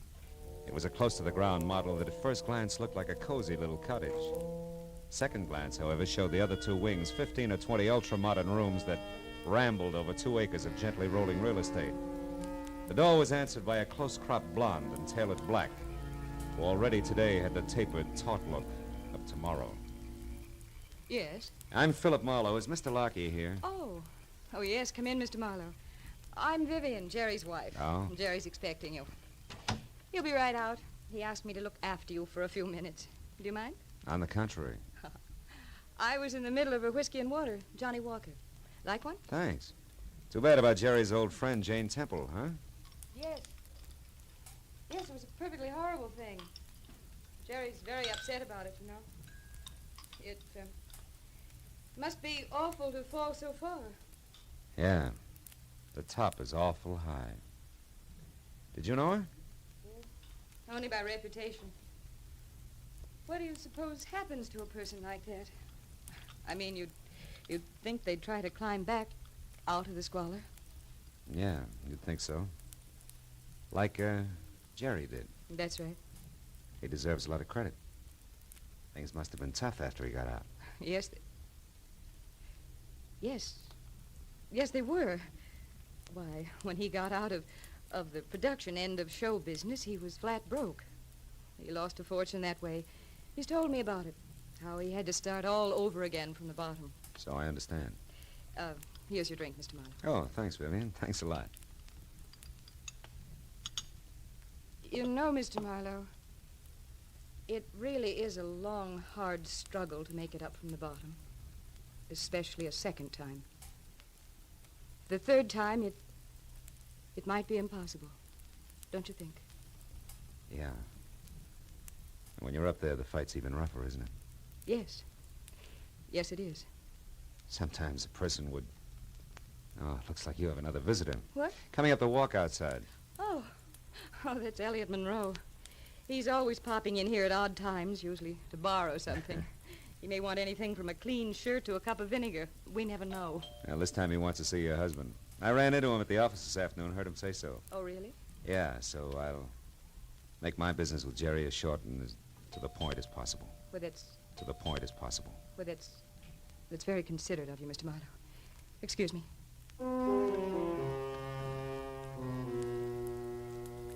I heard Mrs. Vivian Lockey receive the load of ham at the front door, and a second later I heard my name called from the hall behind me. It was Jerome, all smiles, doing his suave and determined best to bury the end of the world look he'd acquired in his office. But it peeked out around his eyes and at the twitching corner of his mouth. As he led me into the library and pointed me into a deep leather chair, I decided to let him lead off. I also decided to bait a trap and set it out. Now, how about a drink, Marlowe? I have one, thanks. Mrs. Lockey anticipated you. Anticipated? Oh, yes, of course. Well, let's see. Where did we leave off this afternoon? Oh, we talked about a lot of things, like tire sizes, suicides. Oh, yes. Now let me get something straight, Mr. Marlowe. You seem to believe that there's a little more to poor Jane Temple's death than a simple suicide. Considerably more, Mr. Lockey. Yes. And you've come to me with this problem. Why? Because you may be able to fill in some blanks. How? It's up to you. Let's say first that I think a prominent and wealthy man is connected, a man who's saddled with a messy past that he can't afford either to keep secret or have revealed. Now, just a minute, Marlowe. I don't know what you're driving at with this double talk, but it sounds to me as if you're accusing Jane Temple of blackmail, and I don't believe it. She'd have starved to death first. I'd like to agree, believe me. But unfortunately, I can still add. What do you mean? For instance, to what I said before, add the name John Gordon. Who is John Gordon? I'm not quite sure. But I do know this. Somehow the key to who he is ties into a basement shoe shop in the 100 block on West Main Street. Does that mean anything to you? No, why should it? Marlowe, why exactly did you come here? Please tell me. I just did. Well, that's that. Chances are I'll see you again sometime. Good night, Mr. Lockheed. Marlowe, wait. Now, listen. In my business, bad publicity counts. And I've worked awfully hard to I keep know. I went all through that with Mrs. Lockheed. Don't worry about me. This time, I'm more than willing to let somebody else do the talking.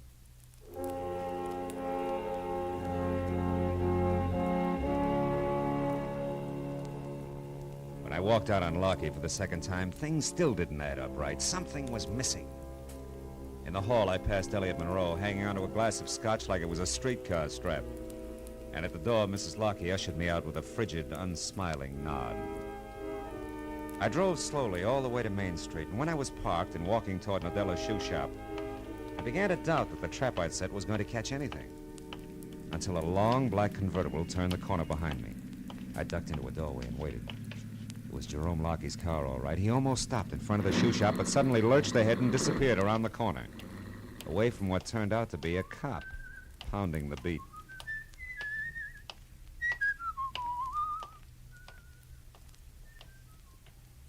I was convinced he'd be back, so when the cop passed me, I ran around to the rear of the shoe shop and down the stairs to a window where I could keep out of sight and still see anything that went on inside. I just settled down for a wait when it came. Stand still, my fine fellow. Don't move or I'll kill you. Mr. Elliot Monroe. What do you know about that? Looks like the wrong sucker roasted the bait. Or is this just coincidence? It's no coincidence, my friend, believe me. While you were in talking to dear Jerry tonight, Vivian was called to the phone. That gave me a chance to listen outside the library door and overhear everything you said. That's why I am here, to protect my interests. No wonder things didn't add.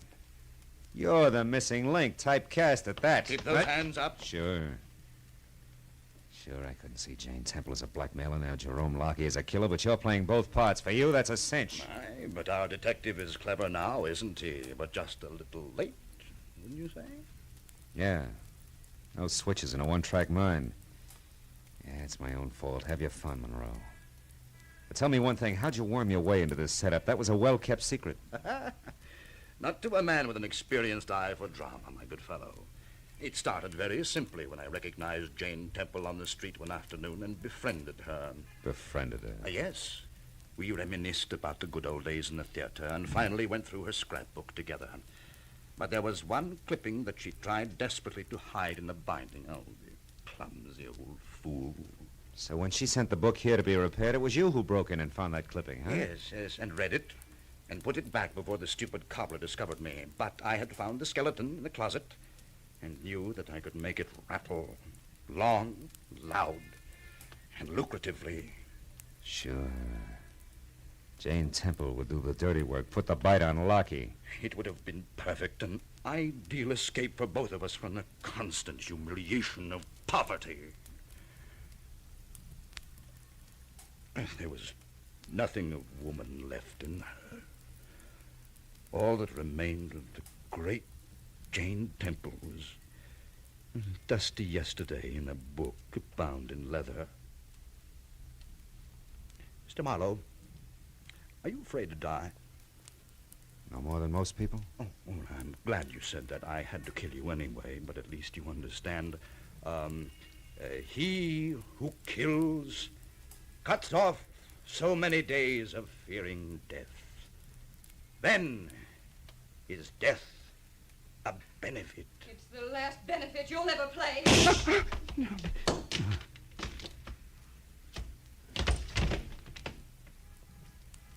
Poor crazy clown.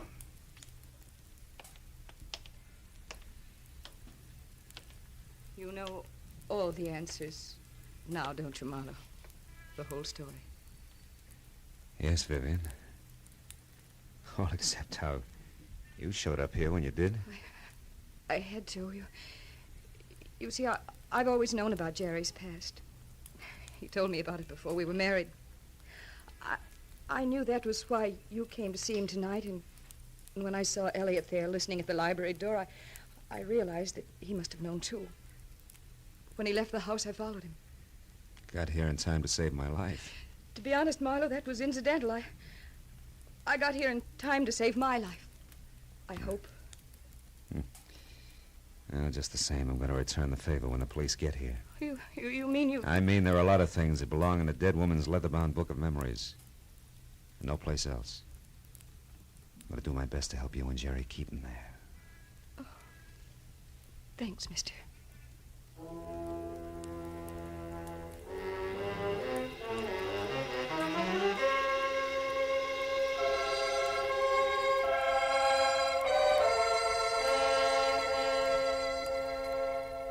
Well, that's the way it worked out. One policeman named Matthews got the whole story, but only half of what he found out was entered in the police records. And only as much of that as was necessary ever got into the papers. 2 days later, when Jane Temple's funeral was held, it didn't even make the back page.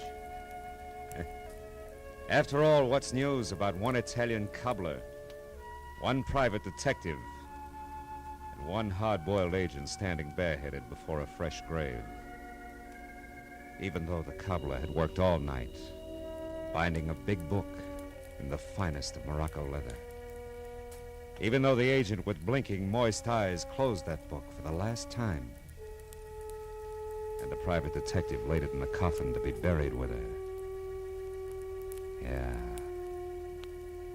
What's news about that?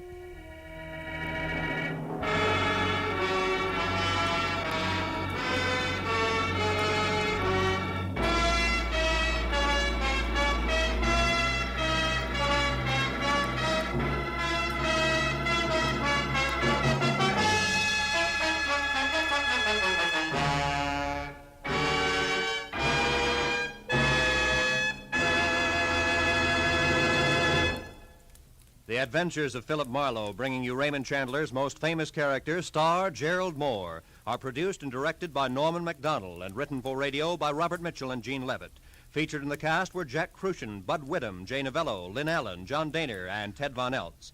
Detective Lieutenant Matthews is played by Larry Dobkin. The special music is composed and conducted by Richard Orant. This is Roy Rowan speaking. This is CBS, the Columbia Broadcasting System.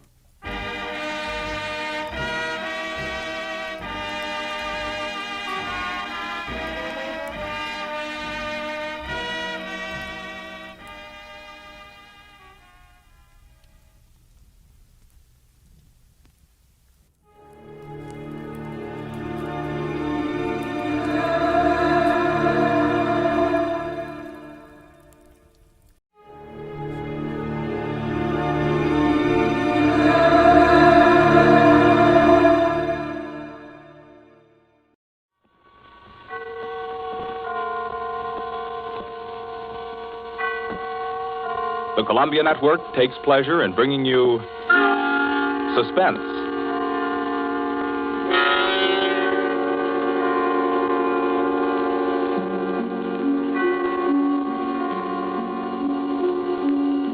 Suspense, a new series of programs with one strict purpose in view, your entertainment. Each week at this time, CBS sets aside 30 minutes to excite you, to mystify you, and on occasion to horrify you with a catalog of the world's great thrillers, dramas from the stage and screen, from fiction and radio, dramas that bring you suspense. This, the second offering of a new series, is a unique one. Certainly, it is one of the very few pieces of suspense literature that somehow manages to tickle your funny bone while busily engaged in tingling your spine. Make no mistake, though, nobody's kidding. CBS presents its adaptation of John Collier's well-known short story, Wet Saturday.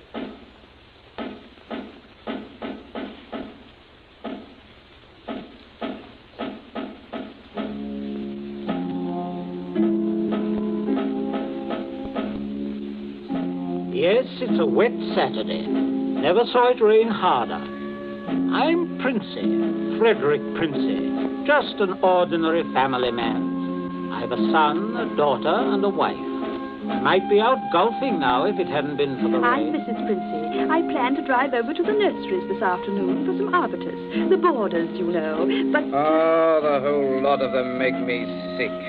Yes, I'm George, son and heir. I had a date to go punting. Punting. Couldn't find the blasted punt in this weather, so I'm home, too.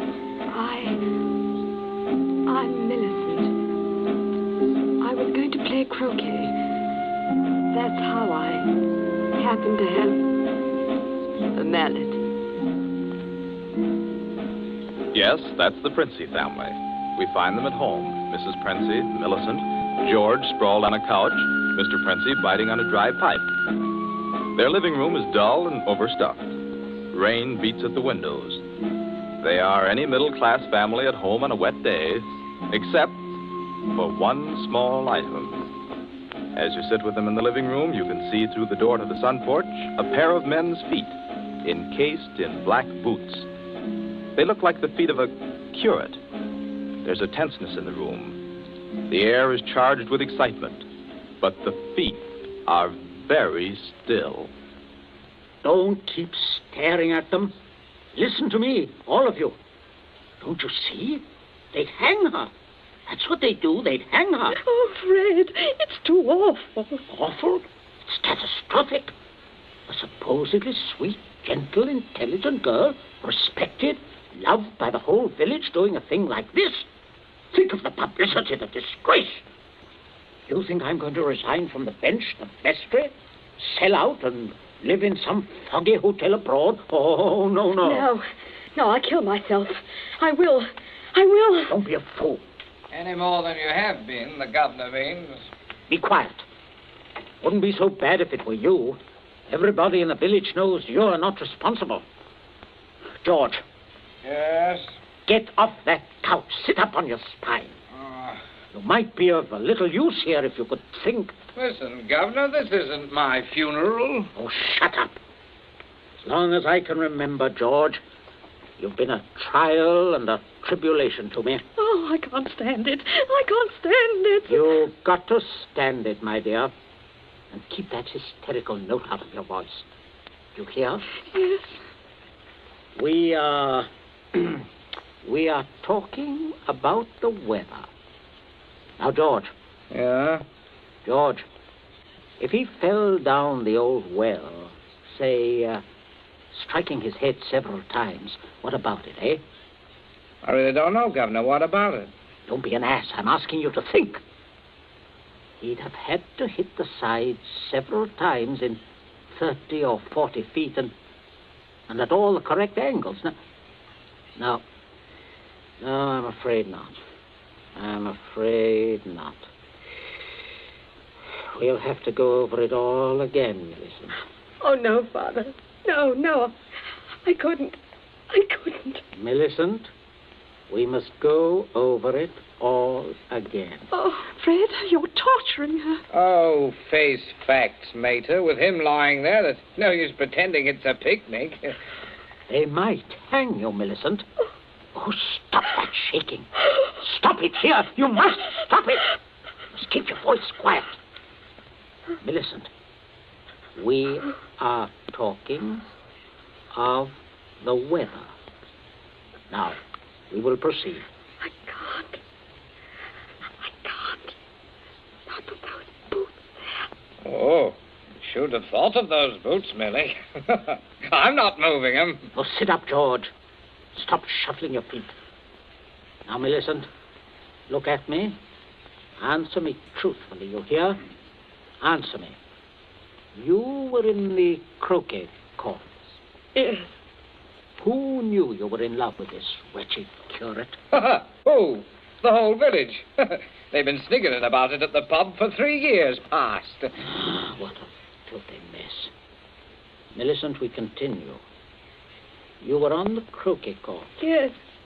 You were putting the croquet set into its box? Yes. It was starting to rain. I was carrying the balls and mallets into the sun porch. The box was there.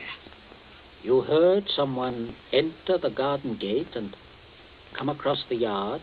Yes. Could you see who it was? Oh, not at first. I was going into the sun porch. I threw down all the mallets but the red one and turned around. It was Withers? Yes. So you called him? Loudly? Did you call him loudly? Could anyone have heard? No, Father, I'm sure not. I didn't really call him. I just spoke his name. He saw me as I went to the door. He just waved his hand and came over. How can I find out from you whether there was anyone about? Whether he could have been seen? I'm sure not, Father. I'm quite sure. So, you both went into the sun porch. Yes. It was raining hard then. What did he say? He said, "Hello, Millie," and excuse his coming in the back way, but he set out to walk over to Liston. Yes? And he said, passing the park, he'd seen the house and suddenly thought of me. And he thought he'd just look in for a moment. He had something to tell me. Go on. He said he was so happy. He wanted me to share it. He'd heard from the bishop he was to have a vicarage. And it wasn't only that. It meant he could marry. Then he began to stutter and get all confused. And of course, I thought he meant me.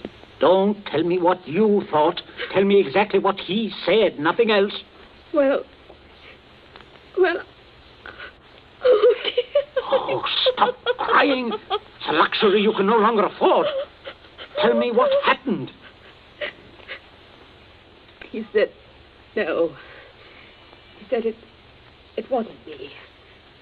It's Ella Bragdon Davis. And he was sorry and all that. Then he went to go. And then? I went mad. He turned his back. I had the red mallet of the croquet set in my hand. I forgot to drop it in the box when he came. Did you shout or scream? I mean, as you hit him? No, I'm sure I didn't. Did he?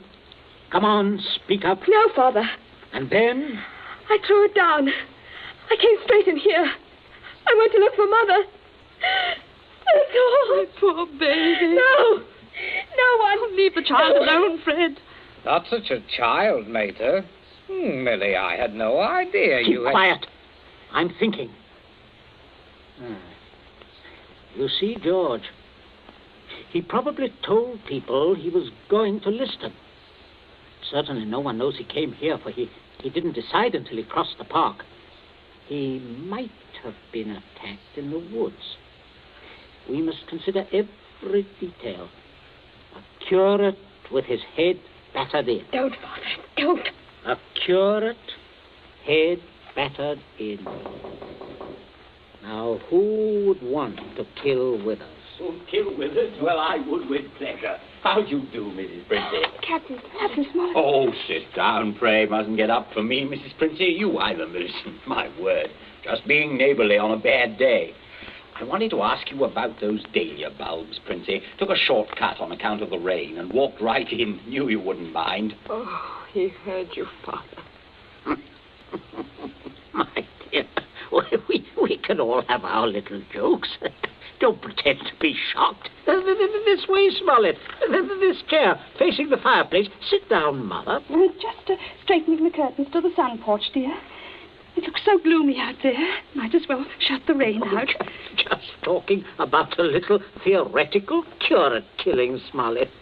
You know, young people these days like thrillers. Parsonicide. Justifiable parsonicide. Have you heard about Ella Bragdon Davis? I shall be most properly laughed at. Why? Why should you be laughed at, Smollett? Oh, and a shot in that direction myself. She half said yes, too.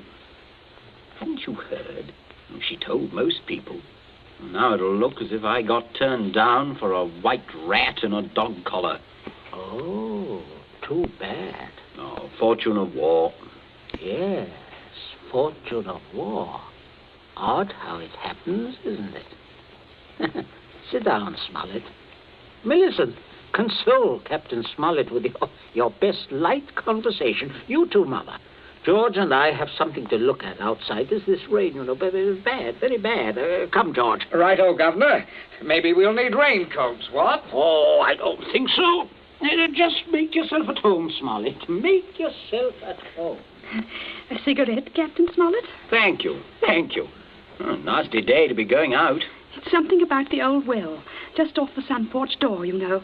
This terrible sodden weather seems to have loosened some of the stones. Oh, too bad. Dash too bad. Spoils the tennis and croquet, a day like this. Doesn't it, Millie?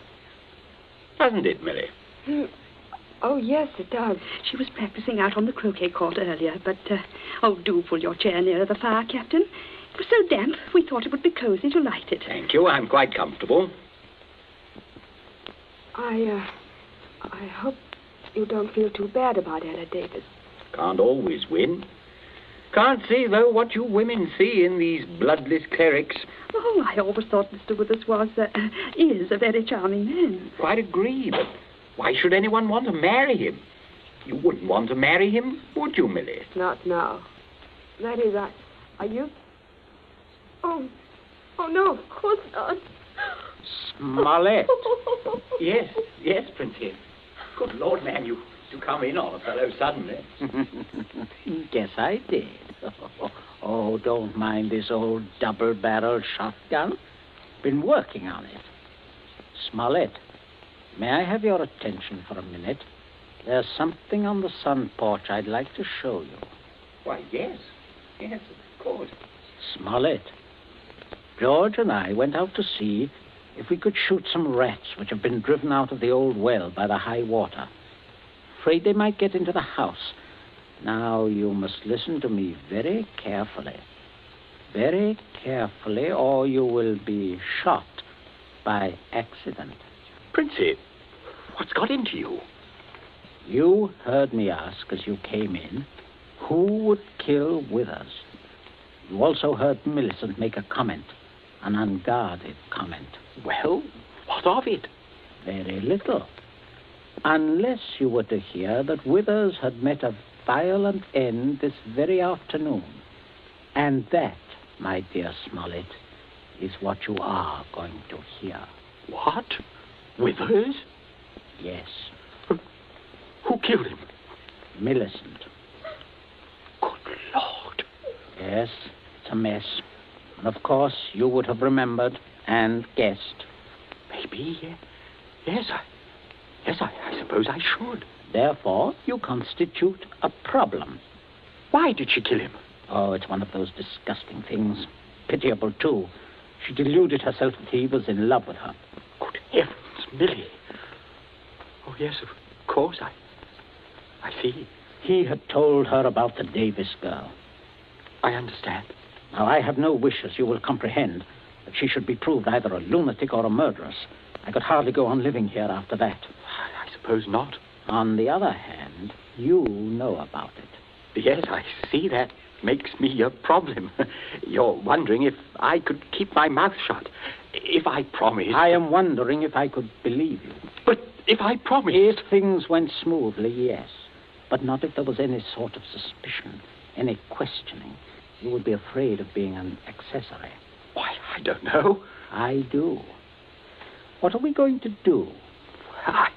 I can't see anything else.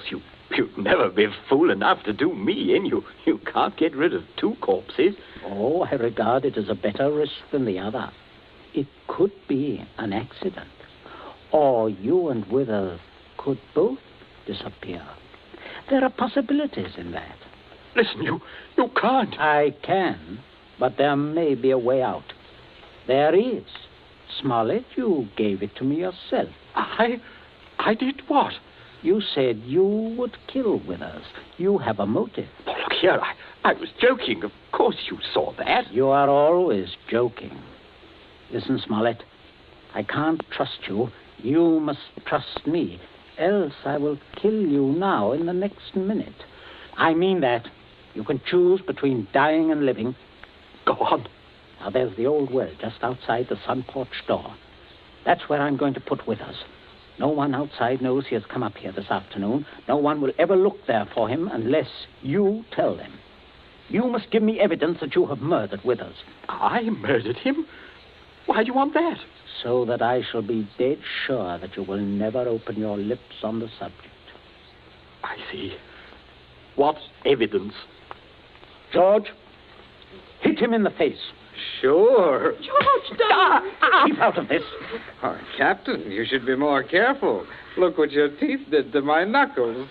Again, George. Okay. Oh, I can't stand it. Oh, how can you? Keep quiet. You women keep out of this. I'm sorry, Smollett, but there must be traces of a struggle between you and Withers. Then it will not be altogether safe for you to go to the police. But can't you take my word, man? I will when we are finished. George? Yes? Get the croquet mallet. Right, Governor. Take your handkerchief to it. In there, on the sun porch floor.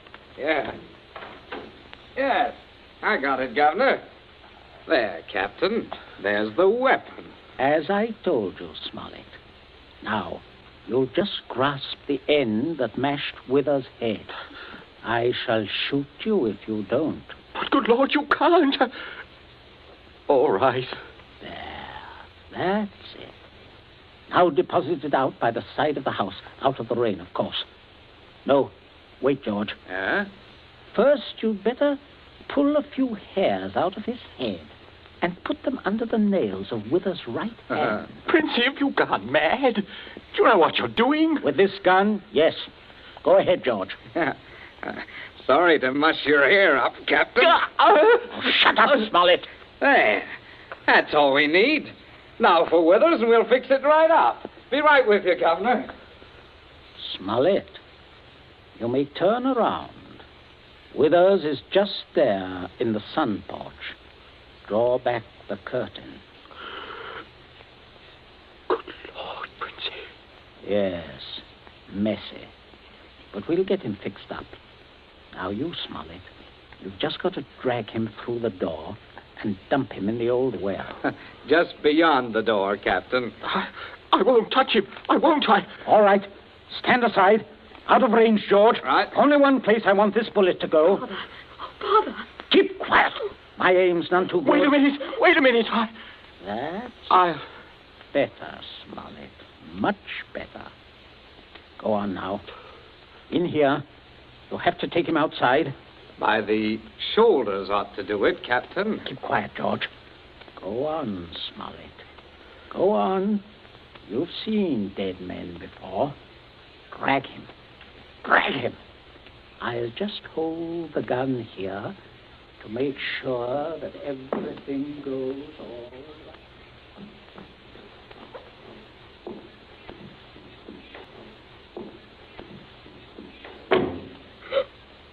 Oh, Mother, come away from the dim window, dear. Don't look. But, Captain Smollett... Your father is a very resourceful man, Millicent. I'm sure what he's doing is right. But the Captain... I can't stand it. You mustn't question your dear father. I say, are you two still at it? There's enough trouble around here without blubbering. I'm not blubbering, George Princey. So, you see, Smollett, everything is perfectly safe. They'll never look in our well. You see how safe it is? I guess it is. Oh, good heavens, man, you're dripping wet. Why didn't you slip your raincoat on? Tea ready, my dear? In just a minute, dear. I'll ring for Bridget. Exactly what you need, Smollett. Cup of tea. Best thing in the world to ward off a cold. Sit down, won't you? Oh, don't mind getting the chair wet. Cigarette? Help yourself. I stick to my pipe, you know. Funny how... Princey, everything's hot, ma'am. Oh, Bridget, yes. Put the tray in front of me here, on the table. Yes, ma'am. That's it. I say, Captain, you've gone and cut your lip. I just knocked it. Oh, how dreadful. Here, Bridget, give the captain this cup. No, thank you. I rather think I'll be running along now, if you don't mind. Why, Captain Smollett, without any tea? If you don't mind, Mrs. Princey, if I could just have my raincoat. Oh, I'll get it for you, Captain. Oh, this is very distressing, Smollett, very. Oh, I'll be all right presently, I'm sure. Here we are now. Let me help you. Oh, thank you, young man. There. Better go out the front way, Smollett. Walk is dry. Oh, let me hold the door for you, Captain. Don't worry, old fellow. Don't worry at all. No. Good afternoon. Nothing serious, I imagine. A little rest and he'll be as right as rain. By the way, Millicent, you're not looking any too well. No. Not well at all. I'm sure it was that croak he caught. Being outdoors in weather like this is simply foolhardy. The mater's right, Millie. You saw what happened to Captain Smollett. Oh, come along, dear. I shall give you a hot foot bath and put you to bed. And a couple of days in bed, and you'll be fine again. Get plenty of rest, Millicent, and don't worry about a thing. That's the best cure. Well, I guess I'll have a little rest too, Governor. It's a fine afternoon for a nap. Indeed it is, son. Well, enjoy yourself. I'll see you later. I'll see you all later.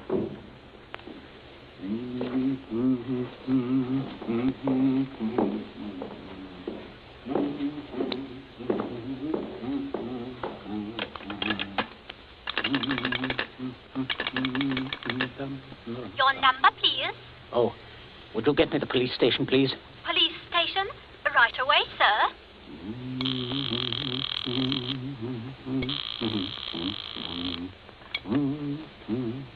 Police headquarters, Sergeant Yancey speaking. Oh, hello, Sergeant.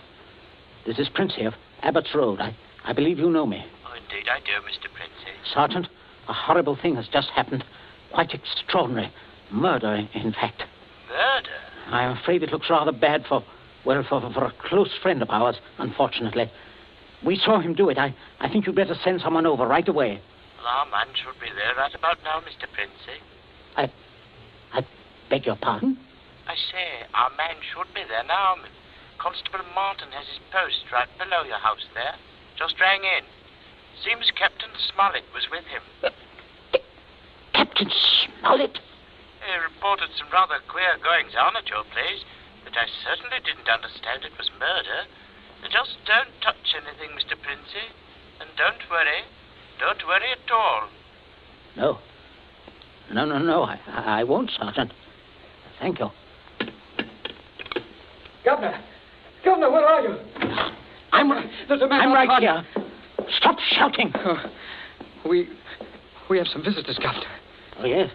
Yes, I can see that. Well, Constable, good afternoon. Good afternoon, Mr. Princey. And Smollett, I say what a remarkable fellow you are, coming back like this. Here to reenact the crime? Only the one against me, Princey. The one against the curate I'll leave to you people. Extraordinary sense of humor. Mr. Princey, I just had a look at what's in your well. Not a pretty sight, that. Not pretty at all. Yes, Captain Smollett was thorough, if nothing else. You saw him when he did it, sir, out in the back? Oh, quite. We were just returning from a walk. Smollett evidently had been laying for the curate, hiding out in those bushes by the road, I imagine. He was never inside this house? Never. And you say, Captain? I say that while I was inside this house, a guest of the family, I was coerced into dragging the curate's body outside and dumping it in the well. Well, there we are. Not entirely, Constable. I'll just remove my raincoat. There. And demonstrate how damp I got my clothes when I went outside without it. No. That's interesting, isn't it? Quite. He undoubtedly removed his coat at some point between here and your post. I might as well tell you that his weapon, a red croquet mallet, is out by the side of the house. I shouldn't be at all surprised, but that you'd find his fingerprints all over it. All over the end of the mallet, Constable. The end that mashed Withers' head. And not the end I'd have had to grasp in order to do the mashing. Governor! That's a decent try, Smollett, but it won't work. There must be other evidences, Constable. You'll undoubtedly find them when you examine the body. Oh, he means my hair under Withers' nails. Well, sir, if you look carefully, I believe you'll find a few of my precious hairs under his son's nails, too. Here, what are you trying to... Shut up. Constable, this is an utter waste of time. So far as the violent struggle between Smollett and Withers is concerned, Smollett's face speaks for itself. Quite eloquently, I believe. Oh, but no more eloquently than your son's knuckles. As you see, Constable, a fresh abrasion. He did that on my teeth. Or did he? What? I say, or did he? He might have done that on Withers' teeth. Oh, I see. I see what you mean. But I didn't. Governor, he said I... Oh, keep still, you nitwit. Let me think. As a matter of fact, George, the more I think of it, the more I'm convinced it was your voice I heard.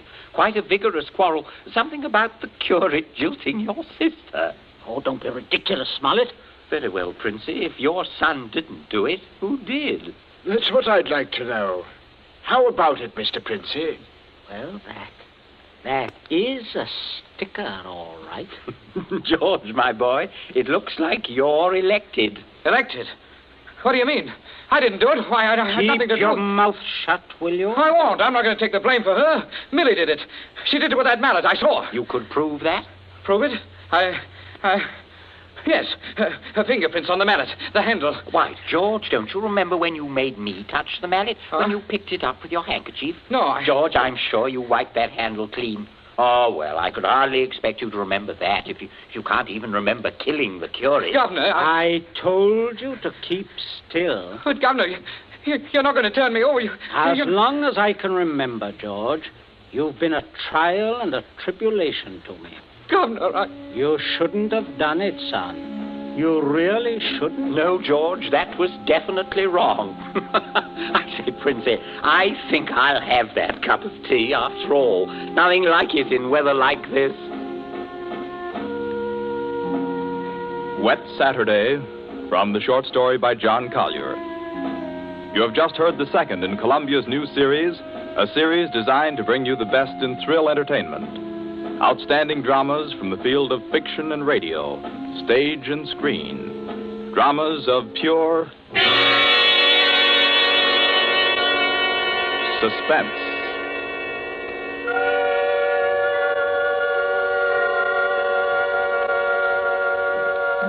This Columbia feature is produced and directed by Charles Vanda, with script by Harold Medford and score by Bernard Herrmann. Be with us again next week at this same time when we present Suspense. This is the Columbia Broadcasting System.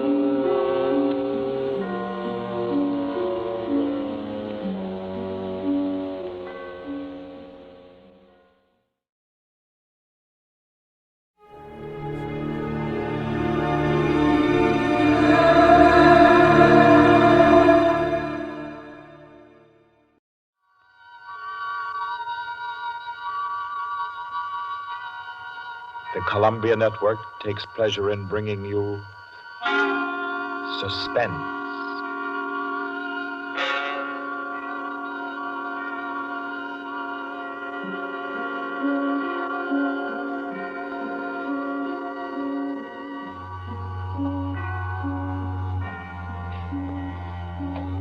Suspense.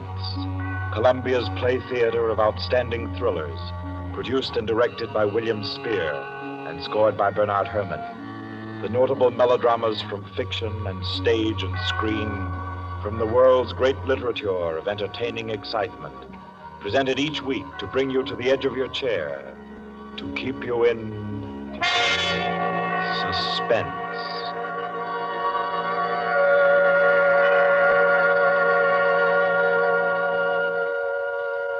Tonight's story, by America's distinguished author-playwright Owen Johnson, gathers its suspense in a very gentle way. It doesn't have a spectacular finish, garnished with revolver shots. There are no graveyard watches.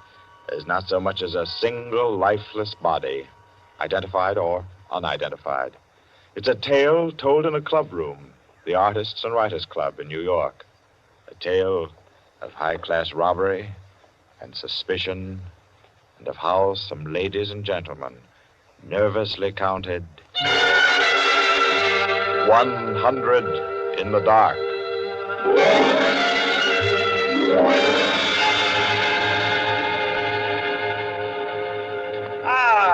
That was a fine meal. Me for the club anytime. Here, we can all sit here, Quinny. Yes, if you'll just draw up that chair for Mr. Peters. Oh, yeah. Here you are, Mr. Peters. Thank you. Do you all know Peters? This is Mr. Steingall. How do you do? I know you. Mr. Golier. Oh, I believe we've met. Oh, yes. How are you? Oh, you know each other. Yes. And the one who drew up the chair, Mr. Rankin. How do you do? Well, I guess we're all acquainted now. To get back to our table discussion, Quinny. Oh, yes. How about a drink? Who'll join me? Oh, yeah, pleasure. Fine. John. Well, now, Steingall, as I said, there are only half a dozen stories in the world. What is more to the point? There's every reason Yes, sir. What?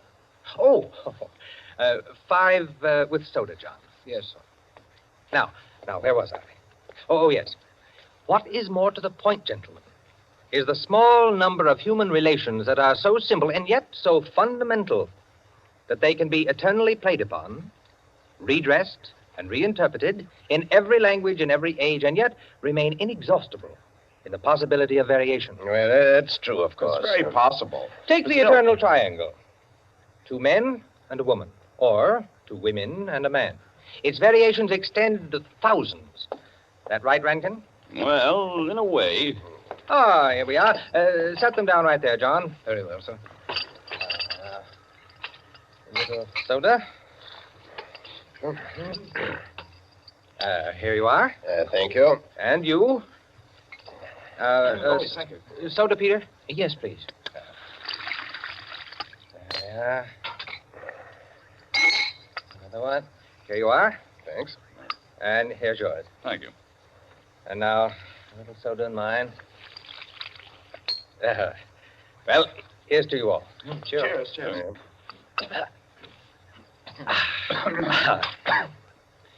I'm afraid we can't see eye to eye, Quinny.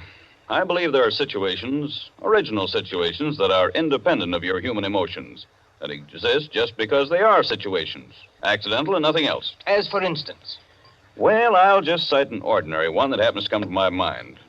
In a group of 5 men, well, such as we are here, a theft takes place. One man is the thief. Now, which one? Now, I'd like to know what emotion that interprets. And yet it certainly is an original theme at the bottom of a whole literature. It's not the same thing at all. Detective stories. I could answer that the situation you give can be traced back to the commonest of human emotions, curiosity. I think Quinny has you there, Rankin. What is the peculiar fascination that the detective problem exercises over the human mind? You will say curiosity. Yes and no. Admit at once that the whole art of a detective story consists in the statement of the problem. Anyone can do it. I can do it. Steingall can do it. Rankin, I believe even you can do it. The solution doesn't count. It is usually banal. It should be prohibited. What interests us is, can we guess it? There you have it, the problem, the detective story. Now, why the fascination? I'll tell you. It appeals to our curiosity. Yes, but deeper, to a sort of intellectual vanity. 5 men present. The theft takes place. Who's the thief? Who will guess it first? Whose brains will show its superior cleverness? You see? That's all. That's all there is to it. Out of all of which, the interesting thing is that Rankin has supplied the reason why the supply of detective fiction is inexhaustible. It does all come down to the simplest terms. 5 possibilities, 1 answer. Well, the reason is that the situation does constantly occur. It's a situation that any of us might get into any time. Yes, I know of an incident of that kind that happened to a friend of mine last month. Of course, gentlemen. You are glorifying commonplaces. Every crime, I tell you, expresses itself in the terms of the picture puzzle that you feed to your 6-year-old. It's only the variation that is interesting. Take the well-known instance of the visitor at a club and the rare coin, for example. You all know that story. You've heard it, haven't you? I don't think I have. Sure. Why, it's very well known. Oh, go ahead, Quinny. Tell it. A distinguished visitor is brought into a club. A dozen men, say, present at dinner, long table. Conversation finally veers around to curiosities and relics. One of the members present then takes from his pocket what he announces as one of the rarest coins in existence, passes it around the table. Coin travels back and forth, everyone examining it, and the conversation goes to another topic. All at once, the owner calls for his coin. It is nowhere to be found. Everyone looks at everyone else. First, they suspect a joke. Then it becomes serious. The coin is immensely valuable. Who has taken it? The owner is a gentleman. Does the gentlemanly, idiotic thing, of course, laughs as he knows someone is playing a practical joke on him and that the coin will be returned tomorrow. The others refuse to leave the situation so. One man proposes that they all submit to a search. Everyone gives his assent until it comes to the stranger. He refuses, curtly, roughly, without giving any reason. Uncomfortable silence. The man is a guest. No one knows him particularly well, but still he is a guest. One member tries to make him understand that no offense is offered, that the suggestion was simply to clear the atmosphere. The stranger becomes very firm, very proud, and says, I refuse to allow my person to be searched, and I refuse to give the reason for my action. Another silence. The visitor evidently has the coin, but he is their guest, and etiquette protects him. Nice situation, huh? Well, what's the answer? The table is cleared. A waiter removes a dish of fruit, and there, under the ledge of the plate, where it's been pushed, is the coin. Banal explanation, eh? Of course. Solutions always should be. At once, everyone apologizes to him, whereupon the visitor rises and says, now I can give you the reason for my refusal to be searched. There are only 2 known specimens of that coin in existence, and the second happens to be here in my vest pocket. That's rather obvious. Of course, the story is well invented, but the turn to it is very nice. Very nice, indeed. Well, I don't know. Ending is very unsatisfactory. The visitor should have had on him not another coin, but something absolutely different, something destructive, say, of a woman's reputation. And a great tragedy should have been threatened by the casual misplacing of the coin. Well, I've heard the same story told in a dozen different ways. Oh, it's happened 100 times. It must continually happen. I know of one extraordinary instance. In fact, the most extraordinary instance of this sort I've ever heard. Peters, you rascal. I see you've been quietly letting us set the stage for you. Well, it's not a story that will please everyone. Why not? Because you will want to know what no one can ever know. It has no conclusion, then? Yes and no. As far as it concerns a woman, quite the most remarkable woman I've ever met, the story is complete. Do I know the woman? Possibly. Probably, I should say. Uh-huh. As a matter of fact, this should be particularly interesting to you because I believe that most of you are acquainted with the people involved. The names, of course, are disguised. I think... yes, I have. Just time before I catch my train to tell it to you.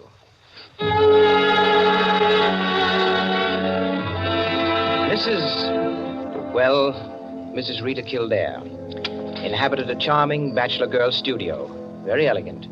With a duplex pattern and one of the buildings just off Central Park West. She knew very nearly everyone in that indescribable society in New York that's drawn from all levels and that imposes but one condition for membership, to be amusing.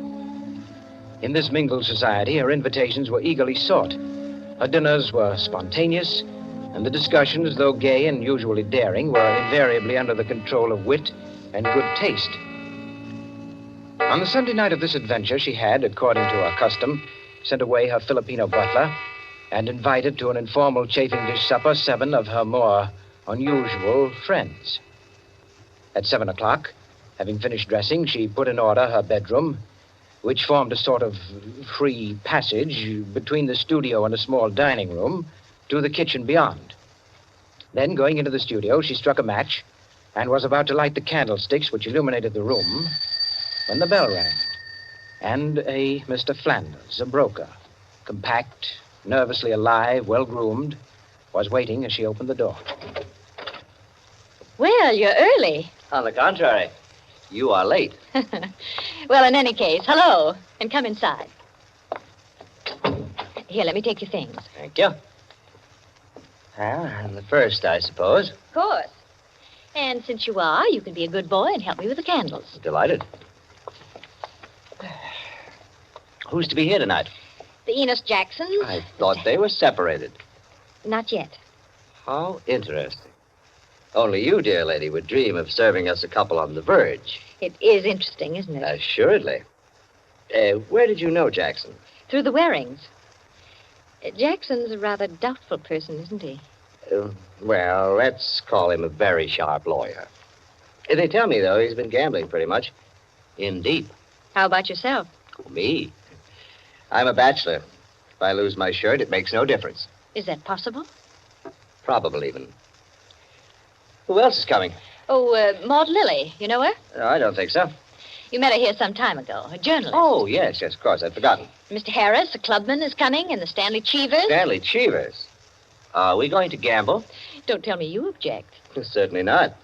Only the Cheevers. They play quite a game. Yes, well united. They have an unusual streak of good luck. Oh, by the way, it's Jackson, isn't it, who is so attractive to Mrs. Cheever? Quite right. What a charming party. Where does Maud Lily come in? Don't joke. She's in a desperate way. And young Harris? Oh, he's to make the salad and cream the chicken. See the whole party. I, of course, am to add the element of respectability. Of what? Don't play baby with me, my dear Flanders. I apologize. That's better. No one, of course, knows who else is coming. No one, of course.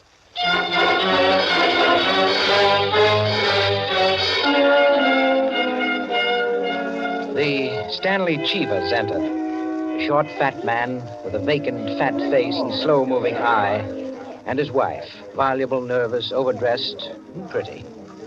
Mr. Harris came in with Maud Lily. A woman straight, dark, Indian, great masses of somber hair, held in a little too loosely for neatness, with thick, quick lips and eyes that rolled away from the person who was talking to her. The Enos Jacksons were late, and still agitated as they entered. His forehead had not quite banished the scowl, nor her eyes the scorn. He was of the type that never lost his temper, but caused others to lose theirs. Mrs. Jackson seemed fastened to her husband by an invisible leash. You looked at her curiously and wondered what such a nature would do in a crisis, with a lurking sense of a woman who carried with her her own impending tragedy. As soon as the company had been completed and the incongruity of the selection had been perceived, a smile of malicious anticipation ran the rounds, which the hostess cut short by saying, Well, now that everyone's here, this is the order for the night. You can quarrel all you want, you can whisper all the gossip you can think of about one another, but everyone is to be amusing. Also, everyone is to help with dinner. And nothing formal, nothing serious. We may all be bankrupt, divorced, or dead tomorrow, but tonight we'll be gay. That's the invariable rule of the house. For she's a jolly good fellow, for she's a jolly good fellow, for she's a jolly good fellow, which nobody can deny. Oh, thanks, everyone. Now, if you'll excuse me, I'll get on with the cooking. Harris, I'll need you. Right with you. May I be of any help? Thank you, Maud, dear. Oh, Mrs. Cheever, you might come along, too. All right.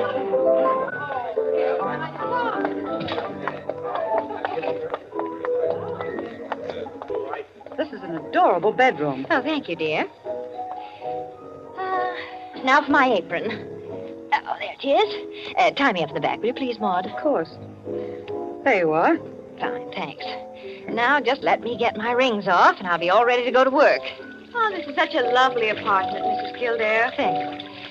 Soap and water always seem to do it. There. Your rings are so beautiful. They are nice, aren't they? But there's only one that's very valuable, the sapphire. Oh, it's beautiful. Let me see. Oh, it must be very valuable. It cost $10,000 6 years ago. It's been my talisman ever since. For the moment, however, I'm a cook. You're not going to leave the rings there. Why, of course. Now, I'm the cook. Maud Lily, you're the scullery maid. Harris is the chef, and we're all under his orders. Mrs. Cheever, did you ever peel onions? Oh, good heavens, no. Well, there are no onions to peel. All you have to do is help set the table.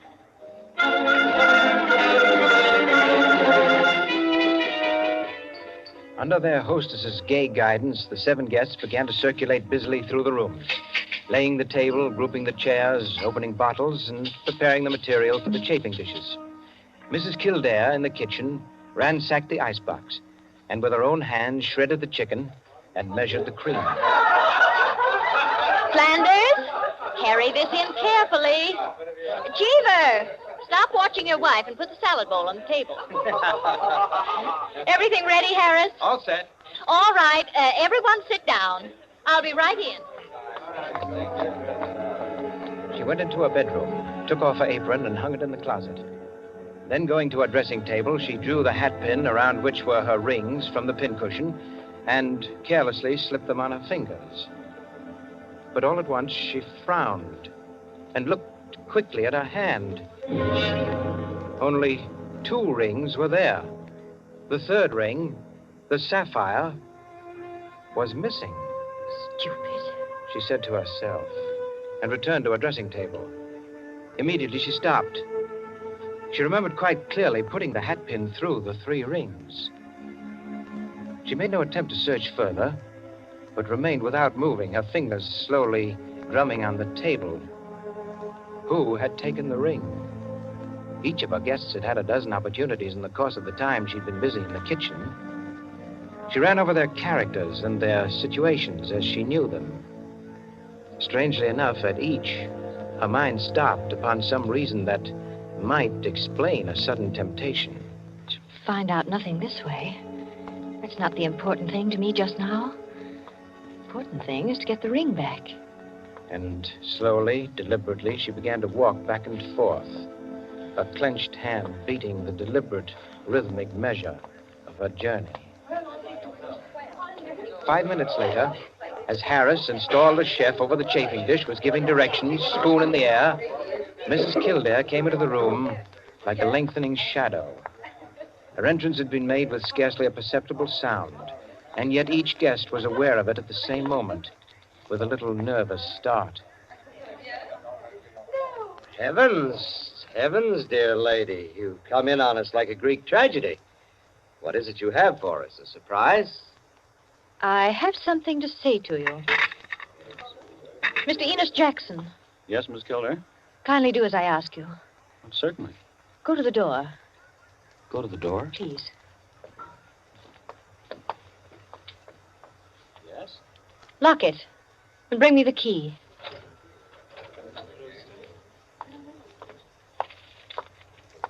Here you are. You've locked it? As you wish me to. Thank you. Now, the bedroom door. Would you do the same? Surely.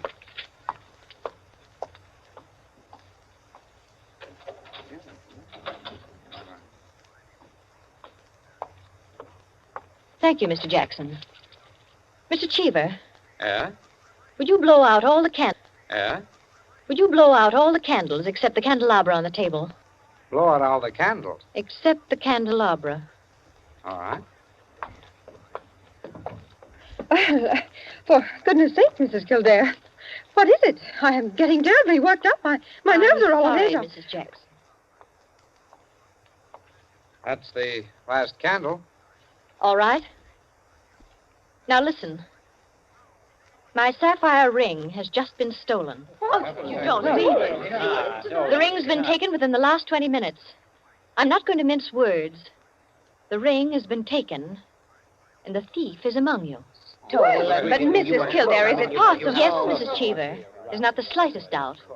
3 of you were in the bedroom when I placed my rings on the pincushion. Quite true. I was in the room when she took them off. The sapphire ring was on top. Each of you has passed through there a dozen times since. My sapphire ring is gone, and one of you has taken it. For heaven's sake. Now listen. I'm not going to mince words. I'm not going to stand on ceremony.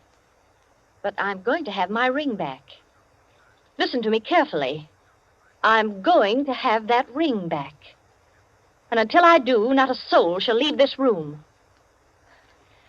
I don't care who's taken it. All I want is my ring. Now, I'm going to make it possible for whoever took it to restore it without possibility of detection. The doors are locked and will stay locked. I'm going to blow out the remaining candles in the candelabra, and I'm going to count 100 slowly. There'll be an absolute darkness. No one will know or see what's done. But if, at the end of that time, the ring is not here on the table, I shall telephone the police and have everyone in this room searched. Am I quite clear? Everyone take his place about the table and remain standing, please. That's it. That'll do. Now, I'll blow out the candles and count 100. No more, no less. Remember, either I get that ring, or everyone in this room will be searched.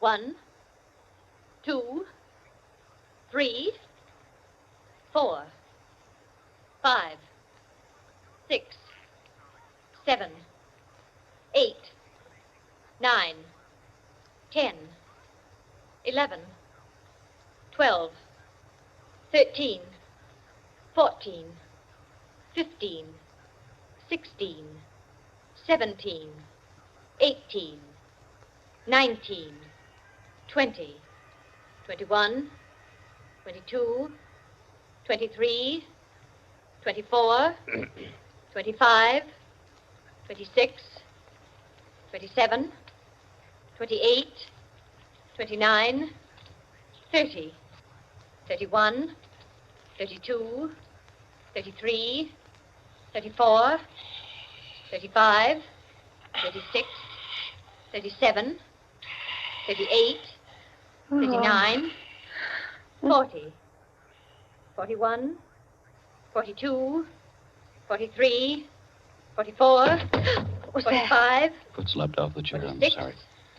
47, 48, 49, 50, 51, 52, 53, 54, 55, 56, 57, 58, 59, 60, 61, 62, 63, 64, 65, 66, 67, 68, 69, 70, 71, 72, 73. The ring. 74. There it is. On the table. 75. 76. 77. 78. 79. 80. 81. 82. 83. 84. 85. 86. 87. 88. Oh, really? 89. 90. 91. 92. 93. 94. 95. 96. 97. 98. 99. 100. Well, it is there, isn't it? Mr. Cheever, you may hand it to me. Well, now that that's over, we can have a very gay little supper. The lights, someone.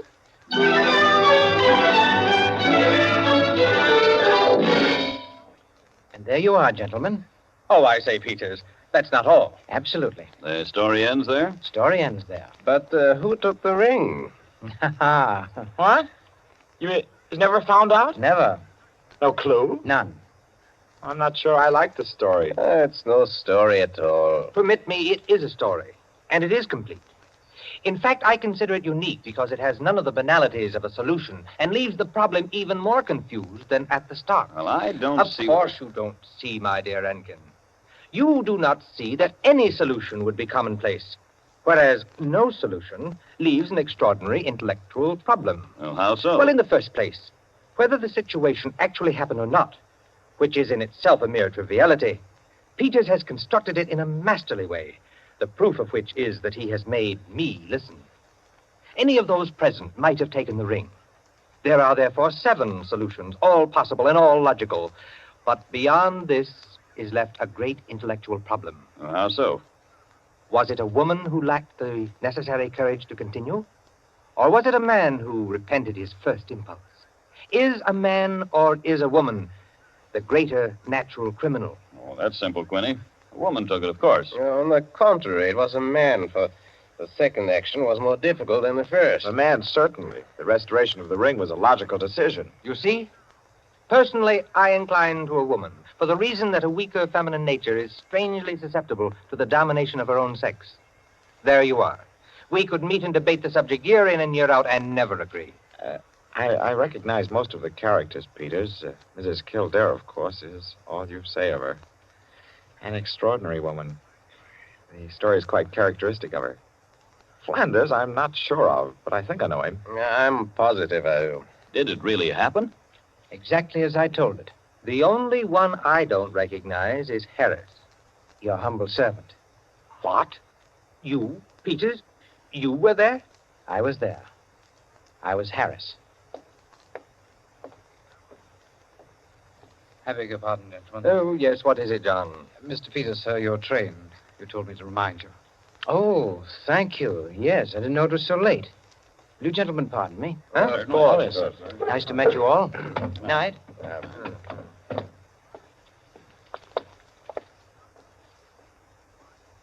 Curious chap. Extraordinary. Well, now, I wonder. I wonder if we're wondering the same thing, gentlemen.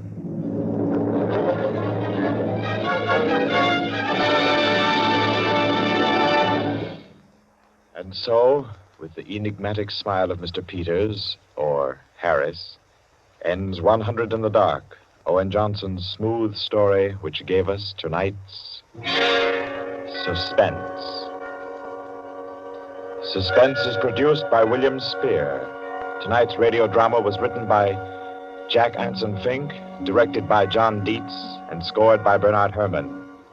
Eric Dressler was Mr. Peters. Alice Frost played Mrs. Kildare, and Ted Osborne, Quinny. Others in the cast were Helen Lewis, Joan Shea, Henriette Kay, Frank Reddick, Paul Luther, Stephen Schnabel, Ian Martin, and Barry Kroger. With this evening's performance, Columbia brings to a conclusion the present series of Suspense. If you've liked these broadcasts, CBS would be pleased to hear from you. Suspense has been a series presented for your relaxation and enjoyment by the Columbia Broadcasting System.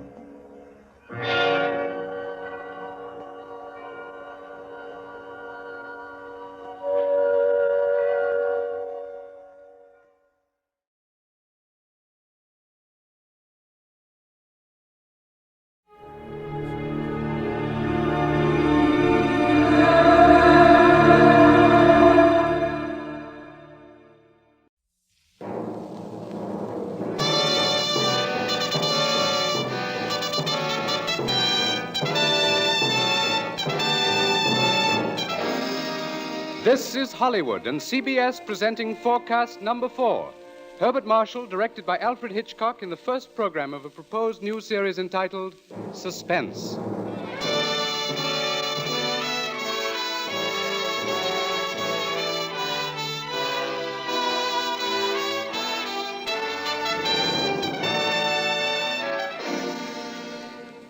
Tonight's Forecast program, ladies and gentlemen, represents the ideal form of collaboration.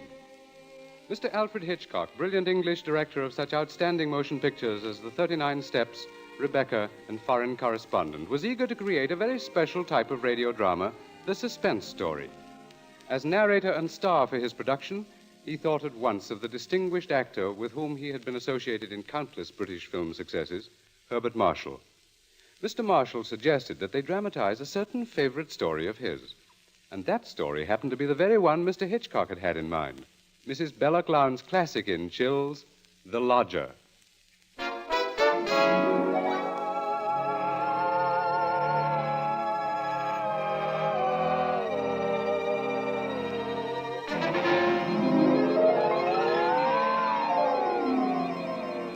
The Lodger is a work of fiction which springs from recorded fact. A story which begins in the year 1888 in London. A London terrorized by the fifth in a succession of recent murders. It was believed that these deeds were the work of one person, a tall, gaunt figure in a black Inverness cape, carrying a small, narrow bag. That meager description, provided by a highly unnerved witness, was the sum total of all that was known of the murderer. It was enough, however, to keep alive and alert the interest of all London, of all those in fine quarters, and all those in small, grimy houses, as, for example, Ellen Bunting. Ellen was no different from all the other middle-aged housewives dwelling in the great city's squalid Whitechapel district. She knew all the known facts of the case. As Herbert Marshall will tell you, Ellen knew it was quite proper to refer to this wielder of the knife as the Avenger.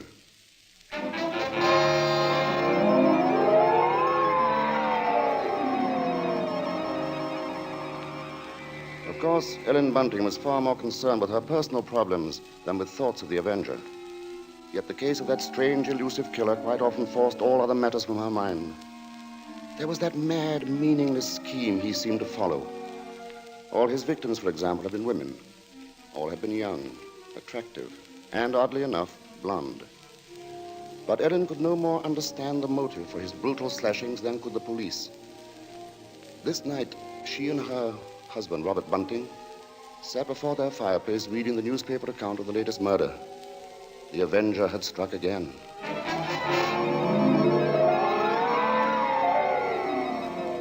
As Ellen expressed it, he might be anybody. He might be the fellow you pass on the street. It's a terrible thought. Yes. If only the police had something to go on. But it looks like that Avenger's just too quick for him. Look, it says here that this girl he got last night was like all the others. Pretty, blonde, and, let's see, described by her friends as a very light-hearted girl. What a pity. Did you ever stop to think who fits that to a T? In fact, fits all those girls? Why... Why, my own Daisy. Oh, that's a horrible thought. Well, maybe it's a good thing she's with her aunt, then, instead of here. London ain't a safe place for any girl right now. Just the same, I can't help thinking how fine it'll be to have her back in. Now, Bunting, you know that Daisy seems just as much my own daughter as she is yours. But I'm telling you, there's no sense even thinking about having her back right now. We just can't afford it. Oh, I know that, Ellen. Only, well, maybe we could manage it some way. How? Haven't I scrimped myself half crazy trying to keep us going?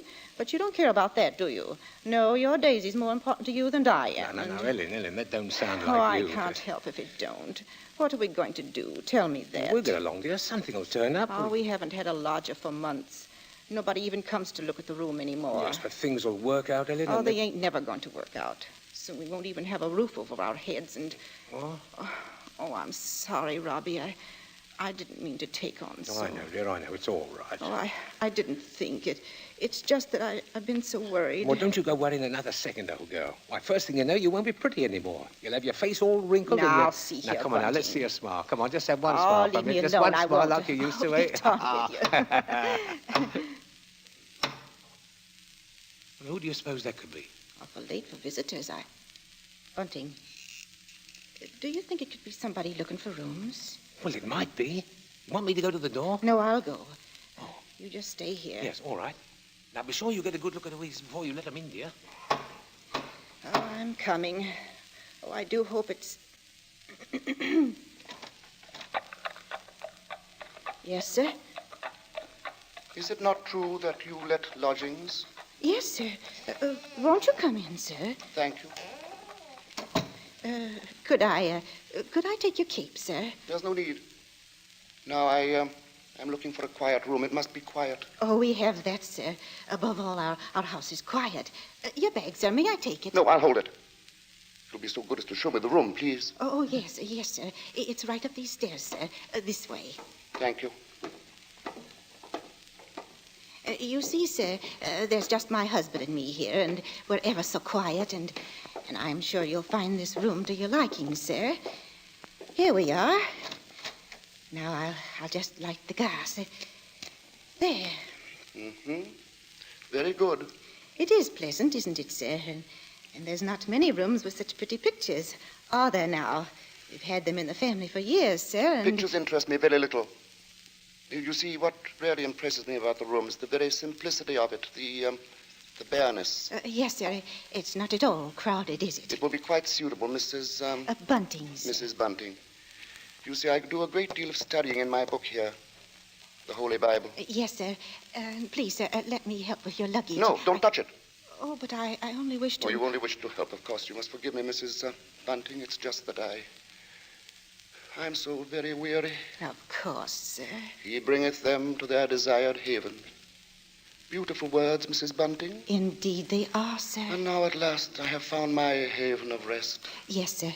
Then you'll be taking the room. Let us see now. What are you going to charge me? With attendance, mind. I shall be staying in most of the time, and I shall be wanting meals. Oh, we can see to that, sir. Then does 30 shillings a week suit you? 30... Why, yes, sir. Yes, sir, that will be quite all right. Good, and I shall pay you in advance. My name is Sleuth, Mrs. Bunting. Mr. Sleuth. Sleuth. Think of a hound, Mrs. Bunting, and you'll never forget my name. 23, 4, 30 shillings. Thank you, sir. And I think I should enjoy a little light supper now, Mrs. Bunting. Bread and butter, perhaps. Could you arrange that? Oh, certainly, sir. I'll do that now. And if you'd be requiring any beer or spirits... Certainly not. Oh, sir. What did I say? I thought you understood me, Mrs. Bunting, and I had hoped that you and your husband were abstainers. But we are, sir. We don't keep nothing about. I would have had to go out and... Of course. Oh, I'm sorry, Mrs. Bunting. I fear I spoke sharply. I don't wish you to think me rude. After all, you've been so kind, considerate. I hope I know a gentleman when I see one. Thank you very much. Now, I'll just hurry with your supper.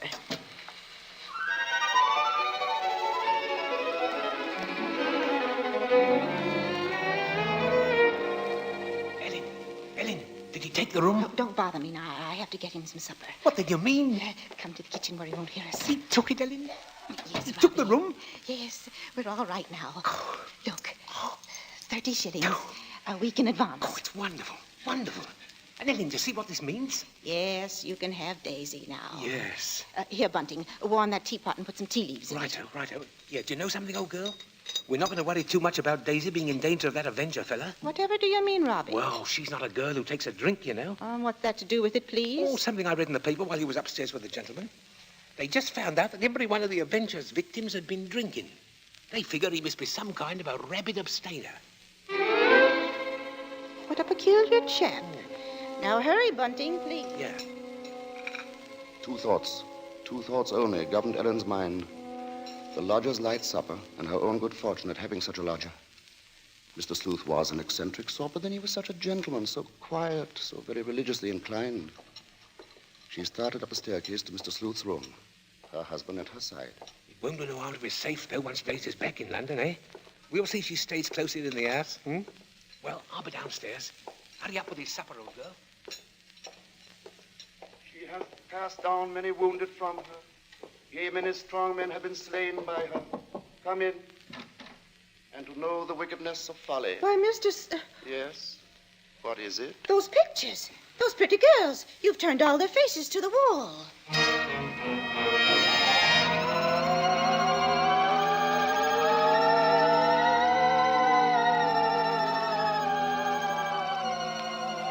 And that maneuver, that strange action, was the beginning of Ellen's concern.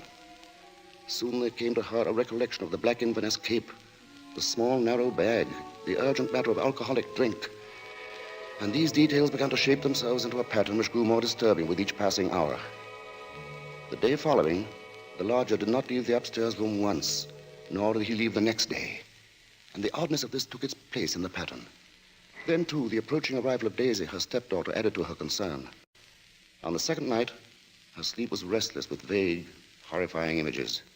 And so when she heard the first stealthy footsteps outside her bedroom, she was instantly awake. Tensely, she followed those steps down the stairs, down the hallway. She heard the front door open and then click shut. Utter stillness fell upon the house. And outside, the streets were so silent she could hear distinctly the clock from a church tower a mile away told the hour.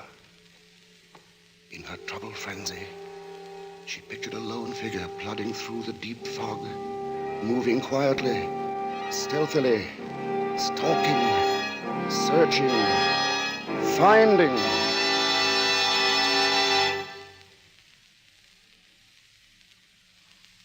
When, soon after she heard the lodger return, she sought to quiet the horrible dread which had possessed her. She assured herself that Daisy's arrival that day was no cause for alarm. Now she reasoned, how could there be anything really evil about so religious a gentleman as Mr. Sleuth? But for her there was no more sleep, merely a tormented state of half-consciousness, a state which suddenly dropped from her shortly after daybreak.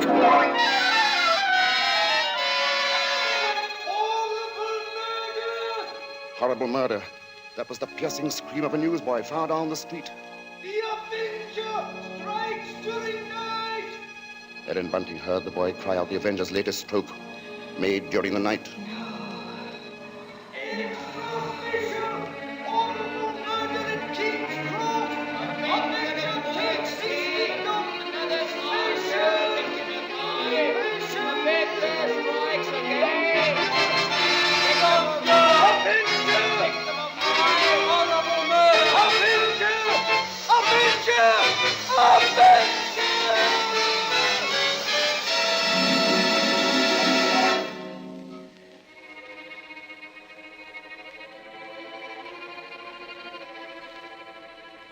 Ellen's first glimpse that morning of the gray-faced lodger brought the sleepless night's warm terror full to the surface.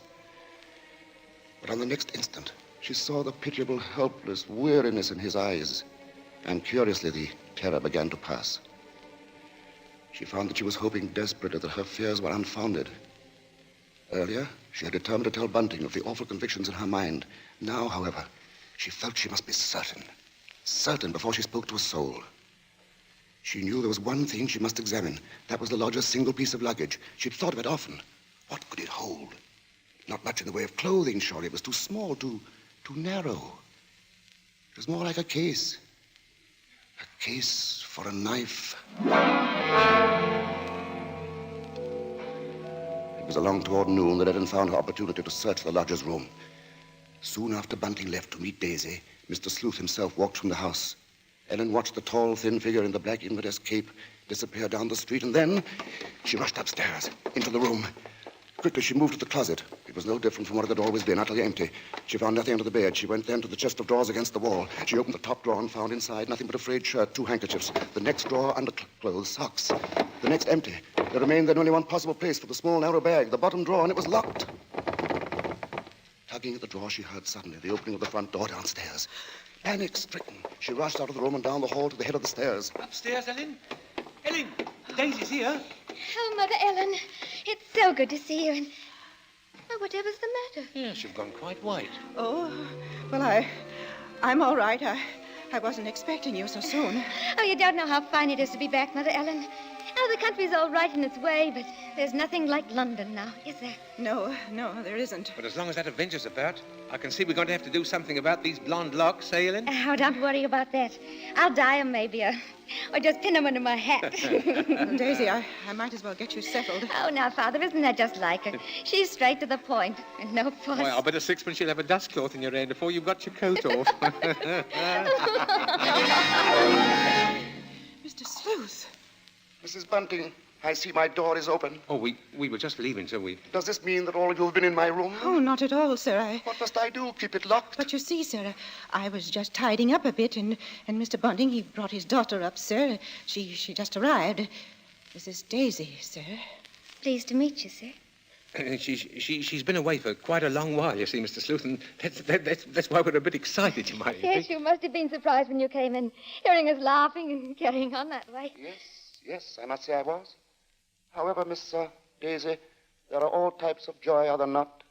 Yes, I'm sure there are. The despicable evil joy of the abandoned and the divine happiness of the blessed. A vast difference, that. You do understand me, don't you? Why, yes, sir. Yes, Mr. Sleuth. I devoutly hope so, Miss Daisy. Nowadays, there are so very few young women like yourself who do. In fact, I all but despaired ever of finding one. If you'll excuse us now, sir, we'll be getting Daisy's things put away. Of course, Mrs. Bunting, and I must be getting to my room. Believe me, Miss Daisy, it's been a revelation to meet you. Oh, thank you, sir. I'm sure we shall have much to discuss. He's a queer one, all right. But such a gentleman, isn't he?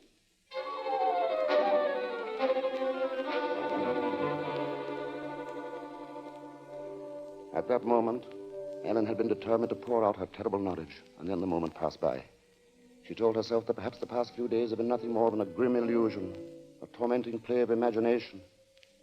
She would wait then until she had attended the coroner's inquest into the last Avenger murder. There, perhaps, she could hear evidence to disprove all her fears, to assure her there was no earthly harm in Daisy being so near the lodger. This was her gravest concern now, for on the next day, Mr. Sleuth made it a point to see the girl more than once, and fearfully, Ellen saw that Daisy welcomed his visits. As Ellen was preparing to step out to the inquest, she heard once more the voices of her stepdaughter and the lodger coming to her through the kitchen door. She hesitated before entering, tense, strangely apprehensive. I do believe, Mrs. Sleuth, I've never known a gentleman with such funny ideas. Oh, Mother Ellen, you should hear what Mr. Sleuth was just saying. Perhaps, Daisy, you would excuse yourself. He thinks people, and especially girls, should spend all their time praying. I sought to explain, Mrs. Bunting, that all women are placed on this earth filled with evil.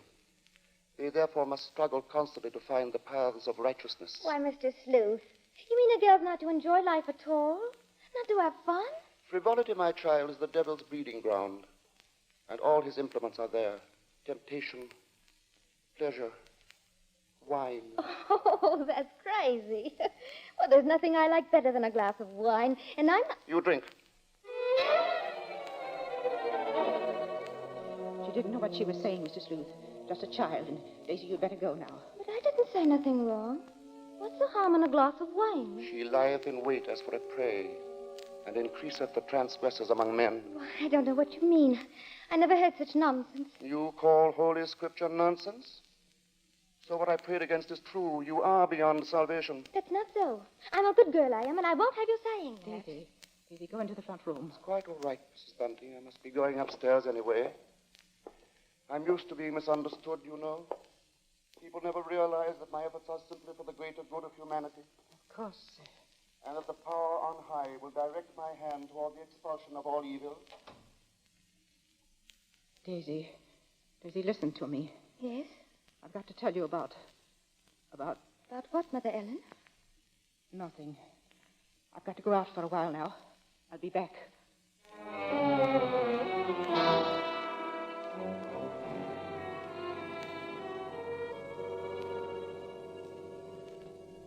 The moment to reveal the secret horror had come again and passed. Ellen's sudden recollection of Mr. Sleuth as he stood in the doorway had overwhelmed her. She must give him this last chance, this last frantic search for disproving evidence, this trip to the inquest. If that chance should fail, then she would tell Bunting or the police. So with the knowledge that Bunting was left in the house to look after Daisy, she boarded the underground train bound for the coroner's court. But as the train pulled away from the station, a new torture came to her, began to mount in her mind. It was the sudden realization that provided Sleuth was the murderer, she was equally responsible for his crimes. She had been giving him protection. If anything should happen to Daisy, she would be equally guilty. Fully as guilty as the Avenger.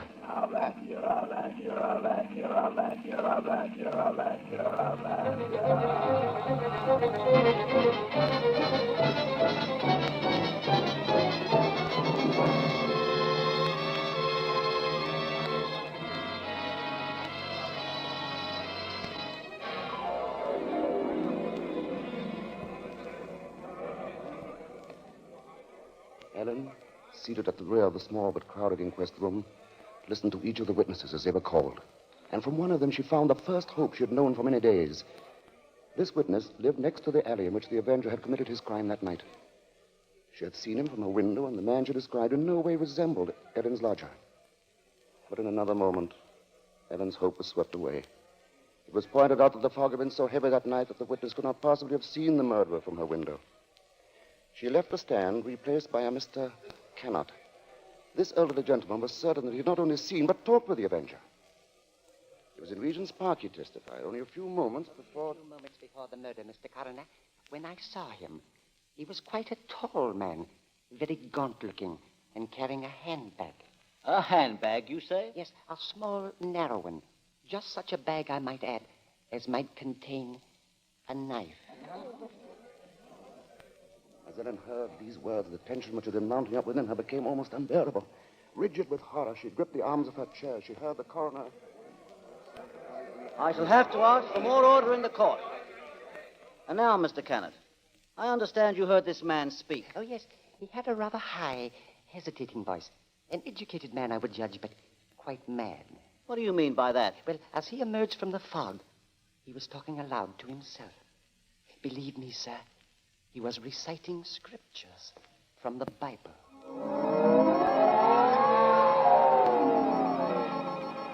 Scriptures from the Bible. Horrified, Ellen rose from her seat, only half hearing the confusion about her.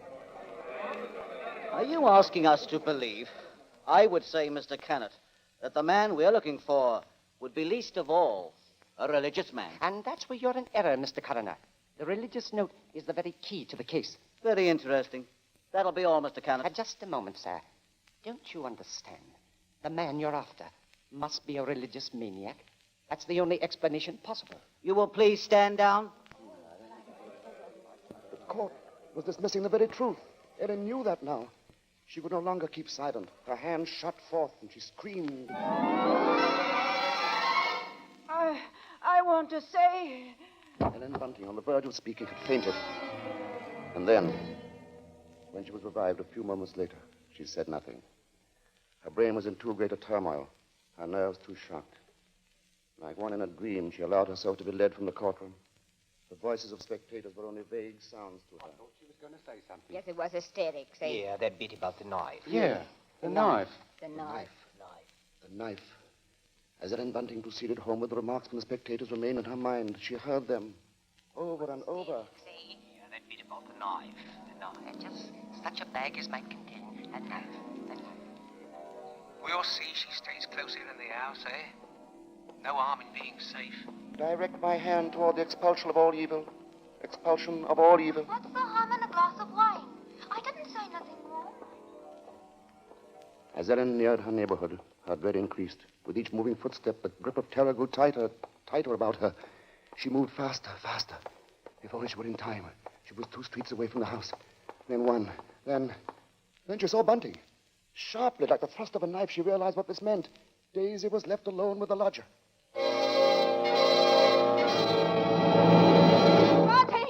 Bunting! Yes, Ellen? What is it? Oh, Bunting, tell me, Bunting. Where's Daisy? Where is she? I say, where? What, at home? Oh, listen to me. Try to understand. Sleuth is the avenger. What are you saying? Oh, lodger. He's the avenger, Bunting. Oh, but there's no time for that. Daisy's in danger. Hurry. Yes. Daisy! Daisy!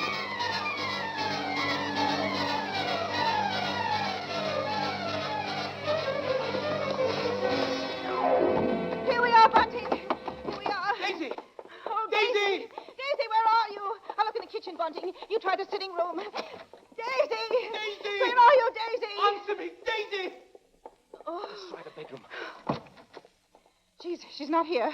What about the dining room? Look, she's not there. She's not downstairs. Then there's just his room.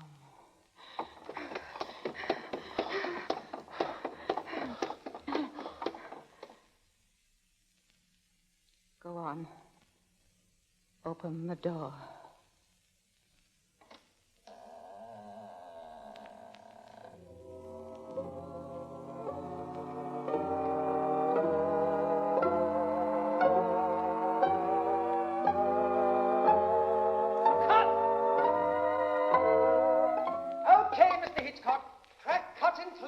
You say cut. What's the idea, Hitch? I have a few more lines to do. As Mr. Marshall, the narrator, you have. Not as Mr. Sleuth, the lodger. Hitch, you can't stop the play right here. It isn't fair, you know. Why isn't it, Bart? What more is there to say? But, Mr. Hitchcock, won't people want to know what Bunting and me found in the room? All right, Ellen. What precisely did you find? Well, nothing, sir. There. You see? Nothing. No lodger, no Bible. And that locked dresser drawer. What about that? We unlocked it, sir. And what was in it? Nothing, sir. You are certain, Mrs. Bunting? Oh, you gave me quite a turn, Mr. Mr. Marshall. Yes, sir, I'm sure, sir. There was nothing. Well, begging your pardon, Mr. Hitchcock, but don't you think we'd better just mention about Daisy? I don't know, Bunting. What do you think we ought to say? Well, just that the reason she wasn't in the house when Ellen and me got there was, well, she'd gone out for a walk, that's all. Did she enjoy it? Oh, very much, sir. Made it to King's Cross and back in just under an hour, sir. Splendid time, Bunting. Well, there you are, Bart. There's the story. Now, wait a minute, Mr. Hitchcock. You can't do that. That's not the story. Of course it's not. Now, look here, Hitch. Here's the fellow who composed and conducted all our music, Wilbur Hatch. He wants to know about this, too. Everybody does. All right, Bart. What is it they want to know? What became of Mr. Sleuth? Oh, him. Why, he left that afternoon. They never saw him again. And now I think we ought to say something about the Columbia forecast Mr. Hitchcock, so far. sir, will you please... Stop him, Mr. Marshall. Hitch, listen to me. Yes? What is it? They want to know when the Avenger finally was caught. Oh, well, let me ask you something, Bart. Are you acquainted with Loretta Young? Yes, what's that got to do with it? Well, in next week's Columbia preview series, Miss Young will take the starring role in the drama of an American Red Cross nurse. That's good news, isn't it? Oh, that's great. But now listen, Hitch, you've just got to tell that audience exactly when and how Mr. Sleuth was caught. Caught? Why on earth should he be caught? Why? Well, he was the Avenger, wasn't he? Was he?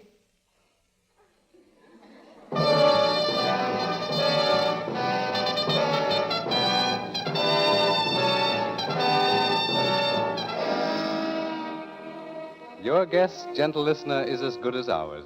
Even Mrs. Belloc Lowndes, who wrote the novel, isn't entirely sure.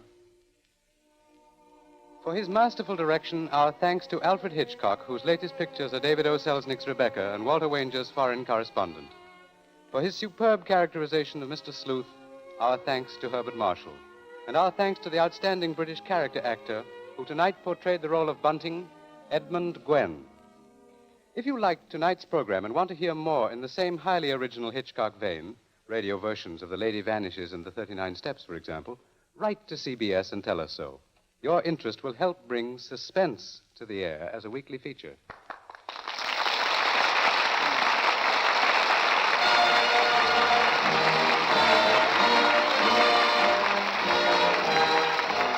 Forecast next week presents from Hollywood, Loretta Young in Angel, first of a proposed series based on the adventures and the romance of a typical Red Cross nurse. From New York, a new sort of comedy show, Ed Gardner as Archie in Duffy's Tavern, with Gertrude Neeson, Colonel Stoopnagle, Larry Adler, and John Kirby's orchestra.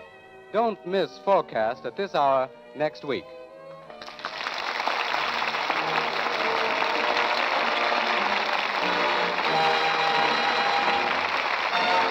Thomas Freebanson speaking. This is the Columbia Broadcasting System.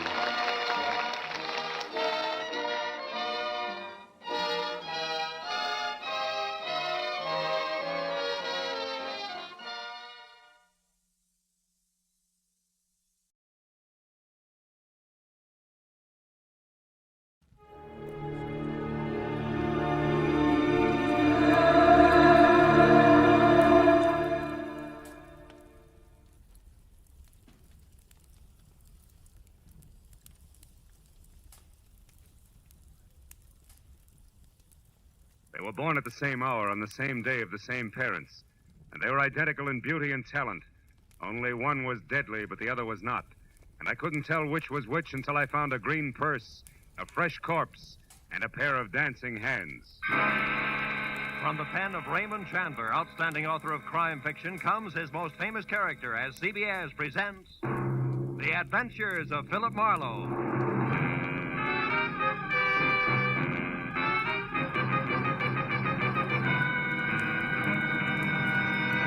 Now, with Gerald Moore, starred as Philip Marlowe, we bring you tonight's exciting story, The Dancing Hands.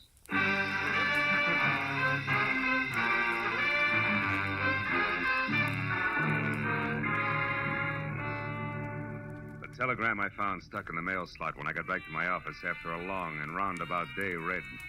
Enclosed, find a $50 money order. I want you to investigate a man. A table is reserved for you at the Saddle Club where I work. Come in time for the second show at 11, important. It was signed Beth Tyler. So at 11:15, with $50 worth of inspiration behind me, I drove over the Cahuenga Freeway and out Ventura to the Saddle Club, which pretended to be Old English by showing its beams through a flagstone facade. I went in the carefully rough-hewn oak door, and even before my eyes became adjusted to the cozy lack of candle power inside, Neil Redmond, owner and operator of the place, glided toward me, sporting his genial host smile, which tonight was even more forced than usual. How are you, Marlowe? It's been a long time. Business a pleasure, Phil. It's always a pleasure to come to the Saddle Club, Neil. I've even got a reservation. You know my food better than that, Marlowe. Uh-huh. Just don't let it get rough, will you? Come on, I'll find your table out front. I want you to see this show. A pair of twins in a twin piano act that's sensational. Yeah? Edie and Beth Tyler. Oh, here, how's this? Fine. Incidentally, Edie will be the one on the left. Well, if they're twins, what's the difference? Plenty. Edie may be Mrs. Redmond one of these days. Oh. Redmond, but you are wanted on the phone, sir. Get the number, George, and I'll call back. This gentleman said you would talk to him, sir. It is Mr. Paul Cedar. Paul Cedar? Oh, yeah. Excuse me, Marlowe. This is important. I better take it. Redmond reacted to the name Cedar like a punch in the nose.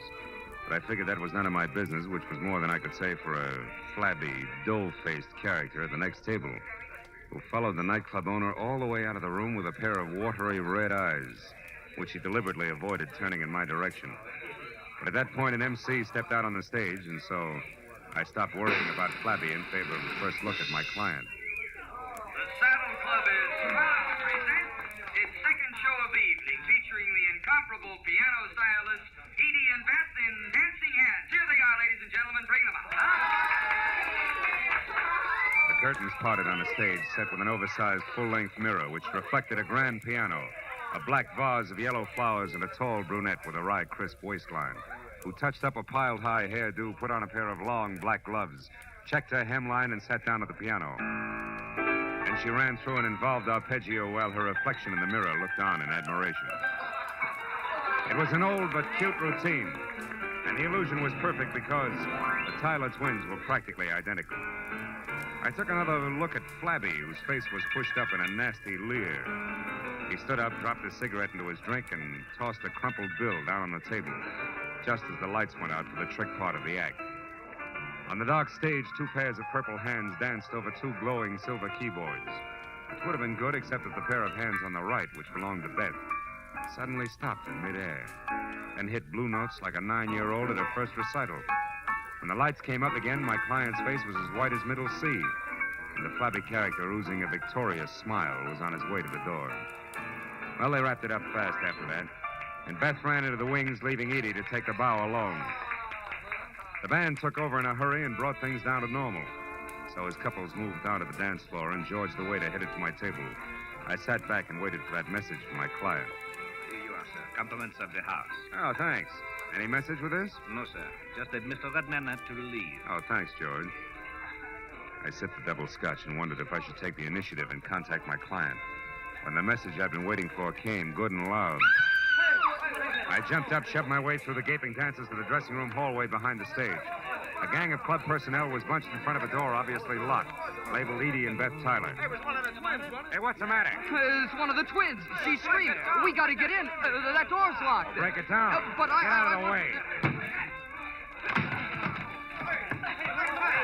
It's Edie. It's Edie. All right, now, wait a minute. Hold it. She's all right. Clear out and give her a chance. Come on. Outside, everybody. Beat it. That means you two. Come on. Out. Here, Miss Tyler, take it easy. You're all right now. Come on, sit down. Tell me what happened. I don't know for sure. I was worried about Beth. I came back and didn't see her anywhere. Then I heard a noise in here. It was dark. I came in and someone grabbed me. A man? Yes. I don't know who it was. Mm-hmm. I screamed. He knocked me down. Then locked the door. Got out through the window there. Who are you? Oh, I'm Philip Marlowe, a private detective. Your sister hired me to investigate a guy. I was to meet her here after your number and find out about it. Any idea what's up? No, I can't imagine. But, gee, Beth has been terribly upset ever since last night. Oh? What happened last night? Well, for one thing, my purse was stolen. Mm-hmm. But I don't see why that should upset her. Gee, there was nothing in it but $12 and my makeup stuff. Where's Beth now, do you know? No, I haven't seen her since she ran off the stage. I'm not even sure she came in here. No, she was here, all right. She dropped one of her gloves. You're still wearing both of yours. Where do you girls live? Maybe she went home. Well, Beth has a cottage out on Hazeltine, 4179. You don't live together? How come? Well, gee, Mr. Marlowe, just working with Beth is hard enough. She's so sarcastic. Okay, I'll wear my thick skin. One more thing, Miss Tyler. Do you happen to know where Neil went? Neil's gone? Mm-hmm. Gee, that's funny. He always stays till the place closes.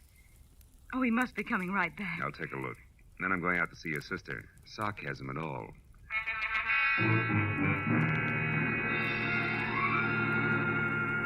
I spent 10 minutes questioning the help on the whereabouts of the boss and got nothing but double talk for answers. So since I was still carrying Beth's glove around with me, I dropped it in my pocket and went outside to my car. I'd opened the door and slid far enough under the wheel so I couldn't back out before I realized that the dough-faced Flab was already there on the seat. His right hand wrapped around something blunt and menacing in his sloppy jacket pocket. You better come on in. What are you doing in my car, blubber boy? Don't get sassy now, mister. And the name is Sippy. That's no improvement, and that's no answer. All right. I saw you inside making with the big talk, so I says to myself, he's an interested party. I should look him up.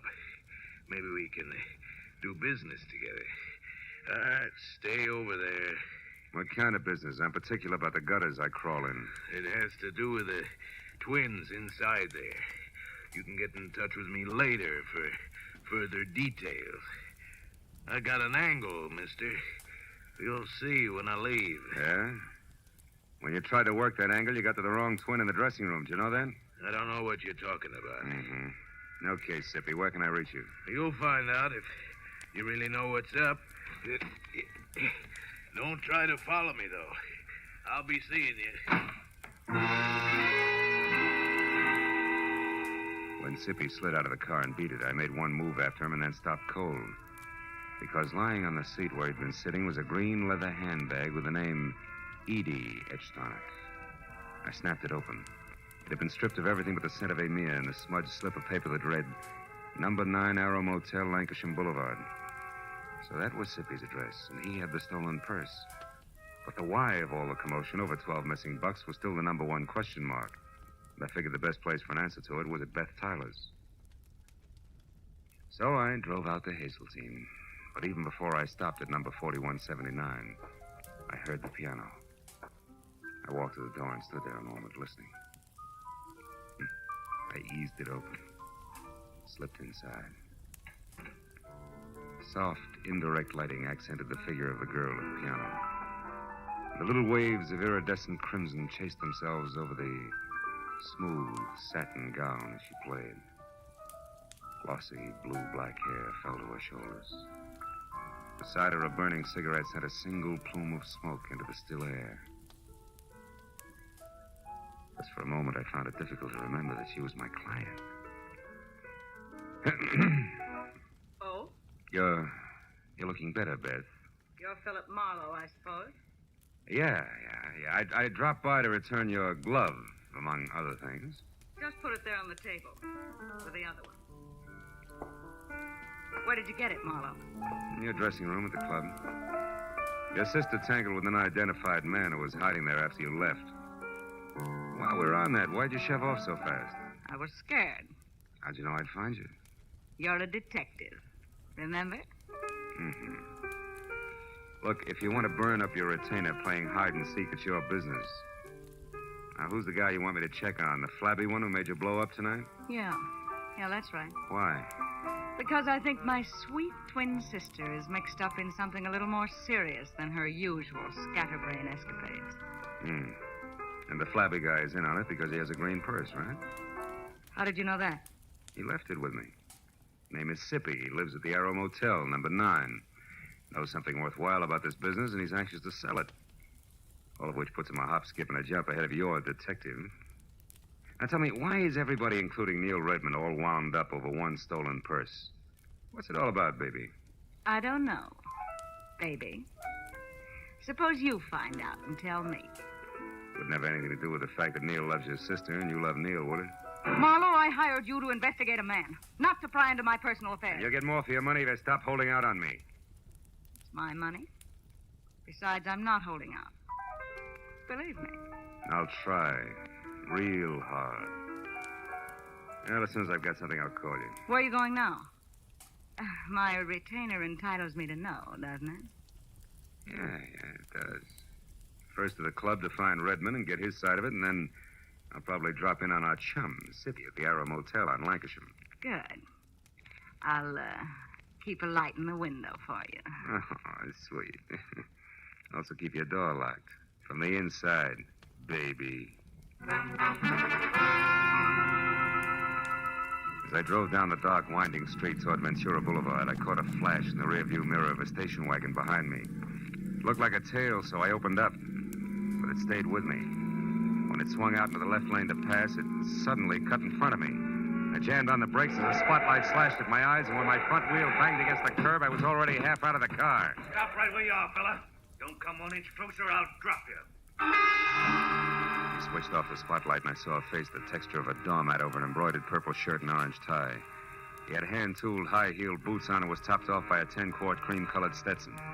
But the doormat face was grim, and the silver-barreled Colt pistol in his hand looked right at home. I followed you up here from the Saddle Club. I don't know what your game is or why you're messing around and what don't concern you, but I aim to find out mighty quick, so start talking. Okay, first I resent being crowded off the road. Second, I resent a spotlight in my face. And third, I don't like pistols pointed at my stomach. So cool off, Jesse James. You're wasting your time and mine. You got it wrong there, friend. Paul Cedar don't waste his time, and you're going to find that out. Paul Cedar, huh? Yeah. Don't tell me you're all excited over a stolen purse with $12 in it. $12? Yeah. Listen, clown, there's 30 grand missing somewhere between Redmond and me, and I'm going to get it. 30,000? Yeah. Redmond's a high roller, and that's okay with me. But he lost it fair and square in my joint over in Nevada, and I've been holding his markers much too long. So if I have to chalk that dough off to experience, it's going to be a pretty unpleasant experience for a certain party. Get me? Yeah, I get you. But you're shoving the wrong way, Longhorn. Somebody's trying to make a fool out of me, bright boy, and I don't stand for that. I'm liable to shove a lot of ways, and hard. So don't get underfoot. You're sure to get stepped on. So long, dude.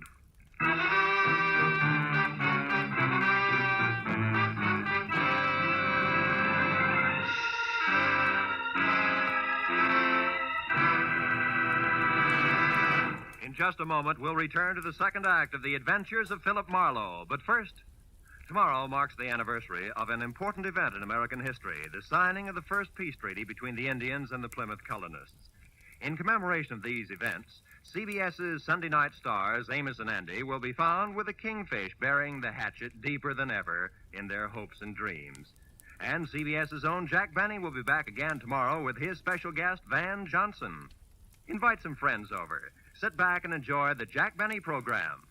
You can hear Amos and Andy every Sunday on most of these same CBS network stations, and Jack Benny over them all. Now, with our star, Gerald Moore, we return to the second act of Philip Marlowe and tonight's story, The Dancing Hands.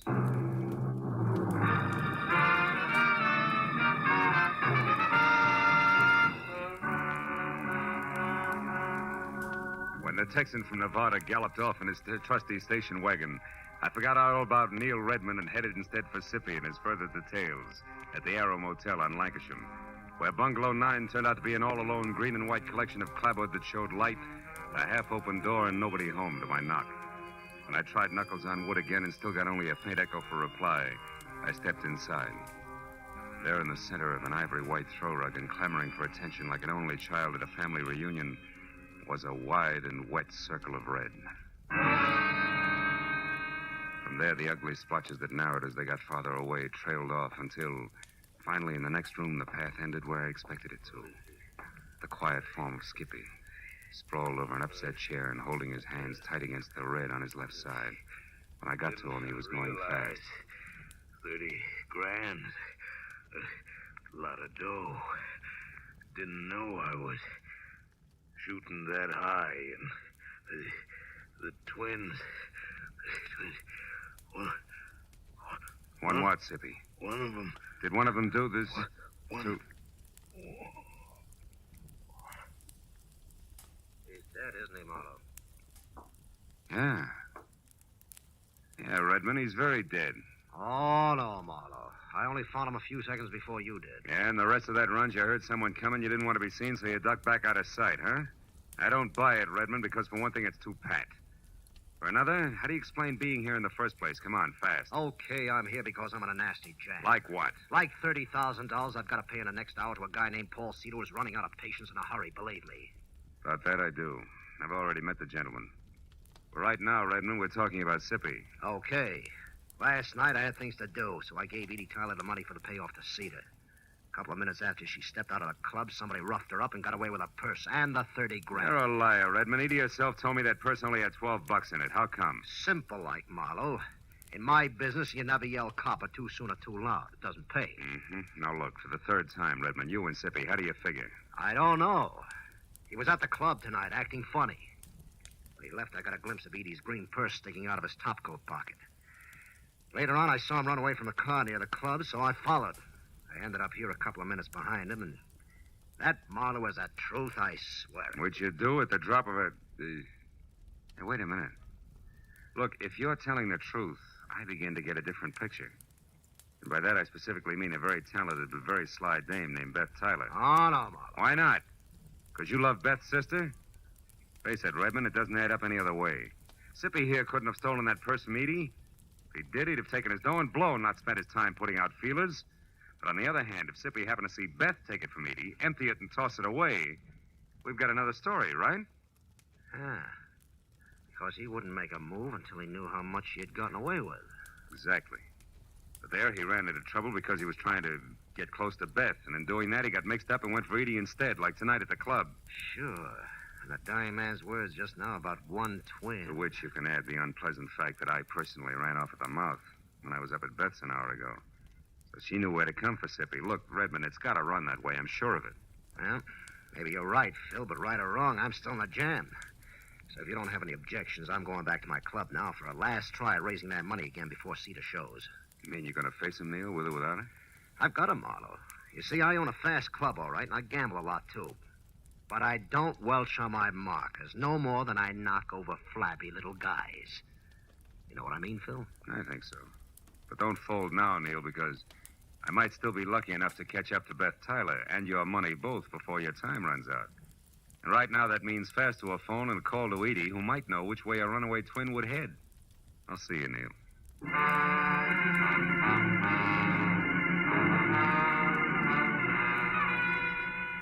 The nearest phone was at an all-night mobile gas station a block away. As I dialed Edie's number, a thought hit me. Maybe Beth wouldn't head anywhere. Maybe she'd just stick around. Hello? Edie, this is Marlowe. Seen anything of Beth? No, I haven't. But why? What is it, Marlowe? Well, from where I stand, two things. First, your sister has the $30,000 and $12 that was in your purse last night. Oh? And second, she's just about it for a sloppy around-the-edges murder. Oh. Now, look, have you any idea where Beth would head if she had to get out of town in a hurry? No, I don't, Marlowe. Oh, well, maybe somebody up around her place does. I'll call you later. Marlowe, wait. Are you sold on this? I mean, about the things you said Beth did? Just about, Edie. Beth did? Just about, Edie. But for your sake, let's hope I'm wrong. All the way, honey. Goodbye.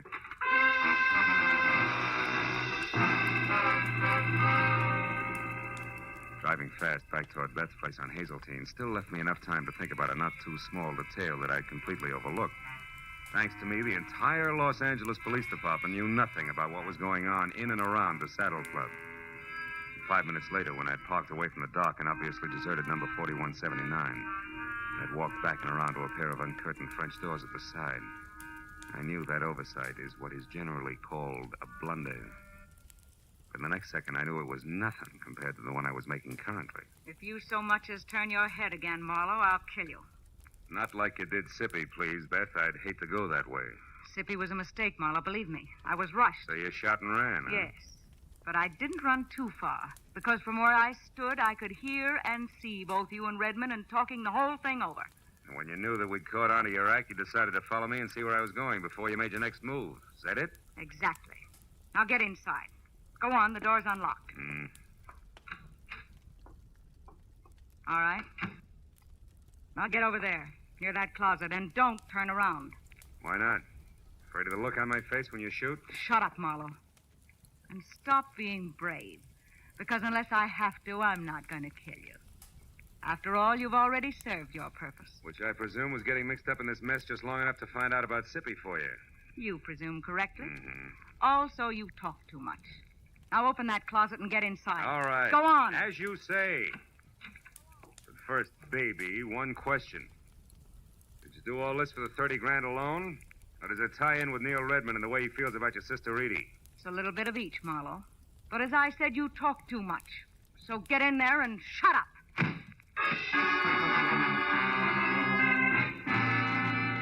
Getting out of Beth Taylor's half-inch thick oak closet was like arguing with an umpire. You couldn't be subtle. So 20 tiring minutes went by, and the heels on both my feet were numb before the paneling finally gave in, and I was out and over to the telephone to put in a call to the police. It should have been made a long time ago. But then, even as I was halfway through dialing the numbers, I saw something on an end table nearby that made me slowly change my mind. It was the 2 black gloves that Beth wore in the Dancing Hands act. And while I stared at them like they were alive and beckoning, I thought hard for what must have been a full minute. And then suddenly I knew that my next stop had to be the Saddle Club.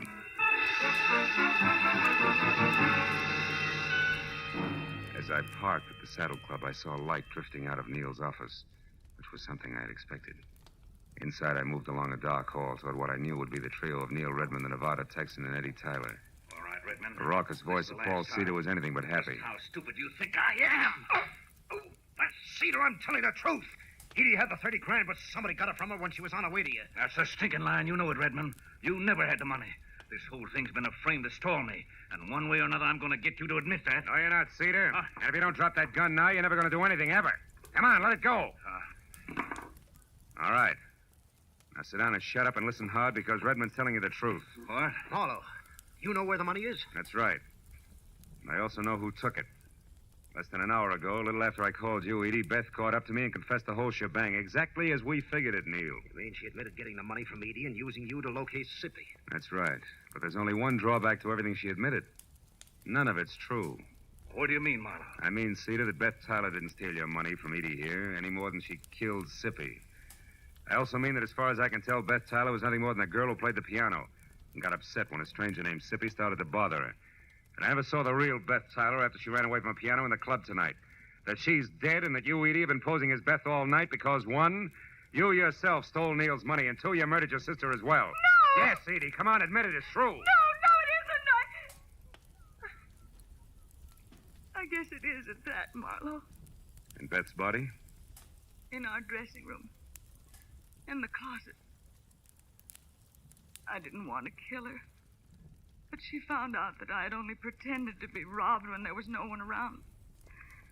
That Sippy had seen me scream and get rid of the purse myself. Sippy, who was only trying to muscle in on a deal, went to her by mistake, huh? Yes. That's how she knew what I'd done. When she confronted me in the dressing room just before you came in and said that she wouldn't stand by and let me do a thing like that to Neil. I lost my temper. You killed her, Edie. Yes, I did, Neil. And when Marlowe showed up after her scream, I said that someone had attacked me.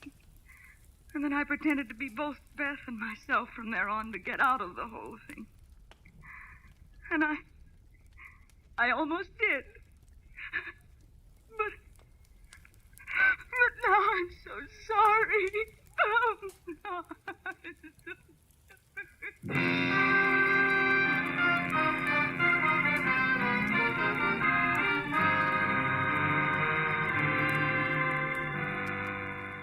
A couple of bad hours went by before the police had everybody's story, and Paul Cedar and the 30,000 was gone from Nevada, and Edie was gone for good. That left just Neil Redmond and me alone and standing near the main bar in the club. Neil was doing his best to stay all in one piece. Well, Marlowe, it's been a tough night for you, hasn't it? Yeah, but a tougher one for you, Neil. What with Cedar and the money and... The girls, Marlowe? Yeah. At least it came out right before the cowboy got too tough, thanks to you. So tell me, Phil, how'd you know that Beth was dead and that Edie was both people all along? That was a couple of gloves, Neil, the ones they wore in their Dancing Hands act. You see, when I first met Edie in the dressing room, she was wearing hers, and one of Beth's was on the floor. Hey, pawn me one, will you? Yes. Okay. I took it, and later when I met what I thought was Beth, I returned it, and she put it with what we both thought was its mate. There you are. Thanks. But a little while ago, when I got close to the gloves again, I saw that couldn't be, that they were both for the left hand, Neil. Ah. Then when Edie went to Beth's place to pass herself off as her sister, who she had already killed, she was smart enough to know that she should have only one glove around her. Yeah, but not smart enough to think about which glove it should be. From there, I worked backwards. Until you got to the three of us at the club and tried what you knew might be the right answer. Mm-hmm. Well, you were right, Phil, all the way. Yeah, but I was still gambling. If I had been wrong, Neil, I was giving the real Beth a long head start. It's always that way when you gamble, Phil. I know. Sometimes you pick right, sometimes wrong. Cards, dice. Even with twins. Good night, fella.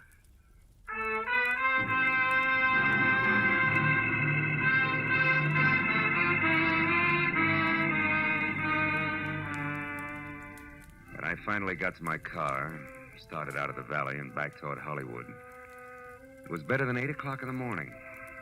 And here and there as I drove, I saw people who I'd never heard of and who'd never heard of me, stumbling outside after their morning papers. And I got to wondering what they were going to think when they read about a girl who had killed both her twin sister in a nightclub and a flabby guy in a motel who wasn't much good. Oh, well, it was hard to say. And for myself, I was too tired to think. Or maybe I just didn't want to.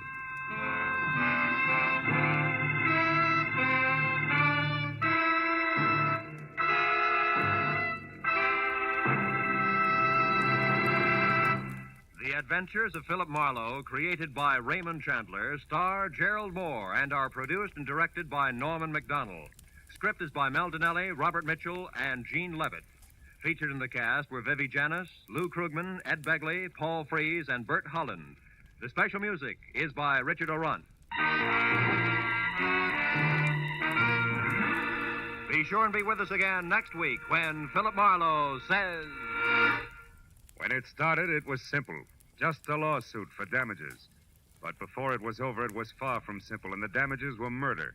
All because of a red-headed woman, a ghostwriter with ambition and a match that burned with a bright green flame.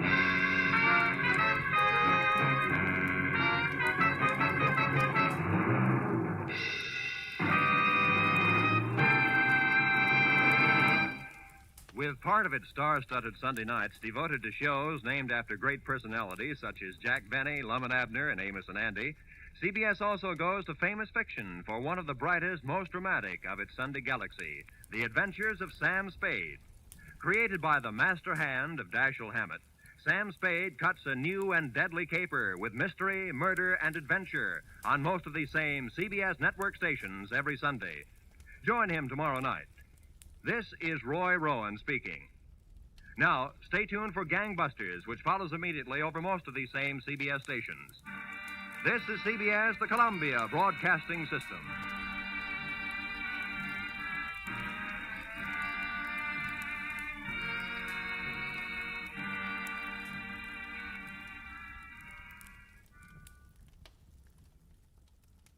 Hi, dear viewer. If you're enjoying this program, a simple like, a comment, or a subscribe tells YouTube this content deserves to stay on the air. It's free and helps me a lot in creating these broadcasts. You can find the subscribe button on the bottom.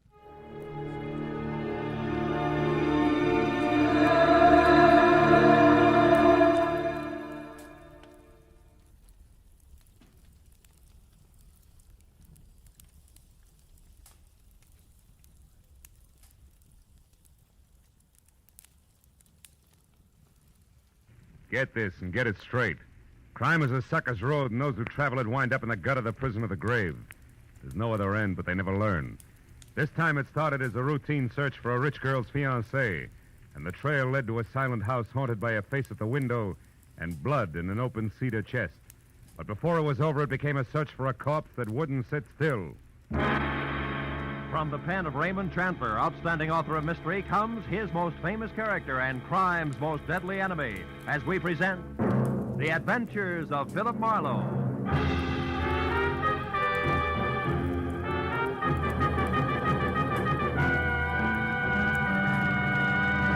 Now, with Gerald Moore, starred as Philip Marlowe, we bring you tonight's exciting story, The Busy Body.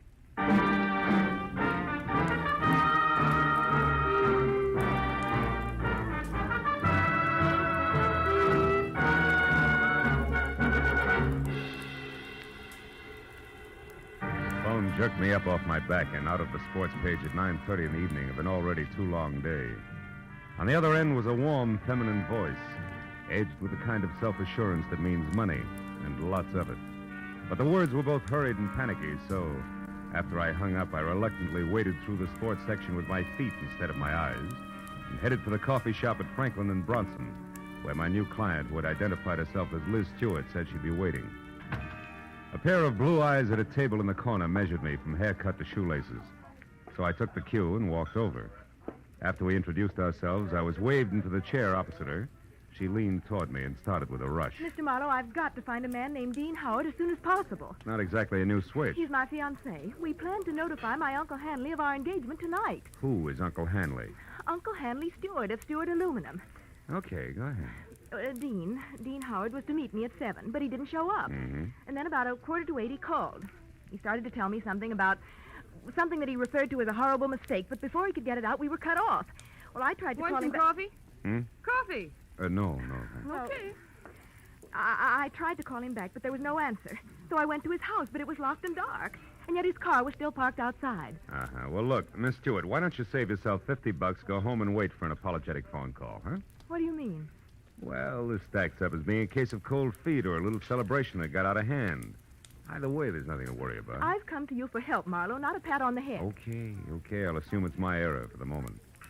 How long have you known this Dean Howard? Well, I met him at a party about 3 months ago. Mhm. Uncle Hanley and I both liked him tremendously right from the first. I suppose you've considered the possibility of another woman? Well, of course, I'm not a child. I can see that. Well, Dean has been deeply troubled for the past week. He wouldn't tell me why, but I'm certain that this business tonight is tied in with it.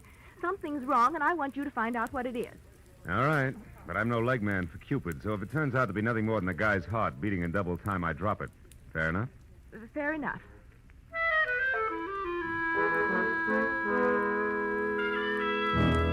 She gave me a short list of posh joints she and Dean Howard sometimes visited, and his address, which was 312 Normandy. She said I could reach her at home, which was 28 Roxbury Drive in Beverly Hills. Well, $50 is $50, so after she left, I spent a handful of nickels checking the list by phone and drew a complete blank. So I drove out Los Feliz to Normandy and found the number, 312. As I walked up to the door and leaned on the bell, I got the feeling that I was being watched. There was no answer, so I tried the door. It was locked. I threw a look over my shoulder as I walked around the side of the house and caught a glimpse of a face in a window next door, just before the curtain was dropped back into place.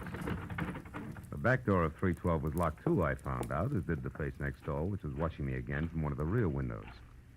There was one answer to that, so I went out in the street and up the steps of the house next door and knocked, good and loud. What do you want? My name's Marlowe, lady. I'm a detective. You may be able to help me. A detective? Mm-hmm. Well, come right in, Mr. Marlowe. It's about time's all I have to say. I'm Agatha Lambrigger. What's he been up to? Who? Well, you're investigating that bachelor next door, aren't you? Yes. Oh, how'd you know? Stands to reason. I've known all along he's a suspicious character. Yes? Lived there a year now. Comes and goes at all hours. Drives that fancy car out there. Wears fine clothes, but nobody seems to know what he does or where he gets all his money. Well, look, Mrs. And Lamb... girls. Oh. Well, believe you me, they don't come to clean his house. Hmm. Never gets cleaned. But they come just the same. Why, only tonight there was one. Some blonde in a white dress. I tell you, I've never Mrs. seen... Lambrigger, did the girl go inside? Well, no. But she tried to. The door was locked. And it's Miss Lambrigger. Oh, how stupid of me. Well, tell me, did you notice Mr. Howard come home tonight? Well, I didn't exactly see him come home. But he was over there all right. And not alone either. Is that so? Another girl? No, it was only some man. Oh. But it still bears out what I've been saying. Because I just happened to glance out of my window at this one here across from that one of his, you see. Yes, sir. Well, a light was on over there. And I could look straight down a hallway. And do you know what? What? Those two grown men were roughhousing like a pair of hoodlums in that hall. Wrestling they were, like ordinary ruffians. I tell you, I never saw the like. I got a good look at him, and I'd certainly know him if I saw him again. Well, how'd the fight come out? Fight? Yeah. What the... Oh, the fight. Well, I can't say about that. My phone rang. It was Lenore Crowley. She simply talks her ear off you when she gets does. started. So when I finally got back to the window, when I happened to look out again, it was dark over there. So I never did find out what actually happened. But Yes, I well, think thanks that very much for your help. I really must run. Oh, and another thing. The noise and the drinking that's gone on in that house. Why, you wouldn't believe it.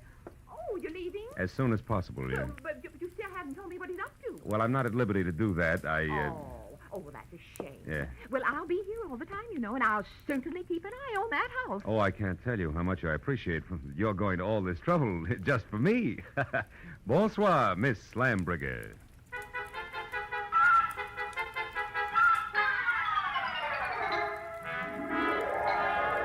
I backed out of that wind tunnel, got in my car, and drove noisily around the corner. Then I cut my lights, turned quietly into an alley behind the house, and stopped. Slipped through Howard's back gate and up the side of the house, found a window that could be persuaded, and went in. Yeah, Howard was a lousy housekeeper, and everything that didn't get brushed off in normal traffic was covered with dust. I found my way to the room opposite Agatha Lambrigger's observation window and ran smack into her first lie.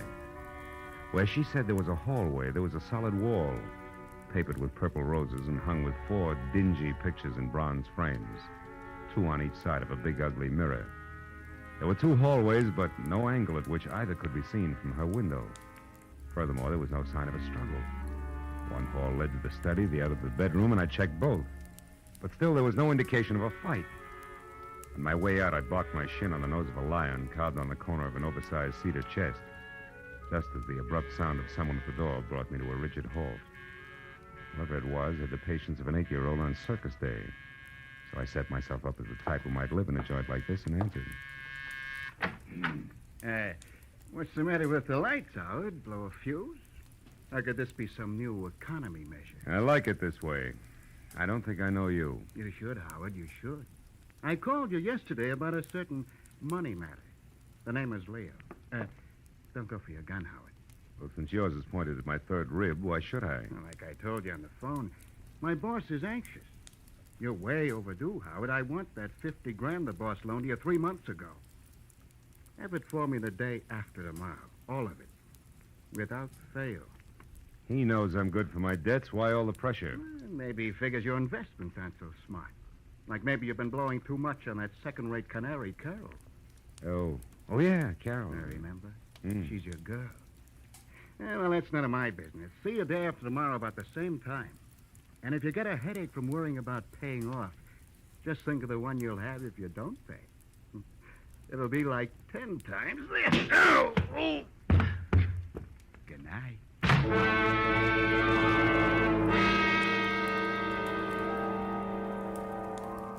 The .45 in his hand caught the side of my head, and I went out cold. When I opened my eyes, the room had shrunk until there wasn't enough space left to stretch out in. And the climb to my feet, was as easy as roller skating through a log jam. It wasn't until I found a match and had a light that I knew why. Somebody had moved me from the front door and crammed me into a broom closet like a bag of wet wash. When I got out, I saw that my cubbyhole was off the hall of the bedroom. I listened, but there was no sound in the house, so I started moving. But stopped when I noticed something else. The big cedar chest with carved lions on the corners that had been closed before now was standing open. I struck another match. Inside on the bottom was a thick red puddle of blood. Blew out the match and was in the middle of a mental apology to Liz Stewart when it came. I ran for the front door in time to see Agatha charge out of the driveway and down the street. Stark terror twisting her face. Help! Help! Hey, Miss Lambringer, hold it! Oh, Mr. Marlowe! Mr. Marlowe! What is it? What happened? I saw him, Mr. Marlowe. I saw him. Up by the alley near the hedge. He's dead, Mr. Marlowe. Dead in my backyard. All right. Now take it easy, Agatha. It's Who was Howard. He's there now, lying on his back close to the hedge, and he's dead. What'll we do? Come on, we'll have a look. You can show me where he is. Well, all right. He's right back here. I happened to look out my rear window, and I saw something move. The dogs had been getting in my pansies lately, and I thought this was another. So I came out to chase him away. That's when I saw the body. It's right back here. It's gone. Mm-hmm. Now, look, Miss Lambringer. I've got a headache. I'm getting a little tired of this. You saw a body here just like you saw a fight in a hallway from your window. You're so anxious to be in the middle of things, you'd make up any kind of a story. No, I'm not. No, I'm not. I saw that fight, and I saw Dean Howard's body, too. It was here, I tell you. Where? Show me exactly. Well, right about there, I'd Oh, say. sure. And I suppose it... Hey, wait a minute. Yeah. My apologies, baby. There is something here. Could be blood. Here's 2 dimes and a bar receipt from the tulip room on the strip. Oh, good heavens. What'll you do now? Raid the place? You can use my phone. Thanks, but until we know where the body is, we better play it cagey. Now, let's keep this a secret between us. That'll take a lot of courage, I know, but I can trust you, can't I? I won't open my mouth to a soul, Mr. Well, Marlowe. that's great. That's splendid. Now, you better go inside and stay there until you hear from me. Who knows? You may yet be a heroine, Miss Lambringer.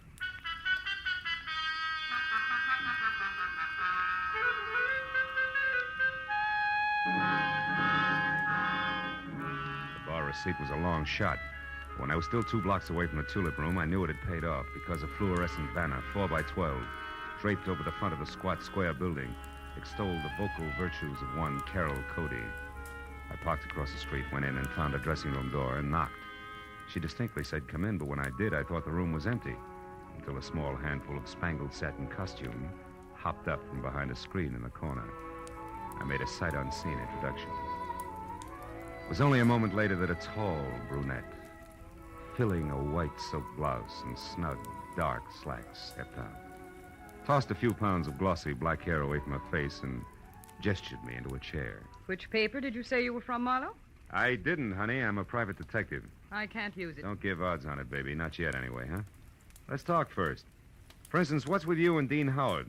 Dean Howard is a low-crawling thing. That's strange. Had it you loved him. I did until tonight when I found out that he has two heads. That's so he can lie and keep a straight face with one while he laughs up his sleeve with the other. Nuts to him. Nuts to Liz Stewart and her money and nuts to you. I hate Dean Howard enough to kill him, and I might just do that. I don't think you will, no, because somebody beat you to it. You mean Howard's dead? Looks that way, yeah. I'm not sure because he won't stay in one place long enough. Well, if you're trying to shock me, you're wasting your time.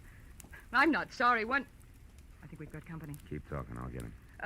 As you say, my friend, the music business is just as lousy as any other dodge, and I can prove it. Come here. You're a good listener, Bud, so join the party. Who are you? Why are you listening out there? Come on. No, just a minute. I wasn't listening. I was looking for you, Marlowe.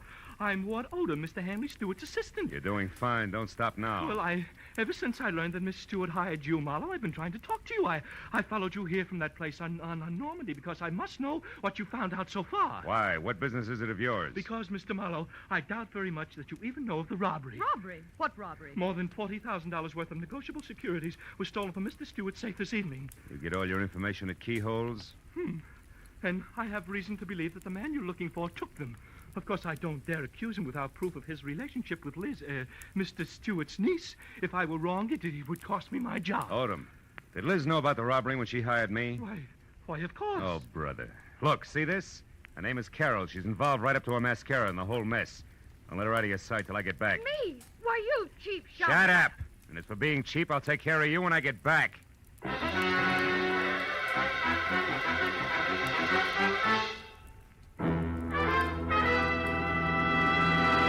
In just a moment, the second act of Philip Marlowe. But first, three gentlemen with highly varying but equally effective approaches to dealing with crime entertain you with their deeds of daring on CBS every Sunday. Jethro Dumont, alias the Green Llama, Police Commissioner Bill Grant of Call the Police, and Dashiell Hammett's Sam Spade. These three sterling gentlemen all make their appearances tomorrow on most of these same CBS network stations. And now with our star, Gerald Moore, we return to the second act of Philip Marlowe and tonight's story, The Busy Body.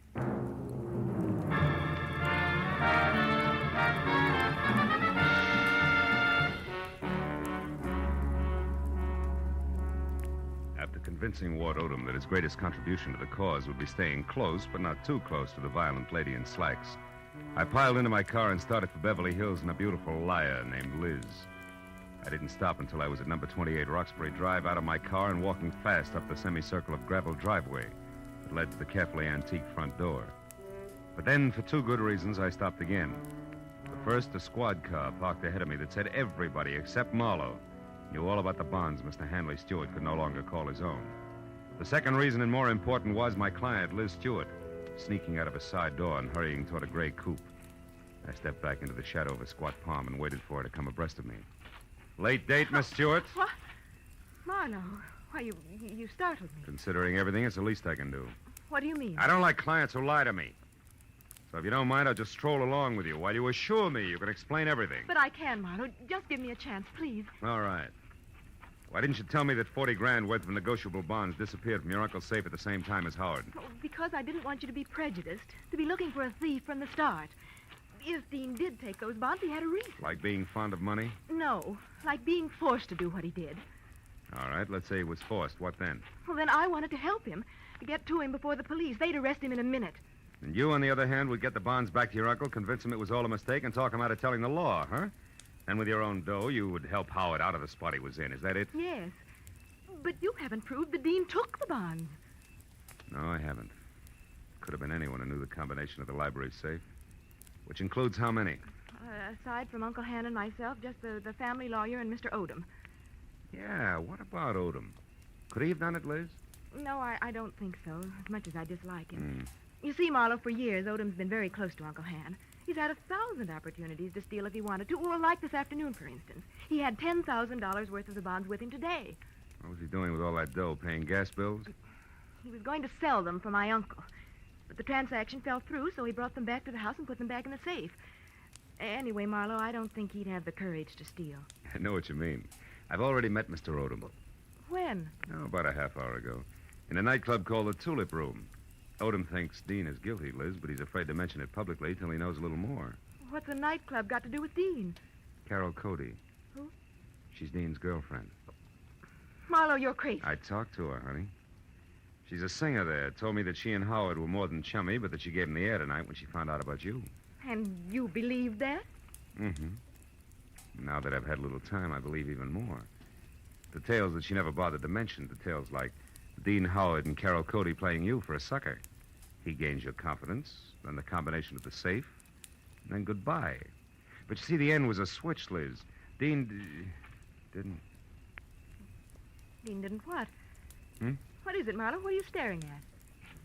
Back of my car there. That's not gas dripping on the driveway. The color's too red. Liz, stay back. No, Marlowe. I don't want to. I want to... Marlowe! It's Dean. He's dead, Marlowe! Yeah. That, Liz, is the switch I was talking about. I think Dean Howard not only crossed you, but Carol Cody as well. She did it. She killed him. She killed him because she All right, found out. all right. Now listen. Get inside. Tell the police about this. Do you hear me? But first, give me a 5-minute lead. I'll take your car. I want to get to Carol Cody before the law does. Without saying another word, Liz Stewart, her face drawn and streaked with tears, handed me the keys to her car and turned and walked slowly back to the house. I took one long look at the blood-soaked shirt front on the body I had been a step behind all night. Then got into Liz's car and pointed it back toward the Tulip Room. 20 minutes later, when my knock on the locked dressing room door brought no answer, I had kicked my way in. Alone and half-conscious in the middle of the floor was Ward Odom, the man I'd assigned to stand sentry over the brunette. Oh, Marlowe. Marlowe, she tricked me. Asked for a cigarette, and I went to light it. She swung. It adds, Odom, and you're lucky she let it go at that. It was more permanent in Howard's case. Oh, then you found his body, Marlowe. Yeah, in the trunk of my car. Oh, how awful. And she did all that, this Carol Cody? Yes and no. She must have had help, Odom, because, first of all, it takes something stronger than the chanteurs to keep shifting a corpse from sea to chest to garden to car at the rate that Howard was being moved. And second, an old crow named Agatha Lambriger saw a man roughhousing with Howard over at his own place, not a woman. You mean there was a witness to the murder, Marlowe? Well, more or less. And you have no idea who the murderer is? No. And that, Odom, is all the more reason why I want to catch up with Carol Cody. Happen to know where she lives? Well, yes, at the Grayfield Apartment Hotel on North Havenhurst Drive. North Havenhurst. It's a room 118. 118. And I think that it's... Marlowe, wait, my top coat is gone. What? Yes, and she was wearing slacks, remember? Marlowe, maybe she's leaving town disguised as a man. It's a point, Odom. I still think I'll try the apartment hotel first.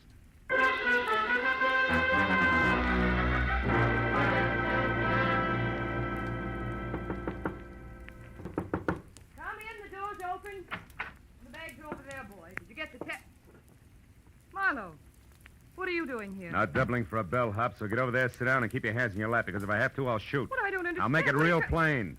I think you murdered Dean Howard because he double-crossed you after he emptied Hanley Stewart's safe. And I think you're out of your mind. Which brings us to a position called stalemate, and that in turn makes this a good time to call the cops. I didn't kill Dean. I swear I didn't. Oh, listen to me. What you said about Dean double-crossing me after he stole the bonds is true, but not the way you think it is. Second verse. He didn't want to just cut me out of my share, Marlowe. He wanted to return all the bonds intact.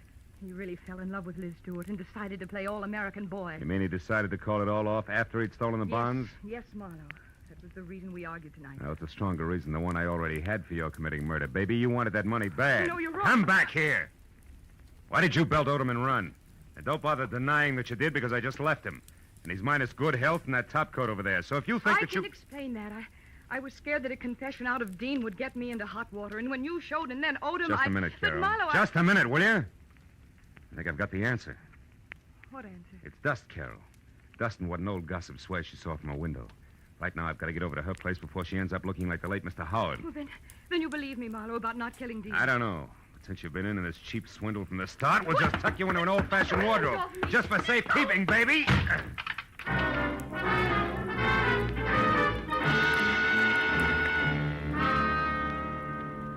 Outside in Liz's car, I slammed my foot down hard against the accelerator and didn't ease up until I screeched to a stop, away from 310 North Normandy, where I knew murder was scheduled to happen again.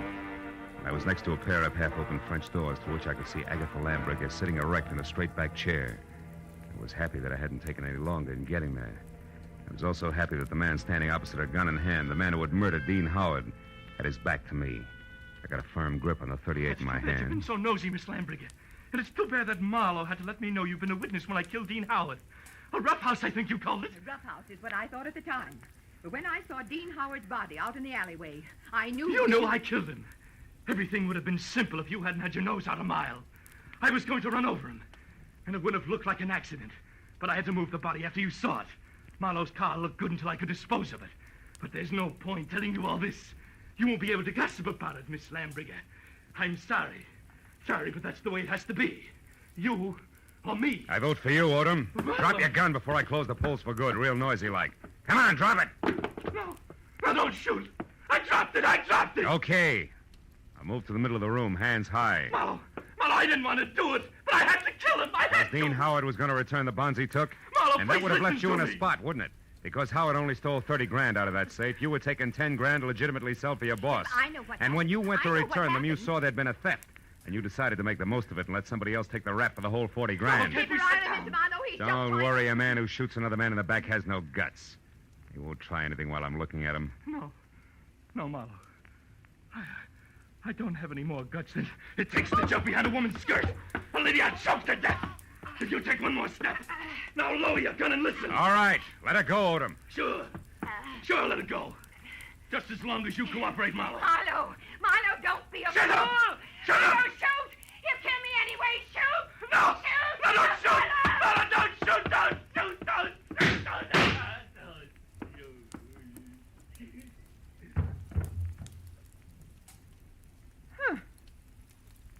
You were right, Marlowe.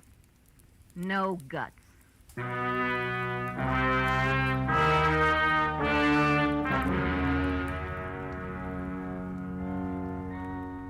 It was an ambulance, a half a dozen squad cars, and a police captain included, and 3 long hours of questions and answers in triplicate later, before 310 North Normandy and Environ settled back to being just another quiet house on just another quiet street. With, of course, the exception of Miss Agatha Lambriger, who now would never return to normalcy. And as we sipped hot tea together and a clock someplace deep in another room struck twice, Now, Philip, so I'm sure I had this she was right. still going strong. Dean Howard owed money, so he and that worthless singer decided that he should get friendly with your wealthy client and then at the propitious moment rob her uncle, correct? Correct, yeah. But what I don't understand is how you knew it was that awful man Odom. Well, there were 2 things, honey. His anxiety to get me to Carol, together with a streak of dust the length of Odom's topcoat sleeve, all added up to a hunch. That, Philip, I don't understand. Well, you got to take them in reverse order. I saw dust on Odom's topcoat sleeve when I was in Carol Cody's apartment. That reminded me of the dust all over Howard's place. Oh, a mess, that house. Yeah, luckily. And the dust was the length of the sleeve, as though somebody had brushed against the wall, coated thick with it. As one would in searching for something, That's right. Now, there's another thing. You saw Howard and another man roughhousing in a hall by looking out of that window there. Mm-hmm. Where, Miss Lambriger, no hall is visible, but where there is a mirror. Oh, then you mean I actually saw a reflection. Yes, darling, you did. Dean Howard hid the bonds behind the mirror. Which tilted so that I saw the reflection of a side hall. That's right. Well, now, Philip, one last question. Why did Odom move the body? Well, if it's the last, I'll answer it. Because he didn't want Howard's death to appear a murder on the night the bonds were stolen. It was better if he died accidentally and wasn't connected with a theft. Oh, I see. Yeah, well, now look, Miss Lam... Excuse me, I'll only be a minute. Yeah, but Miss Lambriger... Hello? Oh, hello, Judith. Yes, wasn't it thrilling? Miss Lambriger, really, Darling, it all started so innocently. My part, I mean. Well, it was about 7 Miss Lambriger, I have... Philip, I'll be with you in a minute. Oh, Philip, who? Why, the detective, the one I mentioned earlier. a long minute, I'm sure.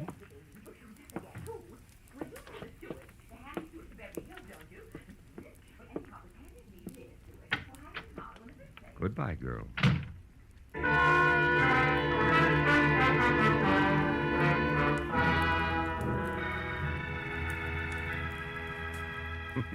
When I got outside, the silence was deafening.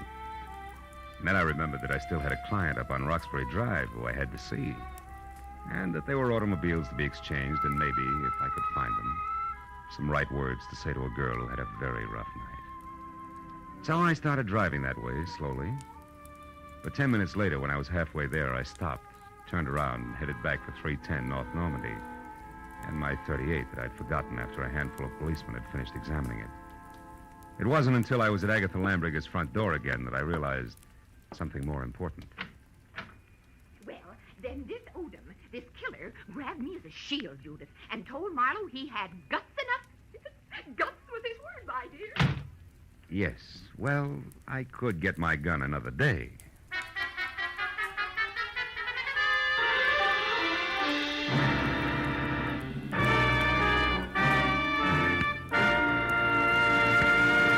The Adventures of Philip Marlowe, bringing you Raymond Chandler's most famous character and star, Gerald Moore, and are produced and directed by Norman MacDonald. Script is by Mel Donnelly, Robert Mitchell, and Gene Levitt. Featured in the cast were Lois Corbett, Lorette Philbrandt, Lynn Allen, Peter Leeds, and John Stevenson. The special music is by Richard Orant. Be sure and be with us again next week when Philip Marlowe says... It began as the threat of a beating that turned into murder with a brown-eyed blonde, a jovial hippopotamus, and a tough ex-soldier of fortune, all complicating the problem until I got next to the key man.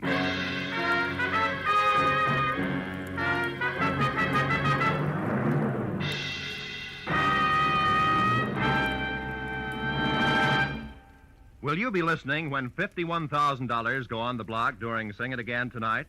$26,000 in fabulous prizes for solving the mystery of the Phantom Voice, and additional $25,000 in cold, hard cash for answering only one more question about the Phantom. There's many another prize, too, for unriddling the smart, tuneful little riddle songs that keep Sing It Again moving at a terrific clip for the hour that it's on the air. It'll be here a little later on most of these same CBS network stations. This is Roy Rowan speaking. Stay tuned now for Gangbusters, which follows immediately over most of these same CBS stations. This is CBS, the Columbia Broadcasting System.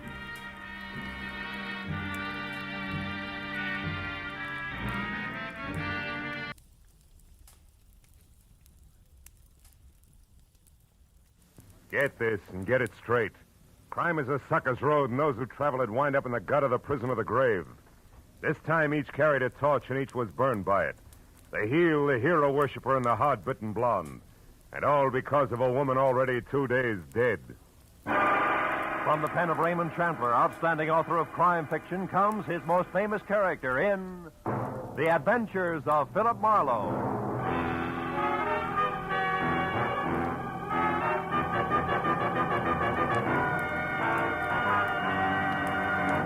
In just a moment, tonight's story. But first, a message from the Ford dealers of America.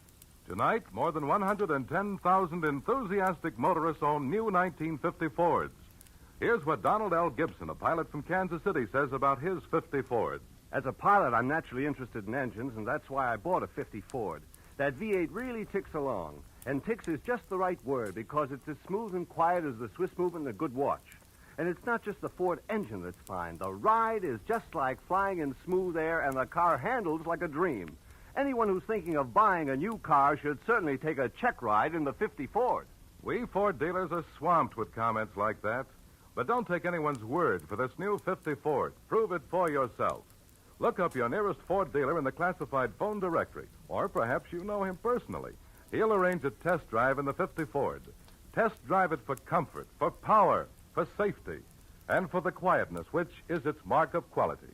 Yes, before you buy any car at any price, test drive the 50 Ford at your Ford dealers tomorrow. Now, with Gerald Moore, starred as Philip Marlowe, we bring you tonight's exciting story, The Torch Carriers.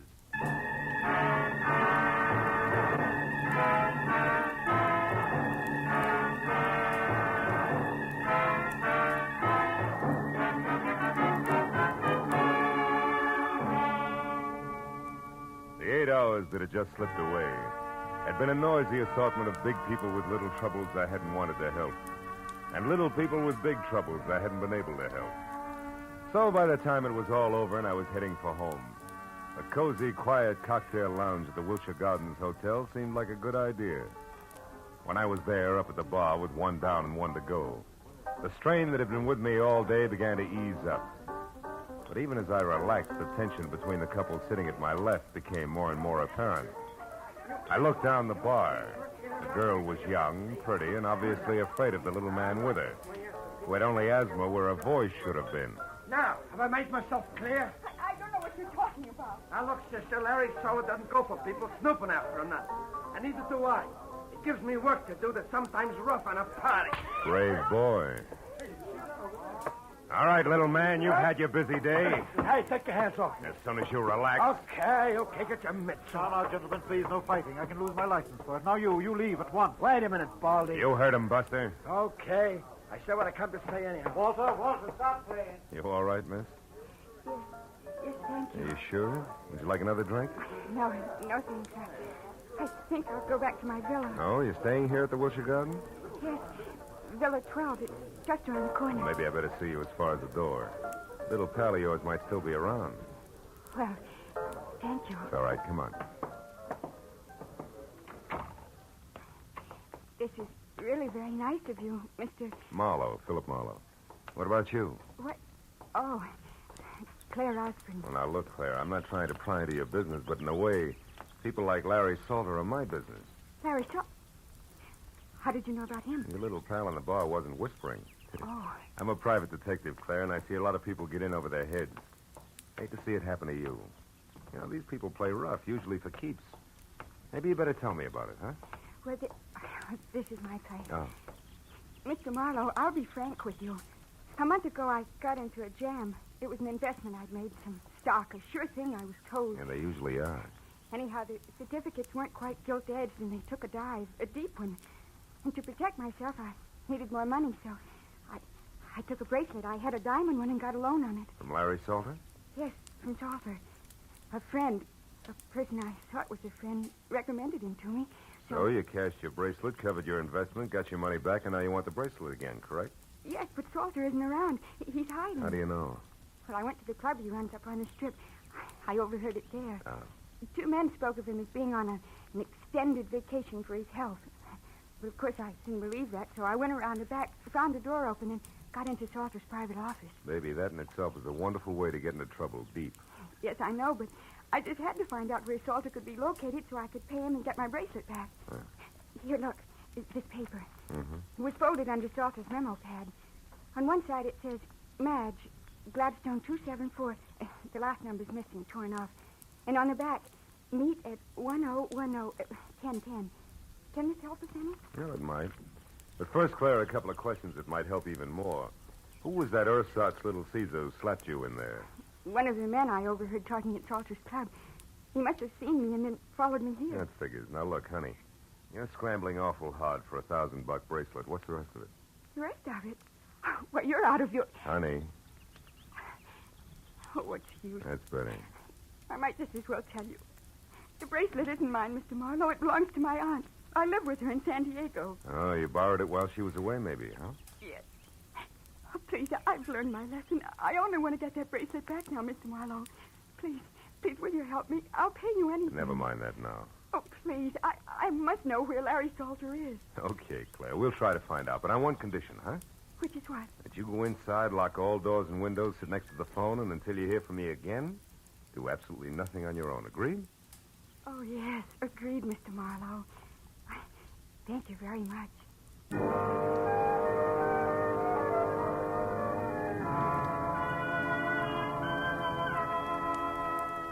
Maybe it was because the sweet young kid had the kind of voice you could still hear long after she was gone.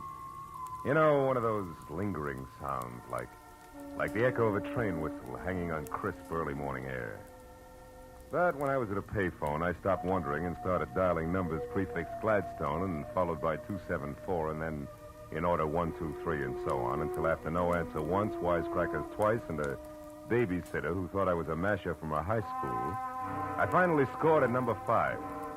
The answer took me to a dame named Madge Gilbert at a place called the Beekman Plaza. It wasn't the kind of place you'd go for Mother, and Madge Gilbert wasn't the kind of girl Mother would put up with. However, she must have been nice to look at once. And from the smile, pleasant to know.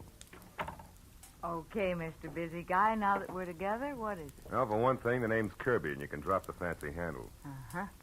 And for another thing, Kirby? I want to find Larry Salter, but quick. Why? Got a proposition for him. He won't be interested. Sit down. How can you tell? You don't know what it is. No, but I do know what at the moment Larry is. Yeah? And in 3 letters, my friend, the word is sad. He lost his lady love. Drink? No, thanks. What do you mean his lady love? I heard that you and Larry... Never mind what you heard. All that used to be. The pre-Janice trial period. The sad comes from Janice finding a better deal, maybe, huh? No, she was killed. Automobile accident, night before last. Salter with her? No, again. She was alone and drunk. And that's probably the way Larry is right now. A blind fool. Fella that way. Sure. Look, baby, believe me, it won't put out the torch you're carrying. Shut up. Sorry I broke the whole thing up. Now, what was that proposition you mentioned? For Larry exclusively, where is he? The foundry on Cushing? Where? The foundry in East Los Angeles. Hey, wait a minute, Kirby. You seem kind of lost for a friend of Larry's. I'm just fuzzy on locations, that's all. How about numbers? The address down there, what is it? Come on, fast. 1010. Unless it's been changed recently. It hasn't. Okay, busy guy, you're still all right. Thanks. And if you play it real close, I think you'll be too. See you, Madge.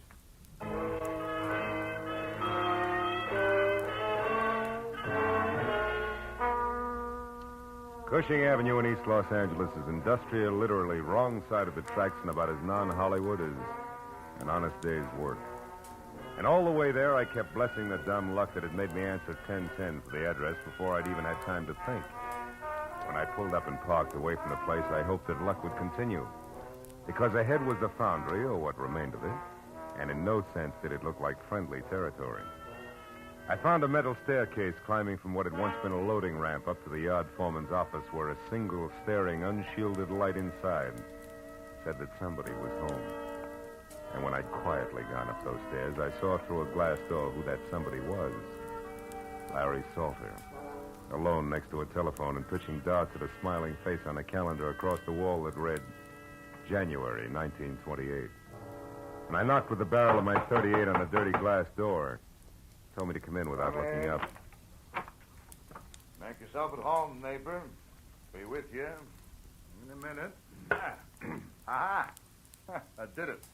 Her front tooth have been trying for that all night. So glad you made it. Now, it won't be on your mind while we talk. About what? Bracelets. Bracelets? Neighbor, this is an iron foundry. What you want is a jewelry shop. Let's save each other a lot of time and level, huh? I'm a private detective named Marlowe Salter, and at the moment working for Claire Osborne, who now has the price of a bracelet. Wants it back in a hurry. Do we do business? No, we don't. And it's not because I don't like you, neighbor. But because, 1, I never heard of any Claire Osborne. And 2, bracelets are stuff for second-story men, which I am not. And 3, you ought to get yourself a pair of sneakers, stupid. You've been followed all the way through the yard, up the stairs, and into this room. An old gag, Salter. No gag. So while you still can, you better put that gun away, because my boy Cover takes a strange delight in messing people up. Real bad. You're bracketed, chum. You better drop it fast. Yep. That's better. Now, Marlowe, without any double talk about babes and bracelets, let's have it. You're one of Freeman Best's boys, aren't you? You think I had something to do with him getting knocked off in that ditch? You're here to square things away. That's it, isn't it? No, it isn't. Get your hands off me. Okay. I won't touch you again. But that's more than I can say for Cover. Yeah, lots more.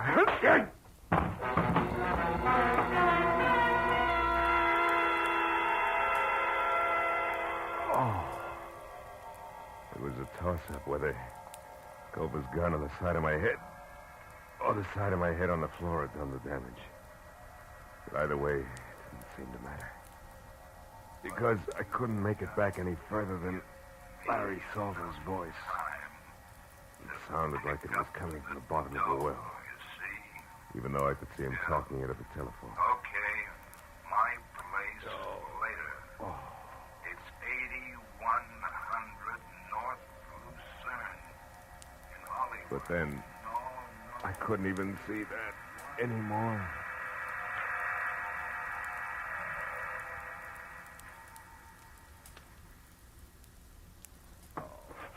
Oh. Oh.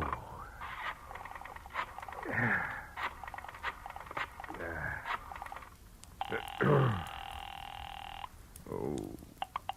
Good evening, Wilshire Gardens Hotel. Villa 12, please. Yes, sir. One moment, please. Oh. Hello? Marlowe, Claire. Listen, I'm over in East Los Angeles. Mr. Marlowe, did you find him? Do you know where Larry Salter is? Yeah, I think so. 8100 North Lucerne. It's up in Hollywood near you. Now listen, Claire, about the bracelet. There is no bracelet. What?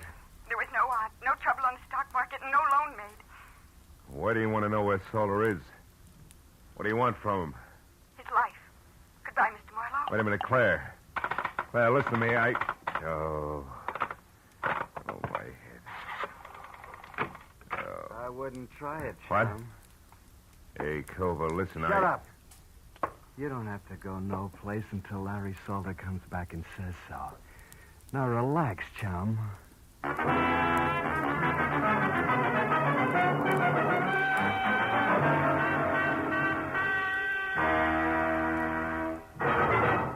In just a moment, the second act of Philip Marlowe. But first, a brief message from the Ford Dealers of America. Over 100,000 motorists are experiencing the engineering leadership built into the 50 Ford. As owners, they already know that it's the one fine car in the low-priced field, and it's personal experience that counts in buying a car. That's why the Ford Dealers of America are issuing this special invitation to test drive this new 50 Ford for yourself. In the classified phone directory, you'll find the name of your nearest Ford dealer. Perhaps you know him personally. He'll be delighted to arrange a test drive tomorrow. So get behind the wheel and test drive it for the comfort of its midship ride and its unmatched roominess. Test drive it for the power and quietness of the only V8 in the low-priced field, the kind of engine found in America's costliest cars, yet priced lower than 10 different six-cylinder cars.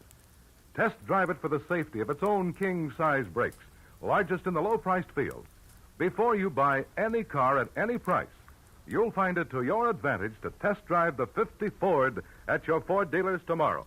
Now, with our star, Gerald Moore, we return to the second act of Philip Marlowe and tonight's story, The Torch Carriers.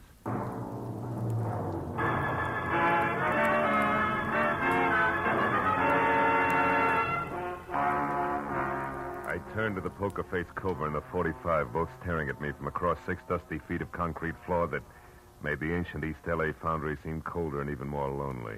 You don't stay put so good, do you, sweetheart? You're kind of heavy-handed with that gun, aren't you, Cova? You want to try again, sweetheart? I'll pass.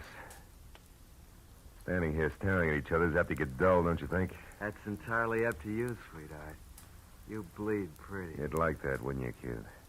Look, just so I don't get plugged by mistake, you better let me sit down before I fall down, huh? Help yourself. Over there on that box, so we keep me between you and the door. That's right. You're a good boy. You got no idea. Hey, come on. How long do we play like this? I'll tell you better when Orville the Squeak gets back. What's Orville the Squeak? She runs errands for Larry, like finding out what's phony about a certain young babe and her bracelets that don't exist. So that's where the bird with the whiskey soprano fits. That's the way the punk operates, huh? Well, that way, Cova, we'll both die of old age before... Well, you hear that? Somebody moved downstairs. Maybe this is visitor's night in the old foundry. Don't get your hopes up, sweetheart. Those live here. They're rats. They eat small dogs. And one thing more, Marlowe.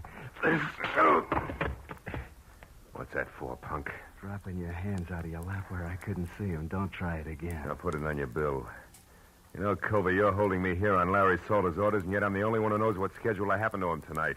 Maybe you better tell me. Sure. Only first I want to know something. What about the late Mr. Freeman Best? Freeman was scum. Low, stinking scum. Nobody misses him. I mean nobody. And Larry didn't kill him, that's out. But he was connected, wasn't he? And there was a girl named Janice Trow. How does she figure? You better let that one set, sweetheart, for your own sake. Now let's have your end and fast. What's supposed to happen... Did you hear it? Yeah, what? Don't tell me a tough boy like you gets jumpy. Skip it. All right, Give. Come on, wise boy. Jabber. Look, Culver, won't do you any good. Anyway, I'm the only one who Shut can... up. There was something. Maybe your rats are big enough to wear shoes. Huh? Shut up, I said. And sit right there or I'll blow you in two, and I mean it. Orville? Orville? Hey, Squeak. Is that you? Who's out there? Answer me! As Culver edged out of the room, I felt along the side of the box I'd been sitting on for a jagged chunk of metal slag I'd spotted earlier. It was about the size of a baseball and heavy. I picked it up, then moved across to the opposite wall near the door. You, get out of here. The boss is through with you. Now beat it. I stepped out and saw Culver standing at the head of the stairs, his back to me. I threw the lump of iron slag with everything I had. Caught him like a hammer between the shoulder blades. His head flew back, his fingers clawed at the air, and he pitched face first down the stairs. I caught a glimpse of a woman ducking out of sight behind the foundry furnace. It was Madge Gilbert. You killed him, didn't you? Culver's dead? I don't know, and I don't care. What are you doing in this boarded-up rat trap? There's nobody else here? Just us and Culver? Creepy number they call Oval the Squeakers due any minute. That nasty little louse gives me the willies. You made your bed, baby, but let's not get lost. What are you after in here? Oh, I've been thinking plenty about that torch you're talking about. I decided if you carry the same old one long enough, you're bound to get burned. Finally felt the heat, huh? Yeah, plenty. So I came here looking for you. Or Larry. Couldn't make up your mind. Certainly. I wanted to tell Larry I was through with him. He'd have beat you to it, but you found me, so? Okay. But if Larry or the Squeak come back after what I'm going to tell you, you got to help me get out of here. You got to help me get out of here. Larry'd kill me. Okay, kid, let's have it. You wanted to know about Janice Trow. Yeah. Okay, I'll tell you. She was beautiful. I'd be the first to admit it. A brunette like every woman wishes she was. And Larry fell for her. She took him away from me just like I'd been dead 10 years. Only she was rotten. Never once a clean thought in her twisted, dirty little brain. So says the jealous lover. Jealous? Sure, I was jealous at first. And just hurt and disgusted. She was double-crossing Larry every time he turned around, but there was nothing I could do. I tried to tell him... So far, it's strictly stock, Madge. Yeah. All but this. One time I made it stick. She borrowed Larry's car to take that slimy Freeman Best out for a ride in it, with extra laughs because it was Larry's car, mind you. And Freeman Best, in case you haven't heard... I've heard. Well, I got a lead that they were going to wind up at the Bridge Cafe. I made Larry take me out there to prove what I'd been telling him about Janice was true. You proved it? Sure. We waited for him at the bridge. They showed up all right, doing 90. She couldn't make the curve, and they hit the bridge railing. He killed them both. Wait a minute. You're stretching, baby. Freeman Best's body was found 30 miles south. Sure it was, because Larry couldn't bear the idea of Janice Trow being found with Freeman Best. He tried to protect her and keep everybody from finding out what a tramp she really was. He pulled Freeman's body out of the wreck and hauled it clear down to Long Beach and dumped it. I watched him do it. And all this business is just to keep that secret about Janice Trow, huh? Sure. Gee, can you imagine a love like that going to waste, huh? Why, even with her dead, even now, he won't as much as speak to me. I'm not so bad. I've tried and I've waited. But he won't drop it. So it's all yours, Kirby, and take it. I hope you put it right where it hurts him the most. No dice, baby. Kirby was a stall. I'm Marlowe, private detective. What? Gee, how cheap did I sell out anyway? That depends. The only axe I'm grinding is for a girl named Claire Osborne. Ever hear of her? No. That's funny. For some reason, she hates Salter even more than you. Listen. It's horrible. It's horrible. You stay where you are. I'm scared of him, Mom. I'll pull his fangs. Just don't get absent-minded about which side you're on.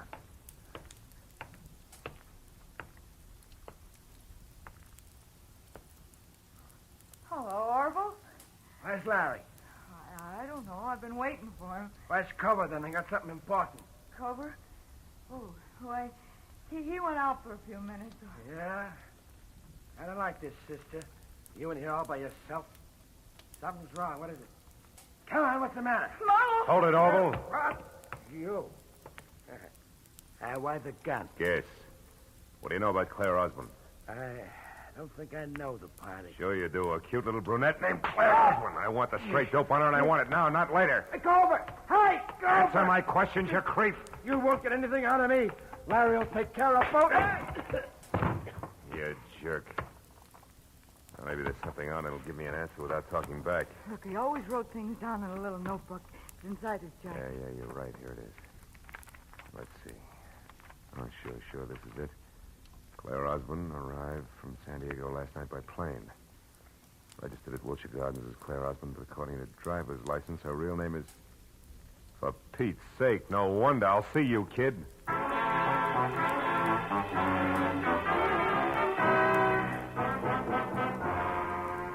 It took me 20 minutes to get from East L.A. over to Lucerne and another 5 to find the bleak white bungalow that belonged to Larry Salter. Its front windows were dark when I drove past it, parked on a side street, and walked back. But in the rear, one window showed a light. The screen door was open, so I eased myself into the service porch where I could see Salter sitting at a kitchen table. A look on his face of hurt defiance, like a small boy accused of something he hadn't done. I couldn't see who was facing him, but there was no mistaking the voice. I love my sister. It was Claire. All my life, Janice was everything to me. And now she's dead, and you killed her. That's true, isn't it? I've already told you once, kid, you're making a mistake. Oh, no, I'm not. You're going to pay for my sister's death. No court will ever call it murder, but that's what it was. You did it just as surely as if you'd strangled her with your own hands. And now I'm going to get even for Janice. Claire. Hey, But, Marlowe, you crazy fool. Why did you come here? Give me that gun, Claire. I know you stay out of this. You can't stop me. Nobody can. Even if you shoot me, Marlowe, I'll kill him Now, listen first. to me. Before you start pulling that trigger, you better know all the facts. Everything Salter here has done since your sister's death has been to shield and protect what little she herself left of a good reputation. She turned bad, Claire. You're lying. No. What reason have I got to lie? I'm telling you this because it's true and I can prove it. I don't believe you. You're trying to trick me. It was your big sister who tricked you years ago. She was no good. She was that double-crossing, dirty cheater who wouldn't shoot square for 5 minutes. Stop it. No, there's more. The night she died, she was two-timing Larry. But even in spite of that, he risked his neck to move the body of the other guy just so she wouldn't be found with the kind of cheap trash she'd been running around with. And do you know why? Because Larry Salter there loved your sister, loved her every bit as much as you did. Loved her? Yeah. I know. No, this can't be true. Yes, sir. It's true, kid. All of it. I loved her, all right. It's just too bad that Janice went like she did. Oh, Marlowe. Okay, baby. The hard part's over. Come on. Give me the gun. You don't want to shoot anybody. Not now.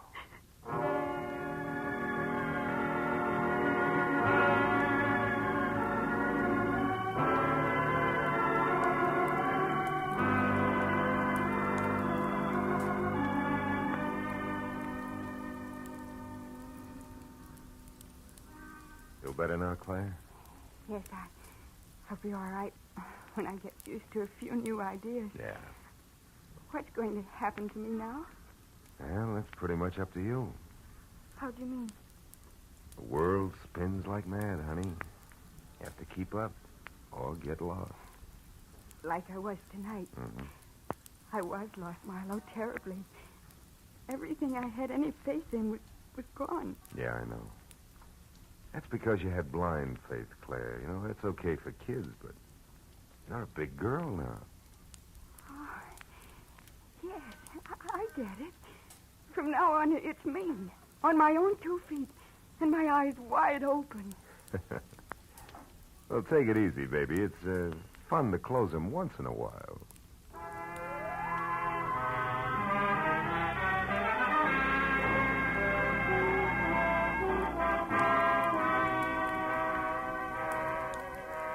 After I dropped Claire off at her hotel, I remembered the drink I'd started out to get and left half finished on the bar. But it was too late now to stop anywhere, so I drove home and poured myself a nightcap in my own apartment. I carried it over to the window and looked out across the city at the endless miles of winking lights, each one a torch. Everybody carries a torch for something. some for love they can never have, an ideal that's out of reach, and some just for memory. Funny thing, so many dark corners get their only light from a torch that somebody carries.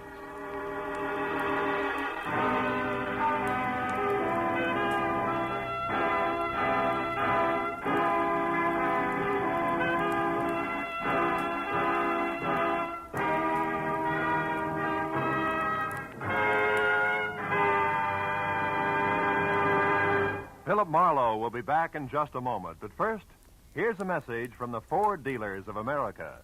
More than 110,000 delighted motorists are already driving the new 50 Ford. Here's what Jack Farrell, hotel manager, says. I did a lot of shopping around and chose Ford for styling. And I'm certainly glad because I found there's plenty of car beneath its beautiful body. There's plenty of power under the hood, too. And it's as comfortable as a high-priced car. I could go on for hours about the quietness, the economy, and the comfort of my car, but it all adds up to this. The 50 Ford's a mighty fine car to own. We Ford dealers are not surprised that new owners rave about their 50 Fords. We've studied this new Ford from stem to stern. We know every detail of its 50 ways new for 50. But until you get behind the wheel, you won't be able to believe how good it is. That's the reason we want you to test drive the 50 Ford.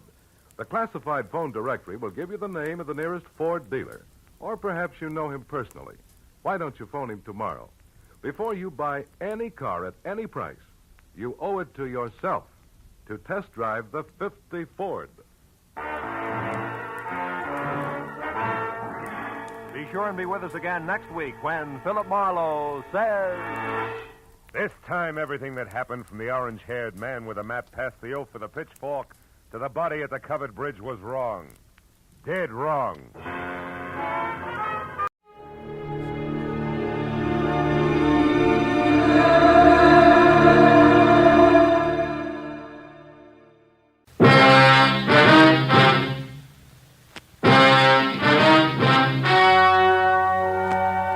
The story you are about to hear is true. Only the names have been changed to protect the innocent. Fatima Cigarettes, best of all long cigarettes, brings you Dragnet.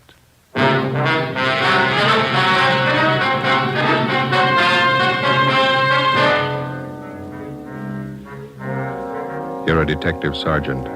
You're assigned to robbery detail.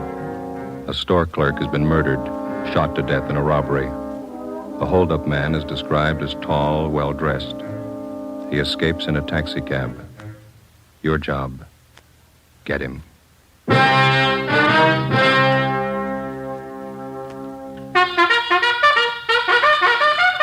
Oh, no. Ah, that's different. Yes, what a difference. In Fatima, the difference is quality. You see, Fatima is the quality king-size cigarette because it contains the finest Turkish and domestic tobaccos superbly blended. And Fatima is extra mild with a much different, much better flavor and aroma than any other long cigarette. Because of its quality, its extra mildness, its better flavor and aroma, Fatima has more than doubled its smokers coast to coast. Fatimas cost the same as other long cigarettes, but your first puff will tell you... Ah, that's different. Yes, in Fatima, the difference is quality. Ask your dealer for Fatima, the quality king-size cigarette. Best of all long cigarettes. Start enjoying Fatima tomorrow.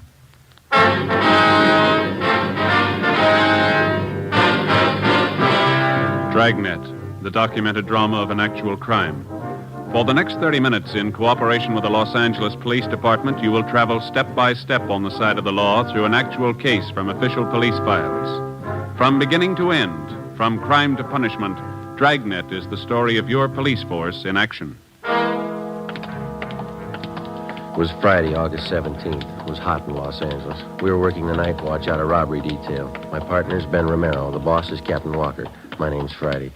It was 8:35 p.m. when we got to the Church of St. Damien, the vestibule.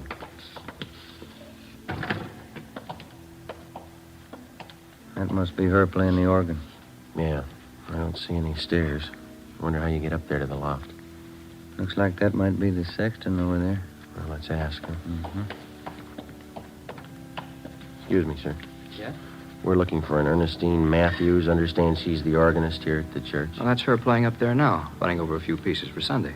Could you tell us how to get up to the choir loft, sir? Surely, through that door over there. Follow the stairway straight up. Can't miss. Thank you.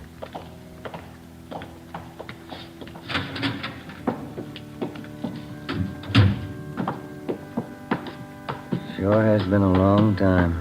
Yeah, what's that? Climbing stairs to a choir loft. Sang a lot in church when I was a kid. Boy soprano. Is that right? They finally threw me out. Voice change. Yes, did you want something? Are you Mrs. Ernestine Matthews? Yes, did you come about the new choir books? No, ma'am. Police officers. Oh, can I help you? It's about your husband, Miss Matthews. Bert, what about him? Has Bert done something? He was hurt, ma'am.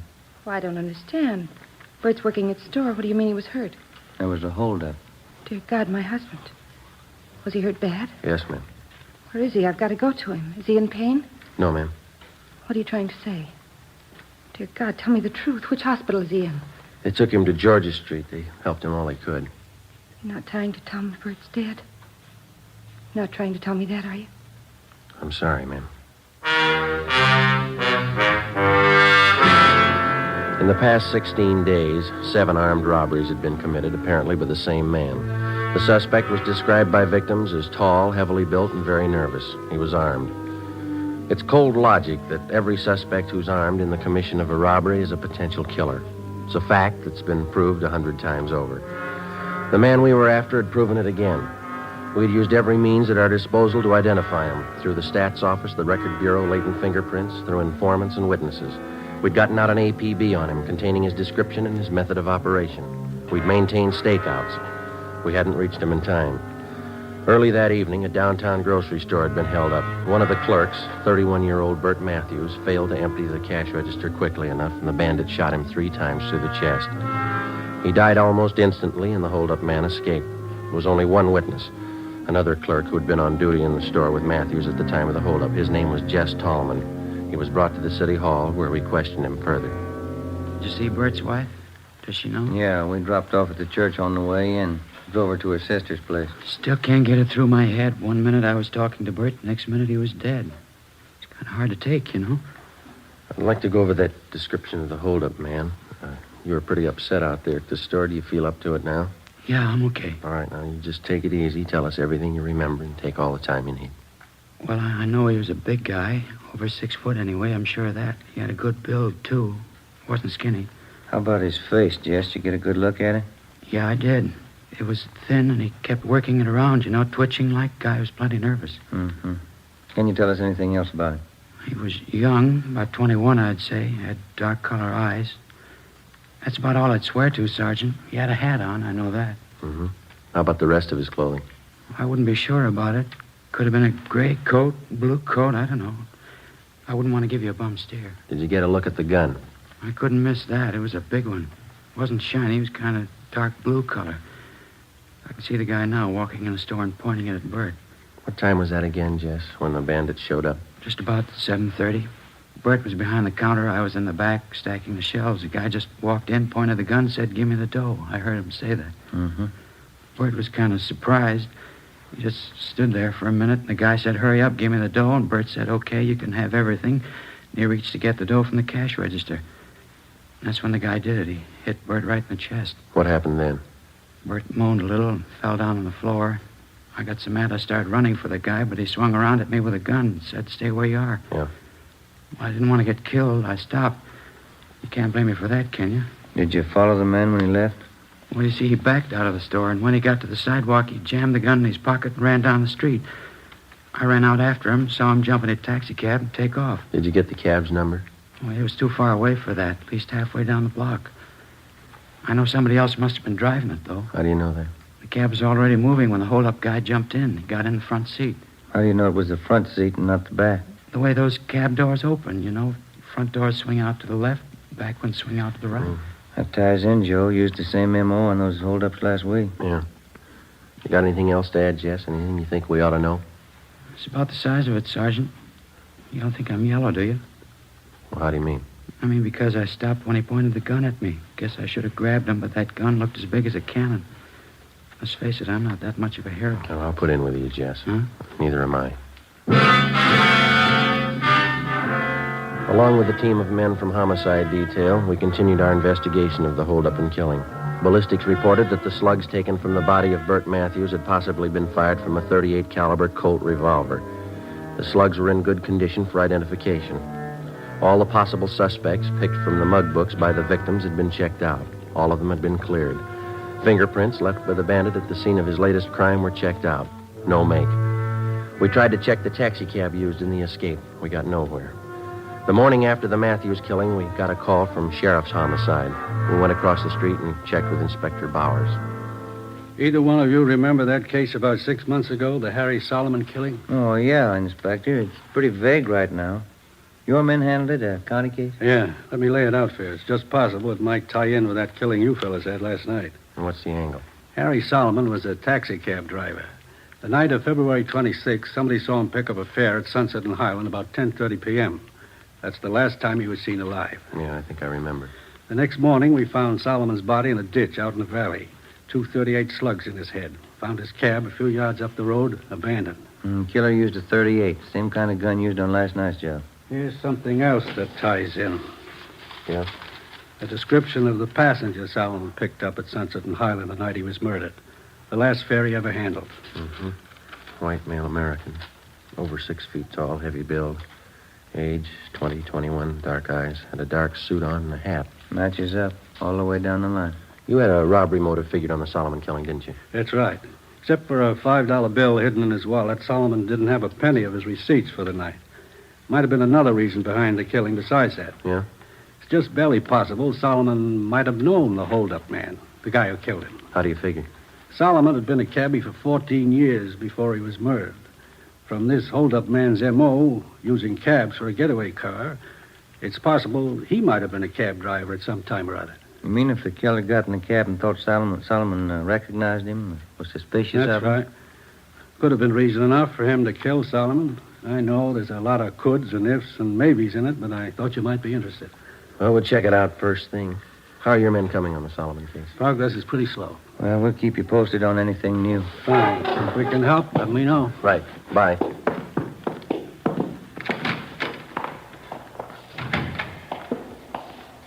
2 sets of 38 slugs. What do you think? Let's ask the crime lab. We put in a request to Russ Camp and Ballistics to check the 38 slugs found in taxi driver Solomon's body against those found in the body of grocery clerk Burt Matthews. Then we contacted the special agent at the taxicab company. We asked him for pictures of all their drivers employed by the company during the past year who were 6 feet in height or over. He told us that they'd have a file ready for us the following morning. We drove back to the office and checked in with Russ Camp at the crime lab. He was examining the 38 slugs under the comparison light. Just a few more minutes, fellas. Have a chair. Yeah, all right. Not much luck so far. No. No. Yeah. Well, that's it. Yeah? No make. These slugs come from 2 different guns. That night, 2 more armed robberies were committed. One at a liquor store, the other at a cafe. In both cases, the hold-up man escaped in a taxi cab. The description of the man who robbed the liquor store matched that of the bandit who shot and killed Burt Matthews. The big switch came when we checked the cafe hold-up. There, the victims described the suspect as short and fat with dark blonde hair. He had a deep scar on his chin. During the robbery, this suspect had become so nervous that he'd dropped his gun, but he'd succeeded in getting outside and escaping in a taxi cab before he could be apprehended. The gun was taken back to latent fingerprints and checked. It was clean. Russ Camp checked it through ballistics. Some days are like this, fellas. What do you mean? That cab driver Solomon was shot with a .38. Yeah? Burt Matthews was shot with a .38, a different one, though. Mm-hmm. This gun the bandit dropped tonight, it's a .38, too. Yeah, we know that. What are you getting at? Doesn't match either case. The next morning, we started working one of the few leads we had left. We drove down to the taxicab company and collected the pictures of all the drivers that they employed during the past year who were 6 feet in height or over. There were 87 of them. We started checking them out. It's what the working detective calls legwork. It's slow and it's tedious, and you're not sure it's going to amount to anything even by the time you finish. 2 nights later, the taxicab bandit hit again. His first repeater. A restaurant on South Figueroa. He'd robbed the same place less than 3 weeks before. Ben and I interviewed the manager, a Mr. Cavallo. Telling you, Sergeant, I can't take any more of it. Twice in 1 month. Yes, sir. Could we talk back there in one of the booths? Oh, yeah. Come on. You got a good look at the man, did you, Mr. Cavallo? 2 feet from him. Memorized his face from the first time. It's no joke, you know. So I have no time for the customers. I'm too busy opening the cash box for that thief. Yeah, sit down. Thanks, Rude. Well, and you're positive it's the same man who robbed you before. There's no question there, huh? None, I'm positive. And he used the same M.O., too. Yeah, sure. M.O.? What's that? Oh, excuse me. I mean, he used the same approach, the same method of operation. Everything was the same. The man, the gun, the taxi cab, everything. You didn't get the number of the cab. I looked for it. I didn't see any. Must cover it up some way. Mm-hmm.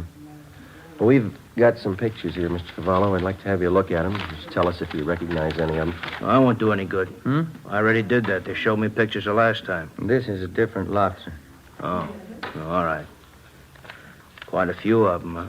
I'd like to have you check each one of them carefully, if you would. Just take your time. Yeah, we can't sit here without coffee. Natalie! Well, I wouldn't... Natalie! I don't care for anything. Yeah, don't be silly. You can't work without eating. Natalie! Yeah. Coffee, 3 cups. Okay. And now, where do I start? Well, these right here, if you'd just check these over, please. Uh-huh. No, not him. Uh-uh. Not him either. Oh, thank you. Thank you. Yeah.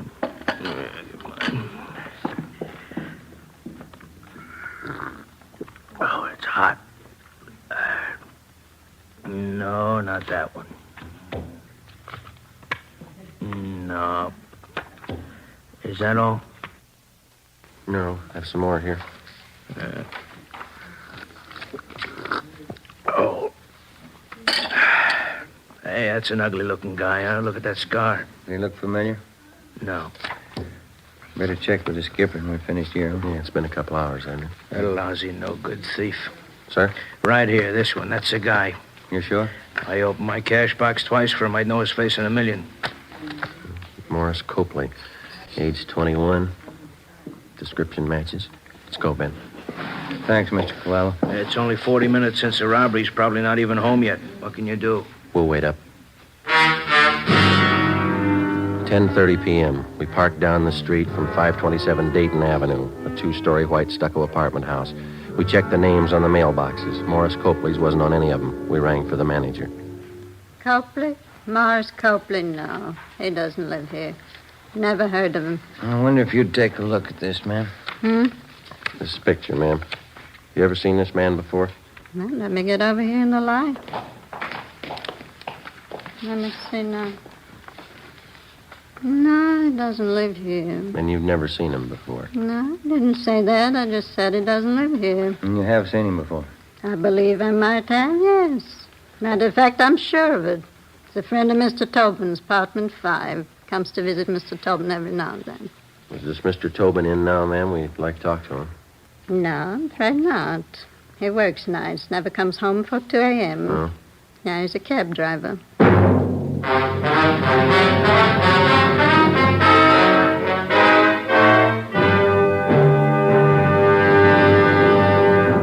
You are listening to Dragnet, authentic stories of your police force in action. Oh, no. Ah, that's different. Yes, what a difference. There's a difference you can hear, there's a difference you can see, but the difference in Fatima is quality. Yes, friends, when you compare long cigarettes, you'll find that in Fatima, the difference is quality. Quality of tobaccos, the finest Turkish and domestic varieties, extra mild and superbly blended to give you a much different, much better flavor and aroma than any other long cigarette. Quality of manufacture. Smooth, plump cigarettes, rolled into the finest paper money can buy.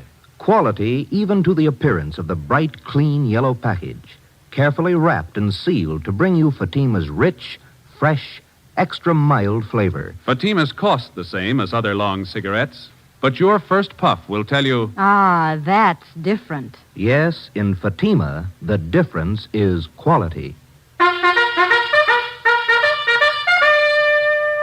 Ask your dealer for Fatima, the quality king-size cigarette.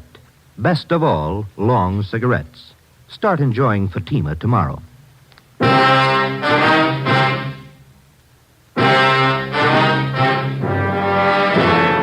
10:45 p.m.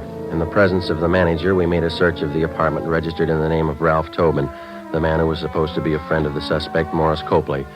We found nothing that would tie either of them up with the robberies and the killings. Before the manager returned to her apartment, we instructed her to say nothing about our being there in case Tobin or Copley returned. We called the office and told them we'd received an identification on Morris Copley. They checked them both through R&I. Neither had any criminal record. They got out an APB on Copley. We waited. Midnight came.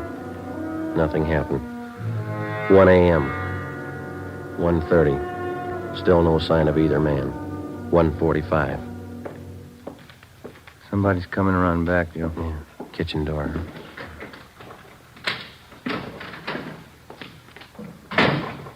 Maury, you back already? Hold it right there, mister. Police officers. Oh, Fanning. Who are you? Is this a stick-up? Police officers. He's clean, Joe. What's it all about? What do you want? You Ralph Tobin? That's right. This is my apartment. You know a Morris Copley? Copley? Yeah, I know him. You looking for him? He's not here. We know that. Where is he? Wish I knew. I'm looking for him, too. He owes me money. Copley's a pretty steady visitor here, is that right? He was till I lent him that $65. Haven't seen him since. He took off. When was that? When? About 2 weeks ago. Yeah, just about. Look, you mind if I sit down? I'm a little nervous. Go ahead. Kind of upsets you, you know. Why are you looking for Maury? I'd like to have you repeat what you said when you came in that door. What I said? I asked who you were, didn't I? No, I mean before that. Say, I don't think I know what you're getting at, officer. You said, Maury, you back already? Not what you said? Yeah, I guess I did. I thought Maury came back to pay me the $65 he borrowed. You didn't make it sound like that, Tobin. I got the idea you were expecting. Expecting him?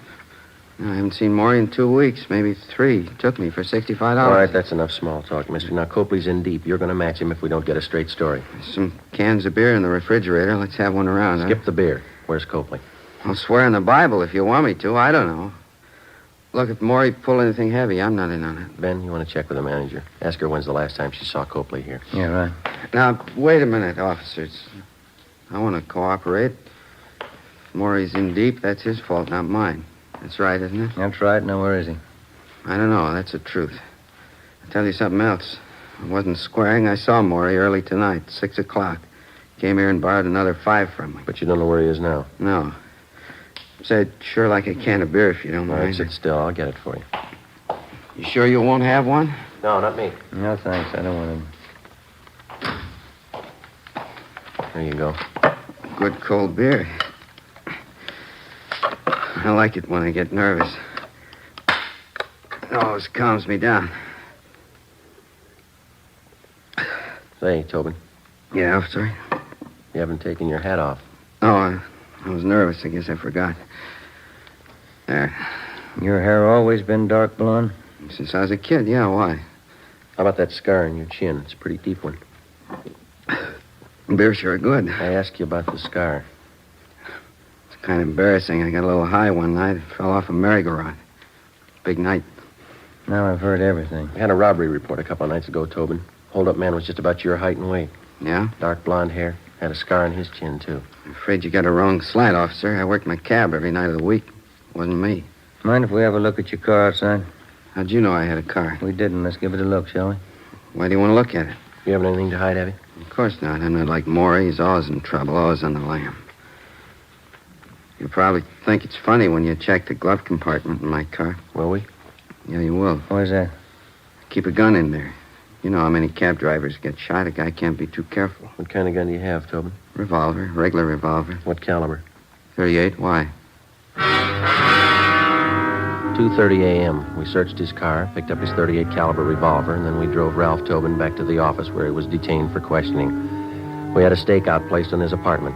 Russ Camp and ballistics checked Tobin's gun against the slugs which had taken the lives of Harry Solomon and Bert Matthews.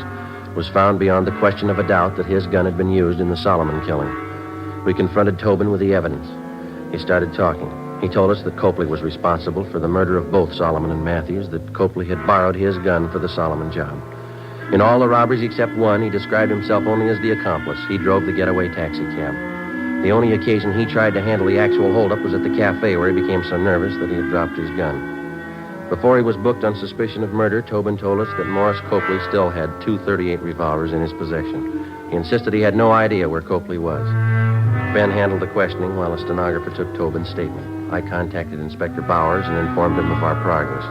11 a.m. I got back to the squad room.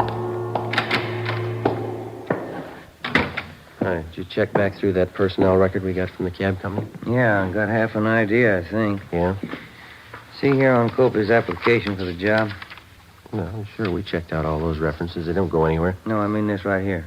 Married, yes. Children, 1 daughter. Age 4 months. Well, this application is dated May 6th. That means his baby was born in February. Yeah, sure. Copley was working here then, so it's 10 to 1 the baby was born in a local hospital. That's what I mean. If we find the right hospital or the doctor, they could lead us to him. There's the phone book. Let's go. From noon until 4 p.m., we called every hospital, sanitarium, clinic, and rest home listed in the book. The answers were the same. No record of confinement for a Mrs. Morris Copley. Well, seemed like a good idea. Who are you calling now? Well, we've got one more, the county hospital. Well, this is Sergeant Friday, Police Department, Robbery Detail. Yes. I'd like to find out if you have any record of confinement for a Mrs. Morris Copley. No, that's Copley. C as in Charlie. Yes, thank you. He might have sent his wife out of town to have a baby. Yeah, it's possible. Yeah. 1118. Thank you. 1118 Rochester, Copley's aunt. Let's go. 4:30 p.m. Together with Olson and Thaxter from Homicide Detail, we drove out to 1118 Rochester Avenue in the Crenshaw district. The house was vacant. From a neighbor, we learned that Copley's aunt had moved 2 weeks before. We got her address from one of her friends in the neighborhood and finally located her at work in a beauty shop on Melrose Avenue. We posed as traffic investigators. The aunt told us she thought we could find her nephew Morris at home, an address on East 13th Street. 6 p.m. We located the house and parked the cars a half a block away. As we approached the house on foot, we saw a light burning in one of the windows on the left side of the house. Thaxter and Olson covered the back. At a given signal, they entered the back door. Ben and I went through the front. It's empty. Yeah. Thaxter! Nothing back here, Joe. Empty. Yeah, that's great. Looks like somebody passed him a tip-off just in time. Look at the mess this place is in.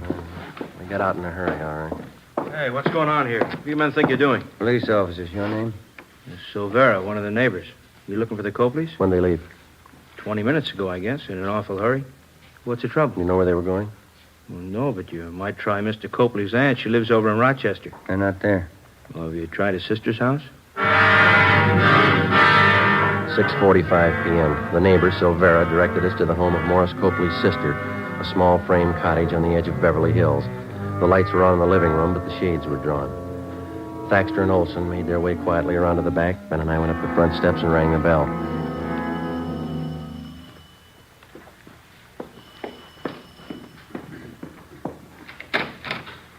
Yes? What do you want? You Miss Copley. Yes? What is it? Police officers, ma'am. I'm sorry. Oh, he isn't here. Maury isn't here. We know he's here. Living room's empty. Must be in the back, Joe. You can't. He's in the bedroom with the baby. He's got a gun. You can't go in there. Where's the bedroom? It's the end of the hall at that door. He was sleeping. I think he's awake now. The baby close to him? In the same bed. She's propped up on pillows right next to him. He's got that gun with him. Don't go in, please. Where's the bed situated in the room? It's right inside the door to the left. Oh, please don't go in. He won't care what happens to the baby. Ben, I'll open the door. You hit the light switch and cover me. Watch the baby. You better stay here, Miss Copley. Your baby won't get hurt. Let's go.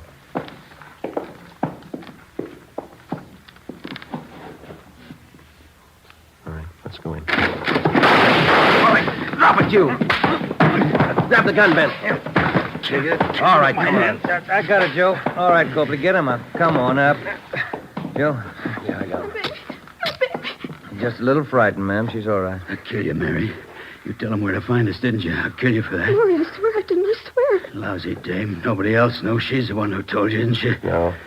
Then who did? Who told you? You're looking at her. What do you mean? Your baby.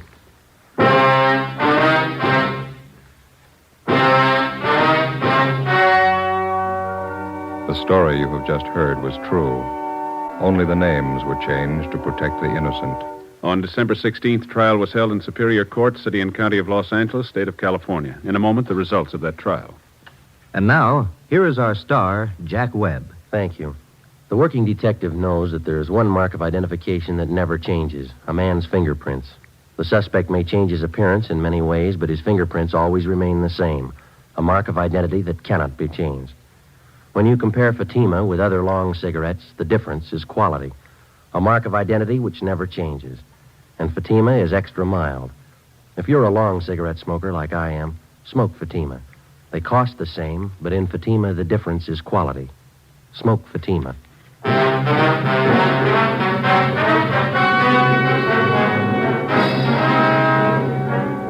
Morris John Copley and Ralph Edward Tobin were tried and convicted of murder in the first degree, 2 counts. They were both sentenced to be executed in the lethal gas chamber of the state penitentiary, San Quentin, California. You have just heard Dragnet, a series of authentic cases from official files. Technical advice comes from the Office of Chief of Police W.H. Parker, Los Angeles Police Department. Fatima Cigarettes, the best of all long cigarettes, has brought you Dragnet, portions transcribed from Los Angeles. Coming up, We the People. Tomorrow, enjoy The Life of Riley on NBC.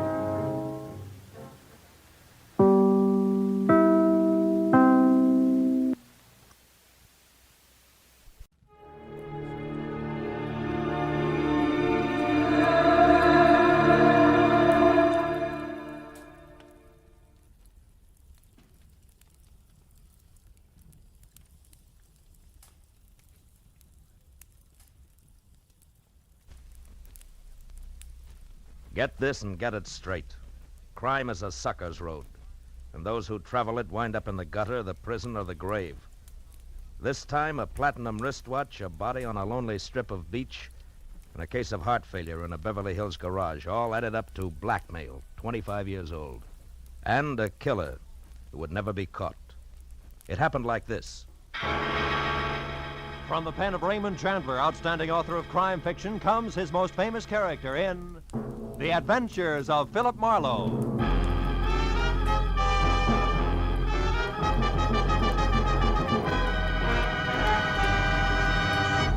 In just a moment, tonight's story. But first, a message from the Ford dealers of America. The whole country's talking about the great 1950 Ford. Listen to what Mr. Carl Moore of Kingston, Pennsylvania, one of more than 420,000 delighted owners, says about his new Ford. I leave my car out on the street a lot in winter, but you'd never know it to look at my 50 Ford's paint job. It's still as new-looking as when I bought it. I'll never stop wondering how Ford can sell a car that stands up so well for so little money. And speaking of getting a lot for little money, my Ford gives me up to 22 miles to a gallon of gas. Yes, it's hard for Ford owners to keep the good news to themselves. The news about the economy of the big new Ford. From its low initial price to its high resale value. From its low cost of maintenance to its thrift on gas and oil. Ford is a real economy buy. But prove it for yourself. Your neighborhood Ford dealer has the facts on Ford economy, and he'll be glad to have you test drive the big 1950 Ford in your own way. And now we bring you tonight's exciting story, The Anniversary Gift.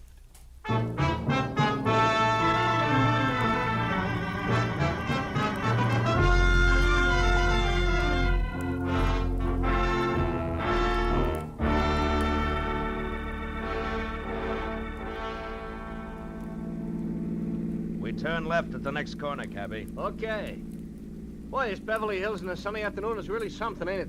Yeah. Wide streets, classy homes. Boy, these jokers got it made. Some life. Nothing ever gets to them to bother them except the income tax, maybe. Yeah. Here it is, mister. 8834 Beverly Road. What a joint. Yeah. Wait for me, huh? Sure, mister.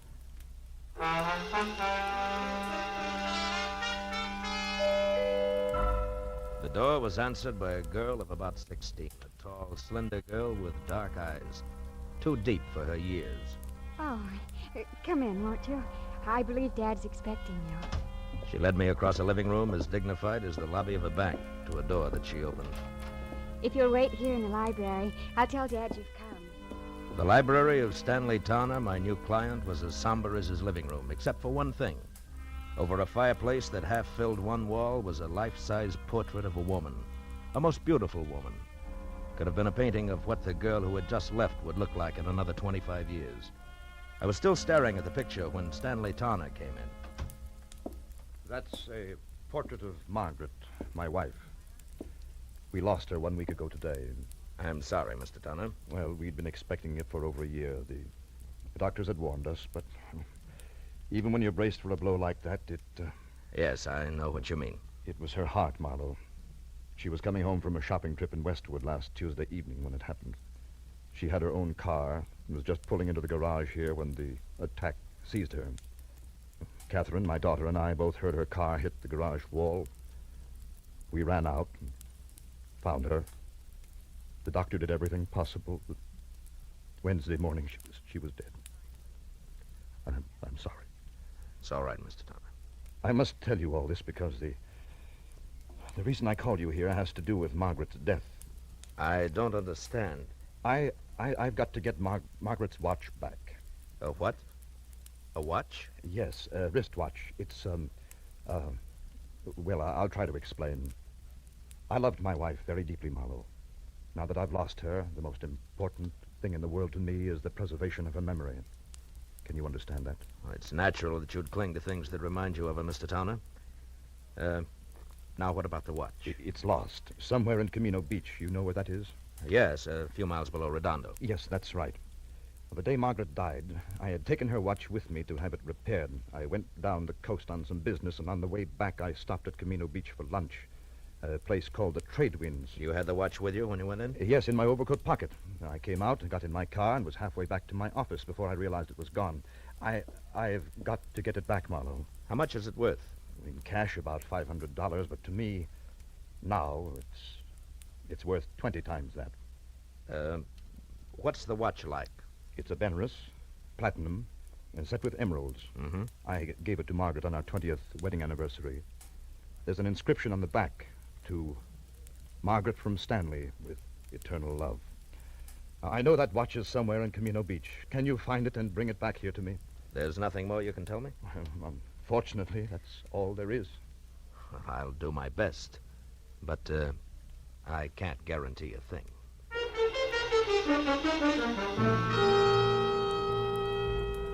The cabbie waiting outside drove me back to the gas station on Wilshire, where I picked up my own car, fresh off the grease rack, and headed for the ocean and the sunset. It was getting dark by the time I reached Camino Beach, a rickety, salt-caked little town jumbled in between the highway and the surf.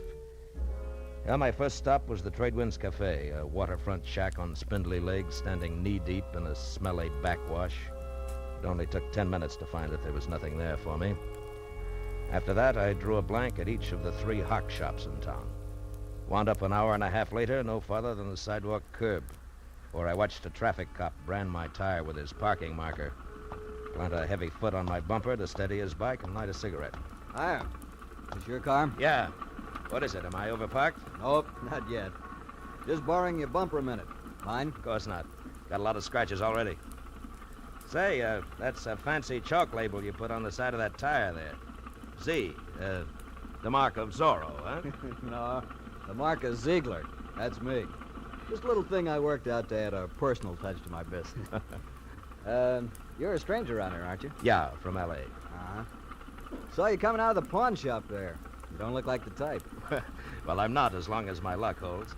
Actually, a friend of mine lost a wristwatch here in town. I'm trying to locate it. Pretty good watch, is it? Yeah, good enough. The really tough part is that it has a very big sentimental value. I've tried all 3 of the pawn shops in town, but no dice. You know, if I had a friend who'd lost a good watch, I think I'd check in at Sean's bicycle shop on 3rd Street. Well, thanks a lot, Ziegler. Don't mention it. Oh, incidentally, I wouldn't bother to tell him who sent me down if I was you. So long.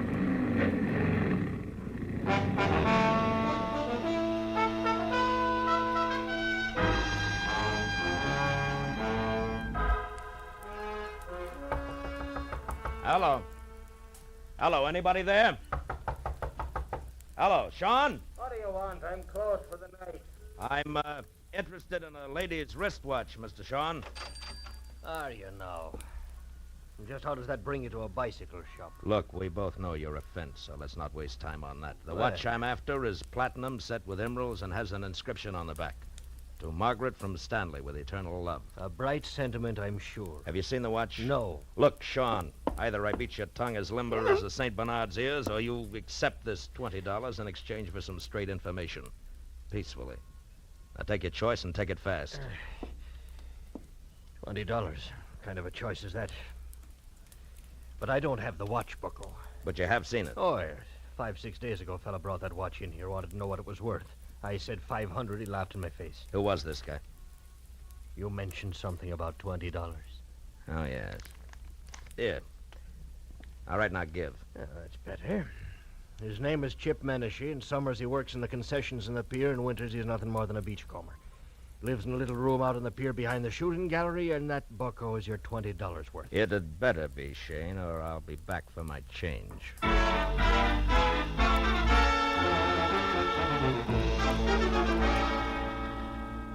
The amusement pier was deserted. When I finally found the one-room shack tacked on behind the shooting gallery, it was dark and quiet. I knocked once, got no answer. So I pushed a wad of rags out of a broken pane of glass in the door, reached inside, and unsnapped the lock and went in. With a light from the one naked overhead bulb, I started through the room. On a packing crate that passed for a dresser, I found a week-old newspaper clipping that said the body of one Leon Stice of Camino had been found on an isolated beach Wednesday morning, shot in the chest. No apparent reason. Stice was survived by his wife, Nancy, of 320 Front Street.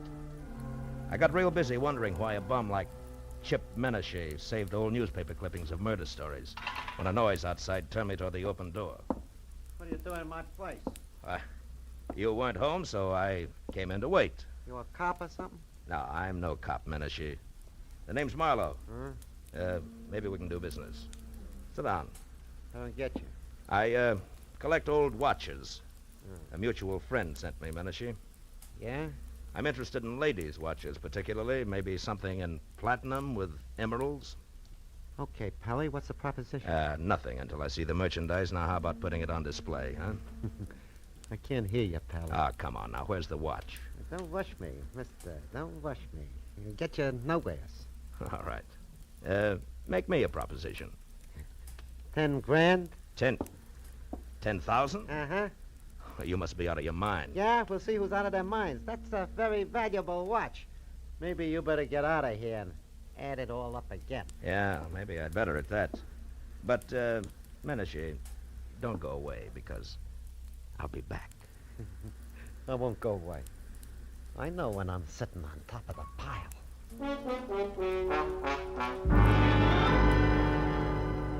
As I walked away, a hunch kept whispering to me that the body of a guy named Leon Stice, found on a lonely beach, was somehow tied in.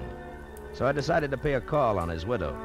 I drove down Front Street to number 320. But there was nobody home. As a matter of fact, the only sign of life on the entire block was a red neon pelican in a blue neon martini glass above the door of a bar across the street. So I walked over and went in.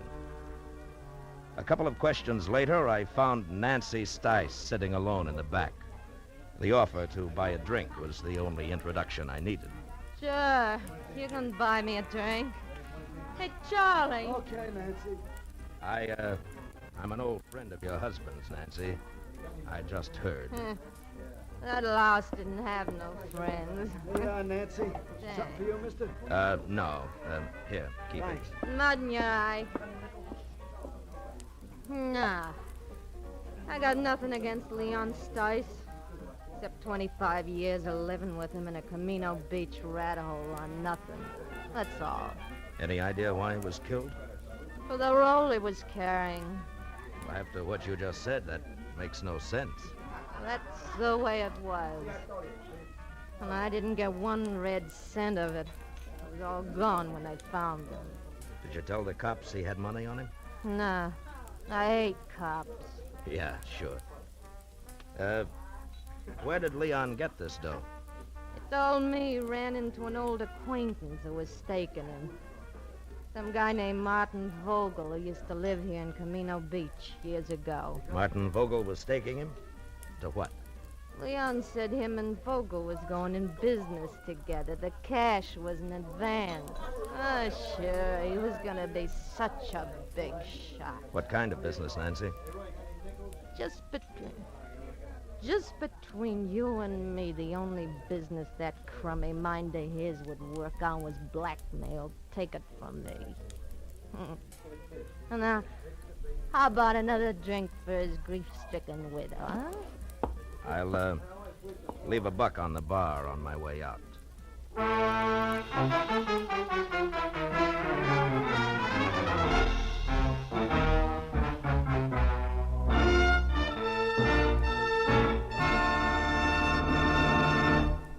In just a moment, the second act of Philip Marlowe. But first, a brief message from the Ford Dealers of America. From coast to coast, Ford owners agree the big new Ford brings you more for your money.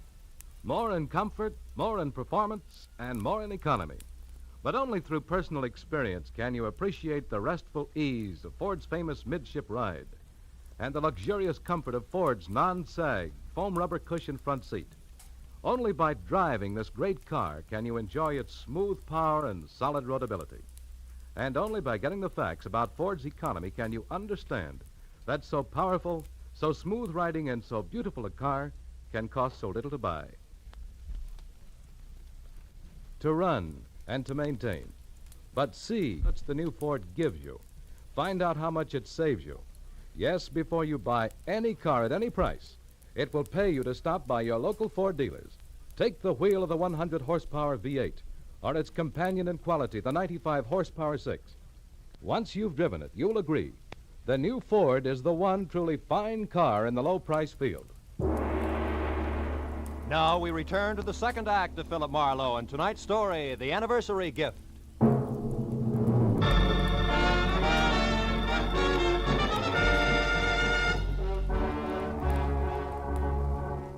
I left the Pelican Club, got into my car, and started for the local law on the chance that I could learn something more about the new question mark I'd picked up named Martin Vogel.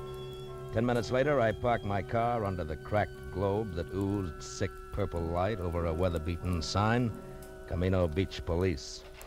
A fat sergeant huddled over what could have been the original teletype machine.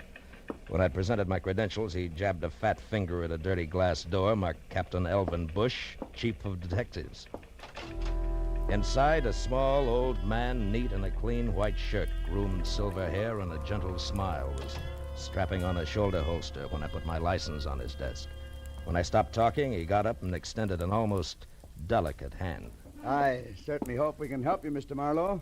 Martin Vogel, you say? Yes, it might have been a long time ago, Captain, maybe even 25 years, if he was mixed up with the police at all. Do your records go back that far? Oh, yes, by the apple crate load. And I mean that literally, Mr. Marlowe. You see, in Camino Beach, police files, fixtures, and furniture are somewhat lacking. City appropriations only go where they show.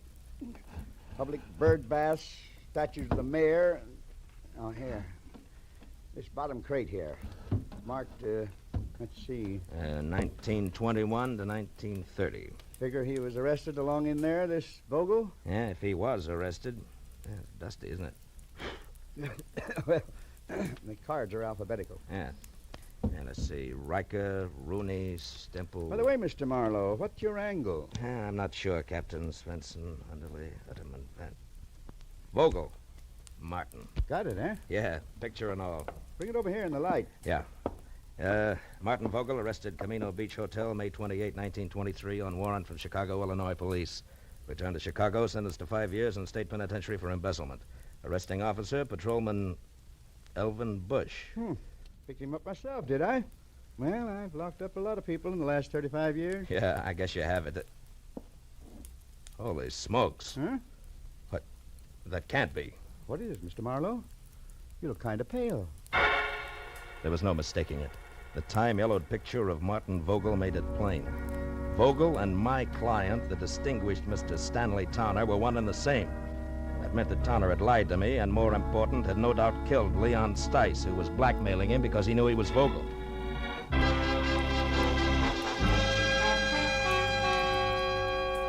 I left Captain Bush piled into my car and pointed it back for the amusement pier, where one way or another I was going to get Chip Menashe to fill in a few remaining blanks for me.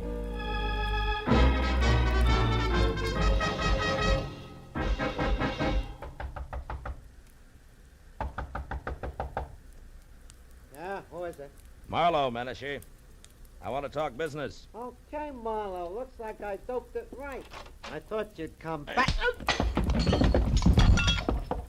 All right. Now get up. And listen hard. I want the watch and the story that comes with it.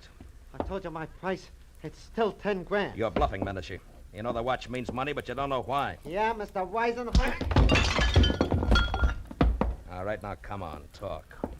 Okay, quit. I'll tell you what you want. I took the watch from Leon Stice. I found him dead on the beach. It was clenched in his fist. And the dough you're spending? Was in his wallet. Let me up, will you? All right, come on. Now sit over there. Hands in your lap. School isn't out yet. What more do you want, Marlowe? How do you tie the watch in with Stanley Towner? What makes you think I did? The fact that I was sent here to Camino Beach and the fact that you were ready and waiting for somebody. Well? Okay. I was lucky. When I read about Stice in the papers, I also just happened to read another article, an oddity, you might say, about a woman in Beverly Hills, a rich man's wife who got a heart attack in her car just she pulled into her garage. Woman called Towner, front name Margaret.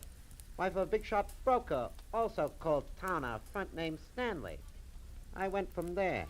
I was shrewd. Yeah, genius. Okay, now give me the watch. Come on, let's have it. All right, get your mitts off. Here. Now you're real happy, Muscles? Happy that you...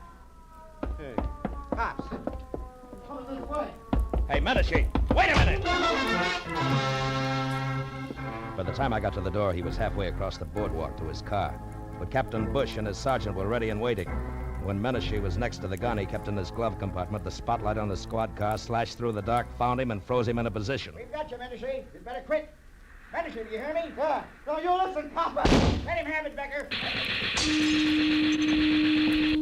The windshield sprang into little pieces. That got it. Come on, Becker. Yeah, Captain. I waited until Captain and Becker were next to the body and had lifted it off the steering wheel. Then I moved quietly along the side of the buildings as far as the squad car. There, I turned and started back toward them. Hey, what happened? Oh, it's you, Captain. What brings you around here, Mr. Marlowe? A guy in town told me that somebody named Chip Menashe might give me a lead on Martin Vogel. You won't be able to now. That's Menashe. What? We wanted him for a week-old stick-up murder. Stick-up murder? That guy on the beach? The same. Say, Becker, you find the money on him? Right, some $300, Captain. Good. Well, you better call for the wagon now. Check. Funny thing, Mr. Marlowe. One fingerprint did it. Oh, how's that?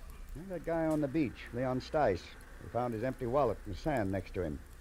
It had an isinglass front over his driver's license with a thumbprint that wasn't his. But was Chip Menashe's, huh? Well, we got on to Menashe because he was spreading a lot of dough around. Today, Becker got down here and lifted one of his prints. That cinched it, huh? Yes, that and the shot he just threw at me. Strictly a stick-up killer who got caught. Marlowe, about this Martin Vogel, you still want to let it go that the Beverly Hills police are going to get in touch? I think so. Good night, Captain Bush.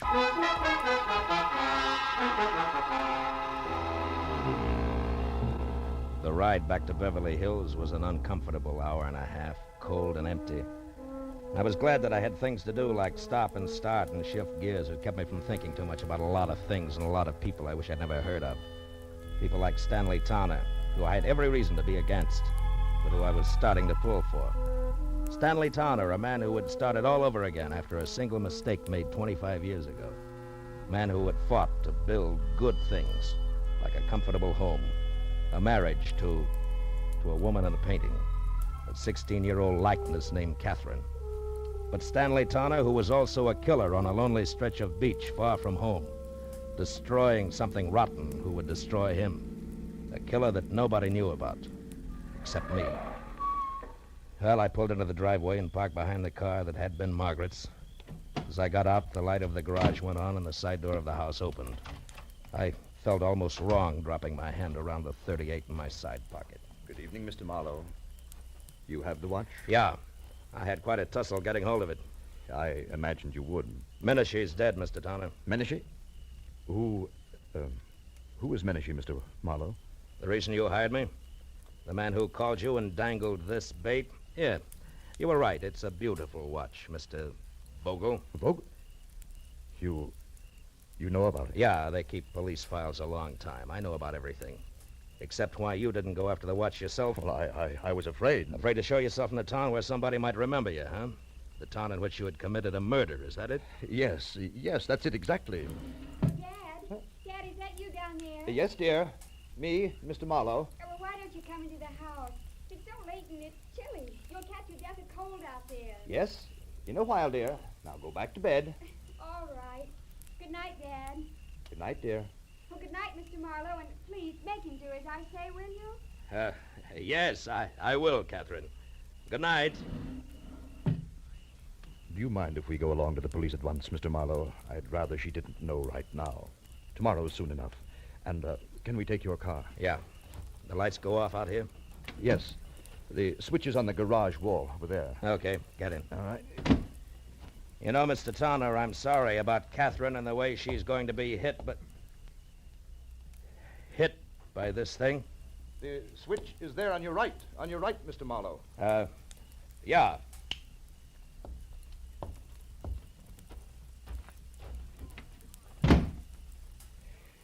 It was a very nice house. Mm-hmm. Mr. Tanner, you certainly loved Margaret a lot, didn't you? Completely, Mr. Marlowe. And her memory, too? Why do you ask? Something that makes me awfully happy. Mr. Tanner, you didn't kill Leon Stice. Marlowe, what are you saying? That you never lost your wife's watch at Camino Beach. You never had it. She lost it herself. Lost it when she struggled with Leon Stice just before she killed him for your sake. For you and Catherine and everything you've worked for. No, Marlowe, no. Yes, Margaret had a bad heart. She knew she didn't have long to live. Also, she knew that Stice was blackmailing you. It figures, Tanner. And what also figures is that you'd rather pay for a murder that you didn't commit than to have Margaret's name soiled. Yes, I would, and I will, because you can't prove any of this.